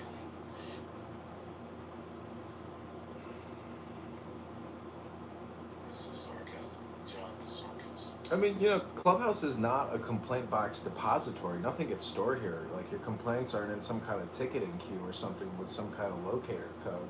I mean, I hear you, and I apologize, but, I'll make my atonement on Yom Kippur, when I pray to Hashem, Rabbanu Shalom, and I'll ask for forgiveness from Hashem, not from you. Not yet. It's not Yom Kippur yet. I haven't come to you yet to ask for your forgiveness. So just be patient, okay? It's coming, Rohan. You are nothing short of 2 words of whack job. I really hope you get your medication soon.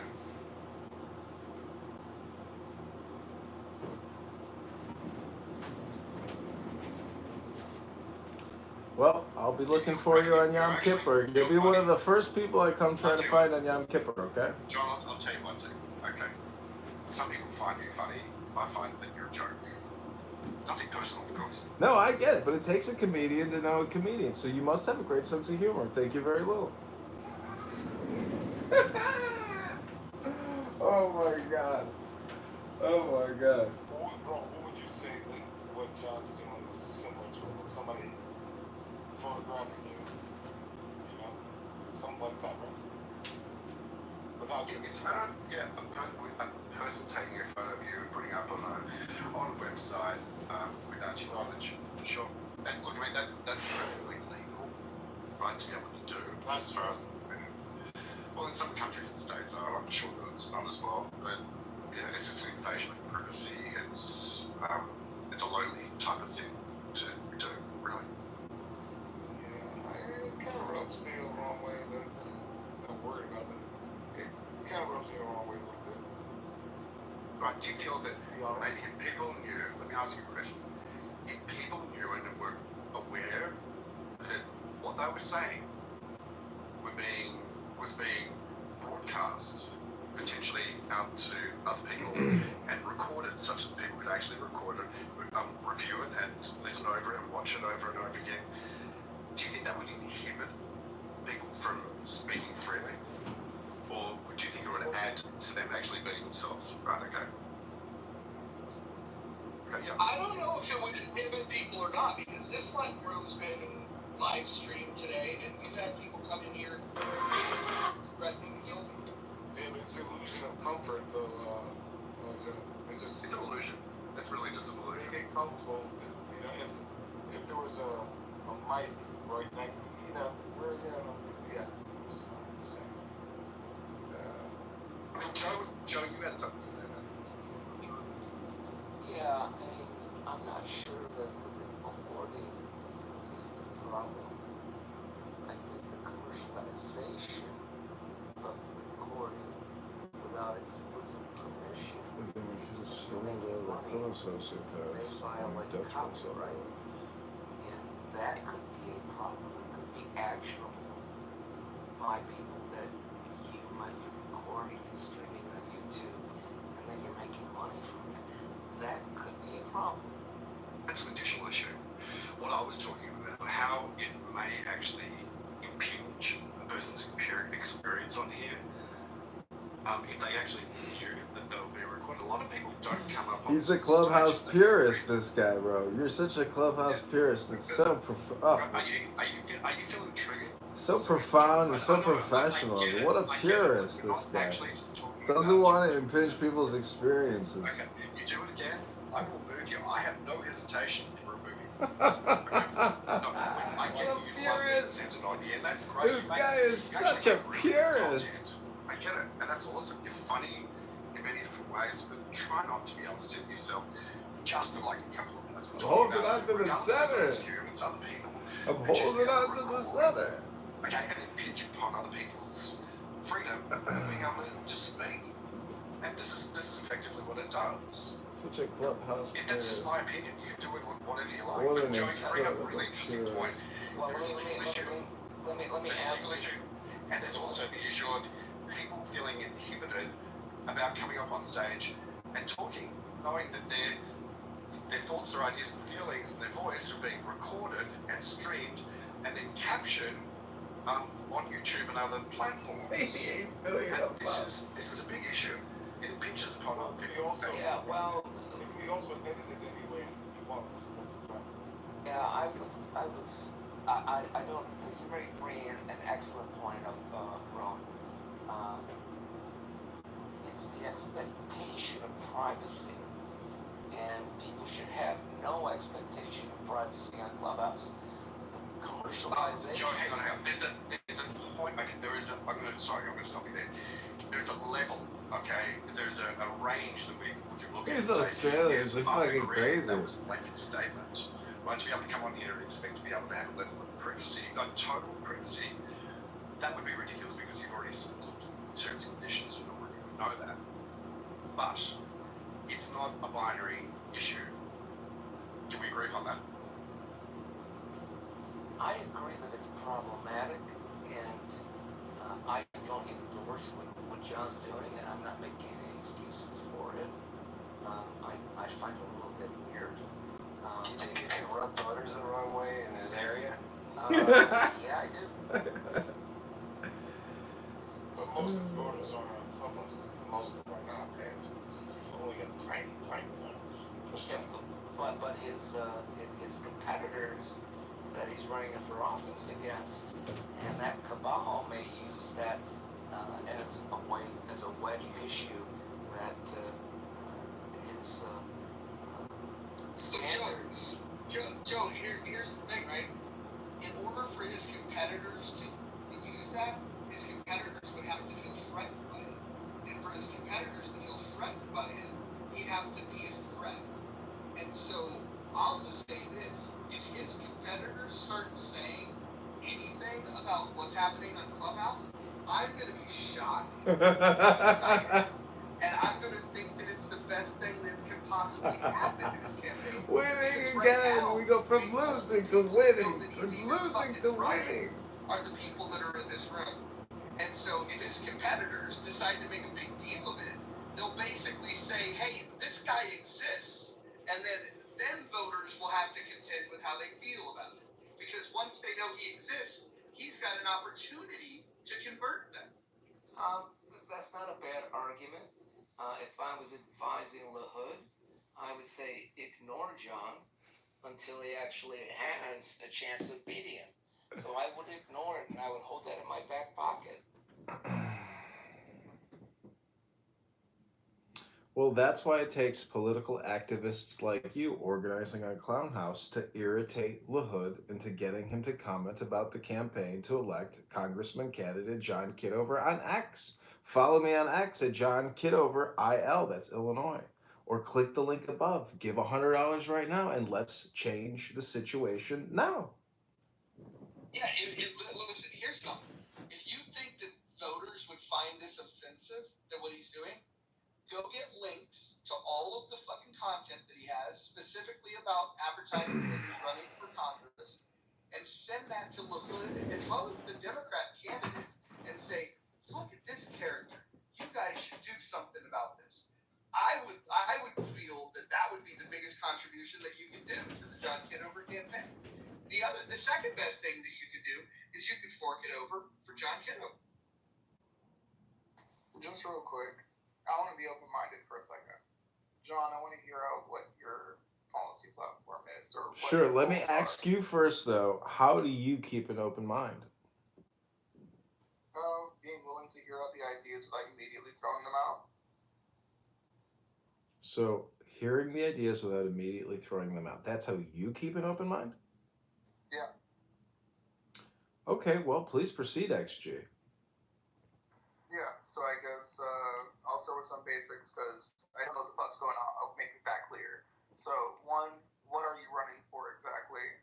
Two, why are you running for it? And three, what are some things, basic things in a summary you seek to achieve while you're running for it? That's an awful lot of questions right now at 11 p.m. at night. And I've been battling Brad all day long on Stolen Valor. So go to Instagram.com/John Kitover. Subscribe to me on Instagram, and we will set up a private call, XG. But please follow me on Instagram now. Thank you. I'm going to meditate for 10 minutes. John, that sounds like a dodge. That was a dodge. And then he runs away. He's running away, Mojo. He's running away. He's running away. And Mojo, when you started your room, you didn't have the recording on. You kept it on because you just knew it was innate. Yep. And I was one of the biggest vocal critics of John Kiddo. He can vouch for that. Others that have been in these rooms can vouch for that. And the game changed. And this is the thing that I think people need to recognize, is that if we were having this conversation 3 months ago, we would absolutely have a strong point that, like, hey, we're in a room with no replays. This seems like a trashy move, and we're going to use all the tools that we have at our disposal. If we identify you, we're going to remove you from the room, yada, yada, yada. But even back then, if you think about it, he could have been recording those rooms without us knowing it, and then instead of doing a live stream, he could have put it up the next day. And the only reason we knew that it was live streamed is because we were getting a real live feedback loop. And so he could have modified his approach, and it would have been recorded and distributed, and nobody would have known. He's been very, very open about the fact that, yes, he's going to enter the room, he's going to stream the room. And I was the biggest target of this. Nobody on this app, in fact, I would say all of the other people on this app combined don't add up to the targeting, the specific intentional targeting. The only other person that I think even begins to compete would be Adrian Dittman. And I think that's, it's me, it's Adrian Dittman, and then it's the field, right? But we were the top two for sure that were being targeted. When Paul and Rowan decided to change this system where you could pay to remain anonymous, allowing people to record or to live stream without the creator of the room to be able to remove the person, they were essentially saying that we want you to do this, but we're gonna get you to pay to do it. And so they charge people for the anonymous feature. Now I think that if you have a complaint about that, I wouldn't take that complaint to John. I would take that complaint to Paul and to Rohan. I think those are the people that you would want to complain about it to. But think about what you're complaining about. You're going to tell them, hey, you know that feature that you now have a few people paying $5 a month for? I think you should not offer that. And they're going to say, go pound sand. We're making, even though we're not getting rich, we're making a few bucks on it. They made that decision because they would like for somebody to stream it to a different platform, a more popular platform, in the hopes that it would bring more traffic to this app. They made that decision.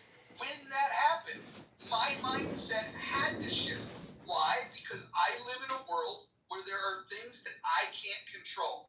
That is one of the things that I can't control. So in this universe of things that I can and cannot control, I'm going to worry about the things that I can control. I'm going to not worry about the things that I can't control. And so, knowing I can't control it, I have to then say, well, what exactly is he doing? Let me understand it better. Maybe we could find a way where it's mutually beneficial. And that's what I've done. And by the way, the thing that won me over more than anything was the fact that forget about the dumb shit we talk about. I mean, yes, you get a crash out here or there. That I've never gone back to listen to a replay of my bullshit ever in my life. Have I done that? What I have gone and listened to are the things that are happening in Amir's room. And what's amazing about this is we live stream terror plots and sexual trafficking that happens live on the Clubhouse app. I would argue that because Clubhouse records these rooms, they also know that terror plots and sex trafficking is happening in Amir's room, and they're allowing that to happen. I think they want it to happen. I think law enforcement agents love that it's happening. They're capturing so much evidence for people that are committing crimes. I mean, look, today we have people making threats. In other rooms, you have legitimate threats of terrorism, recruiting terrorists. The sex trafficking thing was beyond the pale. All of these things, super terrible. And John, who we once viewed as a villain, he's turned things around. I would say he's the Dark Knight. And until people, contend with this realistically, I don't know, what else you want to be said. He's the one guy that may lead to an arrest of terrorists on Clubhouse. There's nobody on this app that's done more, in my opinion, to combat terrorism on this app. Yeah. He's a Dark Knight. Yeah. Okay. I would say this, Mojo. I wouldn't say he's a Dark Knight. I'd say he's Dim Wit. I would say this, Mojo, that hypothetical that John recorded Amir's room, submitted it to law enforcement, and they took enforcement action. That would be a good thing. At the same time, I could also see Amir taking civil action against John Kitover for surreptitiously recording a room, and he could win his civil case and still go to jail. I mean, I don't really see what dealing with quote-unquote terrorism on Clubhouse at least does, especially when Twitter still exists and you have rampant neo-Nazis on that platform 24/7 openly spewing bullshit, but nothing ever happens to them. So, I mean, I don't understand what Clubhouse has to deal with it, especially when we have even bigger platforms that have even more crazy shit on there that's allowed. No, I agree. He can stream those as well. I agree. I've streamed a lot of these JQ radio rooms, which are Jewish Question radio rooms, where they sit there and, I mean, to me, it's it's shocking, but I guess on the internet, I think people's brains are wondering how they can create the most insane, psychotic, scary stuff you've ever heard, and X is full of it. Clown House, I think it's a small enough community where people can identify the road ragers, but even the road ragers don't do what they do on X. X is a different level of insane, psychotic, just really annoying people who can't have conversations, and they are extremely obnoxious and petty and childish like. So it's annoying to listen, annoying to interact. But I love roasting them and going in there and just yelling at a bunch of these people, and then they see that I'm running for Congress, or they think I'm a congressman. It creates a pot stir and shakes the hornet's nest. So I don't know if it has any value, because most people aren't going to pick up a book, and there's no real education happening. It's like this dopamine word game of trolling and shocking. What Brad did on the app today, the past couple days, to me, that's, I think it's extremely questionable. And, but the way it impacts people and the Munchausen syndrome that it creates with people is also impressive to watch, because I think from an animalistic perspective, when somebody goes on this crazy psychotic road rage homicidal ideation rant, it's like a silverback in an enclosure with all these female gorillas, and you see how behavior and conditioning influences people. And I'm just saying, live streaming all this stuff and recording all these human interactions,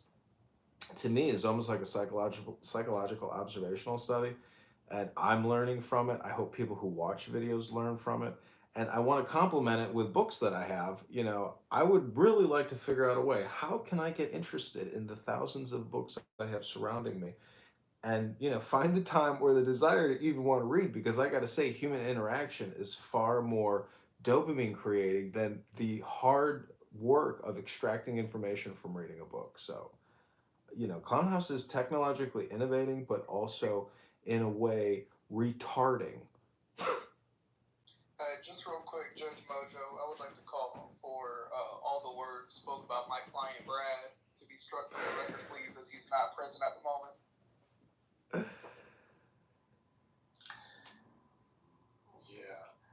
Yeah, John. The only thing is, if it was contributing to the people out here, everybody would take it different. But it's self-serving what you're doing. That's what's turning Roe off. To me, I'm more where Mojo is. It's like, nobody did me, but it does not rub me that well. It's a self-serving thing, and it's not serving. Well, all I can say in my defense is, this is a very strange game that I'm personally playing. Okay, to live stream myself 24/7 with with 13 cameras in my face is a very weird prospect for me as a person who's doing this, because I'm really putting myself out there in a way which could be considered unprofessional. However, in my defense, I think being fully transparent, there will be some added benefit in the now, whatever that means. For who? For who? I think in a way I can do some type of a therapeutic service for people who come on here and do homicidal ideation, terrorism planning, and maybe even sex trafficking coordination. Maybe by putting a light on people or exposing people or threatening people with exposure will cause them to somehow question what they're doing and modify what they're doing. I don't know. It's a very complicated word game. It's just gonna piss them off. That's all it's gonna do. Yeah, I'm gonna go back to Ron's, thesis on surreptitious recording. It's a problem, and you've made it your problem. Well, I've been accused. Well, people say that it's illicit recording. It's not illicit, it's explicit. And I try to be a gentleman, and I record a lot of profane people who do a lot of vulgarity, insane hate speech, racism. I mean, people like Pepe and other people who may cozy up to people, and now they're considered part of the clique because they talk to us. I have people saying really foul-mouthed stuff to the point where, if there was an index of what everybody has said throughout all my recordings, and you were to just hit the top 10, people would say, holy shit, because they have said things that are so vulgar, so profane, so obnoxious, that when you look at all the little snippets and you listen to what somebody's actually saying, you question their sanity, you question their motives, their intentions, their personality, their character. It's a lot of data on a lot of people. So that's why I say, if you come from a good place in your heart and you're communicating peace on this app, well then, you know what? Maybe you're a good person, and you're in the clear. I think it's really cute. I think it's really moralizing virtue seeking from the person who chooses to be able to record a stream without the consent. It just sort of shows a red flag. The bullshit factor is through the roof. It's not like I created some app or something. I'm just using YouTube to live stream myself. It's just recordings. I don't know why it's a big deal. I'm actually really curious, right, as to how you would just be able to psychoanalyze yourself, a person who spends literally years, not hours, years, with multiple, like tens of mobile phones recording other people. Oh yeah, 50, 60 cell phones I have here in my home office. Yeah. Yeah, I know. It's more than weird. It's disturbing. But how would you? I think I could call it. I could call it a form of OCD. I could call it OCD. If you look objectively, right? Look objectively at your behavior. How would you psychoanalyze yourself? Considering you're spending a lot of time invested in psychoanalysis. That's asking too much, bro. He's not. No, it's all on video. It's all on. That's the beautiful part. If you want a great explanation, the best explanation is to watch the YouTube channels. Go to the YouTube channels for hours a day and just sit there and watch it, and that's the answer. Wow, I can't believe they recorded all this stuff. It's amazing. Holy cow. Who's crazier, the person recording the crazy people or all the crazy people in the recordings? Mute up. How would you psychoanalyze a person objectively who spends years of their life, right? Well, I can very easily look at it subjectively, not just objectively, right? I get it. Just hang on, John. Just chill out for a second. A person who sits in their room literally 24/7, in his underpants doing yoga and streaming himself whilst recording other people without consent on tens of devices. How would you psychoanalyze and profile that particular type of person? Go for it, John. Okay, so the way I think I can look at it is by self-deprecating myself and unfortunately submitting myself to play the fool. Try being objective about it, please. I am trying to answer your question genuinely. I put myself at a professional risk to record myself recording other people. So selflessness, kindness goes both ways. If you think I'm a selfless prick or an egocentric, narcissist, toxic, malignant person, you can't make that determination. That's an all or nothing position. As Mojo has stated in my defense, I have made recordings that are so devastating to some of these people because it is against the law what they're saying. So I have put myself at risk as a former military intelligence officer to bring light to a toxic problem on this app. I ask you a direct question. I'd really appreciate it if you can give me a direct answer instead of just bullshitting waffling. Go for it.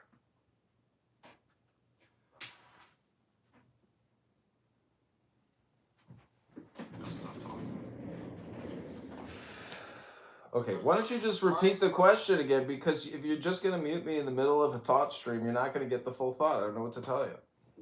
No, I'm helping you to keep on track, John. That's all I'm doing. I asked you a specific question. How would you psychoanalyze a person who spends literally years recording themselves in their underpants, doing yoga, streaming other people without the consent?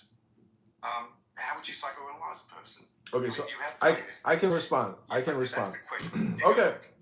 So I think there's two ways to look at this. If you look at the total body of work that I have submitted to the internet, aka YouTube and Instagram, it's 20,000 YouTube videos, 20,000 Instagram videos. In those videos, I have spent a lot of time doing subjective and objective uploading into YouTube. I've read a lot of books. And it's not just recordings of Clown House and people speaking here. There's a lot of creation and artwork that I've done in... Great. I'm not questioning what knowledge you have, and you are duck shoving again, and that's the reason why I've paused you and muted you. You're not answering the question. How would you, considering that you are good at psychoanalyzing other people, how would you profile a person psychologically who displays these particular traits? Bro, let him get it all out. Yeah, okay, then let me explain it this way. By doing this work, I have done like a self-actualization technique on myself. But prior to this, at the Citadel, which is a very intense military academy, every freshman has to go through an intense indoctrination process. You essentially become a mute. There's only 3 responses: sir, yes, sir, no, sir, and sir, no, excuse, sir. So we can continue this line of questioning, or if you want, I can just resort to the 3 default cadet responses, and we can just move this conversation right along. And if you're interested in contributing $10 to the campaign to elect John Kitover, click that link above right now. If you're enjoying this testy little debate between Rohan and I, and you find it entertaining, well, consider contributing $10 right now to the campaign to elect John Kitover, the 16th district in Illinois. That's right, ladies and gentlemen. This is just entertainment. No one's going to fly to Australia. Nobody's going to fly to Chicago. We're not going to have some kind of old Australian 1930s fight and oil up our mustaches. No, this is just a friendly conversation on a social audio chat app called Road Rage Clown House, where people get angry over things from the past, from other rooms. And the rule of this room is be in the now. No bringing in drama from other rooms. So technically, Rohan, please read the rules and reconfigure your line of questioning to come in alignment and compliance with the rules. Thank you very much, Rohan. Oh, you make me laugh. You really do. Ron, I'm not sure that John understands the surreptitious nature of what he's doing and how that has a chilling effect on other people. That's one thing, and I'm not sure he cares about that. And he doesn't care. But Hang the on, other, let Chuck go. the other thing is the lawfulness of what he's doing and the commercialization. That is a problem, and you are at risk for that. No matter who you are uncovering, the most vile people in the world, it doesn't matter, because in the same time you're ensnaring people who are just here to talk, and they don't want their stuff streamed, and they did not give you permission to do it, and that's a problem for you. No, in my defense, I would say I'm being social, I'm being political, and any kind of commercialization in the future on YouTube is in the future. But right now, there is no commercialization of the content that I film or create out of this app. Well, the fact that you're putting it on YouTube is commercialization, whether you get paid for it or not. Yeah, but every time you go on a social app, you're putting at risk something like this can happen too. Sure you are. It doesn't mean you're not being violated. It doesn't mean it doesn't mean you've given permission for someone else to use your content that comes under copyright. Howard, the key is consent. It's exactly what Joe is alluding to. It's one thing to consent to be able to have your information to be utilised by the company that you're utilising, for that matter, the terms and conditions, which may also include third-party companies as well. That's perfectly fine. People are being streamed, recorded without their knowledge or consent. And commercialisation that John's talking about, he's already said in other rooms that he if given the opportunity, he would plan to and does plan to be able to commercialise it if there is that opportunity that presents itself. There you go. Yeah, I did the work. It's called doing work. It's a job. You know how much work I've invested in recording people on this app? I gave up my whole life to start recording this app. It's my work. It's my creation. It's my monetization. It's called capitalism, you communist Australian traitor! Traitor! Terrible. Yeah, you might be doing what you call work, but the work that you are doing involves other people's ideas, thoughts, and their voice as well. That constitutes a breach. Well, you're in the muff. There's always a little breach in the muff. You gotta have a breach in the muff. You need moisture, first of all. Then you can get a breach in the muff. If you get a breach in the muff and you find a way in and you go straight to the center, well, that's how you get compensated for your artistic endeavor. And you get a critic ultimately at the end. But nonetheless, a critic is... You're breaking the rules. When a moderator's speaking, that's your cue to be able to go on mute for a second, because I just wanted to welcome Anne. Hi, how are you? Wonderful to have you here. How are you doing? Nice to hear your voice, sir. Excellent, thank you. Do you give your consent to be recorded or streamed to any other third parties? I mean, technically when we are on Clubhouse, they're recording all of our voices, and they can use it to edit, publish, analyze, and send it to all of their stockholders. So, I mean, our shit's already out there, so I don't care. Or lawyers or law firms, they'll give up all the data, no problem. John, hang on, wait. I have to assume that by just being on the app, that they're doing it. So, and God knows who their stockholders are. So do I care if my fellow Americans are recording me? No.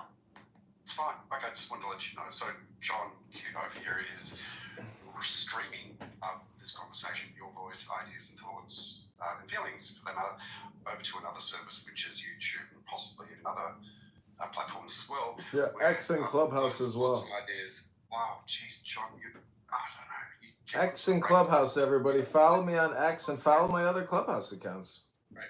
So sorry. Oops. Okay. John, I'll bring you back up. Very Okay. funny. But Very funny. that's very funny. I know he's great. He's a great joke to laugh at, and it's fantastic. So I just wanted to let you know, and that's what's going on. Okay. Okay. Yeah, Mojo explained everything. It's very simple, and he doesn't care, bro. I know. I know. Try to get him to see a blind spot. He does not care. Oh, we're gonna have a debate. We got Darren LaHood on stage, or at least a representative. Oh no, that's Dr. Adams. I'm just, I'm just supporting Darren LaHood. I'm with the LaHood crew, so I'm definitely supporting Darren LaHood. Brad and I were actually, we were talking. We were thinking about going half on $1,000 a month apartment just to have an address out there. To vote, okay, just to vote for LaHood in his own district, okay, because we believe in LaHood's vision, okay, we believe that LaHood is good for the hood. Alright, I'm gonna restart this live. Hope you're enjoying it. That was pretty funny. Just because you've given explicit consent to Clubhouse does not mean, and you have no expectation of privacy, does not mean somebody else can use your content any way they want. They can't do that. I mean, all legalities aside, just one word, John. One word. Why? I mean, if I was in, the 16th district, Yeah, it's spelled A-R-T. Art. A-R-T. To Congress to remove people's autonomy and their privacy rights. Okay, to be listening and recording people probably on their cell phones. I mean, why would you trust somebody that has violated your perceived sense of privacy? A-R-T.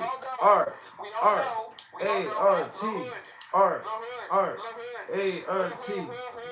Thank you. So at the end of the day, LaHood is going to win. Okay, as a matter of fact, the last time that he ran, more people voted for him than anybody else in his district.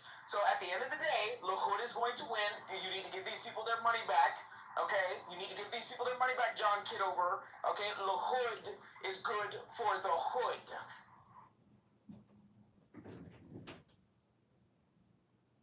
I just don't know how we expect to have privacy when we are on a public social audio app. We're not on a public, we're on a private social audio app. Hold on. Can I get a volunteer? Somebody volunteer? Anyone? Can someone volunteer? Okay. I'll volunteer. What can I do for you? Okay, Moose, can you read the room title?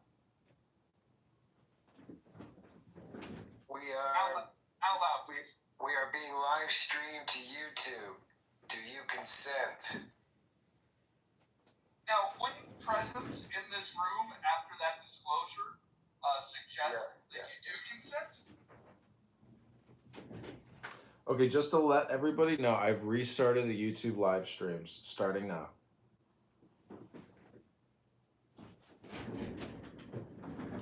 How many viewers are there?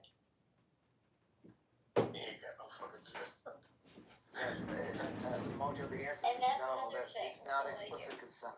If you guys know that there's, like, if he has no viewers, like you guys just said, then why, like, do you know that they can use our voice on here and they can use it for commercial use? So, like, all of our voices are recorded, and if they want to do anything that they want to them, so, like, 10 years from now, you may hear your voice saying things that you never fucking said, and that to me is, like, more of a concern. But you have given explicit consent to Clubhouse. Yeah, You have not given any consent to John Kitover. Let's just have an honest conversation about this. What is the real concern that you have about the streaming? Is it because somebody might listen to what it is that you say? There's more people in this room listening to what you're saying than there are on the YouTube channel listening to what you're saying. So, like, explain yourself. Like, what is your major challenge to this? I have one. Can I take a moment to express it? The archive is memorialized in a different way against the terms and conditions that we agreed to on this specific app. And Adams, I think there was somebody else. We'll see. Do you want to take the mic? Well, Adams almost partially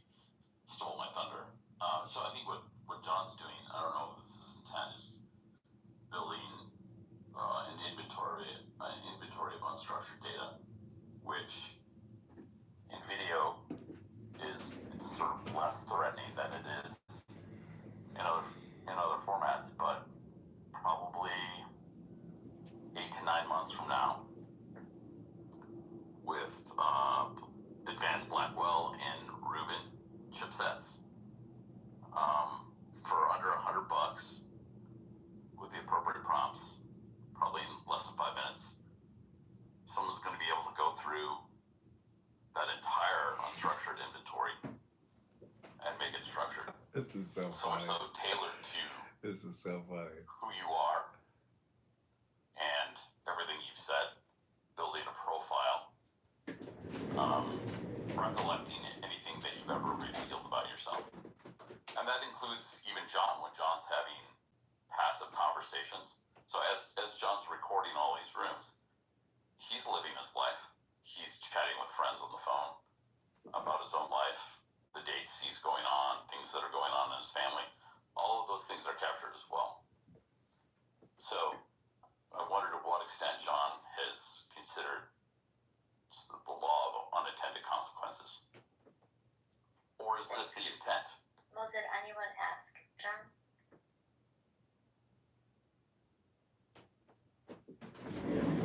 Anyone? People have asked John, but then when John goes to answer it, John is I've asked him. giving an answer. Yeah, I just heard the question, and the point is, it's not necessarily unstructured. I spend a lot of time structuring, and there's tons of playlists. There's a podcast on every YouTube account. It's 30 YouTube accounts that I'm personally managing. It's a lot of work, and I've been doing it in a flow state for like 5 years. So when you say that video data isn't like of high quality, see, video data really has a lot of data in it. And if you look at it from a gigabyte perspective, you'll understand it really is a lot of data in a video. So my ability to live stream on my AT&T fiber all this data, I can't believe I must have uploaded like hundreds of trillions of terabytes at this point. And So why what do is I pay the only reason $60 a you're month? No, Yeah, I'm why trying to you game know, the system. I'm trying to game the system. This is like a hack.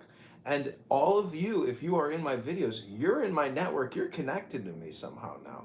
So you may not like that because I'm running to Congress, but I have created an artificial network with you, whether you like it or not. You're all in my videos. So in a way, I'm responsible to you, and now you're responsible to me. So fork it over, and give $10 now. Make it your Zadaka of the season. All right, wait, hang on a second, Ron. One second. You missed Phil's very good point.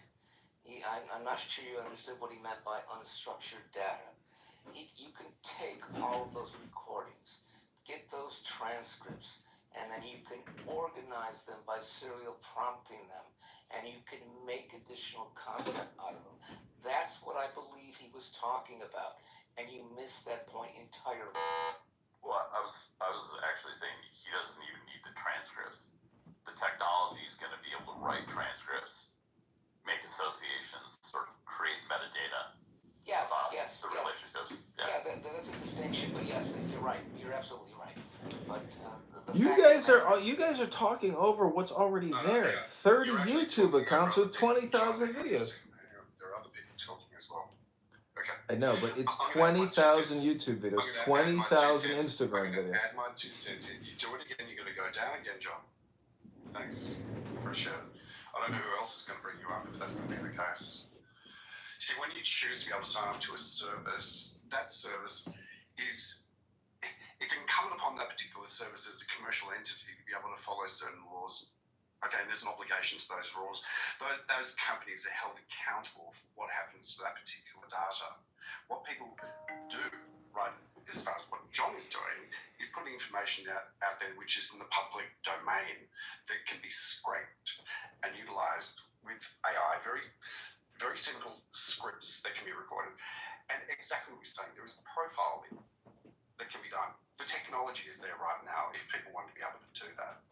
And profile it back to your particular names and hold that as data. So again, this is part of what John is facilitating. And I just want to clarify one last thing, okay? John, I do not consent, regardless of the sign and the title that is in this room, for you to be able to record or stream my voice, ideas, thoughts, and feelings at all. Thank you. So, couple of things.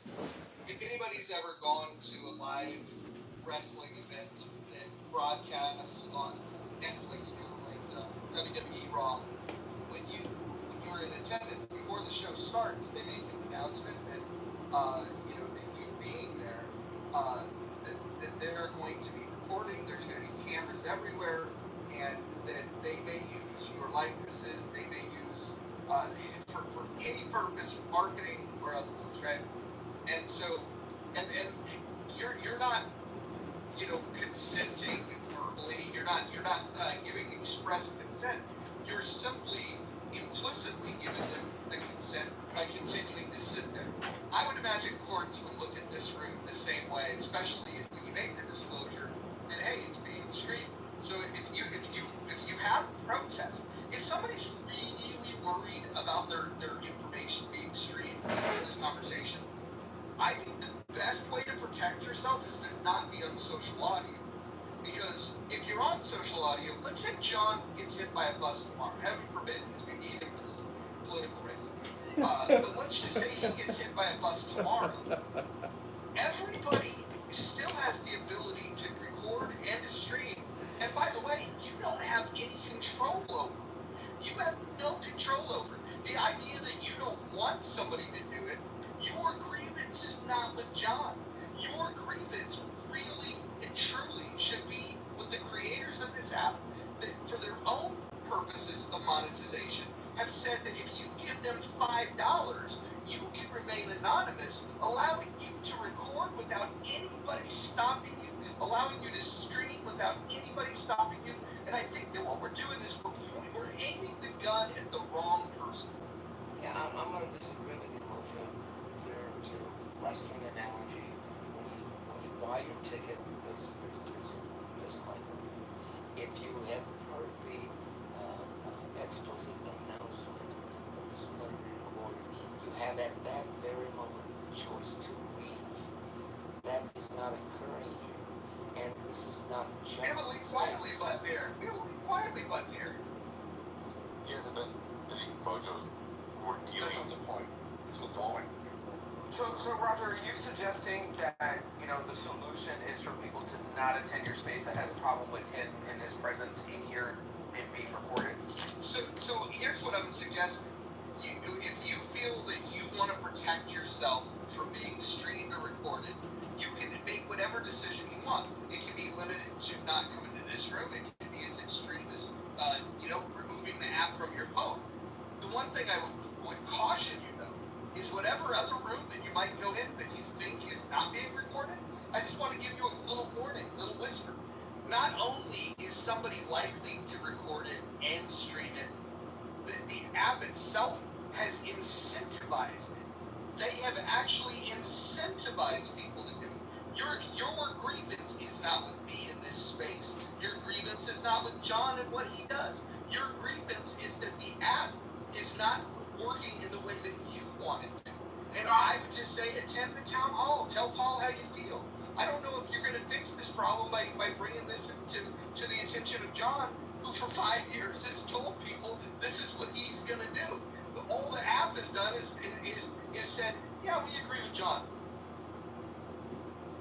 Yeah, I don't think that holds water.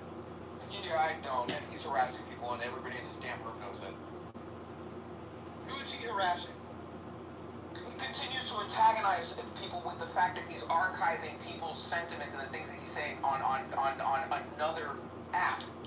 He's openly doing that. So if anybody wants to paint it out to, put a lipstick on a pig, then go ahead and do it. But at the end of the day, he is harassing people.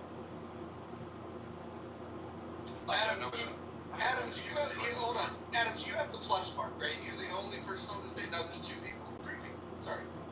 Counting it. Trying to drag and look at the screen. There's 3 of you that have the plus mark. The plus mark allows you to go into a room anonymously.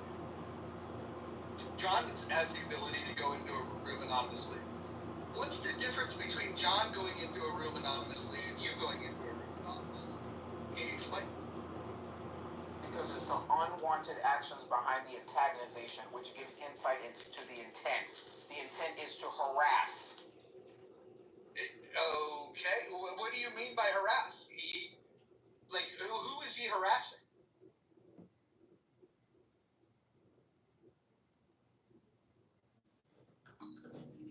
Yeah, I'm not sure that harassing argument is a good argument. It's a weak argument. Yeah, I don't think anybody's going to. We can have a complaint about that. People are ugly, people are mean, people are nice, people are not. It's a surreptitious recording and the utilization of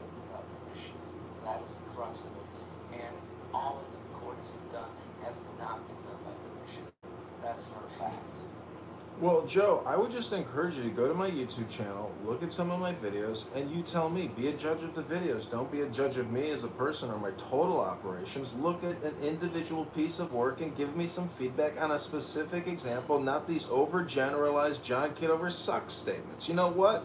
You're a critic and you suck. Wait a minute.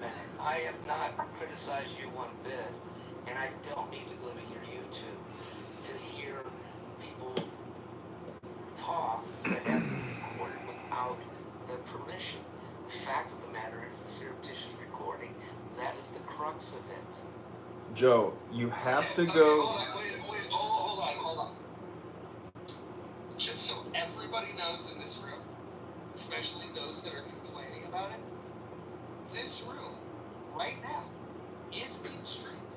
And everyone in this room, including the people speaking and complaining, are aware of this fact, and yet you choose to stay here and complain about it, knowing that it's being streamed on YouTube. I would argue that you want to be streamed, otherwise you would have left already. This is childish. No. This is childish. I'll see y'all later. This is fucking childish. What are the damages? Well, there is that. There is that. You do need damages to be able to get compensation in court. There's no question about that. But the reality is, if they feel like they've been damaged and they go to one of his YouTubes and they've been mischaracterized and they've suffered some harm, then that's actionable. Okay, well that's a risk that John's then taking.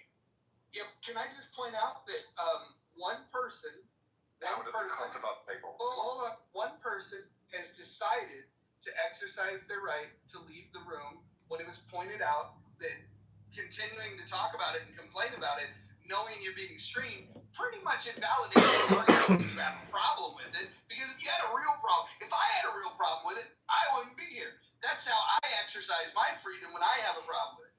But let me make my final point. The person that did storm off and say, "Forget this is immature, I'm out of here," also is participating in this communication by creating a PTR saying that they support the opposition to him running in the race. So everybody is trying to communicate their own bullshit here. All I can say is that John's just doing it better than everyone else. Well, let me point out that Rowan said that he did not give John his permission to record. That's all he needed to do. Everyone wins. That's my slogan. Everyone wins. John has to stop. No. This room is telling people that this room is being recorded. No, you make it. No, that's not good enough. Hold on. Let me explain something. It's not good enough. It is good enough. Listen, if you were to walk into Stone's poker room in Sacramento, or you could go to Live at the Bike, the bicycle casino in Southern California. You walk into these casinos and they have tables that specifically have cameras that record the poker game, and they put the poker game on the fucking television so people at home can watch what's happening at the casino. If somebody sat down at that table and said, "I don't consent to fucking playing," they wouldn't fucking sit there. Like you gotta understand, you have a responsibility here, and I think that people that are saying that they don't consent, but then stay in a room that they know is being streamed, I don't think they're being very genuine. No, I think you're wrong. I think if the examples you're giving of this poker room, and you go to management and you say, "I don't want to be recorded," they will invite you to leave. Yes, I work in the entertainment industry, and all I have to do to film in public and get your consent is put up a sign that says, "I am filming. If you walk past this, you are consenting to be filmed." Mojo is absolutely right. I deal with it on a regular basis and have been for 30 years in the entertainment industry. If you don't like it, it doesn't matter what you consent to or don't consent to verbally. If it is posted at the top of this room that this is being streamed, you are giving your consent by being in this room. I know it sucks. No, I think you're wrong. I think you're completely wrong. Guys, Joe. Please, let me finish. I disagree with what John's doing. I've heard the crux of your argument. Okay, I appreciate it. But I disagree with the crux of the argument. It is not Clubhouse that is putting this in the title. It's Mojo is putting this. Who's putting the title in this particular room? John is not. John is the person who is streaming this, and I'm repeating myself. I do not consent to having my voice, ideas, thoughts, or feelings being recorded or streamed onto any other platform. And if John chooses to be able to disregard my wishes, then there are consequences. That's not a threat. I'm just stating that is what it is. You'd have to prove damages. There's no consequences.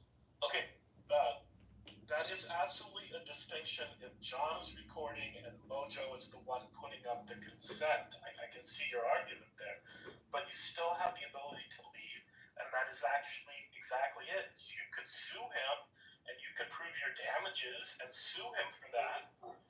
But I do see your distinction, bro. I do, and there's a legal argument there.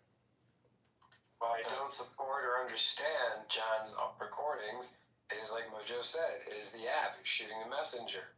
The app literally said $5 a month. Here are the tools here's the incubator for disease of anonymous recordings and streamings where mods can do where mods are left powerless to be at the hands of these random recorders. Like, that is all on Clubhouse.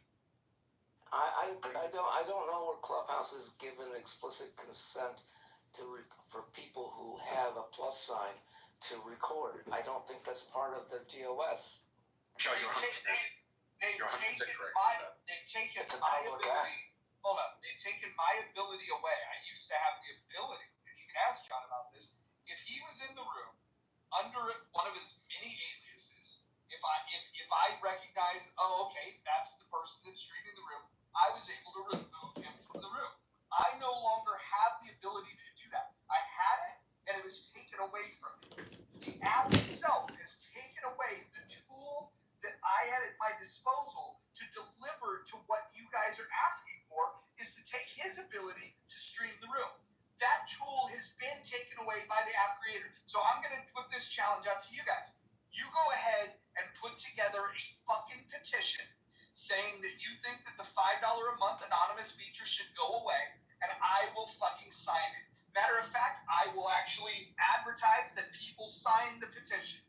I will sign that petition. But what I won't do is sit here and allow people to just have this cowardly fucking argument that why are you not taking the fight to the fucking person that created the conditions that do not allow moderators to kick people out for streaming rooms? You guys are not willing to fight that fight because you don't have the gun. Instead, what you do is you'll sit in a room that you know is streamed and sit here and bitch about it. You guys don't want solutions. That's why you probably haven't donated to John Kitover. If you want solutions for problems that we face, you might want to just pay up John Kitover for Congress. Well, that's a nice soliloquy, but it doesn't matter. John has been recording surreptitiously for 5 years, and the body of that work is on other people's content, and nobody gave him permission to do that. And irrespective of the Clubhouse, they haven't given anybody the right to record. In fact, their TOS says that you can't personally record rooms. Did you know that Joe Armenia, who is the community guy for Clubhouse, was in this room when we were doing a money bomb for John, and we mentioned in front of him that this is streaming onto YouTube, and during that room, Joe Armenia didn't shut this room down. What he did was he actually followed me, something that he had unfollowed. Well, he unfollowed my old account, but he followed me. He heard that this room is being streamed, and he is the person that manages the community here, and he followed me, knowing that this room streams to YouTube. So are you telling me that you think that Clubhouse doesn't want this to be streamed? Because I think I have some anecdotal evidence to the contrary. Well, you lost the whole thing on Roger, anecdotal. You sort of lost the trail there, respectfully. Okay, it's not a matter of whether they want. Okay, what are you gonna do about it, bro? Bro, what are you gonna do? Okay, what are you gonna do about it? Walk people me actually through sign what you're up gonna do for, about and they it. say, you know what, I accept these terms and conditions, and they become a user. That's Okay, instead of crying about it, what are you gonna do about it? I'm not crying about it. I'm doing what I can and what I'm willing to be able to do at this point in time, and that's to be able to try and protect myself by stating very clearly that I don't consent, John, or anybody else for that matter, outside of the terms and service and conditions of Clubhouse, for anybody to be able to record or stream my voice, ideas, thoughts, and feelings. That's what I can do. That's what I'm willing to do. Okay.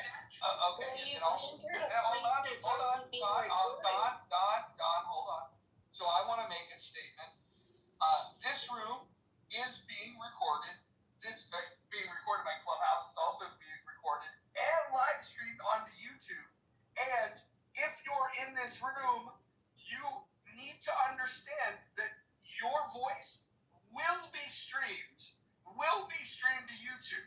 And if you don't want that to happen, there's action that's required on your end to make sure that doesn't happen. Because this room is being streamed now, and it will continue to be streamed. And if you don't like that, the ball is in your court. Okay, I hear that really loudly and clearly. That's perfectly fine. The conversation I'm having is not with you about it. It's actually with John. I'm saying to John and anybody else who chooses to be able to try and record or stream my voice, ideas, thoughts, or feelings, that is not something I can consent to. I consent myself for being here. I consent you, obviously, for creating the own rules that you have in this room and also this house, and that's perfectly fine. I accept those conditions. But I don't accept John or anybody else recording my voice and streaming it. So quick question for Joe or Ro or anybody else that is anti rooms being streamed, despite the fact that the app is allowing for this. What do you plan to do about it? Not one thing. Nothing. Well, there we go. Yeah, Mojo, I think you're maybe either not sensitive to or missing the point that the risk continuum to the variety of people in the room is different.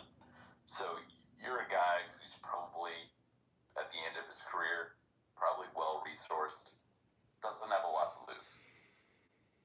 And I'm probably in that same situation.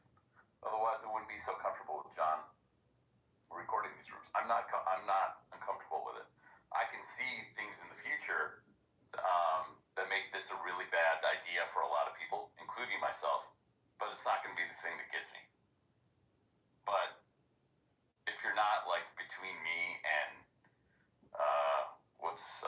Anson in that sort of cohort, you might have something to lose by sticking around this house and expressing yourself based on the technologies that are coming and based on the data sets that John's collecting.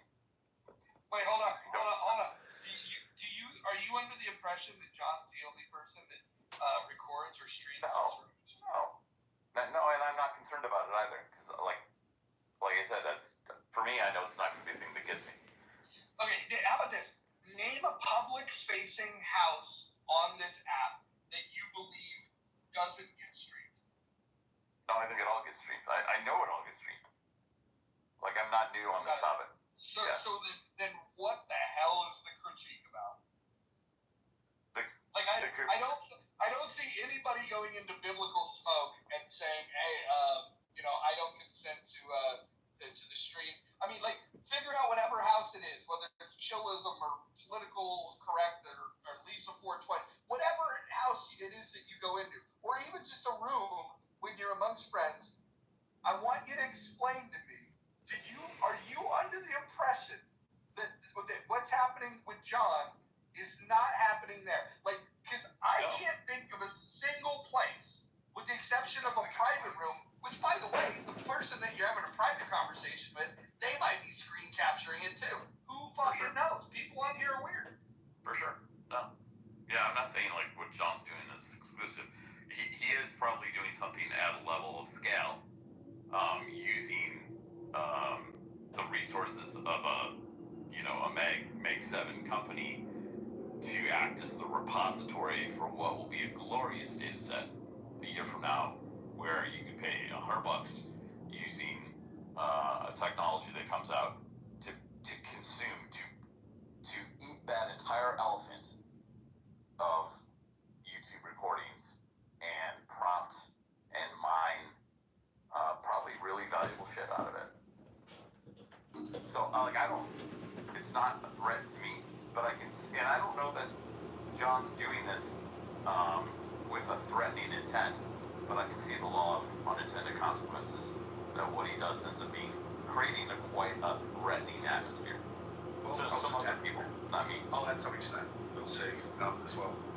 I gained an inordinate amount from social audio, not just Clubhouse, but social audio in itself. Part of what that is included is actually me sharing, having shared personal things, being vulnerable, having courage to be able to do that, and that includes other people, right, within my circles who have managed to be able to who've gone through that process and grown as a result of that, and developed like really, really amazing communities and connections. Prohibiting or inhibiting a person from being able to do that, knowing that there's a good chance that they are actually being recorded. I'm not talking about this particular room, because there are other rooms that are being streamed by John, as he's already said. Basically dilutes the value proposition individually and maybe even collectively if something isn't actually said about it. And I actually really I do get a lot of value out of Clubhouse and social audio. I'd like to make sure that other people continue to be able to do so. And this idea that, okay, Clubhouse, in my opinion, has earned by allowing anonymity and furthermore from disallowing moderation or effective moderation to be able to provide environments where people can speak their mind, can find courage to be able to talk about certain things that might actually be very close to the heart. That's on them, got it. But that doesn't mean they consent and give license to any and all to be able to stream content from these rooms onto other platforms where that information can be reviewed by other people. So answer this question for me, bro. Yeah, bro. You know that Clubhouse knows that John's doing this and that others are doing this. We know that they know this. We know that he's been mass reported. Yep. Clubhouse has made a decision to allow him to remain on this app, knowing what he does. Yep. Do you think does that signal to you that they supported, that they frown upon it, or that they're indifferent? What's the signal to you? Well, I mean, the signal's a couple of things there. Either they, as an entity, are aware of it, or there's an individual that's aware of it and has chosen not to be able to do anything about it. There's two distinctions that are in there. But again, the terms of service, regardless of what an individual actually said, speaks for itself. You are not allowed to be able to stream or record rooms and conversations without other people's consent. The system doesn't allow for it. I know. Well, hold on, but you keep saying that, but now you didn't answer my question. My question was, what do you think Clubhouse thinks about that? Even though they have a terms of service that you agreed to, right? Yeah. They're not enforcing this, despite the fact that hundreds, if not thousands of people have brought it to their attention about John's behavior on this app, and they choose to allow him to remain. So why do you think that they're against this behavior if they know about it and they're allowing it? Well, okay, so there's two. Well, they're not. It's free marketing. There's two distinctions to be able to make.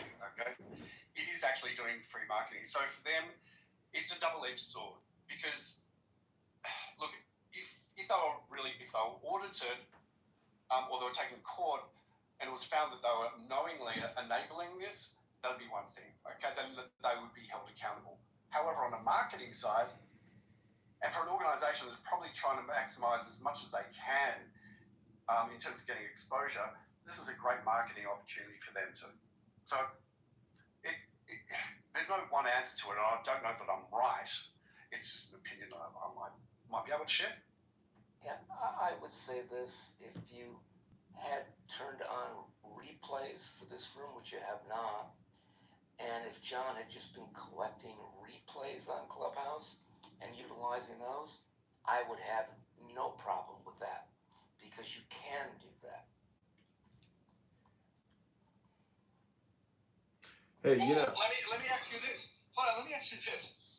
If this is such a legal problem, the platform that he is streaming it to is very risk adverse. In fact, there's a process in which you could have content taken down. If he was to play music, copyrighted material, just for a few seconds even, he would lose his entire channel, not just the video that he's posting. He could do a lot of damage. He could forever be banned from monetizing, which takes a lot to get monetized on an app like that, which he's nowhere close to. But YouTube, which is very risk adverse and definitely wants to follow all the laws pertaining to privacy and intellectual IP and this, that, and the other. YouTube disagrees because I've gone to YouTube to try to get content removed, and they won't do it. Now, if you have a specific angle that you can go to YouTube and get them to take it down, that'd be one thing. So here's just some facts on the table, okay? All the facts. This app enables this functionality. It took away the ability to for a host of a room to do something about it. And when this app is notified that it's happening, they take no action against the person. And then the app that it's being streamed to, when you bring it to their attention, they take no action. And then the final thing is the people that have this grievance, that know it's being streamed, have no problem staying in the environment that they think is so destructive. When I add it all up, I just think that it's a very disingenuous argument. I'm sorry. No, it's not. It's fair use and copyright. Just because the app has a blind spot to it, it doesn't give license for people to be able to look. You know what? I don't think, no matter what I say, it's not going to make any difference here. Okay, Roger, I love and respect you. Okay, we're going to disagree about this. In fact, I know for a fact that you and I do agree on certain elements of this dialogue, and that's great. I appreciate that. I know that if, for example, if Clubhouse turned around and said, we are going to disable that functionality where people who are anonymous cannot be booted out, then perhaps you would be changing your ideas as they are standing at this point in time. Okay? It doesn't get around the fact that, and it's fine, you can put the titles up there, all good, fantastic, but it doesn't get away from the fact that John is streaming, right, people's ideas, thoughts, and feelings and voice without consent onto another platform. And by the way, I have reported content. I'm not going to say whether it's John's or not, and I've had content removed by YouTube for the very reasons that I'm talking about. It's an infringement on copyright. Can I tell a little story? I don't block a lot of people on this app. I've blocked John like 3 times and unblocked him. I like John. I actually can sort of get his humor and enjoy it. I don't see this being a really good thing for him. And in fact, I would say that all of all the people, I think he's got the most to lose. And Mojo, you're probably more familiar with this story than I am, but when I believe it was Hulk Hogan was in a lawsuit with the Gawker, right? So then Peter Thiel wrote a book on this. Was Hulk Hogan the threat in that litigation? What ended up being the threat was somebody who was trying to seek revenge against Gawker, and that was Peter Thiel. And he was very well resourced and tipped the balance of things. So it's, again, I think a lot of this conversation has been good and it's been wide ranging, but in a lot of ways it's been pretty myopic. you don't know what myopic is, it's like nearsighted, meaning the things that can bite you in the ass are oftentimes the things that you don't contemplate or can't see with like first order thinking. And I think, while none of this bothers me, and if I guess I had a preference, I would prefer that John doesn't do this, not only for me and for all of you, but primarily for himself. Because I intend on giving him some money, and I wish him the best on this campaign. But I think he could be making a better decision as it relates to recording these rooms. I see a lot of downside, very little upside. Look, and I was in that same camp until the app itself took those tools away, forced me to reconsider. I just want to respond to the Gawker thing, though. The difference in the Gawker case was it was a private conversation that was released publicly. That's the difference. This is not a private conversation. This is by definition a public conversation.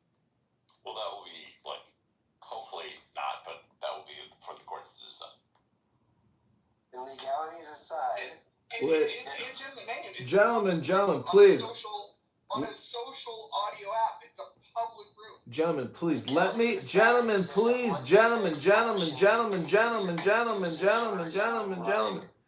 U.S. Senate. If somebody's looking to gain attention, then sure.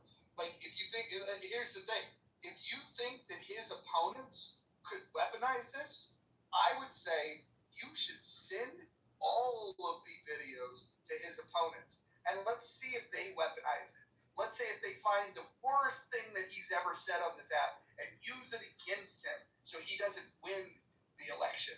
I would love for that to happen. It would be the most publicity that he's going to get in this cycle. So please, if you think that what he's doing is wrong and it's not helpful and it's not becoming of someone running for Congress, then go take the links to every single one of those YouTube channels and go ahead and send them to his opponents. Gentlemen, I'm sorry for getting so excited. I just want to remind you, you are all being live streamed to YouTube, whether you consent or don't consent. But, I'm also creating Reels real time. John, what's 11 million times 11,000? I would just encourage you all to take the deepest breath of the day. I want to thank you for being a part of this Mojo experience. And this campaign to elect candidate Congressman John Kitover to the 16th District, this is an ongoing room, it seems, every day. I'm sure tomorrow will be just like today. I don't want to say it's Groundhog Day, because it's not. We are going to doge Darren LaHood, who has created $20 trillion in debt, who supported the vaccines and has $10 million in his bank account from Big Pharma, from Big Health Insurance.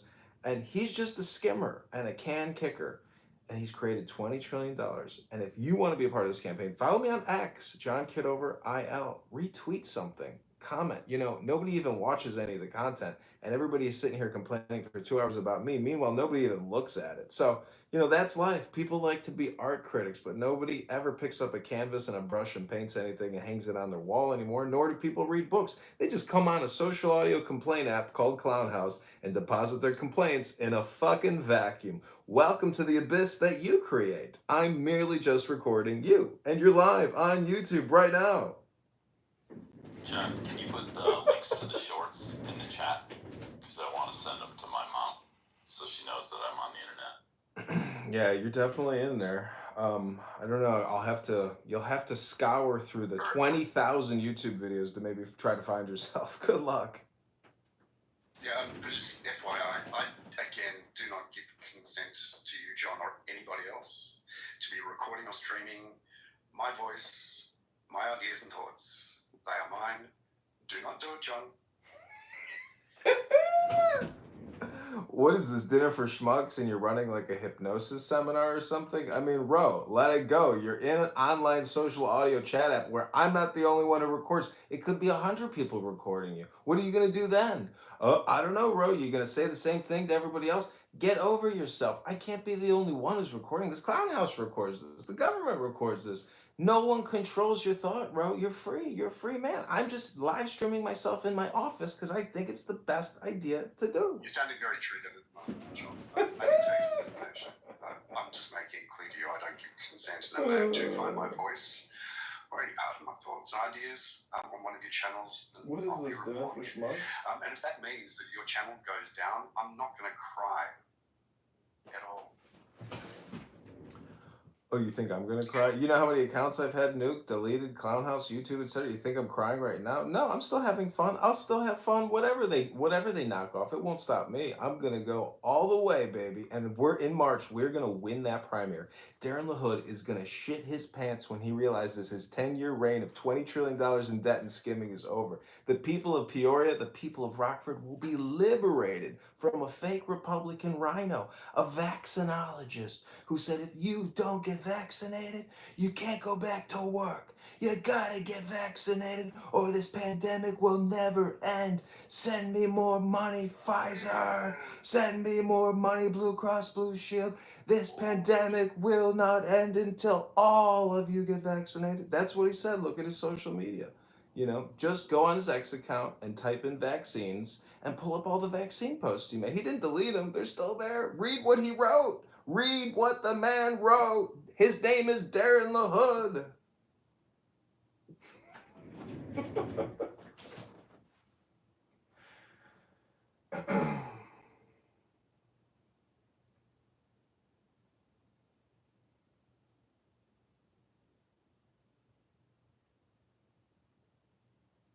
This has been a fun room.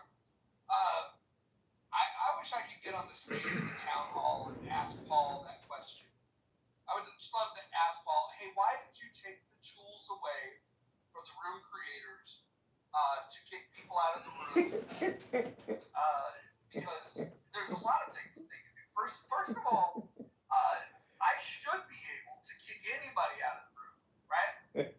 They said, no, the creator does not have that right. In fact, we're going to get people to pay $5 a month for the privilege of not being kicked out. That's what they're charging people $5 for the privilege to not be kicked out. It's like they've got immunity.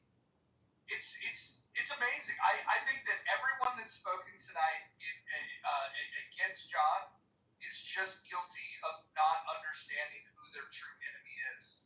I think what you should be mad about is that Clubhouse made some changes that now justify and enable people to do what John's doing, and then you want to rehash something that's been happening for 5 years. Well, like he's been doing it for 5 years. The only difference now is that Clubhouse is on his side. Clubhouse took his side against you guys.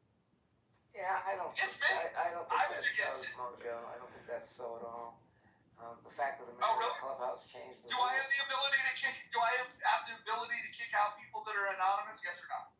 You have no ability to stop anybody from recording, irrespective of being able to kick anybody out, anonymous or otherwise. People could be recording anyway, and that still would be surreptitious, and they would be just like John. Right, but what we identify. But to leave the moderator powerless and to take away that ability to remove a known recorder is just, it's counterintuitive to a good user experience. Well, what about the unknown recorder? Well, you guys aren't complaining about the unknown recorder. You guys are complaining about John, the known recorder. No, I have been very clear about surreptitious recording, period. John or anyone else. So who's the other person you want to name in this suit? I don't have a suit and don't plan on filing one. But if you did, is there another known person that does this?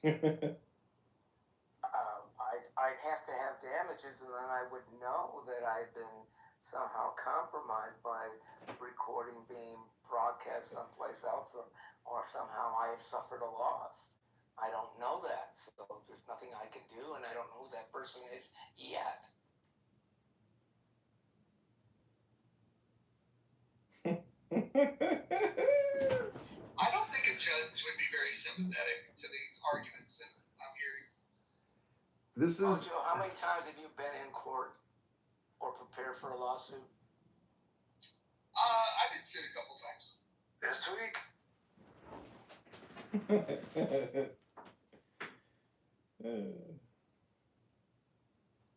Why? What's the inference of that question? I just wonder if you've gone through the discovery process and actually had to defend against a suit or filed a suit. That's all. Do you think that it's likely that if somebody in this room that's choosing to participate in this room, despite the fact that everyone in this room knows it's being recorded, do you think that by stating that, hey, I don't want to be recorded, you think that that's going to hold up in a court? Oh, it very well may. Depends if you have a good lawyer or not. No, the only argument you have would be defamation, and you have an obligation to limit your damages if you're aware of how to limit your damages. You'd be making the argument that because Clubhouse is in the state of California, and California is a two-party consent state, and audio is only being recorded, not video, because you don't have the right to limit video in public. You could make the argument that this is a public space. And so, again, I agree with Mojo. He's absolutely right. It's not going to hold up. But go ahead, sue John for defamation. That's your argument. William, you're incorrect. Doesn't matter where Clubhouse is incorporated. It matters where the person is domiciled. So I'm in Maryland, where you cannot record without explicit permission. Can I make one request? If anybody is going to file a lawsuit, can you do it soon? Because I would love for this to blow up before the primary in March. Yeah, I have no plans on filing any lawsuit. Just out of curiosity, Joe, are you a lawyer? I am not a lawyer. My brother's a lawyer. My partner's a lawyer, but I'm not a lawyer. But I have had to do a lot of lawsuits. Clearly plays one on Clubhouse. I have not pretended to be a lawyer one iota.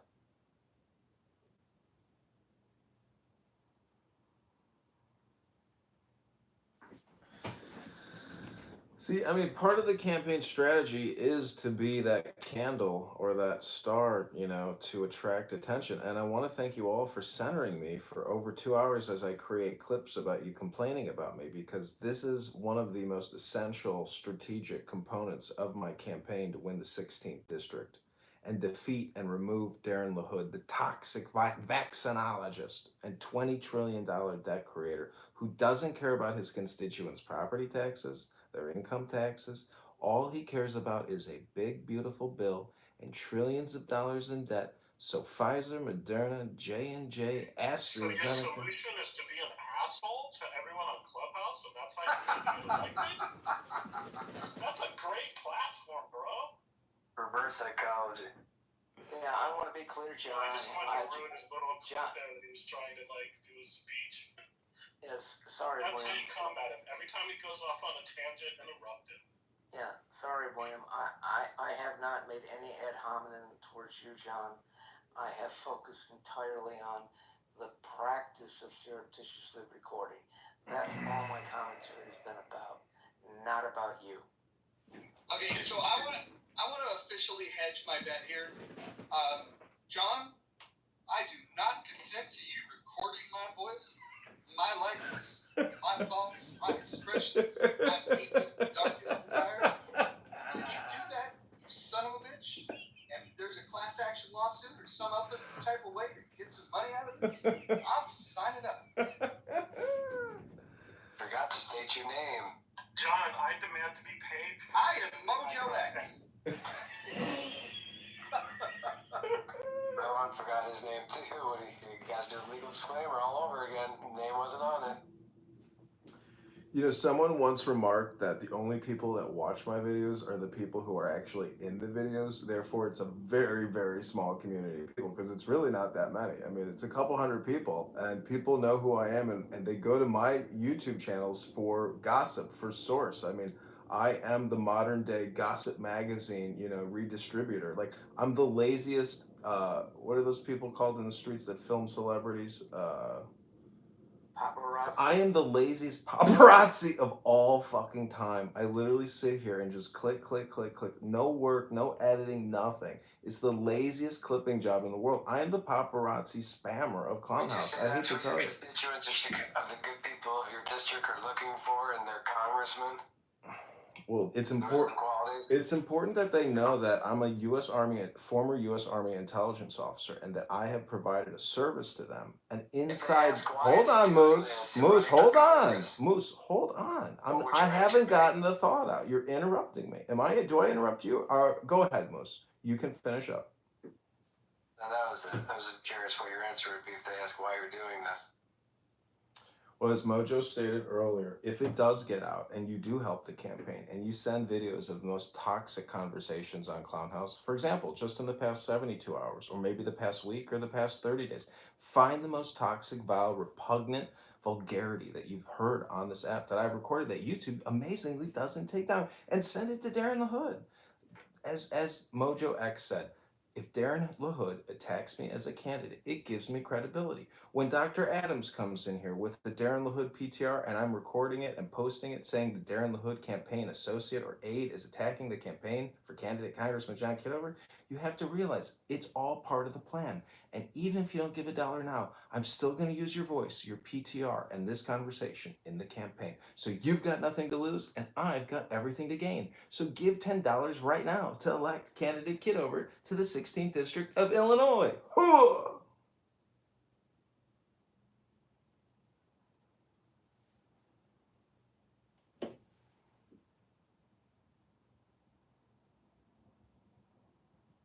Oh man, these last 72 hours have been a blast. I must say.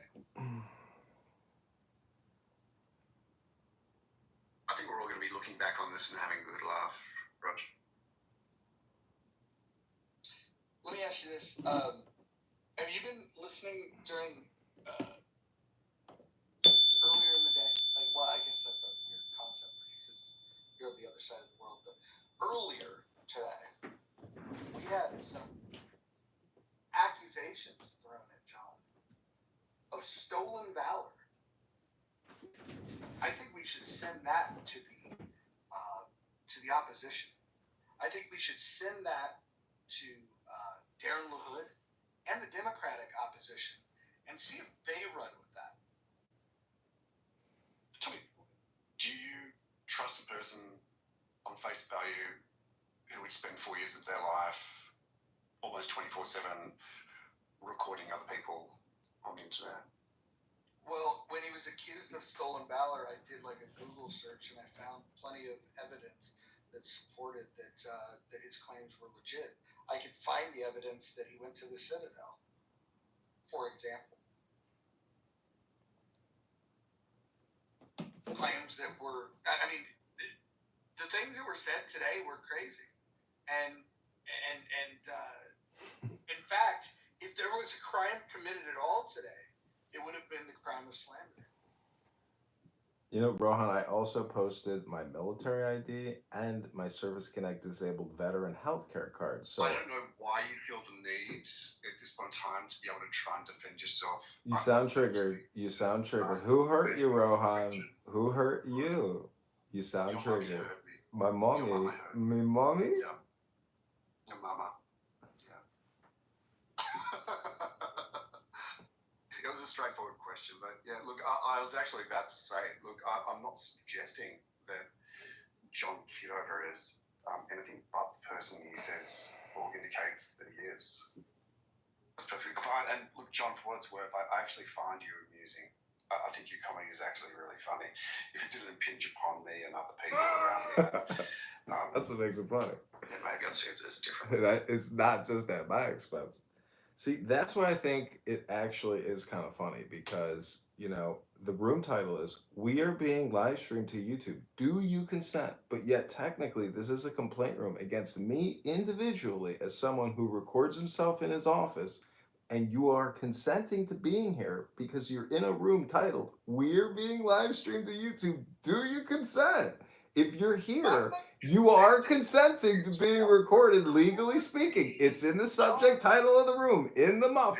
The whole room's being recorded. Everything you say is being live streamed on YouTube, and you are talking. So let me just give you the link to the YouTube so you can see what it looks like from my perspective. I know this may be, earth shattering, but let me get you that link to YouTube. Please hold. Now, were you able to segregate the content from before the disclaimer was put at the top of the room? Yes, as a matter of fact, when Roger changed the room title, I restarted all the YouTube so it's fresh. Start from the time of the title start. So you're technically in a room right now, which is timestamped and pressed with the title, with a new feed called "We Are Being Live Streamed to YouTube." Do you consent? Let me ask you this. Joe, before you ask your question, can I just ask one question of you guys that are complaining? Would you guys please write letters, send emails, make phone calls to the Darren LaHood campaign headquarters and tell them about these live streams that the opposition, so they can tell the good people of Illinois about just how crazy John Kitover is. This will help the voters make an informed decision.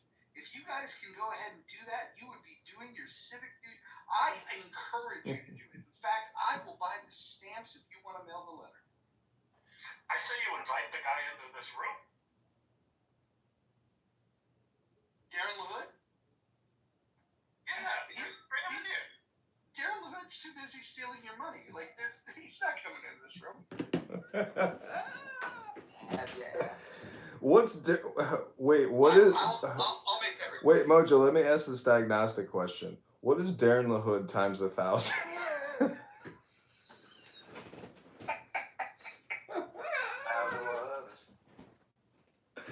Cat got your tongue? Okay, let's move the show right along.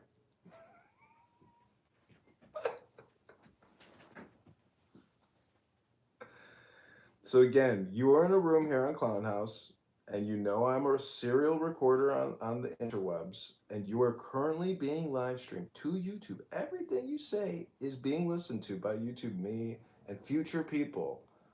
Do you consent to speaking up right now and being forever on YouTube? Yeah, if you can show me that you have explicit consent from Clubhouse to do it. Just look to the top of the room, underneath in the muff.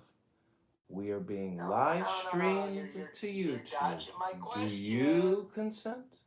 Do you consent? My question. We are being live streamed to YouTube. Objection, badgering the witness. Do you consent? Do you Dodging. consent? I object to the dodging of the. I direct your attention to the top of the room. We are being live streamed to YouTube. Do you consent? Go to the chat. There's 3 YouTube live streams right now. You can see me in my hat with my golf shirt on. I'm sitting in my office live streaming you. Every word you're saying is being retransmitted across 13 different YouTubes, 2 different X accounts, and 2 different Clown House accounts. Your voice is going through all of the interwebs, coursing out in a brilliant source of brilliance. Go to the links now to listen to yourself right now. So I'll take that as an answer no, that you do not have consent from Clubhouse to do it. I point you to the top of the room where it says we're being live streamed to YouTube. Do you consent? Do you consent? Did Clubhouse Go to put the that chat there? to find the link to the YouTube in the muff. Joe, let me ask you a question. Have you heard enough tonight to consider giving a donation to the campaign? No, actually, I have heard enough, and no, I would not give him any money. In fact, I think John owes Joe money. You know, this is a very tough audience, and I'm a former stand-up comic. I've done a lot of stand-up comedy here in Chicago. But to me, this is the modern stage. To go to a bar, to not even make people laugh, but to sit here to record you live on Clubhouse in a room called We Are Being Live Streamed to YouTube. Do you consent? Do you consent?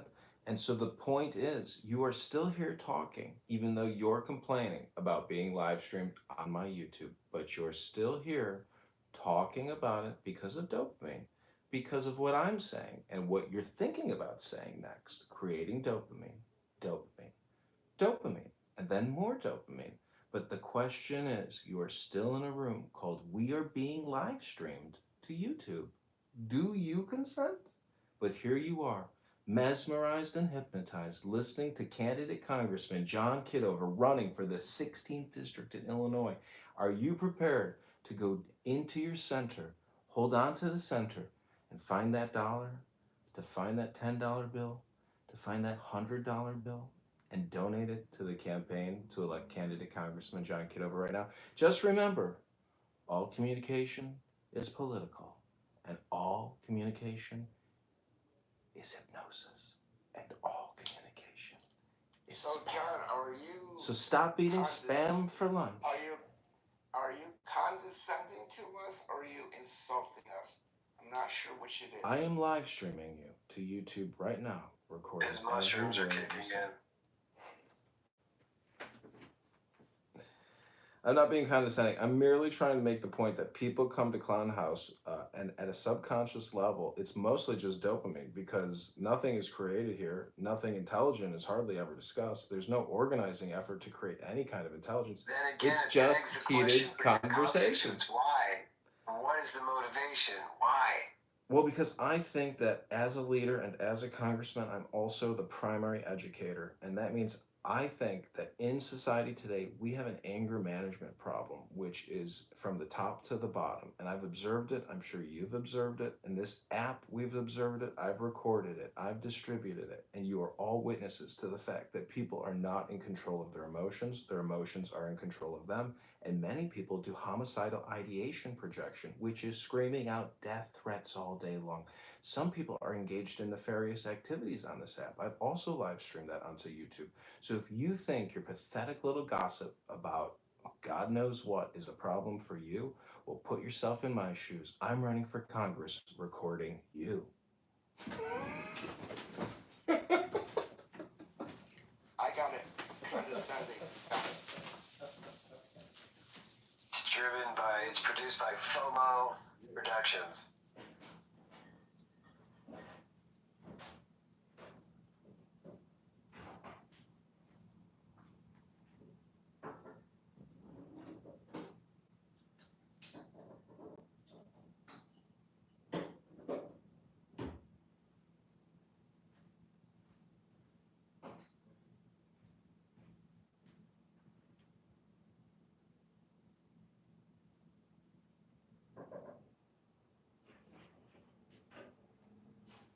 It's been a fun room. You guys kept me busy. Long drive. I appreciate you guys. It's been good. Do we entertain you? Do we amuse you? You know, I get my greatest amusement when I go and watch the live stream on YouTube. The one that everybody's giving consent to. Alright, now that was actually funny. Too soon.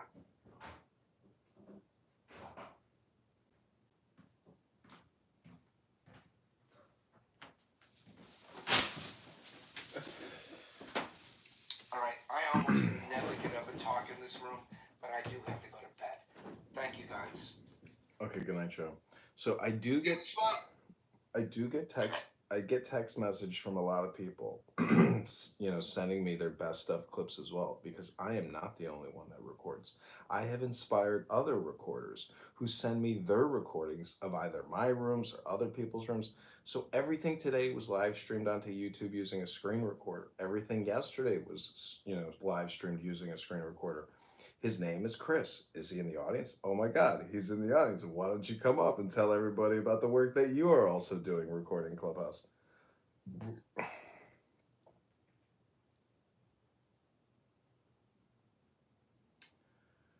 So the person that I'm talking about in the audience is the hyphenated marks Mini 9.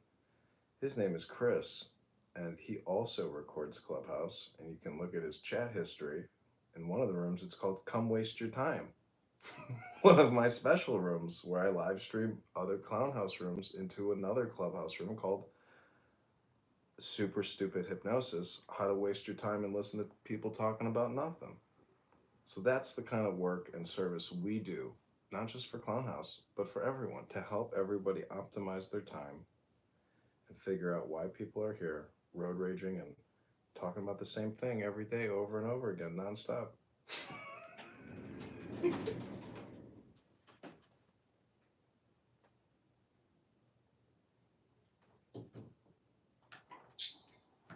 You know, tomorrow's going to be a fun day. I'm not sure what the topic will be in Hanson's room, but rational discussion group. It's starting to build some steam. Did you guys have fun in that? I didn't get to listen to the whole thing. I know Timok, you were there. Dippity, you were there. John, you participated. Moose, I think you were there as well, right? No? All right. It was good. I listened to the part of the playback.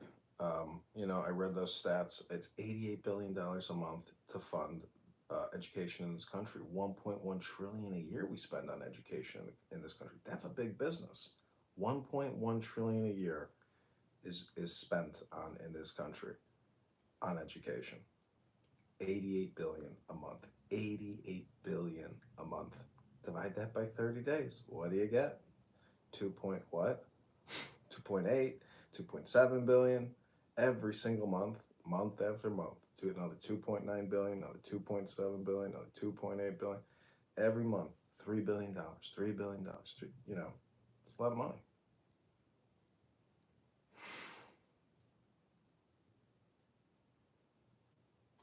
My favorite part about that room was that the poll, I would have thought the way it was framed that ad money would have been a bigger, more popular option, and it was the least popular. Last I had looked, only 5% had indicated that they wanted to add more money to the system.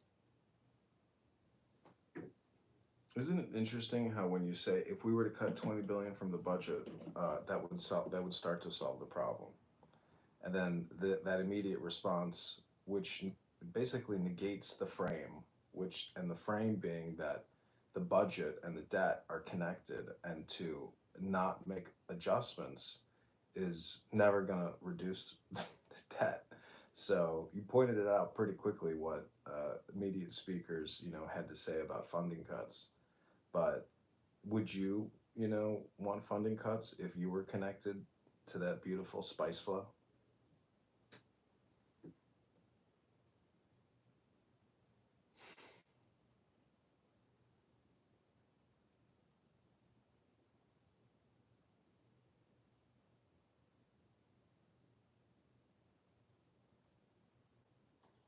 I think tomorrow is going to be a good day.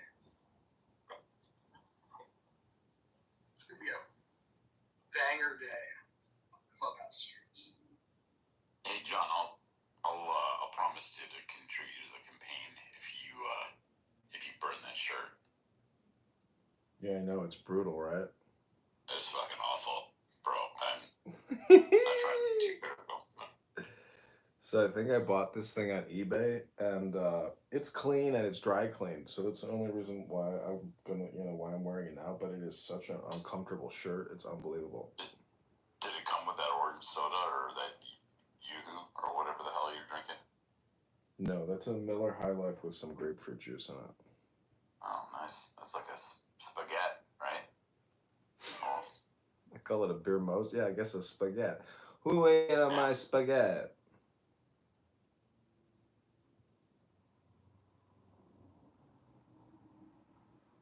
Dude is a very chill dude. I think he was very happy that we read that Dao De Jing. So, dude, how would you rate my performance as a candidate congressman for the 16th district using Clubhouse as our base of operations?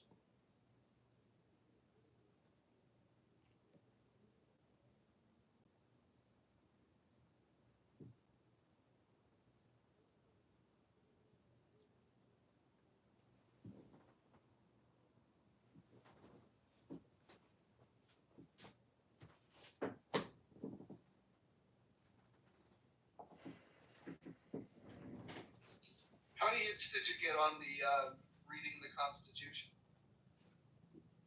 I think probably total around 10,000 views.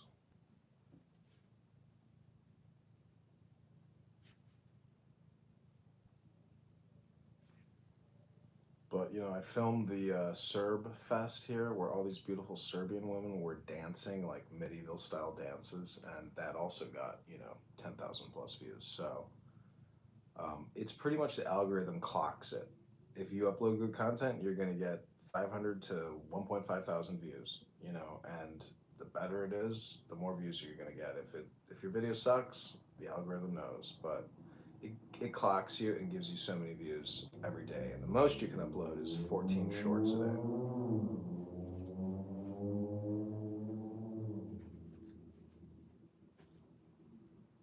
What was this Serbian dance fest today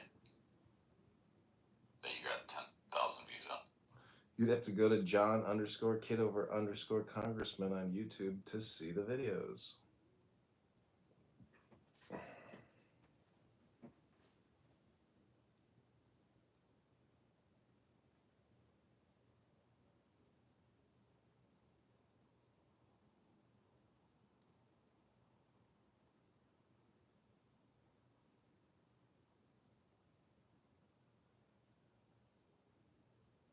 John, why do you think you trigger so many people? It's basically because I respond to people and communicate with people, and I think the sociopaths or the psychopaths amongst us, those people make constant and never-ending death threats on this app for 20-30 minutes at a time. I think it's people like that trigger a lot of people also. I just think that saying $37 trillion out loud and then 100 trillion or 110 trillion behind that and unfunded debt liabilities, it may make people feel a little uneasy about the future, but the whole secret is to know that the now is a compression of the past and the future.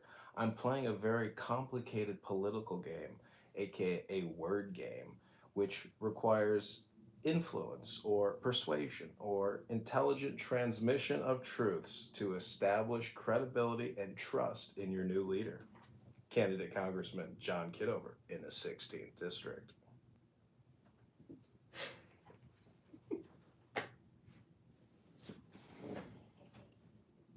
Did you know that some of the people that have been outspoken against your campaign were such so hostile towards you before this? Like is any of this new?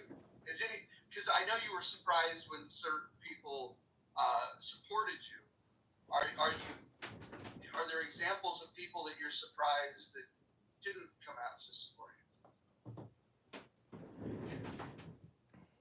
No, I think the responses that I've heard today against me, especially with the stolen valor stuff, is basically what people do. They basically did their pattern on me. They projected on me the same pattern that they do every day onto other people. So I'm used to the barbecue party being either the center of the roast or being one of the people roasting somebody in the room. So, self-deprecation and allowing yourself to get roasted, though it's a huge waste of time, I feel like the content is worth it. Because to get somebody with Brad's voice attacking me, on Clownhouse for free is, there's a time value money creation there. And since I'm live streaming and running for Congress, like, it's worth it. So the people that haven't, come out to support me, I think that over the next couple months, when I show them and you show them and other people show them what kind of impact we're having on the ground, especially with gathering signatures, it's all momentum. And I know it can be done because there's a lot of disaffected people out there that do not like their government, that do not like their representative. And you can go to Darren LaHood's X account and go in the comment section and you can read them yourself. People hate this guy. People are basically making death threats against him in the comments all the time. So he's not liked amongst his constituents. Now, they may not be Republicans who are shitting on him, but there are enough psychotic posts in his responses to know that there are a lot of people that do not like him. And so, anyways, I'm just saying, I hope more people on Clown House support me because I do want to use this as the conference call HQ for the campaign because it's free, it's easy, and it's transparent and immediate. So, people have never used this app to thoroughly like launch a business or an endeavor or a campaign. So, I hope to be one of the first people to successfully, do organizing on it with an actual result outcome, which is victory and defeating Darren LaHood. Did you just say with a straight face, no one on Clubhouse has ever started a business? Or used Clubhouse to start a business? No, to use it as their conference call HQ, meaning their work team meetings.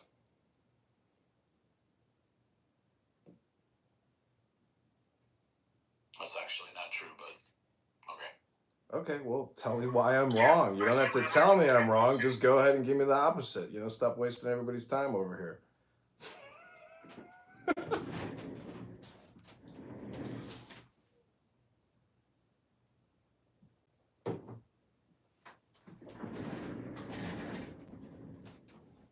Because I've never seen it done. You know what I see get done on this app all day long, every day? Road raging, crash out, road rage, crash out, road rage, crash out. That's what people come here for. It's a NASCAR race. It is road rage, crash out, road rage, crash out, road rage, crash out. That's all that happens on this app. Why do you think people come here? It's for that dopamine. It's bum fights in a social audio app. Okay, well, you're right about that.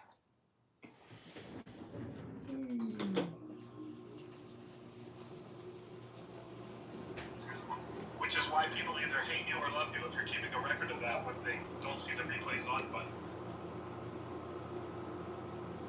Rohan, do you think maybe that's one of your biggest critiques of me is that I've got recordings of you doing road rage, crash out, or what is it, Rohan? Is it the style in which I arrange the YouTube channel or the way I sort the videos in playlists? What is it about my artistic recording endeavors that gets you so angry about, my recordings? I mean, is it a thought that you're associated with me in some far-off video that you can't find anymore because I've put up 20,000 plus videos on YouTube, and the sheer magnanimity or magnanimous number of videos is just so impenetrable that it's not worth your time to even spend 3 minutes looking at one single video? Because I gotta tell you, there's so much content that when I go and I look at it, I immediately click off because I don't even want to look at it because it's just too much. But knowing that you might be in it somewhere, that thought, that brilliant idea you had that got captured in a live stream, what is it exactly? Is it a you problem? Come on, is it a you're me totally problem? gaslighting him. He told you his point. He made it clear what his objection was, and you're just gaslighting him. Rohan's one of the good guys in this room. This is true. This is true. John, what about gathering comedians from the Chicago area, inviting them to Clubhouse, and tell them to participate in a Darren LaHood roast, and then stream that live under a YouTube channel in the name of Darren LaHood? That would get his attention for sure, and anybody that wants to use it. In fact, make sure that you find criticisms of him that his opponents that are Democrats would like to soundbite, and then maybe even just send the sound bites to those campaigns. Now that's a great idea. Well, I gotta tell you, recruiting comedians in the Chicagoland area is not necessary, Mojo, because you may not be aware of this, but I have officially relabeled Clown House as the new name for Clubhouse. So technically, this is a clown training university, otherwise known as a circus. To find comedians outside of this app would be a waste of our time because they're here right now. Yeah, but very true. As funny as you are, come on. No, it's true. Wait till you see how the Dr. Adams, Darren LaHood campaign video, it's already getting a lot of views. So the thing is, if I had the money, which we do now have about $1,000, I could run these Dr. Adams, Darren LaHood videos in Rockford, in Peoria, Bloomington, Normal, Illinois, right now, and get 10,000 views. It's a question of, what's the cost per click? What's the CPM? Is it affordable? Can we actually get views in these districts, in the top towns? So I'm gonna start setting up some Google ads and X accounts and Reddit ads, and at least spend $100 here, $100 there soon. But really, the priority is the signatures. But the digital campaign component of this strategy in this campaign is very important. I mean, we need media buying. That's how Pritzker won Illinois, and that's how we're going to win District 16.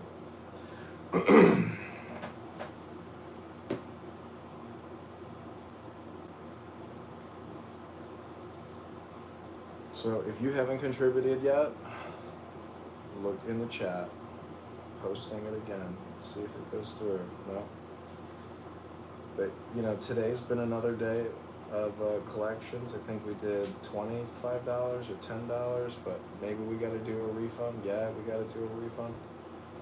But the money bomb, I think, Mojo, the sooner you create an X account, the better, because I think your magic is going to work over there as well. You just have to get that account and work your mojo. Yeah, I think getting that up and running and getting the right people connected, try to get a room together that invites influential people. I would like to be, there's a few people that I know that have some pretty fucking massive accounts over there. If I can frame it right, they would show up. It would have to be framed of just talking about the debt. That way I can invite libertarians and Republicans. My old account, I had Thomas Massey following me, so nuking that account was a dumb thing. It's a very dumb thing. But I could reestablish those connections pretty easily. Yeah.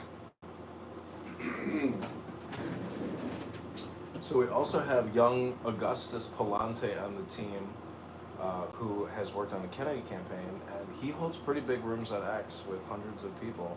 And if we did a money bomb with him, and he received a campaign payment for creatives that we would run on X, and he would promote, that investment in him as an influencer and a creator for the campaign can possibly have a 10x, 100x, big implications. So the sooner we work with him to get an X room going and scheduled, and actually schedule it and have a creative made, the sooner we can build a room with 900 people over there, or maybe 2,000 people, or 5,000 people. You never know, because at peak times, 5 o'clock, 6 o'clock, the rooms are in the thousands. So it's just a question of having that one key influencer who can basically, be the moderator. Is that why he's not on Clubhouse anymore? He moved to X. Yeah, he does X rooms all the time. A lot of UFO stuff. Yeah, I know his content. But he posts a lot of political stuff. Nothing about what you're gonna do if you win. Next, did you like that reading of the Constitution last night? I mean, the Declaration of Independence? It was great. Can you answer my question? Oh, I'm sorry. What was your question, Dr. Nex?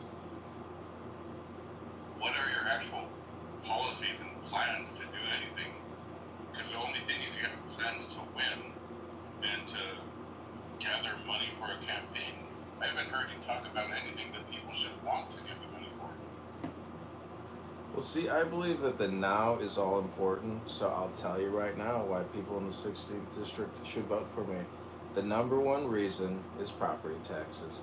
The number two reason is income taxes. And the number three reason is the federal and the state debt. Those are the three primary reasons why the constituents in the 16th district should vote for candidate Congressman John Kitover instead of Darren LaHood, who's created $20 trillion in debt, $2 trillion a year for 10 years. That's $20 trillion.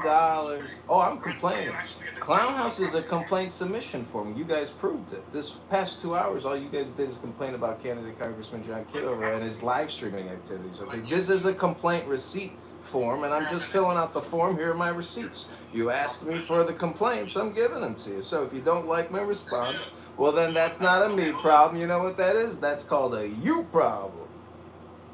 What is your policy on property taxes? Your campaign, because you haven't offered anything. You say, here's the problems, but you offer no solutions. Stop borrowing, stop spending. Stop borrowing, stop spending. Stop borrowing, stop spending. Say it with me now. Stop borrowing, stop spending.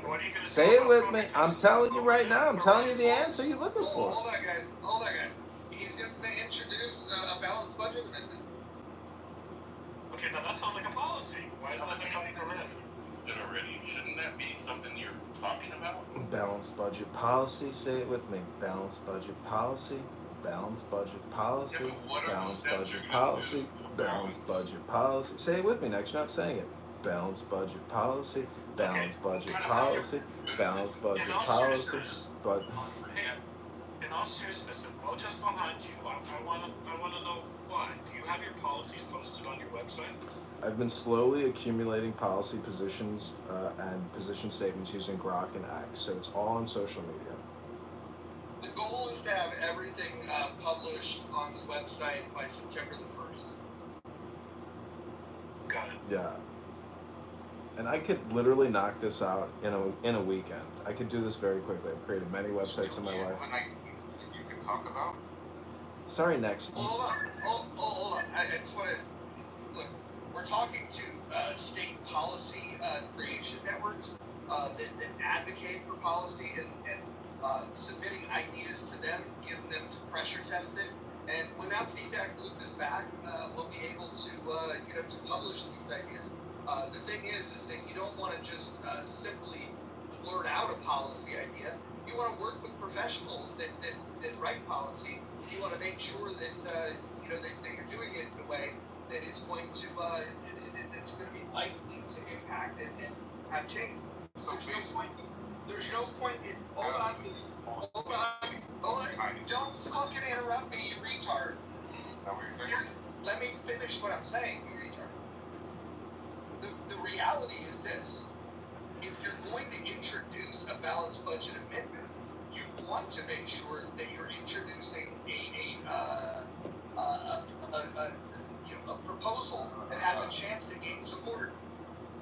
Oh, Isn't that already in the words right now? Why do you? Yeah.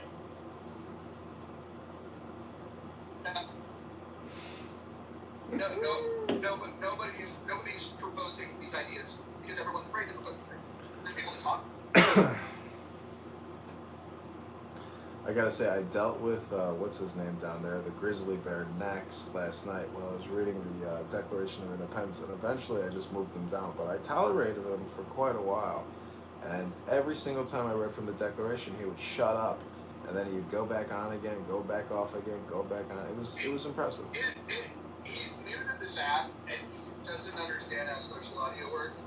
Plus, he's on Club Deck, so then he speaks on his fucking shitty mic and just mumbles while people are talking, and it takes a few seconds to even recognize that he is speaking.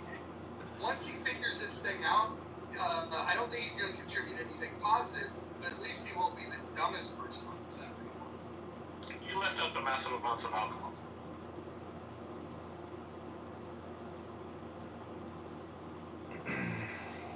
Well, I had another banger day here on Clown House. I mean, honestly, I hate being the center of attention. But today, when that pot was stirring, I was like, you know what? I'm not going to do what I wanted to do today. I'm going to sit here and stir this pot with Brad all day long. And then when I posted receipts on the other accounts with my military ID and my VA card, I think that's what, won him over. And I got to say, I love the Irish, but instead of making death threats all day and doing libel and slander, I would just make a shepherd's pie and relax, on a beautiful afternoon in your canoe with your dog and just eat that delicious shepherd's pie that you baked so hard on Clown House. Or haggis. I would have thought that he would have backed you. I I've heard his policy, restrictions for 4 years. I would just thought that you guys would have been natural allies in what you're trying to accomplish. Well, what's interesting is I've heard him in every single room there. See, he's like a force of nature, and that's what I, fear but also like about him is that he goes on these rants in other rooms as well, and a lot of these other rooms listen to him and tolerate him because of the presence. But, I didn't really think about whether he would help me or support me, but based on interactions, you just never know. And you never know until somebody is confronted with the option and a link to give you $1, $10, $100, $500. Until someone hits you up for a campaign contribution, or as if they're trying to get you to invest in a multi-level marketing scam, because in a way, it is all kind of a Ponzi scheme or some type of a scheme. So, but the thing is, running for Congress is it's because it's just real, It's hard to believe that it only took me 15 minutes. I'm not making this up. It took me 15 minutes to file to run for Congress. So what I don't understand is all these social media influencers who are chasing likes and literally on a Friday, Saturday, they have anxiety of if their likes or follows went up or down, All these people should literally be running for Congress because it only takes you 15 minutes to file, apparently, especially in the state of Illinois. I know you said other states have filing fees, but I don't know. I was kind of shocked how easy it was to file because filing for committeemen, talk about ballot access, committeemen, which is a know-nothing position other than a name and an email on the GOP website, you have to go downtown and submit a complicated file. Like, it's a lot of work to file to run for office in Chicago through the Chicago Election Commission. But to run for Congress, an incredibly complicated, difficult, and huge position with giant budget responsibilities, took me as an American 15 minutes to file. So the experience itself of doing this is mind-blowingly, it's mind-blowing. I know maybe people can't do it if they're working a job or something, but basically being in front of a camera and trying to run for Congress, I'm surprised more people don't do it, or you don't see more fringe people running for office. There are, but see, the thing is, they're always on the left. There are always a lot of liberals, and they get a lot of virality on TikTok, and they raise hundreds of thousands of dollars. One girl is running in Jan Schakowsky's district here in Chicago. She's like a liberal Muslim whack job, but she could win, and she's got a lot of money. So, this is politics. It's really interesting, and it's fun. And Mojo, I thank you because, without your help, this would basically just be the John show every day, and nobody would show up. But you have that special Mojo spice, and this, I think, is how, systems get optimized and people get optimized, being in a safe space to let people, scream their heads off about homicidal ideation all day long, I suppose. Whatever stirs the pot and creates some gossip. But, I think people need to listen to some of these replays and scratch their head and say, that one's a little intense. Kind of like, what's that Robert De Niro film, Cape Fear or something? That type of guy. I don't know. Maybe some people got tattoos on their knuckles on this app. I don't know. Wait, this is a safe space?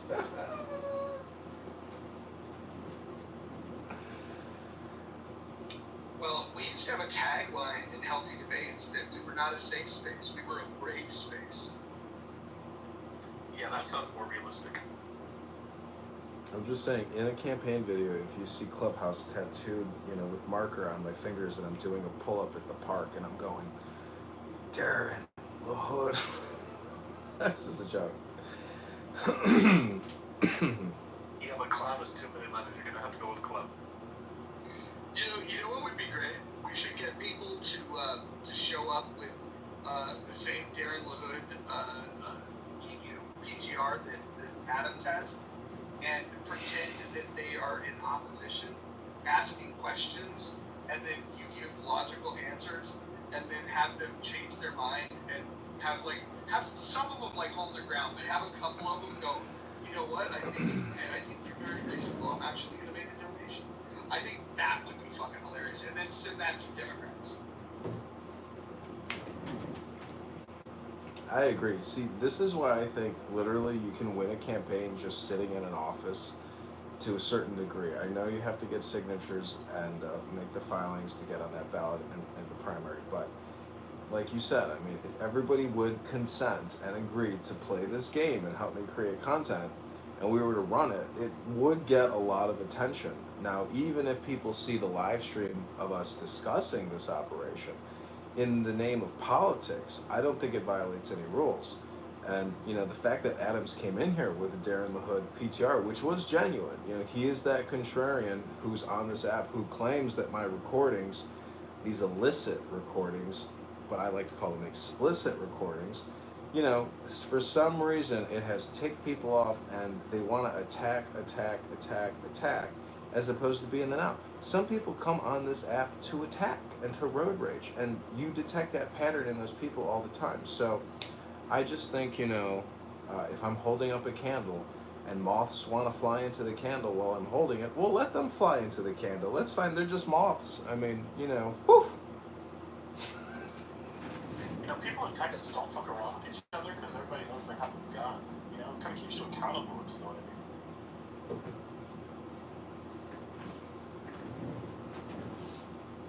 I think that some of the opposition that you're getting has nothing to do with you running at all. I think some people are cranky with you because of your history of recording rooms. I think that's true, but I also think some people are just being performative of oh, okay, John's getting some attention.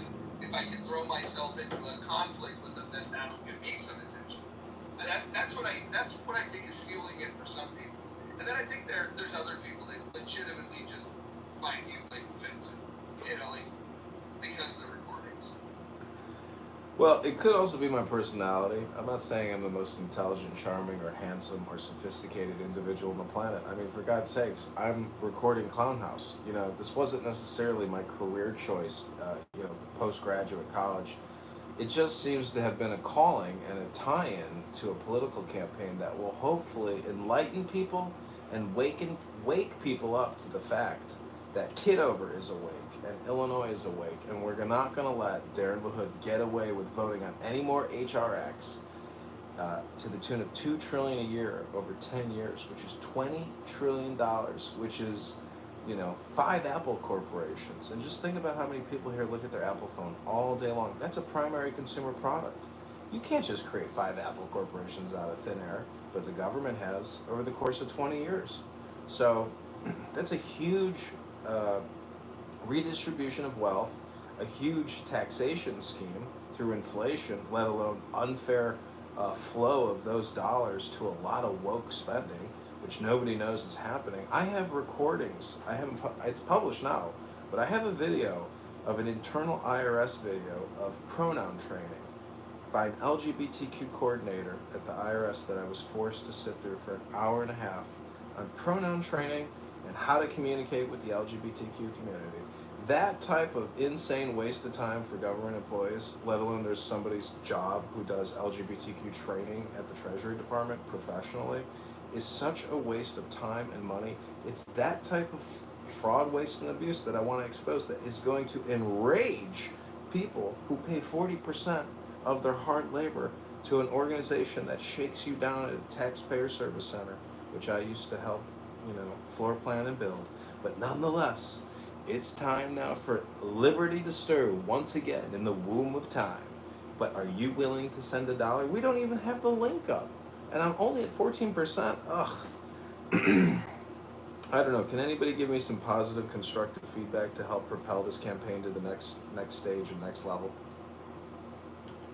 Well, Abby just came here, and I know that Abby cares a lot about who goes to Congress. Abby, what's the number one issue for you? For you to decide, okay, I can get behind this guy. I can't. Now, I understand that because you're Republican, you might already favor a different Republican, but just in general, forget about John. What is what would be the one issue that would be yep, if they're good on that, I'll probably vote for them? First of all, I have to endorse a candidate that's a incumbent that is supporting the issue that's important to me. So I just need to say that. But what do I care about the most right now and how they vote? Yeah, if there was like if you were stack ranking them of like is there one issue that if they were wrong on it, like even if they had 9 out of the other top 10, you'd still be like, nope, I can't support them. Like what is the most important thing to you? Yeah, if there. My safety and security. Very concerned. That's probably the most important. Is how they fare on the issue of what's affecting me personally the most, which would be my safety and security, and the fight against the hatred I'm dealing with now. Second issue would be the economy. It would be ranking it that way. And the safety and security also is dealing not just with my life in the United States, but also it involves foreign policy as well. Then I care about capital gains. John, do you have a policy on capital gains? Yeah, I mean, we're taxed at an insane rate, and the burdensome process of filing your trades every year with the IRS to pay, you know, your capital gains tax on it, it's insane. And you know, your IRA, your SEP IRA, your Roth IRA, these investment vehicles are additional taxation burdens and compliance issues with the IRS.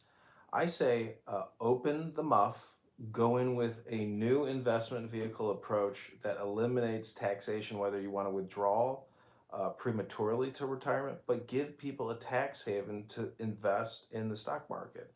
What would you do with the rate on the capital gains tax? I would lower it significantly. I would lower it to 1% for the next, 6 years if I got into Congress. That would be my proposal. So you would reduce it to 1%. Interesting. 1%. That's How all are you going to people make gotta up pay. that revenue? Oh, very easily. We're going to stop borrowing and spending. Say it with me. Stop borrowing, stop spending. Come on, Abby, will you say it with me? Let's stop borrowing. No, I'm in a stop different spending. place than you, my dear. Sorry. I just don't want it raised from where it is right now. What about the corporate tax rate? Gotta lower that too. 1031 exchanges. How do you feel about 1031 exchanges? Feel like that's another tax scheme, and all I gotta say is let's just stop taxing. Let's stop borrowing. Right, so you don't, do you Let's know stop what spending. they are? Or you're going to quickly look it up? What kind of an investment vehicle is it, Abby? Tell us. A 1031 exchange, it's a real estate-like kind of exchange. Oh, well, that sounds great. Kamala Harris wanted to abolish it. Oh, she also wanted to provide transgender illegal aliens and prisoners sex change operations at the expense of the taxpayer. Has the room been straight about politics, Roger? We've been talking about all kinds of stuff. Has anyone talked about, like, where Trump is right now in the Putin meeting, or? That's happening tomorrow morning, right? Yep. Yeah, I'm sure that'll be the content of the room tomorrow.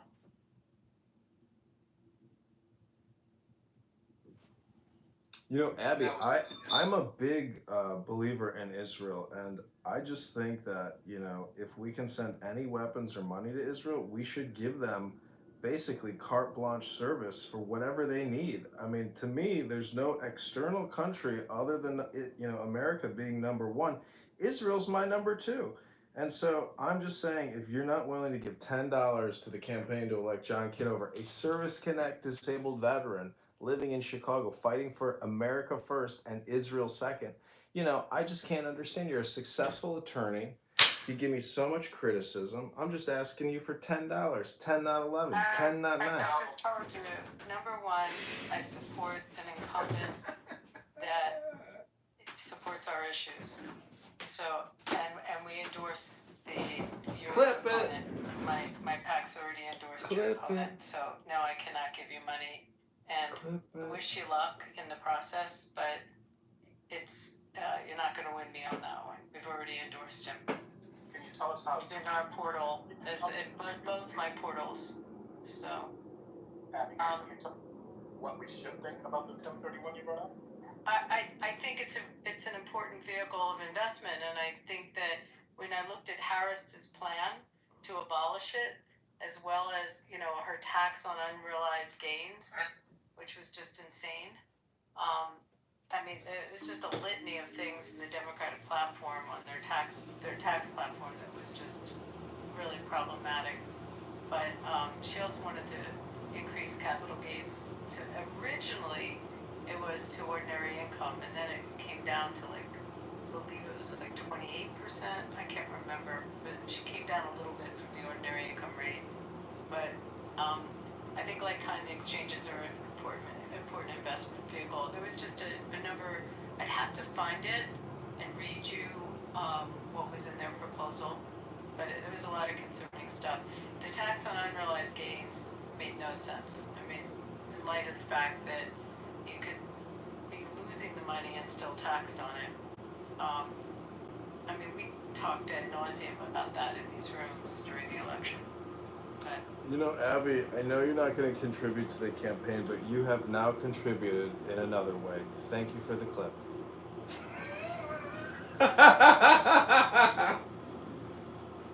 What am I clipping? You're now in a campaign video on my YouTube channel. Thank you very much. You do not consent to use me on anything on your YouTube channel or on anything regarding your campaign. Well, I'm sorry, but please refer to the room title. We are being live streamed to YouTube. Do you consent? Look at the title. You're not using anything on a campaign. You need to hear my words very clearly. You do not use any. Too late, Abby. We got you with APEC. Thank you very little. Expectation of privacy and a Thank you very little, Abby. I know what an expectation of privacy is. Actually, is a fucking lawyer. I have a feeling if she wanted to do oblivion, she could do it in probably about 45 Also, it said in the title of the room you're challenging an actual lawyer. Probably a dumb fucking thing to do when you're not a practicing lawyer yourself. it's actually in the room title, so you have no case. You're missing the fucking point. As a lawyer, Not really. if she wanted to sue you, she could easily sue you. It Who are would you be talking fucking to? hard. You are not a Wait, lawyer. hold on. If you're How gonna do you sue know somebody, I'm not? hold on. Everyone mute up. That includes you, Mike. If you're gonna sue somebody, you're gonna have to prove damages. Prove your damages. Not necessarily. Yes, necessarily. Well, I If think you have no damages, you're not gonna get anything. I think with my videos today of Brad libeling and slandering me, I have recordings and live stream audio in other clubhouse rooms. I'm just saying, would I be able to get compensation from Brad to the tune of $50,000 to help fund the campaign by suing him? He was giving an opinion. Yeah, cool. I mean, he did say that he wasn't a veteran, that he had stolen valor. It It was has his to prove opinion. it caused extreme emotional distress. There's 4 elements.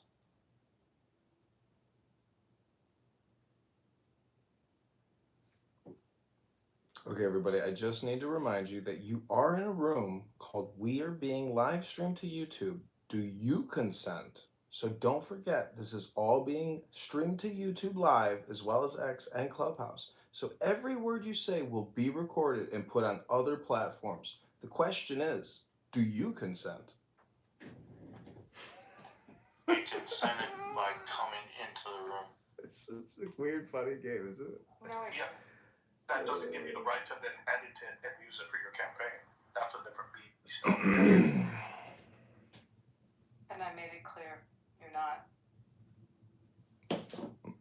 See, anyone could sue you for payment.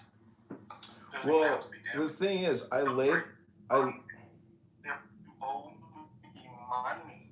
If it happens to be a SAG actor, oh my god, you have to. see what I am maybe worried about. Misappropriation. A person. What I am worried about is that I put that video up stating that an AIPAC representative has attacked candidate Congressman Kitover on behalf of the Darren LaHood campaign. So I'm just wondering, is the title... I'm not an AIPAC representative. I'm not. So I don't know who you're talking about, but I'm not. Well, you said it was your pack. I mean, you can go back and watch the live that's stream. not my pack. I'm just saying, watch the live stream and don't forget. I made it very clear it's not my pack. Abby, don't forget, you're in a room called We Are Being Live Streamed to YouTube. Do you consent? Because everything you said is on YouTube Live, and you can watch the replay.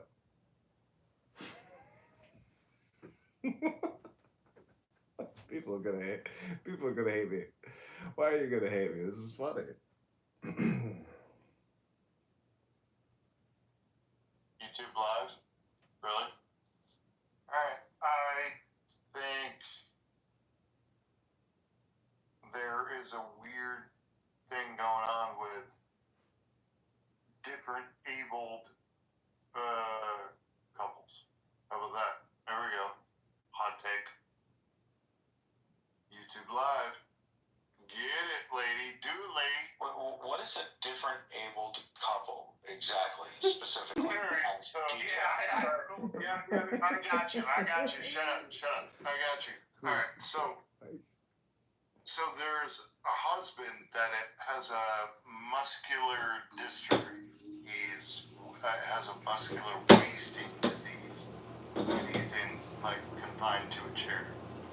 And his wife is not. She's regular smoking hot. So my brain, when I see that, automatically goes, she's either cheating on him, has a fetish, has a savior complex, etc., etc. There's no way in my brain. Wait, did he have the muscular dystrophy? Yeah, he's kind of like that, Did he have it before they met, or did he get Yes. No, he's had it. He looks like. You're saying that. Wait, hold on. What does this have to do with the campaign? Hey, what does this have to do with the campaign to elect John Kitover? Nothing. I was trying to change the subject. Oh, well, how about this? The next person that gives a $10 donation to the John Kitover campaign to pick the next topic. So I can. It's a great idea.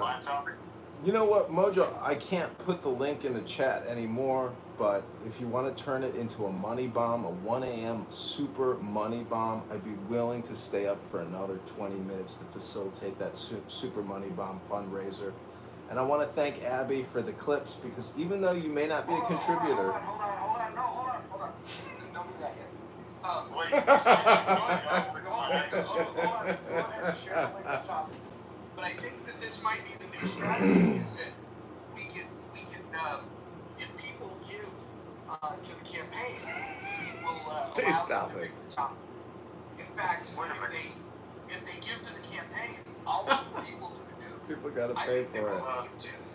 People gotta pay for it. Are you fine? What's happening?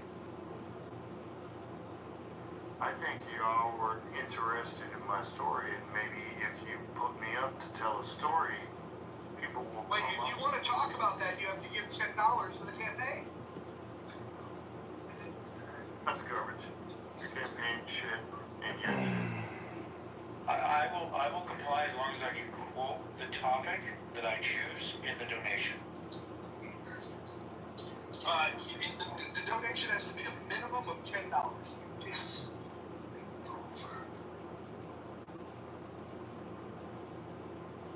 And I will keep that topic alive for at least 1 hour. Wow, this is a great new strategy. We would have raised $120 or even $180 a day if we had this power hour every hour. I would say that if people aren't willing to put up you know, I ask them to just shut up. You know, if you want a topic in a category, you're gonna have to pay for it now. And we can send people to the goo for $1 a minute. Roger, Yeah. any subject? Let's run it. Let's run it like a real clown house show. Do you really want to let me choose the topic? That's what I'm saying, Roger. Any topic for tonight? If you $10, you can pick the topic, and we'll talk about it for an hour.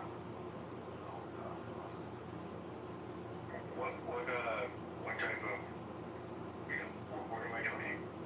The only exceptions is you have to look at the rules, and you can't violate the house rules.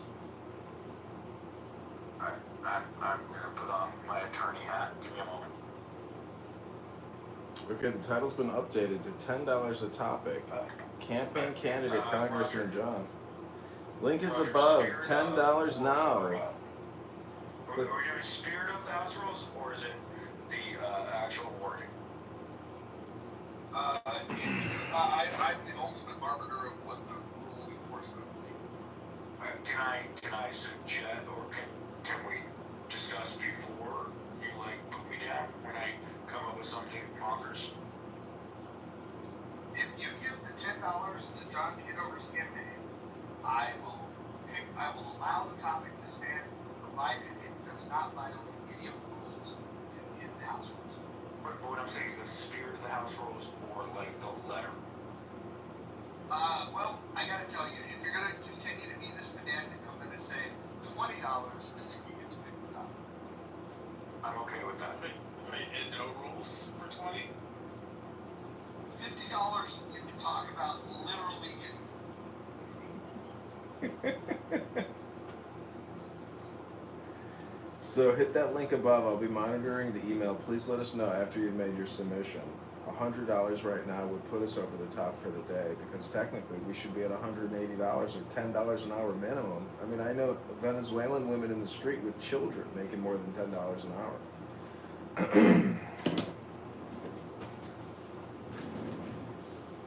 So,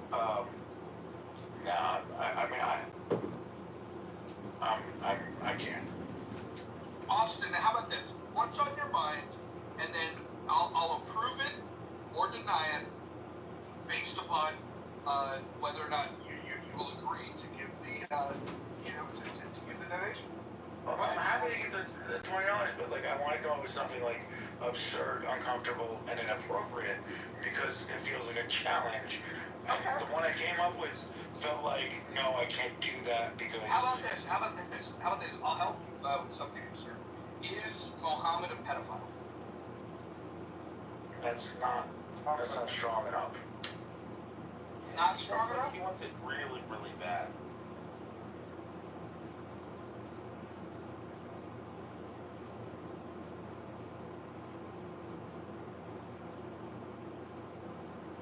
Well, let's test the spirit here. They said for $50 you can literally do it. If I'm going places like NAMBLA and that kind of thing, it's just that's not. I don't want to do that. That's what's on your mind tonight? It's not on my mind, but that was the place I was going for this, and it seems wrong. Dark he was going. That sounds racist. Yeah, that did a little bit, but not really. Here's what I got. What about like whether or not we should keep abortion clinics open for caviar purposes? That type of, if I can reword that. Well, what if we said instead of throwing dead babies, aborted babies in the garbage, why don't we feed them to alligators? You want that one? Well, could we make it alligator Alcatraz? Sure. Interesting. So, John, where's this link? Up above.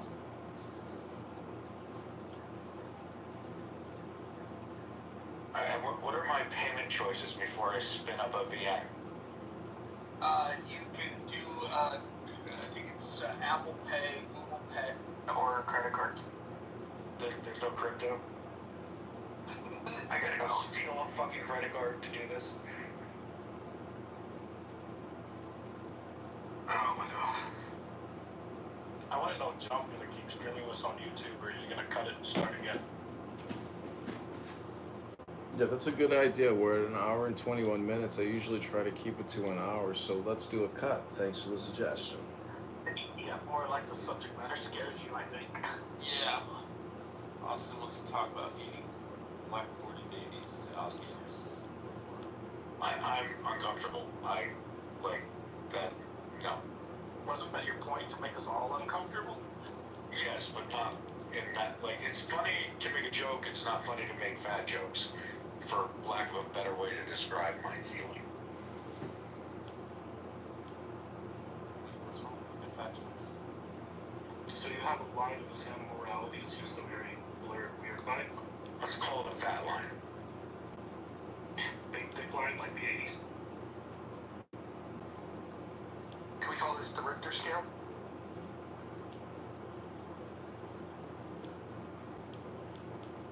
The actor or the earthquakes?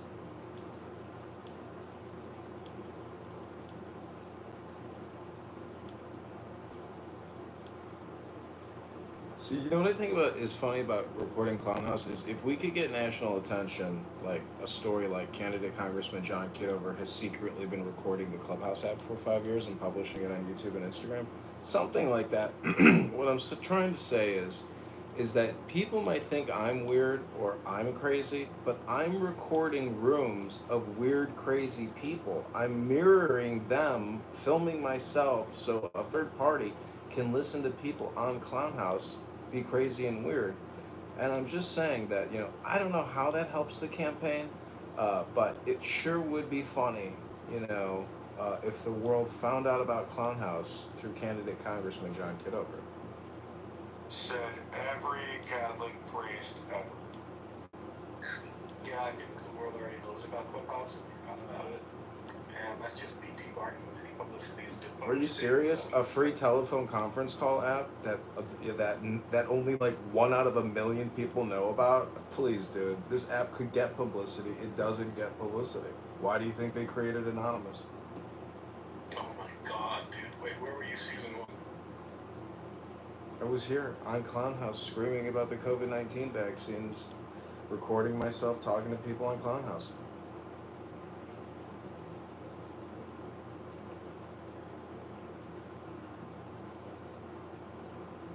And you don't remember all the big names that were here? Listen, it's all a blur at this point, and I gotta tell you, if you're not contributing $1 at least, or $10 right now, I gotta say, it's 1:30 in the morning, and I'll tell you, now that I know how to compare time to money because of a 48-hour, super cycle of fundraising, I gotta say, I think I'm gonna start, tracking how much I'm talking, because literally, I'll have to stop talking and just try to really focus the conversation and tie it to dollars, because to sit here, till February and have these endless conversations, it's gotta be, scheduled and really juicing.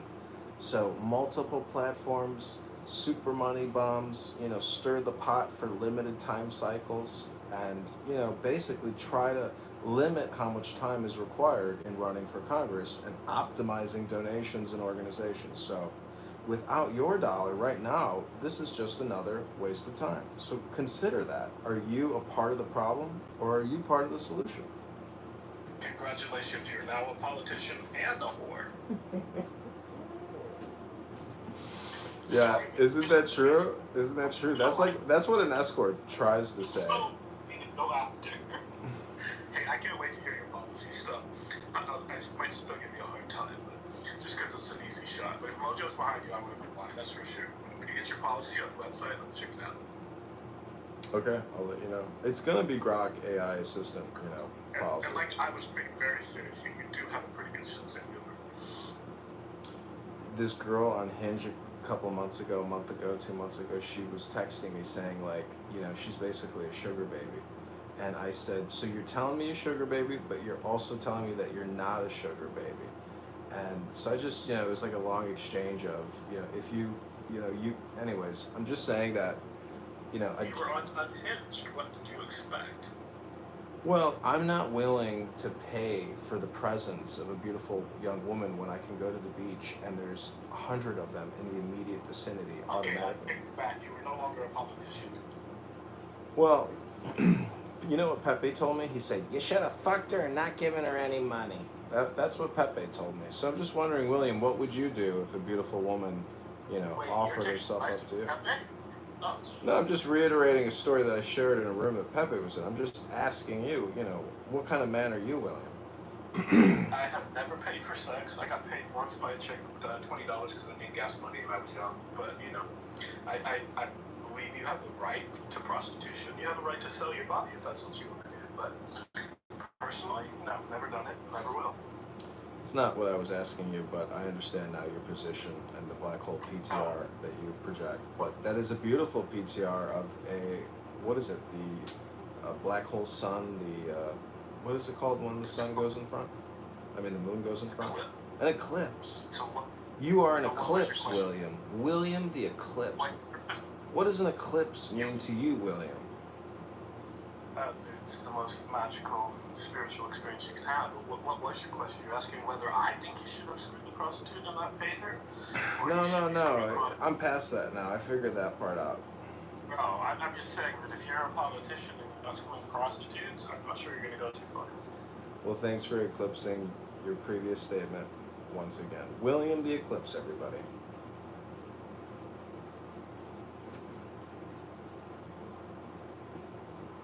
Well, it's $10 a topic. Let's check the email. Let's see if there's any sleeper cells in the audience looking to send 10, not 11, 10, not $9. Nope. Damn it. I really thought, this is about what I expected. In fact, I gotta say, Mojo, I'm actually blown away. I thought maybe like $100 we would raise, or even $10, but $510 to me is good enough. That is a cornerstone which will help build this campaign for pennies on the dollar. Because honestly, you can't make money unless you can basically get free clicks and do a spam operation. Because I've been involved in a lot of spam operations in my life working in digital advertising, and let me tell you, deceptive advertising is one of the biggest problems in the world today. Criminal enterprises creating fake advertisements, scamming people all around the world, all the time. It's a big business opportunity. But you just have to send us $10 right now, 10 not 11, 10 not 9 to the campaign to elect John Kitover. No, I'm not.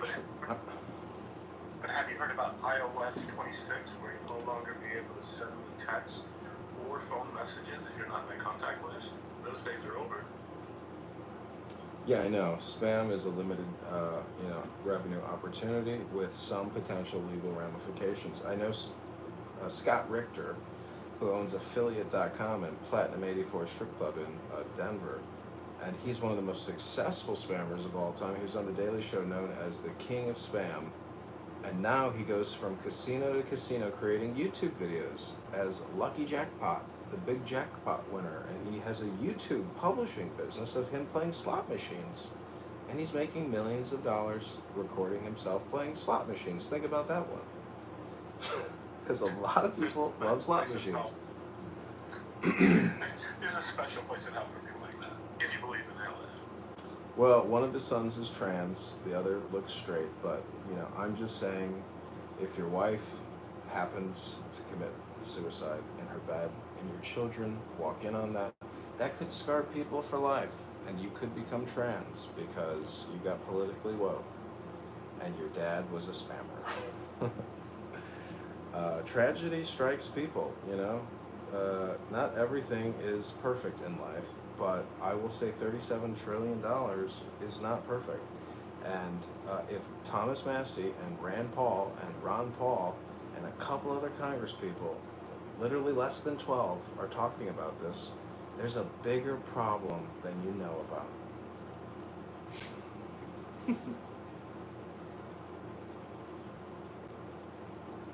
Yeah, you kind of crossed the line there a bit, bro. Yeah, too many details, but I'm just merely sharing the story of a spam king who I, enjoy and am proud to know and have spent many weekends with.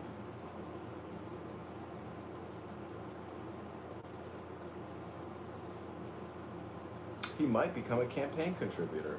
You never know.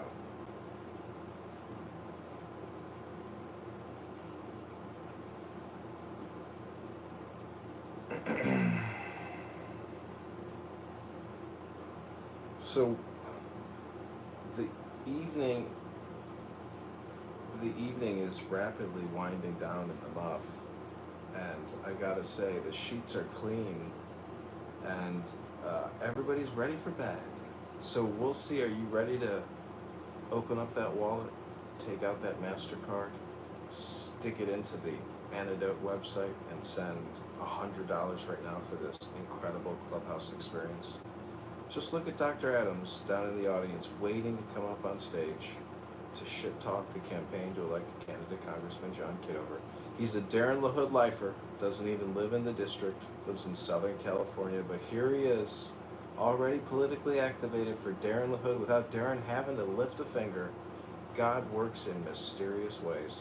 We'll see. Are you ready to contribute $10 to the campaign to elect candidate Congressman John Kitover right now? Are you ready? We'll see.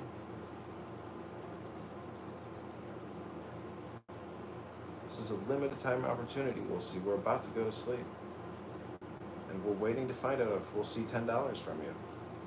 Messi gave $10 to the campaign, didn't you, Messi? Are you ready to give another $10 right now? No? Messi? Oh, he's ready. Click that link above. Pull out that wallet. Pray on it. Put it at the center of your heart. Look inside yourself and say, if I was running for Congress, would John give me $10 to run for Congress? Of course he would. Here's $10 right now.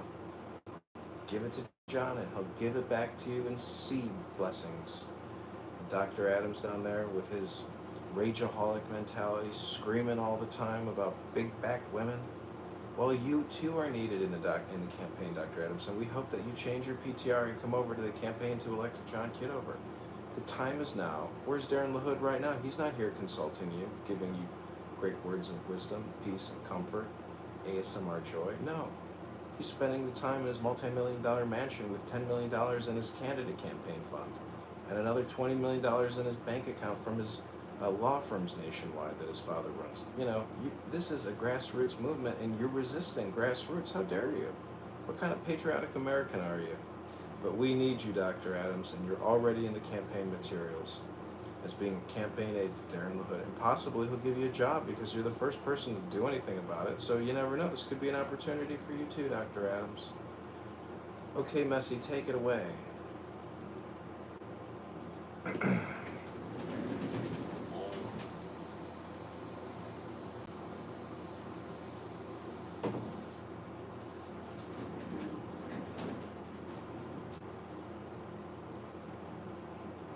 It's been a lot of fun.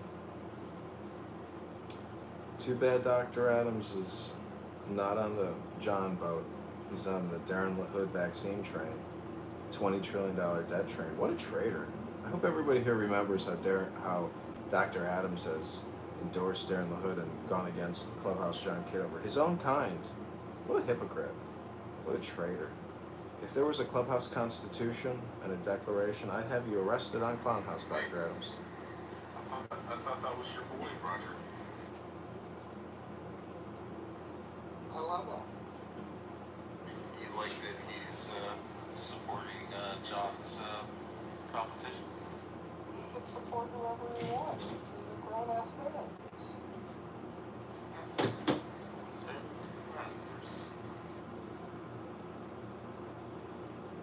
I say shame on you, Dr. Adams. You know, you put a lot of stuff in the chat about your family name and all this money and how you could win. Oh God, does it not get old, John? It's just wild. Like, I like it because, you know. You're just jealous. You're just jealous because you thought that was published. Hey, what we're not going to do is Adam Slander. We're just not doing Adam Slander. Look, he's one voter for Darren LaHood, and he can't even vote for him. Adams is a good guy. Is he a felon or does he live in California? That's a good issue. But let's not let that be the issue. I agree. I don't think roasting him is the point of this room. but it could be the point of a future room. But I have to say, everyone has their place in the campaign to elect John, because Dr. Adams, your latest speech in the room was put on YouTube because you were in a room called Everything in This Room is being live streamed to YouTube. So you consented, and it asked you to consent by asking you, do you consent? That's called a question. And so we have now entered the final stages of today's campaign push here on Clubhouse. You are in the $10 a topic group. If you're in the audience and you want to talk about anything under the sun, it's only $10. And this is the campaign to elect candidate Congressman John. But you have to click that link above. It says secure.antidote/campaign to elect John. Kitover, you need to send $10 right now, or $100 if you have it. Dig deep. Hold on to your heart, grab your balls, and get John into Congress. It will require your money. There is no way to do this unless we can buy media and get operations on the ground to get signatures. And we will mass distribute and mass spam a very conservative, libertarian fiscal policy to defeat Darren LaHood, who nobody likes in his district except for a paper tiger Republican Party. They're just a paper tiger Republican Party. That's it. They're just a paper tiger. It's a little clique of just a couple people who think they're so special and so egotistical that the voters can't wake up and get, marketed and activated to through social media. The time is now. It's not that complicated. What do you think social media is? It's a spam advertising network. We are going to send intelligent, educated communication, and we hope you'll be a part of this. Dr. Adams is already a part of it, and he hasn't even given $10 like you. So dig deep, grab your heart, grab your balls, and give $100 to the campaign right now. We've got an EIN number, a campaign account number, a bank letter, an FEC filing, a financial campaign disclosure. We are set and ready to launch this campaign as soon as possible, but we need to get to thousands of dollars in our checking account, and we need your money now. So I hope this WTTW, National Broadcast Radio, which is now shut down, thank God, is getting to you, the American voter, the American supporter, the American patriot. Thank you very much. This is candidate Congressman John Kitover wishing you all health, wealth, love, and peace of mind. Dig deep right now. Grab your balls. Grab that wallet. Lean over. Grab your phone. Click the link. Plug in your name. Put in your address. Put in your credit card number and hit submit. Dig deep. Surprise me. Send me 1,000 right now. Surprise me. Surprise the room. Dig deep. Send that $1,000 if you can. You can charge your card $1,000. You can do it right now. Send the money. Dig deep. Grab your balls. Be an American patriot. We are going to blast this message to the heartland of Illinois, where Abraham Lincoln and American patriots used to fight savage Native Americans. Well, they built a bunker complex up to the heart of Chicago to take it over from a bunch of savage Black Hawk Indians. That's the kind of campaign we're going to lead against Darren LaHood when we defeat him. He is a vaccinologist, $20 trillion debt creator, a broadband infrastructure big spender scammer, $20 trillion in debt, plus $5 trillion a year for 10 years. That's $50 trillion plus $20 trillion. The guy has voted for $70 trillion in spending $70 trillion, and you can't afford $1, not $10. For only $1 a day, you can support John Kitover in the 16th congressional district of Chicago.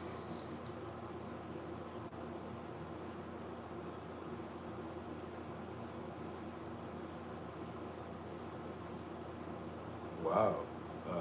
Do you see this? Dr. Adams and Brad want to move into an apartment together so they can get residency. Yeah, that's a little sus right there. Ooh. Do I hear a romance in the making?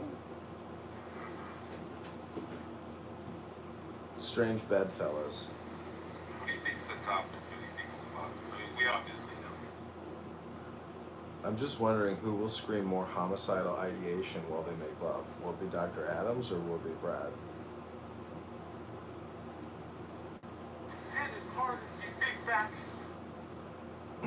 You know, my dad was a cop for 30 years. He told me his first job was a gay fight where a gay guy was murdered and the other guy had a knife sticking out of his head.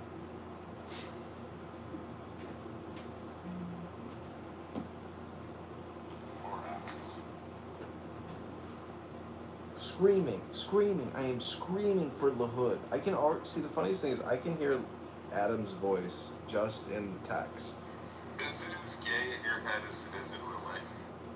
I don't want to, say anything negative because that could break a house rule, but I just want to say I can hear his voice in my head. Alright, let's stop talking about it. So it's $10 a topic. Messi, are you ready to give $10 right now to initiate a topic? No, or I don't have anything to talk about.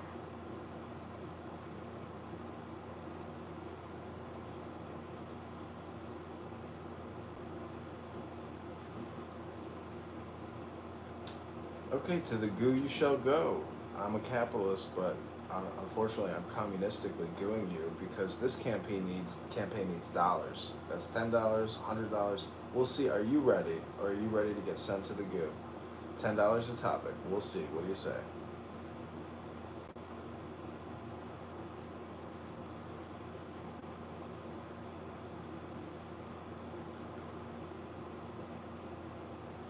Okay, everybody is asleep. We've put the room to sleep again. This is your late night ASMR Congressman experience. We're going to create an ASMR Congressman experience video right now for the voters of the 16th district, as well as some disgruntled clown house users who hate all of my recordings, even though they can't actually identify a single recording that they hate, nor a single video that they'd like taken down. All they can do is come on Clown House and complain about everything.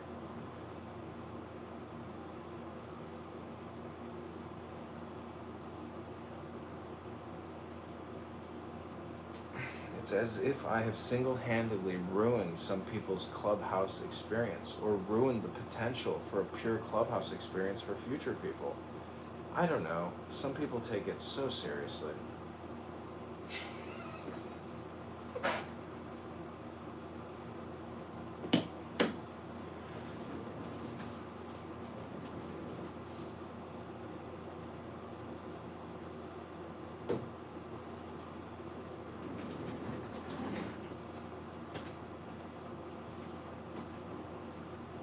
Okay, it's that midnight hour, so we're going to do a quick Jewish Torah study for everyone here who is prepared to give 10, not 11, 10, not $9 to the campaign. Click above and send the money now.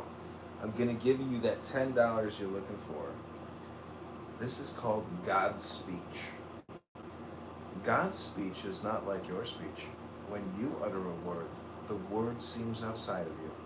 But there is nothing outside of God, and no place is empty of him. Even when God speaks and words become worlds, the absolute union of God and creation is unbroken, and hence God is not changed. As breath is veiled in sound, becoming word to a listener, so God's light is veiled in form, becoming creation to the created. God perceives no other, for everything is God, without distinction. This is what is meant when it is written, that darkness and light are the same to God. Even the shells of self are not other than God, just as a turtle shell is not other than the turtle. Thus it is written, Yahweh is Elohim. These are the notes. Deuteronomy 4:35, Yahweh, the four-letter Hebrew name of God, represents the transcendent, and Elohim represents the immanent. Tanya is saying that God is God from the most sublime to the most mundane levels, from emptiness, Ayin, to form, Yesh. Nothing is outside of God. Indeed, there is no outside at all. If there is nothing separate from God, if no place is empty of God, why do we feel ourselves to be separate? This is the nature of God's non-duality, Shlamut. God cannot be limited to either emptiness, Ayin, or form, Yesh. God as the infinite, Ein Sof, must embrace and transcend them both. The mistake we make is to imagine that the form is somehow other than God, and that the shells that blind us to God are somehow evil and in need of removal. From Tanya's perspective, the shells are as natural to God as a turtle shell is to the turtle. task of the in-betweener isn't to remove the shells, but to see them as part of God as well.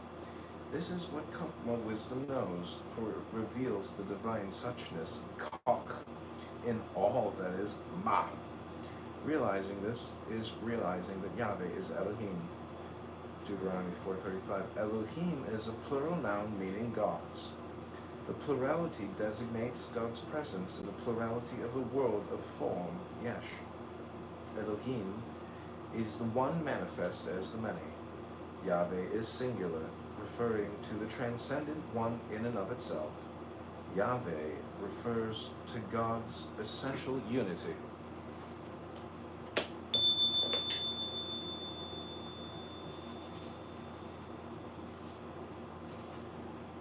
Okay, if you're entertained, send $10 right now. I hope you like that divine wisdom. This is called Other Gods. Send $10 right now. 10 not 11, 10 not 9. Torah speaks as humans speak, giving the impression of duality. But there is no duality in God, and the one light animates all worlds, including even those mired in self and otherness. Unawakened selves are called other gods, their otherness falsely derived from their imagined distance from God. Perceiving nothing but themselves, they proclaim themselves gods, saying, I am, and there is nothing besides me. Thus, arrogance is the heart of idolatry. But arrogance is rooted in delusion, for there is nothing but God. Adam Kadmon, Absolute, Bariya, Yetzirah, and Asiya, spirit, soul, mind, heart, and body. Your very existence depends on your capacity to say, I am. Neshama is the faculty that allows this to happen, since God's non-duality, Shalamut, necessitates the existence of a multiplicity of I am. It would be a mistake to imagine that Neshama is evil or that it must be eliminated. The same is true of the Keli Pot, the shells that allow you to see objects as other than yourself, and the Keli Pot Noga, the shell of ego, which allows you to be you at all. Everything from the most sublime to the most mundane is part of God's infinite creativity. The problem is not with the Neshama and Keli Pot themselves, but with our ignorance. The problem is not that you say, I am, but that you mistakenly assume there is nothing besides me.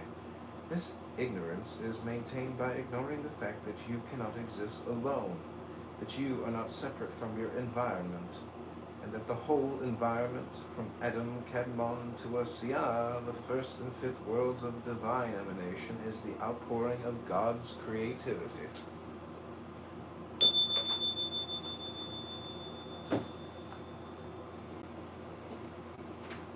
Okay, I hope you enjoyed that reading. That's from the Tanya by the Alter Rebbe. I hope it altered your perception and you enjoyed it. Send $10 right now. There's about 25 of you in the audience. If each one of you just found it in your heart to send $1 right now, we could overturn the world with just a feather. A feather to tickle Dr. Adams. Ha ha ha ha ha.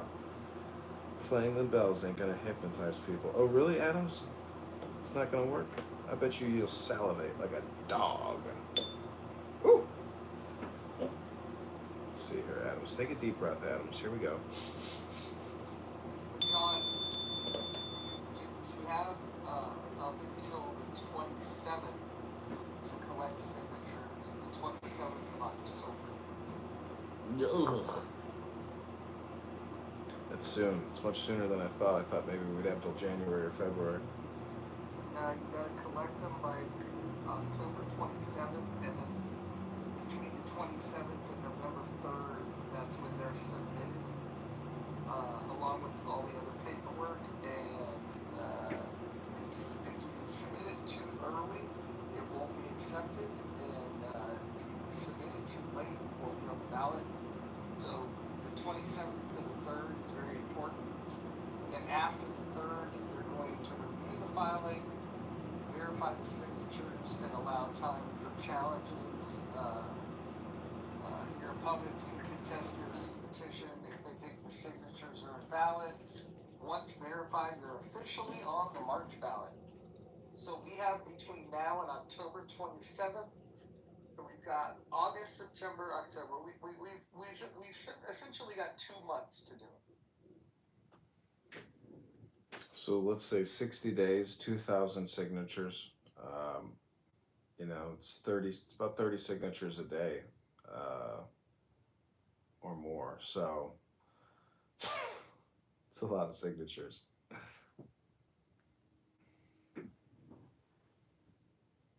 It's not that bad. It's not that bad. I'll get people involved that can help with that. We're gonna get some libertarians involved, but you're gonna have to give them like 3 reasons to give a shit. And we can come up with those.